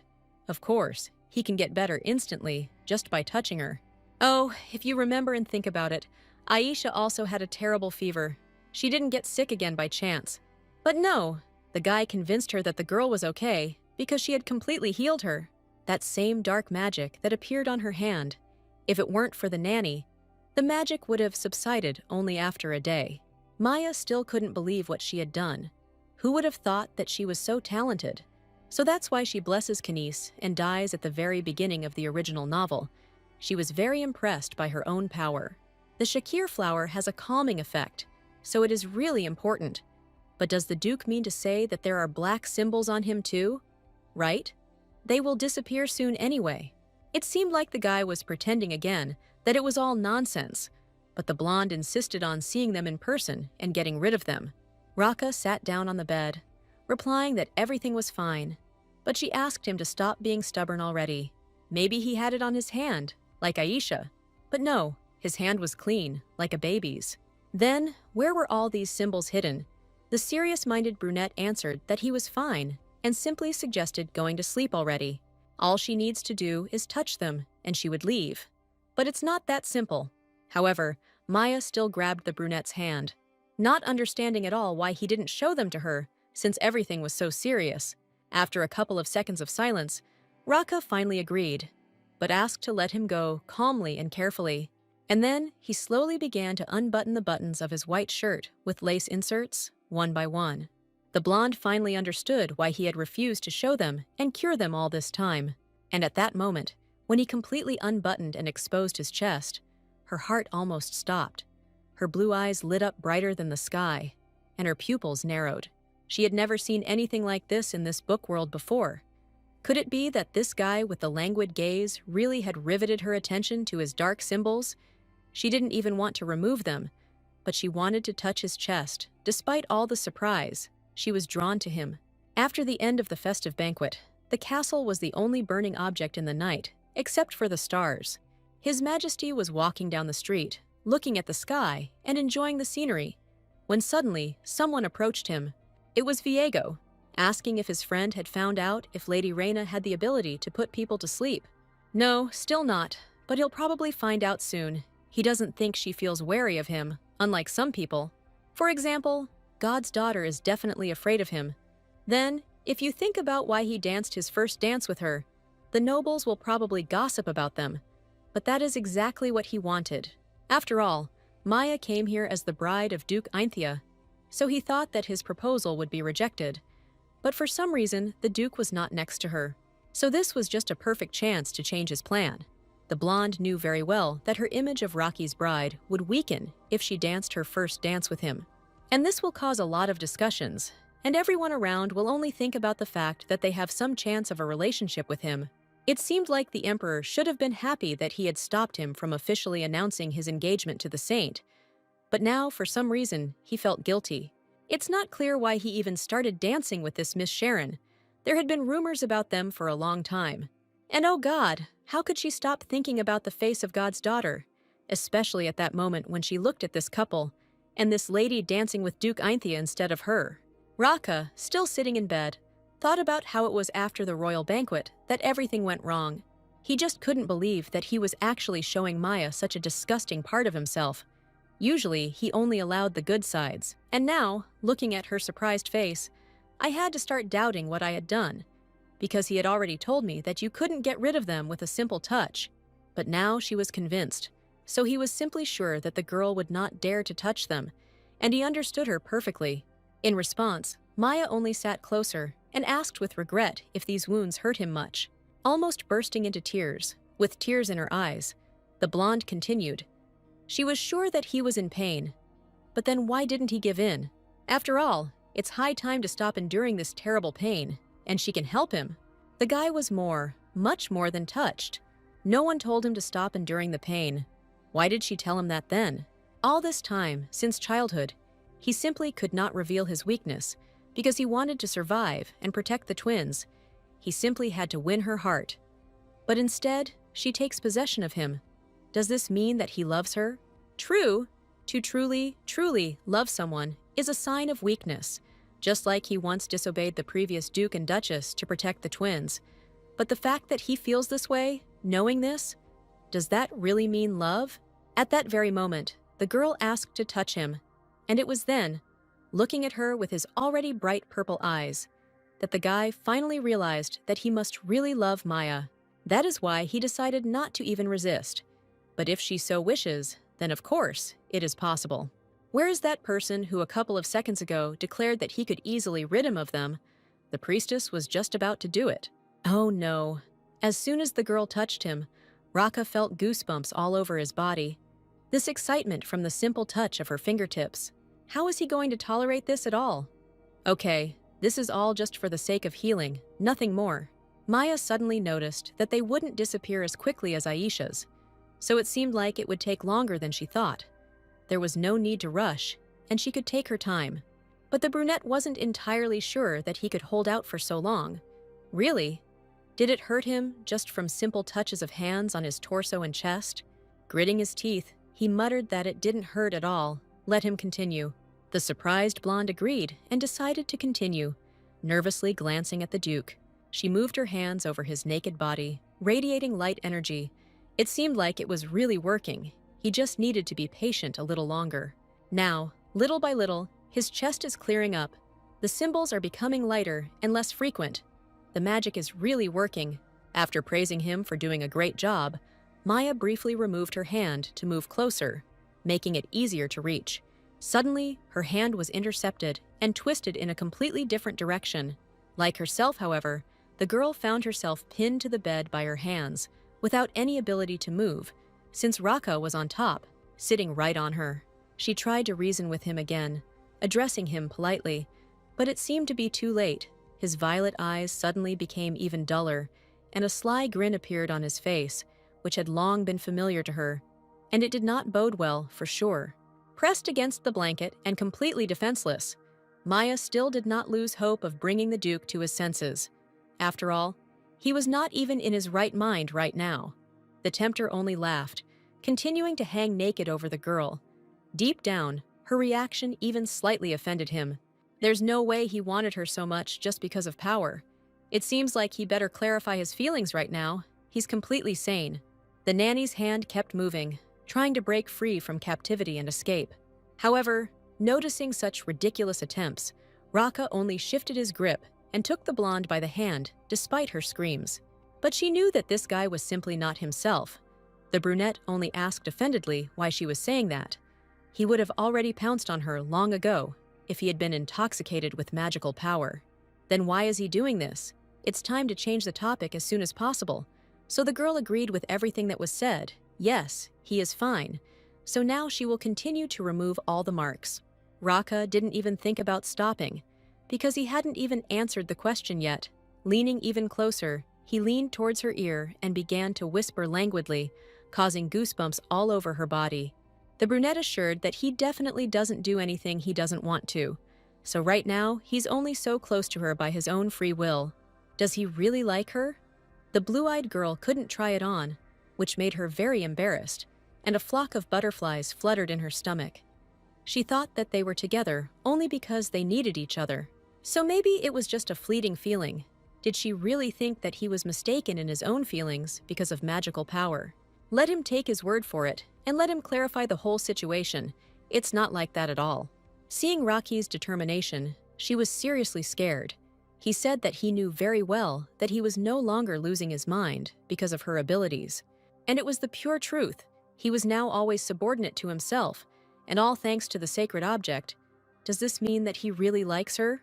Pressing her even tighter, he asked to let him know what she was feeling towards him now. This caught the girl off guard, because she had to say that she didn't like him. All she had to do was be strict like before. But for some reason, it didn't work anymore, and she felt weird. But she simply cannot like Raka. If she stays with him, terrible things will happen, the aftermath of which is difficult to clear up. Maya is just a minor character in this story, and the most important thing for her is to survive without falling into the hands of the Emperor. All this time, she had been planning to leave as soon as she saved enough money. But now, she simply cannot help but worry whenever Raka becomes even a little cold towards her, and she feels bad when she thinks about having to leave the twins, who simply adore her. What to do? He's waiting for an answer. What to say? With tears in his eyes, the only thing the blonde could squeeze out of herself was ignorance. The brunette understood everything at once, and that was more than enough for him. In fact, he was glad to hear it. It meant that he had a chance. It looked like he would have to continue working on seducing her. Having kissed the daughter of God right on the hand, Raka continued to drill her with a passionate look of violet eyes. The guy was absolutely sure that soon she would be convinced of her own feelings. Blue Eyes was still lying under him on the bed, with disheveled hair and pink cheeks, listening attentively to him. She was shocked by such behavior, and the request not to forget all the words said, because such a possibility really exists. The next morning greeted them with bright sunlight, the sound of babbling water, and the singing of birds. Maya lay under the blanket all night, without closing her eyes. She was so nervous, worrying about what was happening, and why did she ask him to sleep next to her that night? Dialogues with the guy constantly swirled in her head, how he asked to remove the dark magic. It's a good thing the twins don't have classes today, so they can easily lie in bed all day. At first, the blonde said this with a bit of joy, as if what was happening would have a positive effect on her life. But after a few moments, she became bored. Looking out the window at the view, she wondered what she had been doing all that time before she became Maya and got stuck in this novel. If you think about it, she was too busy with her own life back then. Meeting people cost money, so she usually read novels. Oh, right. She remembered hearing that there was a library in the main building, somewhere nearby. That would be just great. Quickly changing her clothes, she decided to go straight there, and walking along the luxurious corridors with luxurious furniture, she met a familiar face. It was Sir Sharam, carrying a huge stack of books and boxes of documents, looking like he really needed help. From this huge pile, a small letter suddenly flew out and fell right onto the floor. Maya immediately decided to help him and bent down to pick up the unknown envelope. Wow, this letter was for her. Her name was written on the sheet. Wow, it looks so mysterious. Looking at the multicolored envelope, the blonde wondered who could have sent it to her, turned it from all sides, carefully examining the ribbon and coat of arms. Quite suspicious. It's definitely not the Emperor. Then who is it? Reina doesn't have such a majestic design. Wait a minute, is this really a letter from Sharon Arisis? That same beast with pink hair and blue eyes? I instantly wanted to take this piece of paper for myself. Only Sharam said that his lordship usually first checks the letters that came for her. It all started when the invitation to the royal banquet in honor of her birthday arrived. The lady replied that from now on, she was going to receive letters addressed to her herself and was sure that his lordship would understand everything without listening to his answer to the end. The blonde grabbed the paper and ran away. The guy tried to stop her, but Maya had already run away, walking along the long blue carpet with a gold border.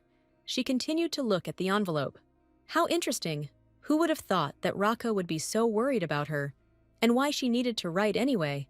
Opening the piece of paper, she read that Miss Sharon had deigned to invite her to tea and introduce her to high society. Wow. Yeah, sure. She probably plans to humiliate her there. She thinks Maya is that stupid or something. Having opened the majestic door made of dark wood, the blonde found herself in a chic and cozy library, with a huge number of cabinets, shelves, chairs, and comfortable places for reading.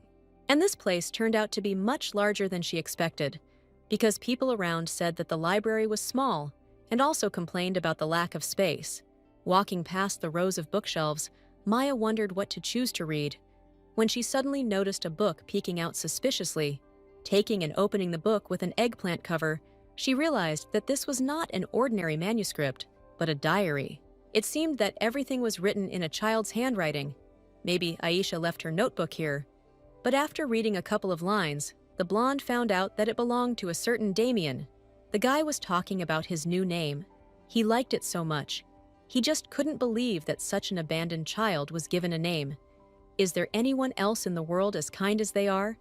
The girl remembered that she heard about him from Rocky. He said that they are not on the best terms. In his diary, Dami wrote how he met their son and wanted to get closer.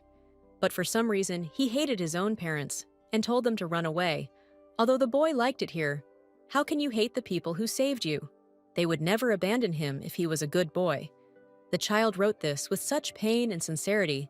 It seemed that he really needed affection so much. Scrolling further, she saw an image of a horse with wings and a caption saying that this time, some people would be abandoned.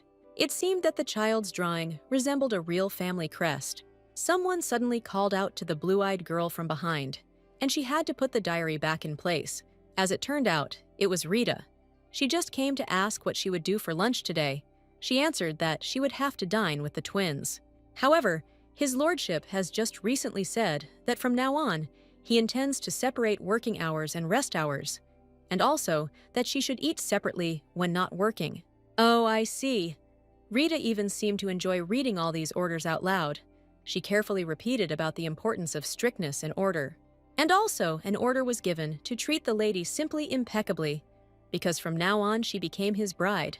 Wow, such a nickname and attitude only embarrassed Maya. Why did the Duke suddenly start to behave so nicely after that night?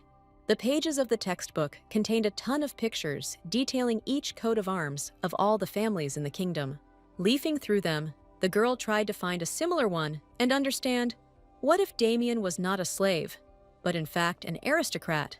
Unfortunately, there were far more family crests with winged horses than she thought. But would she be able to find exactly the same one as in the diary? The family coat of arms of Mirist Ropirit also now looked similar. Amidst all these thoughts about families and their children, and significant distinctions, the blue-eyed girl was suddenly visited by a brilliant idea.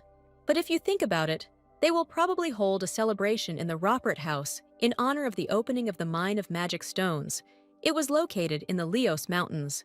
Even though she had forgotten a lot of the original novel, she still clearly remembers everyone running to evacuate the place, and Raka was happy to help everyone get out of the mine using his magic. He got involved when Maresta interfered with Reina's relationship and set the mountain on fire without any problems. Only after this incident, seeing the brunette's crazy purple eyes, did people begin to call him a mad dog of lawlessness. Of course, he doesn't care about Reina right now, but his anger could have been expressed differently so that the plot would still play out the same way as in the original novel. But that can't be the reason he asked to go to the party with him, right? Walking along the palace corridors, Raka thought, his friend quickly managed to report that Maya went to the library, but for what purpose? Opening the huge creaking doors, he found himself in a powerful place, blinded by the rays of the sun that were warmly shining through the window.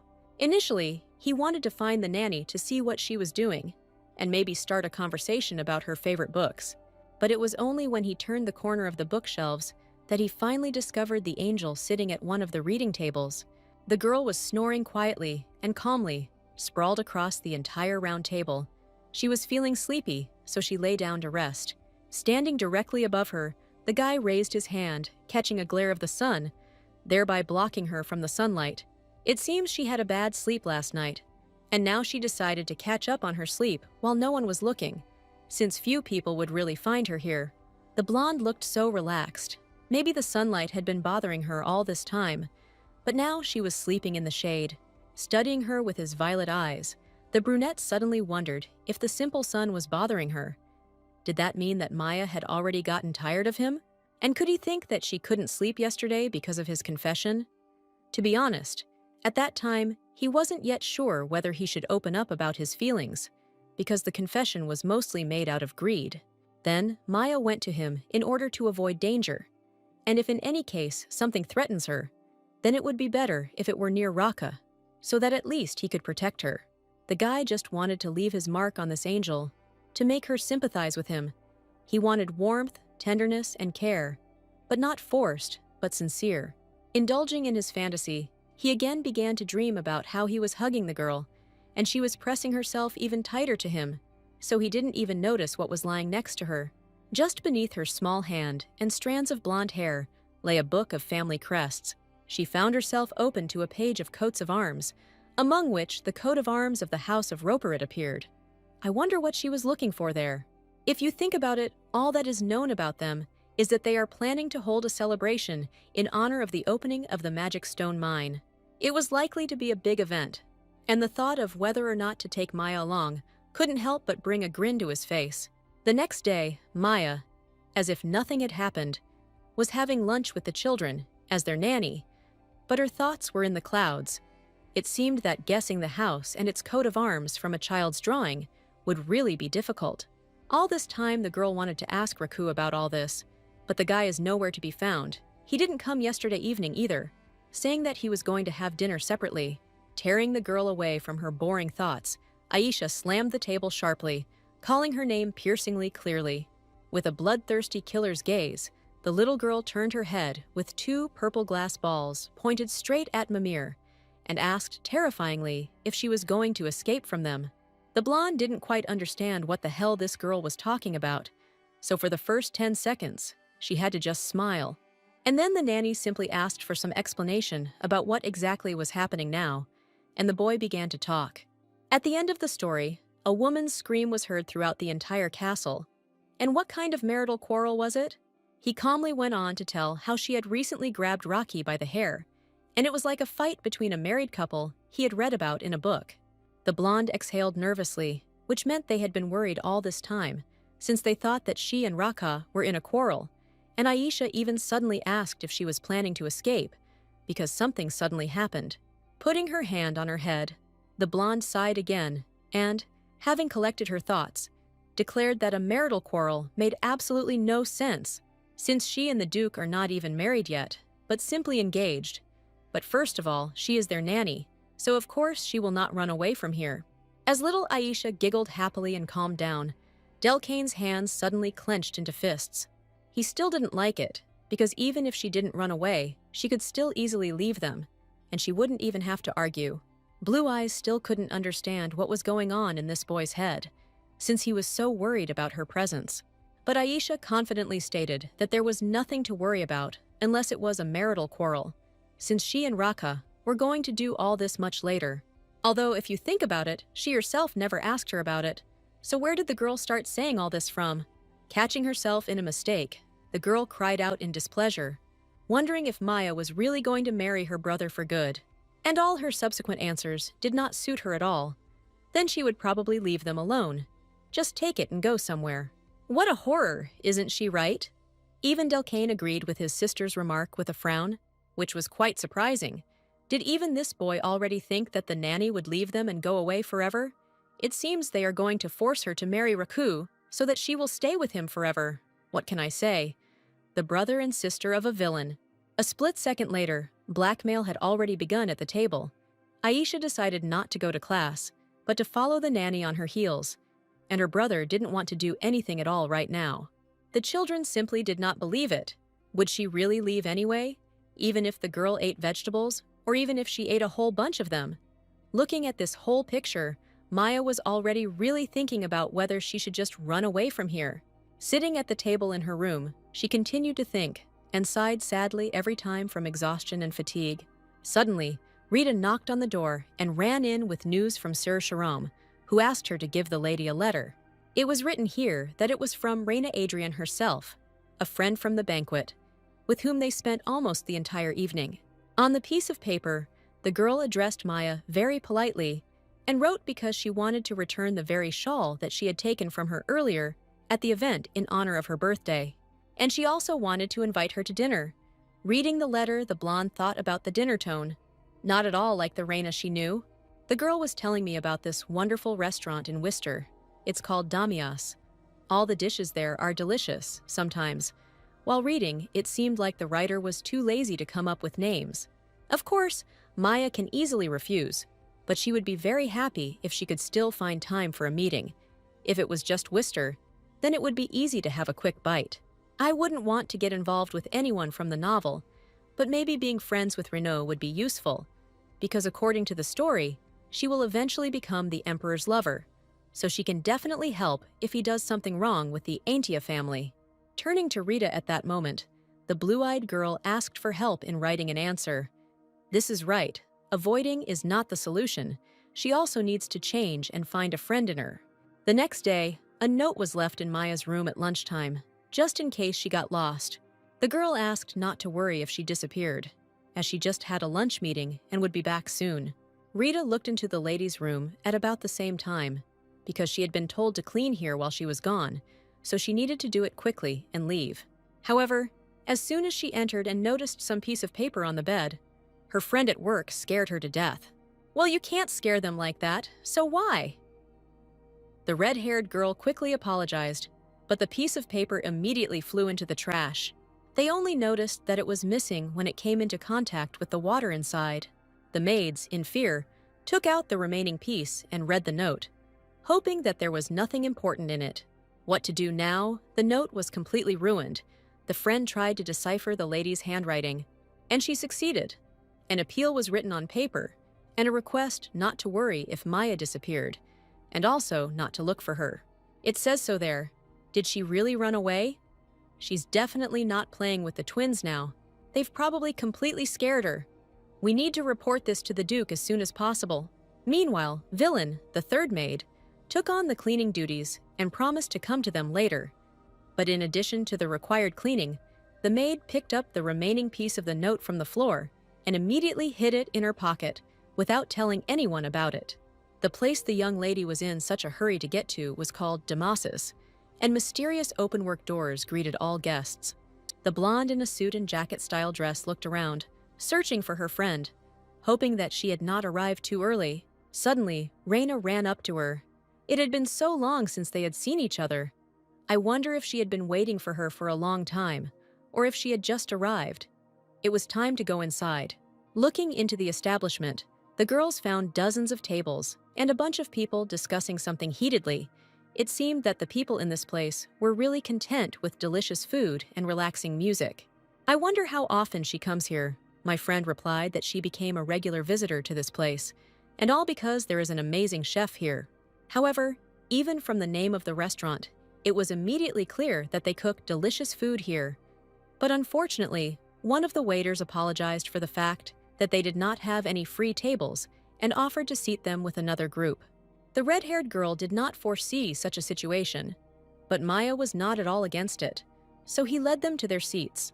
The thing is that the blonde really wanted to try their food, but they were going to leave anyway after they finished eating, so what difference did it make who she sat with?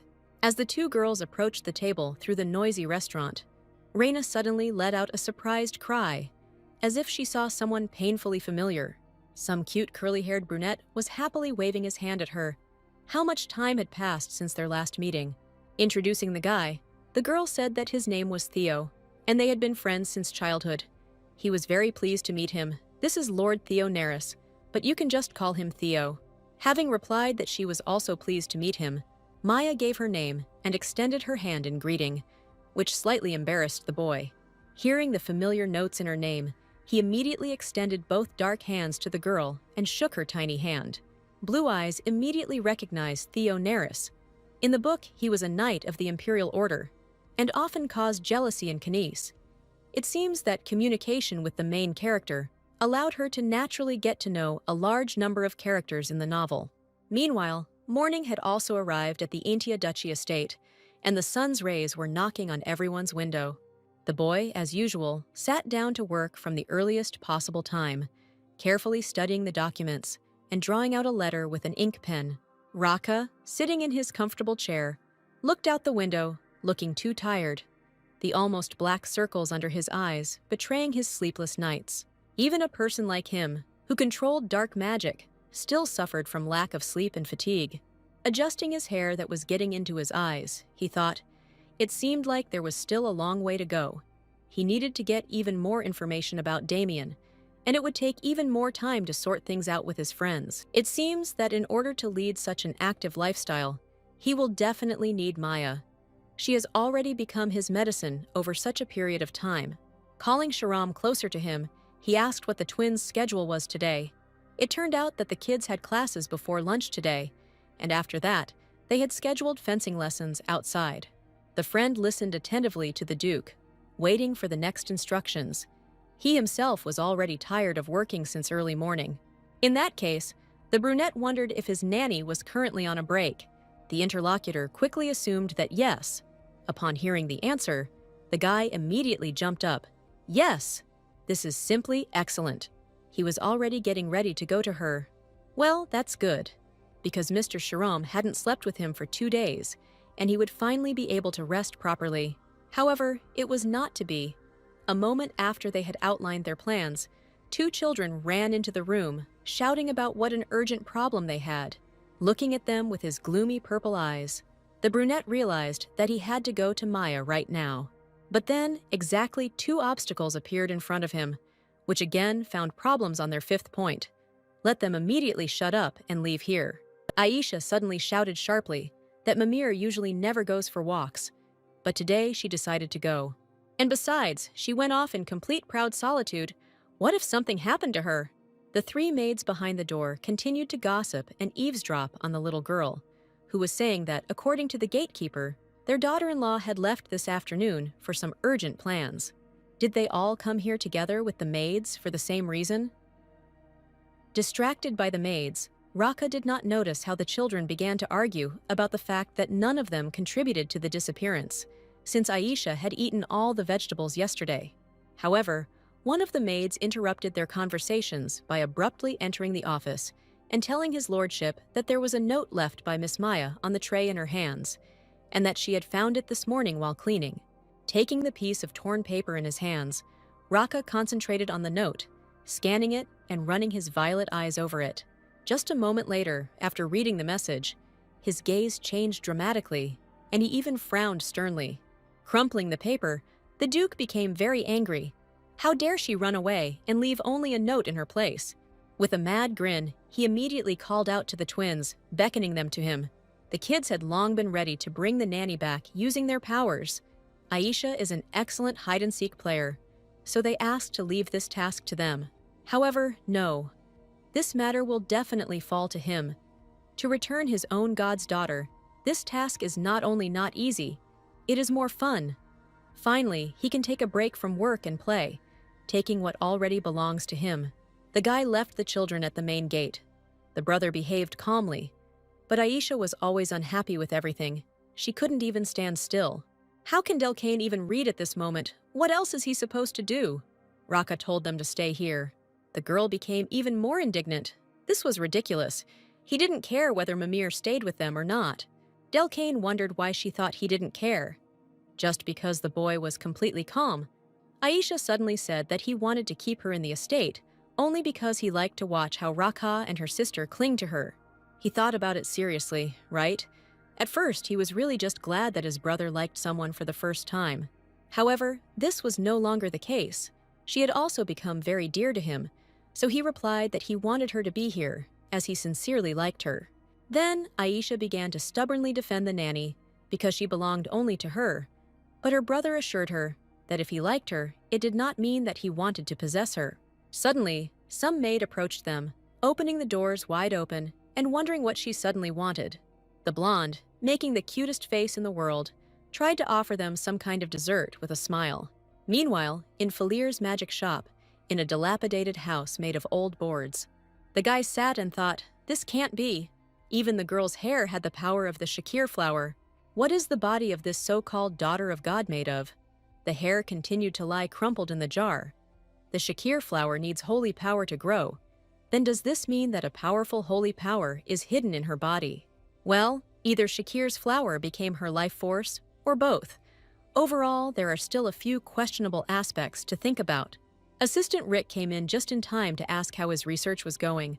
The dog immediately asked to bring him the dark organism, which was brought from the northern forest last time. Yes, he would like to study some more things while he has a short break. He has already thought about it for too long, so he wants to take a break. Reaching his hand straight out to the professor, the boy hugged him and proposed an idea. Why doesn't he just go out for a walk? There's a festival going on outside in honor of Emperor Kynes' birthday. The green-eyed guy looked at his partner and immediately asked what was happening to him. Maybe he was sick. Rick asked him not to take it to heart, and persistently offered to go and rest while he went to get the object himself. This made Doggy nervous, because his friend usually did not look him in the eye while he was joking. Changing the subject, the red-haired guy suddenly asked if Falir had finished that very research of Maya. But how did he know her name? It seemed like the guy had never told him about the results in such detail. Rick grinned creepily and replied that he didn't know her name or who she was, but Nox knew exactly what he was talking about. At exactly the same moment, every single magical candle nearby went out, indicating that there was an object of dark witchcraft power in the room right now. The dish turned out to be so delicious that I wanted to empty the entire plate without leaving a single piece on it. Wiping the food from her mouth with a napkin, the blonde realized that it was simply delicious to eat this, so now it became clear why there were so many people here. The food here was simply wonderful, and my friend was very happy that she liked it. Theo was talking to some stranger. Well, now that Maya had her stomach filled, it was time to get down to real business anyway. The girl probably got home safely on the night of her birthday celebration. True, Reina said with a smile that she stayed there until the very end, and then went home. It would have been so great if her friend had stayed with her then. She wanted to, but couldn't because of the twins. An obvious lie. Blue Eyes assured with sadness in her eyes that she would really like to see how and with whom her friend danced that evening. I wonder if she danced with Kanice then. But for some reason, the red-haired girl looked suspiciously and nervously at her friend during the dialogue. And then she happily announced that, in fact, she had danced with His Majesty, and they had also chatted on the terrace. Wonderful. Everything seemed to be happening the same way as in the original story. Even if it was not the first dance, it is very interesting what she thinks about him now. However, Reina said that she cannot have such feelings for His Majesty. What a pity. But the blonde would like them to be together and become a shield for the house of Ainthia. Divine power and dark magic are incompatible. So in the novel, Kynes was constantly putting pressure on the house of Ainthia. However, Keenis began to do everything that Reina told him to do just after he fell in love. Perhaps this is how the tragedy at home can be stopped, if we take this fact into account. Besides, they must be together so that Keenis will stop pursuing her. Bringing the topic to a romantic moment, the blonde remembered that they probably communicated alone. And yes, it was true. But as Reina had already said, this was simply unthinkable. Although His Majesty also couldn't take his eyes off her while he was dancing with Maya, at least it didn't seem like the girl wasn't interested in hearing all of this. It seemed like the guy was genuinely interested in her. At such a tense moment, they finally brought them dessert, and here the blonde decided to take a break. Otherwise, her friend might get offended if she insisted further, so it was better to stop there. Another tray of desserts for those with a sweet tooth was emptied in an instant. Maya was lounging on a chair, stroking her stomach. Even the dessert was perfect, so delicious, when suddenly her friend took out some kind of bag and handed it right into her hands. While saying that there was a shawl inside, which she promised to return after thanking him, the girl suddenly wondered why the package seemed so heavy. Reina sheepishly admitted that she felt she had more to give than just the shawl, so she wanted to put in a couple of desserts she had made herself and a letter. Before she could thank her twice, the blonde saw her friend run to pay the bill and greet the restaurant manager, Edmund, and she had never thought that Reina would be so attentive to detail. Theo said in a nervous voice that the girl had never done anything like that for him, and asked when they had managed to become so close. As it turned out, they met by chance one day while walking through the market square past the shops. I wonder how they became close then. Leaning his head on his hand, the curly-haired boy began to tell his story. He was then 7 years old and very small, but he clearly remembered that day.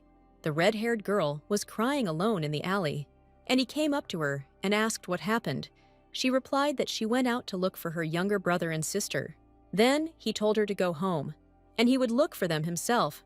This became their fateful first meeting, right? That's why Theo joined the Imperial Order. He said that he could find Reina's younger brother and sister if he became a knight. This story wasn't very important to the plot of the book, since he never found them in the end. But in retrospect, it could easily be said that it was a plot device to explain their relationship in the present. Ah, that's how they met. It's interesting, but the guy suddenly noticed that the girl was so sweet then, not like she is now. It sounded too strange, but Maya's attention was suddenly drawn to some silhouette outside the window, and she didn't even start drinking tea from the cup in her hand. It seemed like someone in a black robe was standing at the entrance to the restaurant and waiting for her. His presence was very noticeable to her. This guy just stood there and watched intently. Oh shit, it was Raka. The glint of his purple eyes gave him away red-handed. Drinking more and more of the throat-burning drink out of nerves, the girl tried not to look suspicious. What is he doing here? She suddenly jumped up, ignoring all the guy's questions, and admitted that it was better for her to leave, since an urgent need had arisen. Although, wait a minute, if you think about it, she left a note and left the house with her head held high because it was non-working hours, so she definitely has no reason to be afraid of anything and leave here in a hurry. And besides, Reina hadn't returned yet. It would have been somehow impolite to leave, so she still decided to stay for a while. Then a sudden realization struck her head.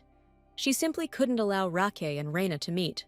In the original novel, this guy was always rushing to take part in anything that had anything to do with her, and once he even brought a whole pack of monsters and attacked the Imperial family.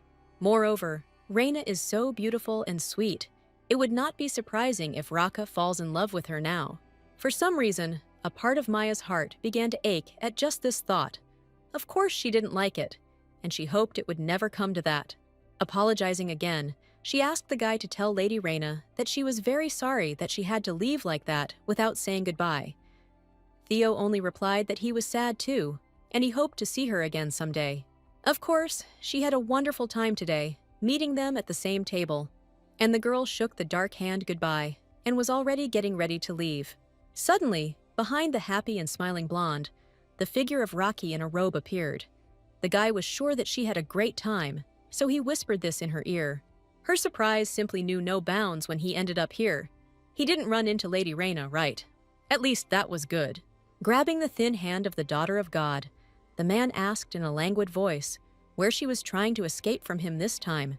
Directing his frowning gaze straight into her blue eyes, he repeated once more, as if he had already explained everything 100 times, even if she was not thinking about leaving him. A guy suddenly intervened in their certainly not cute dialogue and asked who he was and why he was touching Maya so rudely. The blonde, calling out to Theo, immediately tried to explain that she knew him and there was no need to worry. Hearing that nasty name, Raka immediately realized, Theo, this is Terry. So that's what it was all along. The fear and anger in his eyes spoke for themselves. Was his beloved beauty really going to run away with this brat? Blue Eyes screamed in horror that everything was completely wrong. Did he really think she was crazy? Why would she run away with a man she had only met today? She left a note on the bed, so why doesn't he understand anything? Although maybe he didn't see it. Of course he didn't see it. All because he decided to burn it. All the waiters around the room were already looking at this scene of the young couple with disdain. For some reason, Raka was sure that the nanny was going to run away. But what made him think so? What if she wrote something wrong by mistake? Lord Theo, despite all the ladies' attempts to stop him, intervened in the dialogue again. Well, can't this man see that the girl is upset? Let him let her go right now. Raka was about to kill him, so the blonde had to repeat again. She was completely fine, and he didn't have to worry. He urgently needed to protect an innocent life so that this guy wouldn't be in danger. Well, of course, everything had been going too calmly lately. But life with Duke Ainthia should always be full of action. And without having time to react at the right moment, Maya found herself behind the dark-skinned guy. He, of course, did not know what this man was threatening her with, but as a member of the Imperial Order, he simply could not leave it all without attention. The girl kept asking them to let her go and calm down, because there was no danger, when suddenly another silhouette approached them. It turned out to be Reina who had returned. The thing is that her conversation with Edmund dragged on much longer than expected, and then suddenly this happens. The red-haired girl immediately asked Theo why he grabbed Maya. He immediately accused the man in the robe, as if he threatened the girl and tried to take her away. God, why is the situation only getting worse? Swallowing the growing lump, the blonde suddenly realized that she had no choice. She simply had to reveal Rocky's identity now, before it was too late. Since Reina and Raka have already met and are generally aware of each other's existence, keeping them apart is definitely not a good option. Right from behind Theo, who continued to confidently stand in defense of the blonde, Maya, with an angry expression on her face and focused blue eyes, loudly shouted to the entire hall that this was not a kidnapper in a black scary robe. This was her fiancé. Looking suspiciously at his new friend, the guy asked her again, "What kind of groom is this?" Meanwhile, the resourceful Reina immediately figured everything out herself, and in front of them stood none other than Duke Ainthia, His Majesty. Theo didn't want to give up. He just found it funny, because they were being threatened by some mad dog in a robe. The blonde behind him was seriously scared. The boy didn't even realize that he was digging his own grave, and she couldn't do anything. She could only hope that the boy would manage to get out of here alive. But Reiki only liked his words. It sounded like a compliment. God, why did everything terrible sound like a compliment to him? The brunette quickly and calmly explained that the young lady simply adored dogs. The blonde was genuinely amazed. Was he really just flattered by this because she loved animals? The guy on the side, meanwhile, began to guess. Wait a minute, Maya. This is the name of the daughter of God from the Temple of Teritis. Suddenly, the realization came to his mind that the girl in front of him was God's daughter who had escaped from the temple. Wow, it was hard to believe. But he really didn't know who was in front of him, so the next moment he fell to his knees and began to bow. Raka began to eat, sitting at the table, while the girl next to him was very awkward when Theo, her newfound friend, so publicly and humiliatingly apologized to the Duke. It had been exactly an hour since Reina had run away, saying that her parents were worried about her, so it was time to go. Oh well, someone like that could be forgiven. Wiping the food residue from his mouth with a napkin after the meal, Raka nevertheless accepted the guy's apology. And he instantly switched to Maya. He was interested in why she didn't indicate in the note that she was going to return. However, the blonde insisted that she had written that she was going for a short walk and would return soon. She continued to assure him that she had written about this at the very end of the message, although if you think about it, it seems that the note really was torn off. The girl was very surprised how this could be, because Raka and Rita are the only ones who enter her room. And the maid certainly has no reason to tear up her note. Why would she do that? The guy immediately assumed that perhaps it had torn, because it had gotten wet. What had happened while she was gone? One of the maids said that she accidentally dropped it into the water while cleaning, and it looks like that's how the note got damaged. If you think about it, today Rita is cleaning her room. It can't be that she did it on purpose. It looks like it was torn because of the moisture. And what's more, she didn't mention the meeting with Reina in any way to her. There was a pile of dishes laid out on the dining table, but Mr. Sharam didn't touch the food, but stood there and almost fell asleep. Unfortunately, Raka, instead of a well-deserved rest, left him alone to guard the twins. His eyes were almost sticking together, and his legs were giving way. Suddenly, little Aisha jumped out in front of him with a fork in her hands, thereby scaring him a lot. How could that be possible? How could she scare him so much? Only Delcane at that time was calmly sitting at the table and continuing to eat. Well, who allowed him to doze off while standing? The thing is that the guy couldn't close his eyes for 2 days, since he had been working with the Duke all this time. Violen, who was standing next to him, only laughed and advised him to go and rest for at least 10 minutes, while she, in turn, would look after Lady Aisha and Lord Delcane. Oh, he didn't even know when the nanny and the Duke would return, so he couldn't sleep for a long time. After weighing the pros and cons, Sharam finally agreed to go and rest and asked the maid to look after the children. Step by step, he moved away until the door to the dining room slammed shut, leaving them alone.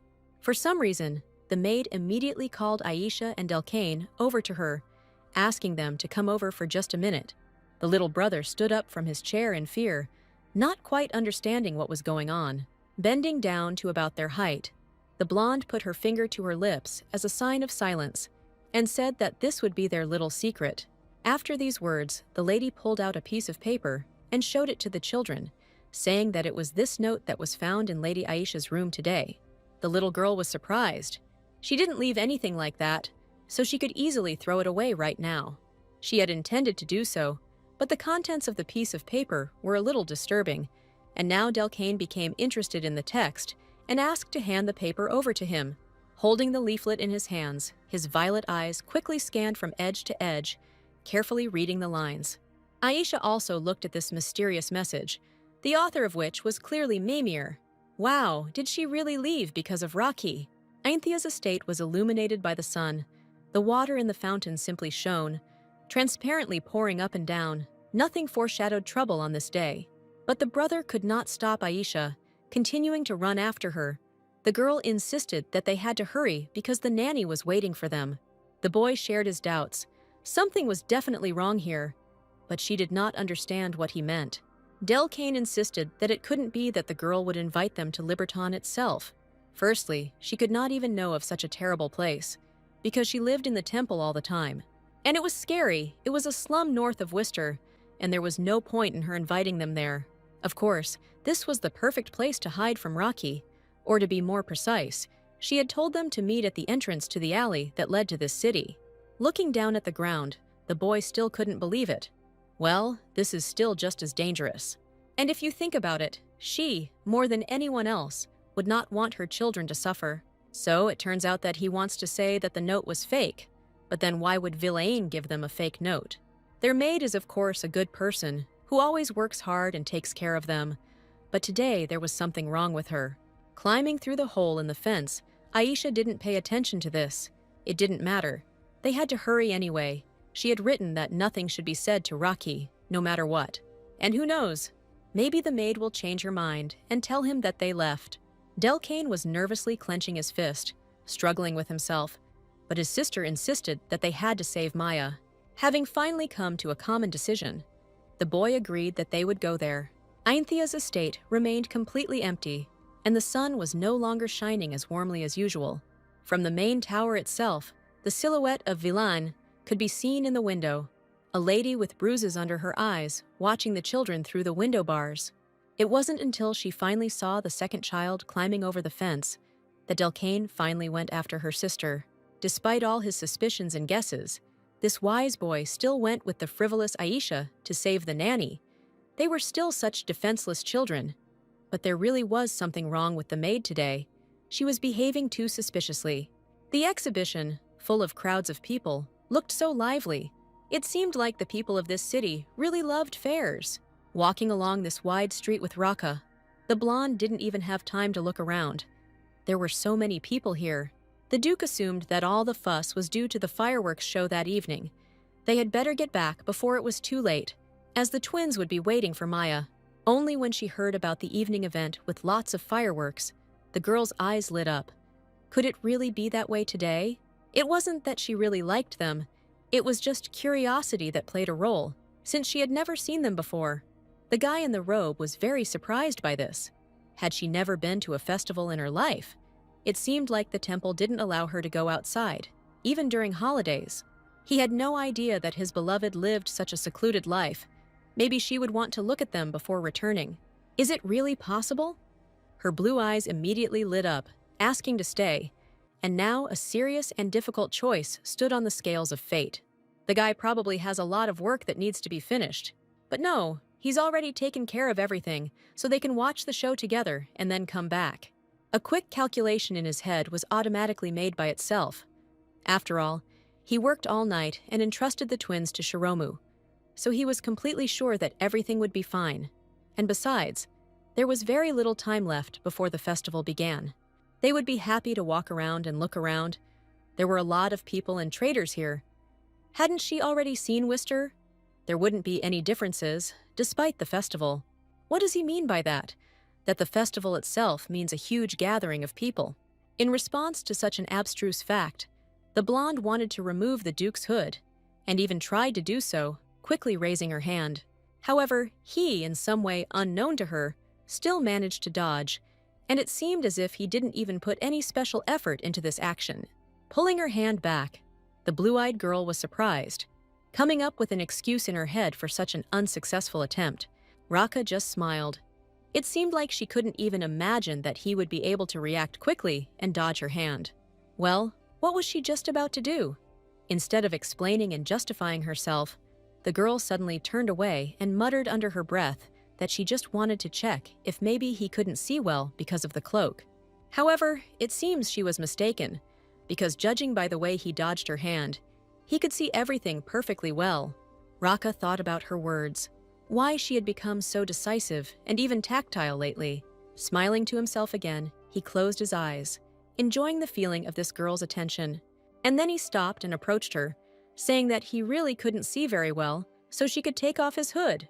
However, the embarrassed blonde flatly refused this time, and continued to note that everything had really changed here because of the festival.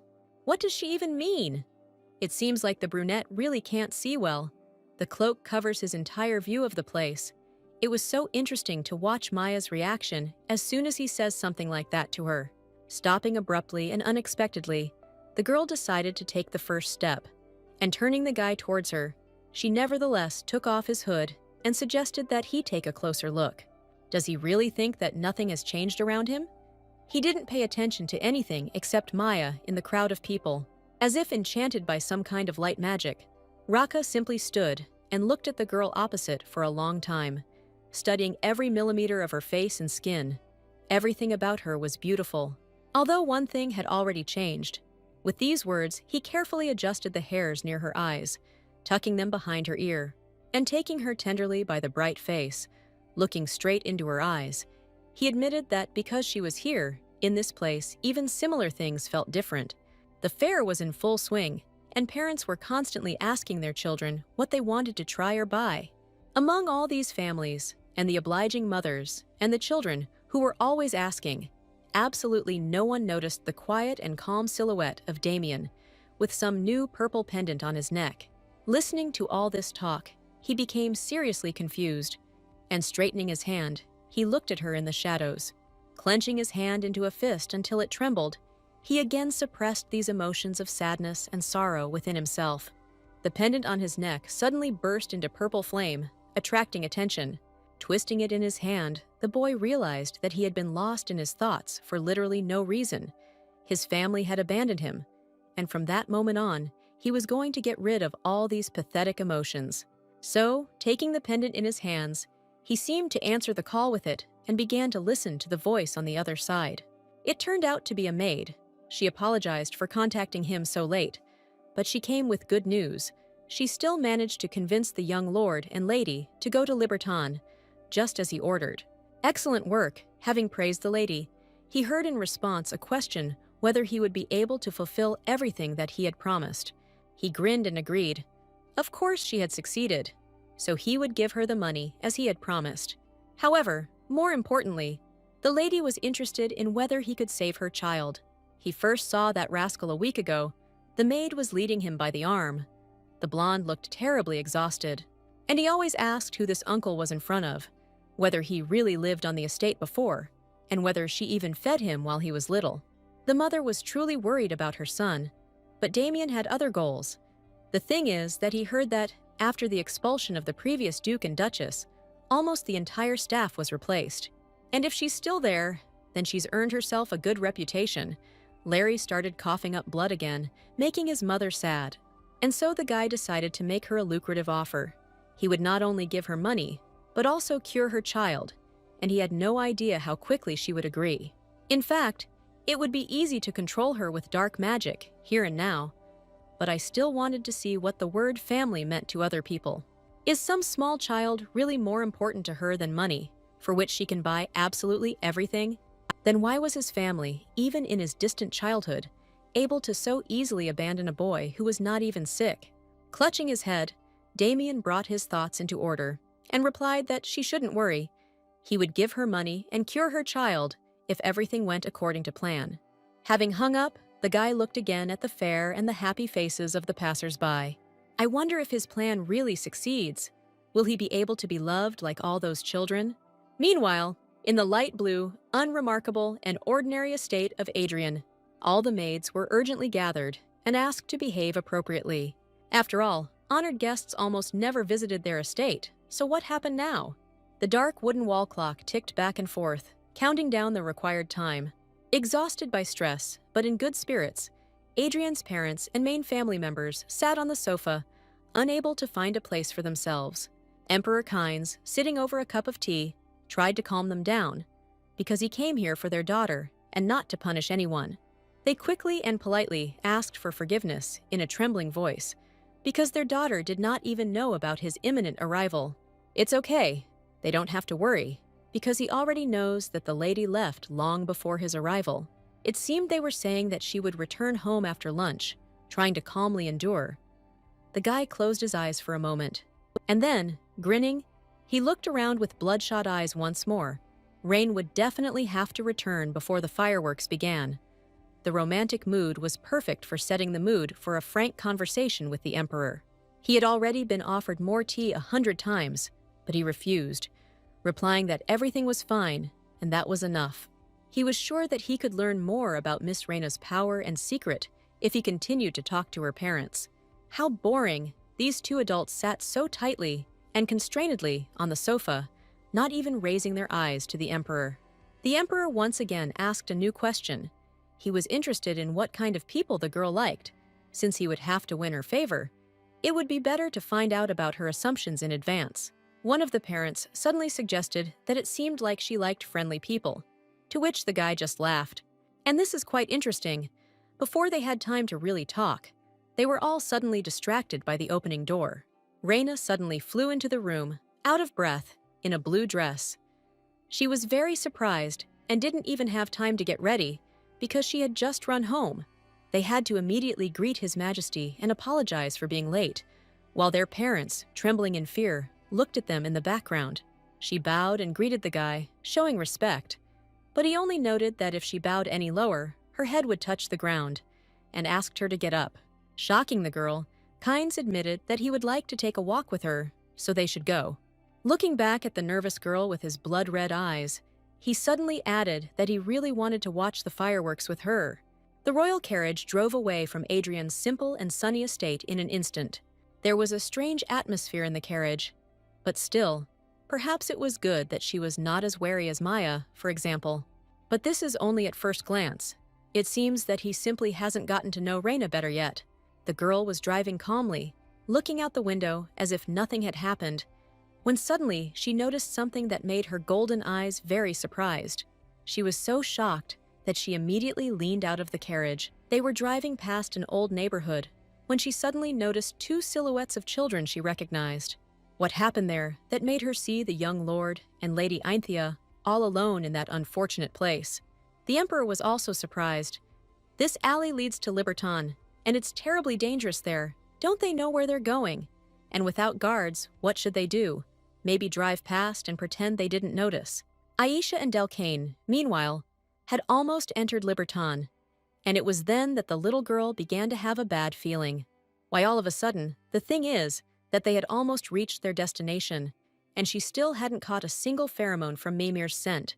The boy thought it was because she was simply not nearby. But no, usually wherever she passed, there was always a pleasant smell. And to top it all off, he doesn't feel like anyone's been watching them since they entered this alley. Grasping the heavy thoughts, he tried to focus on how to understand what was happening. Although, okay, the sister is right. There really is someone there. Could it really be their escorts who came here for them? Although no, they have no reason to follow them, because they would have already stopped them and said that it was dangerous here. It seems like these really aren't their servants. Then it seems like Aisha should destroy them right now. Delcane was just angry at her stupidity. She doesn't even know how many of them are here. It would be better to continue on, as if they hadn't seen anything, since she still wasn't sure that Mimir was here. Walking forward, the boy tried to figure out what to do. Otherwise, they would soon be at the place indicated in the note. It was time to come up with something. Oh, right! He noticed a tall clock tower far, far away and immediately pointed it out to his sister. To begin with, they will reach the place indicated in the note as soon as they turn sharply right. And then, if Mimir is not there, they will split up and meet at that tower. Then they will be able to confuse the suspicious people who are pursuing them. The boys had almost reached the place, running around another dilapidated house. They were mentally praying. They hoped that as soon as they turned the right corner, their beloved nanny would be waiting for them, safe and sound. But damn, there was no one left there, just empty fruit boxes and bags of garbage. It seemed like it really was someone's trap. A cruel joke. Delcane immediately turned around and shouted to his sister to run as fast as possible. Meanwhile, the festival was in full swing. People lit up the night lanterns, and all walked around together and tried different foods from different cuisines. Maya walked slowly behind the fast-moving Raka, and then they passed a store that seemed to sell books, and Delcane loved them. She approached the Duke with the idea of buying presents for the twins. It was quite a good idea, and she was just sure they would be happy. How exciting it was to choose a gift for the boy. But what then should she buy for Aisha? While they were shopping, a suspicious guy in a red jacket suddenly bumped into the blonde, and the girl flew literally a meter away, losing weightlessness and staggering back and forth. Thus, Maya ran straight into the brunette in front. Not even having time to group herself, she had to fall into his arms, which he, it seemed, was not even against. Looking down at the girl of his dreams, Raka only asked her to be careful, as it was dangerous, and the blonde raised her awkward, embarrassed gaze upward, and, red as a tomato, looked at the guy with her huge eyes. He has such deep purple eyes, and he smells really nice, like white musk. All this time, he was asking if the nanny was okay, and why she was frozen, but she was no longer paying attention. The blue-eyed girl was looking only at him. It seemed she really was crazy about him. Awkwardly thanking him, the girl suggested moving on to choosing a gift for Aisha as quickly as possible, mentally reproaching herself. After all, Raka hasn't really done anything yet, and she's already so nervous. Looking at the next counter, she thought that Aisha would like it, because she loves flowers, so she's sure she'll like a bracelet made with real flowers. And she had good taste, they say. The wish will come true. And if the bracelet breaks, she will probably like it even more if they buy the same bracelets. So Maya wanted to take as many as 2 pieces. The seller carefully packed the souvenir gifts in a craft bag and handed them over to the young lady. Suddenly, Raka put in his 2 cents, and he wanted the same one. He also liked the bracelet. What was simply shocking was that not only did the guy, but Duke Ainthia himself wanted a pair of bracelets. He quickly paid, took the gift, and immediately asked the blonde to help her put it on. Wow! He has so much enthusiasm. This guy always makes her heart flutter so unexpectedly when her attention is occupied by something else. Well, that's it. It's ready. Shaking his hand, the brunette noted that it looked like a child's toy, but he refused her offer to take off the bracelet, because it was much better than having no connection with her at all. Taking her blue bracelet out of the bag, Raka happily put it on his lady's thin and graceful hand. At that moment, they became even closer, as if there were no people around, even though it was a crowded fair. Everything around merged and became a background for them, especially when the guy said with a smile that from now on she would remember him every day, just by looking at her hand. From such revelations, a blush appeared on his cheeks. Wow. The blue-eyed girl stood and thought about how she hadn't been able to give in to his temptation before. Suddenly, completely unexpectedly, someone ran up and grabbed her hand. And then he turned her around abruptly and pulled her towards himself, and the blonde even screamed in surprise, asking who it could be. This stranger turned out to be Falir. He was shouting something completely unintelligible to her. Even if you listened closely, it was not clear what he was saying. Waving his arms in different directions with all his might, he suddenly announced that something had happened to his assistant and asked him to help him as quickly as possible, because only God's daughter could do this. All together, they immediately went to the dessert cafe. Failure was in such a hurry, which meant that something really serious had happened to him. The girl continued to study the Duke with a piercing gaze of her blue eyes, and a certain connection appeared between them. And now, for example, she could perfectly understand that he was not very happy. Were they really friends? Why didn't he treat him kinder? It's amazing how such a person can be nice only to her. All this time, the blonde just sat and thought about Rock, not even really delving into the upcoming problem. And realizing what she had just thought about, she blushed sharply and began to drink hot tea. But even here, the smiling brunette noticed everything, so he began to ask her if she really wanted to drink. If tea alone was not enough for her, maybe she needed to order more drinks. Having finally answered that she was fine, the girl changed the subject and asked what brought Falir here. She was simply embarrassed to the point of horror. The dog thought over a cup of raspberry tea and remembered that it seemed that Nox had possessed his assistant. Raka didn't even believe him. Maybe it wasn't funny, but he was serious. Why would he lie about something like that? The brunette asked again, because he must have heard that only legends were told about him, and no one knew whether he really existed. The fair-haired guy looked at his friend too closely and nervously, not understanding why he couldn't believe it. He had just seen it all with his own eyes. And besides, he had almost died. But the Duke still insisted that he had imagined it. Here is a friend called. Doggy continued to try to convince him that it called itself Nox, and also appeared from the darkness, like a shadow. All this time, he had no idea that the dark life form that his assistant brought from the northern forest turned out to be Nox. Maya sat and listened. A strange creature had entered his assistant, and she didn't even know what Nox was. Failure grabbed his head in fear, and then leaned closer to the girl and said in a plaintive voice that only she could save his assistant. And then, almost immediately, the Duke's protective hand appeared in front of the blue-eyed girl. Raka absolutely disagreed, that's what. But there was no need to drag Maya into his problems. He wouldn't allow it. But he said that this creature already knows about her anyway, and if the legend is true, does he really hope that Nox will leave the girl alone? Why doesn't the guy say anything or explain, as if what Falir said was the truth? It's time to ask him to tell more about the creature. Well, Nox was born where dark magic was born, and several thousand years ago, it took countless lives and wreaked havoc throughout the empire. Legend has it that Teritus eventually sealed it with his power. Maya was hearing all of this for the first time, just like the story about Damien.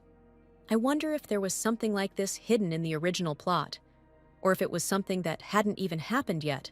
But then again, in her past life before reincarnation, she seemed to have missed most of the story, except for the parts involving Kines, the male protagonist, and now she felt terrible regret. It turns out that Nox, this monster, is the same monster that constantly tormented Reina and Kines in the original novel. Failure confirmed her guess.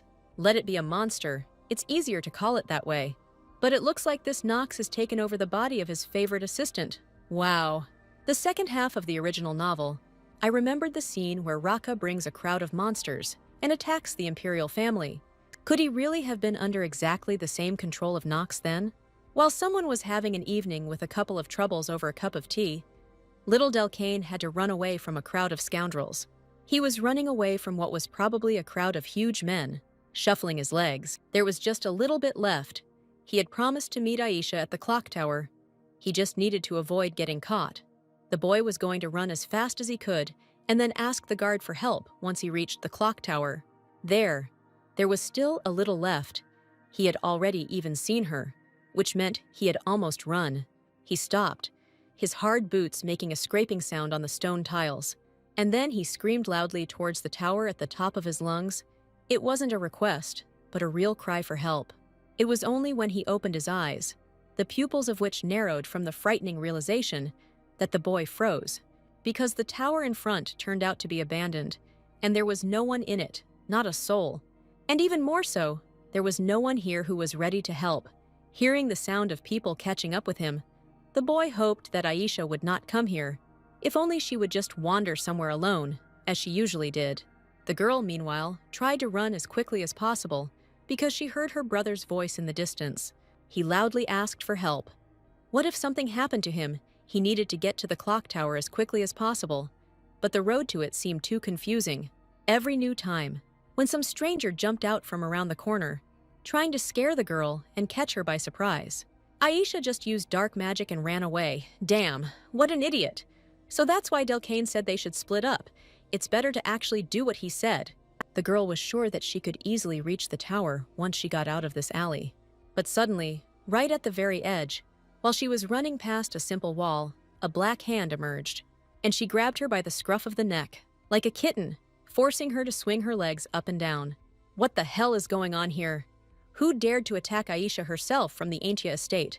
Who set them up and is still so happy that he found her? Mr. Sharam, with a renewed walk, as if he had just been born, strolled around the castle. He wanted to take a 10-minute nap, but ended up sleeping for an hour. Well, that happens, and Villain said she would wake him up. What if something happened to the twins while he was sleeping? No way, he would never forgive himself for this. When suddenly, one of the knights, the commander-in-chief, caught up with him, and he asked in horror where he had been. And he reported that Lady Aisha and Lord Delcane were missing. No one knew where they could have gone, but they found out where the nanny and the duke were, so they needed to send them there urgently. Addressing the captain, a couple of other servants shouted that they had found a clue. A note had been found on the ground near the secret entrance from the eastern annex. It says that the children will need to go to the entrance of Libertane. Having looked at the note in person, the guy quickly realized that it was definitely not Maya's handwriting. It looked like someone had deliberately lured the twins out into the street. And the only person who was with them before they disappeared was Vilaine. And it was the maid who might know what exactly happened. All this time, Falir was preventing Rake from walking with the nanny, asking them to go with him to the store. He was in a hurry and didn't even take anything with him. And now he's afraid to go there completely alone. His friend simply begged them to listen. And if his assistant was there, he wanted to see and find out if her power would work. But the blonde flatly refused. Was he really demanding that she go to enemy territory as an experiment? Yes, she was sorry that something like this happened to his assistant, and it would be sad if Nox killed him. But her power definitely wouldn't work, and she didn't want to die for someone she'd seen twice, including today, so she couldn't go there without a plan. After all, Maya simply doesn't have a reliable way to protect herself when meeting a monster face to face. Raka confirmed every word she said. She's right. It's impossible to go there without preparation. Falir can just come and stay in the castle for now. The blonde had been trying not to give in all this time, and to stand firm. That was what was needed. It was time for the fireworks to start. But it was time for them to leave. What a pity. Looking back at the festival one last time, the girl once again enjoyed the colors of the celebration, and was sad that she would not be able to spend time with Raka as planned. But suddenly, her blue eyes caught a very familiar silhouette. This immediately interested her, and she froze in confusion. It turned out to be their main assistant, the Duke's right hand, Mr. Sharam. The guy was running out of breath, calling out to the nanny and the Duke. And then, finally, he stopped. And abruptly, as if confessing, without a single lead-in to such terrible news, he told everything straight out as it was. Lady Aisha and Lord Delcane had been kidnapped. A silent horror appeared on the faces of the young couple, and their hearts sank into their heels. They did not believe his words. It simply could not be true.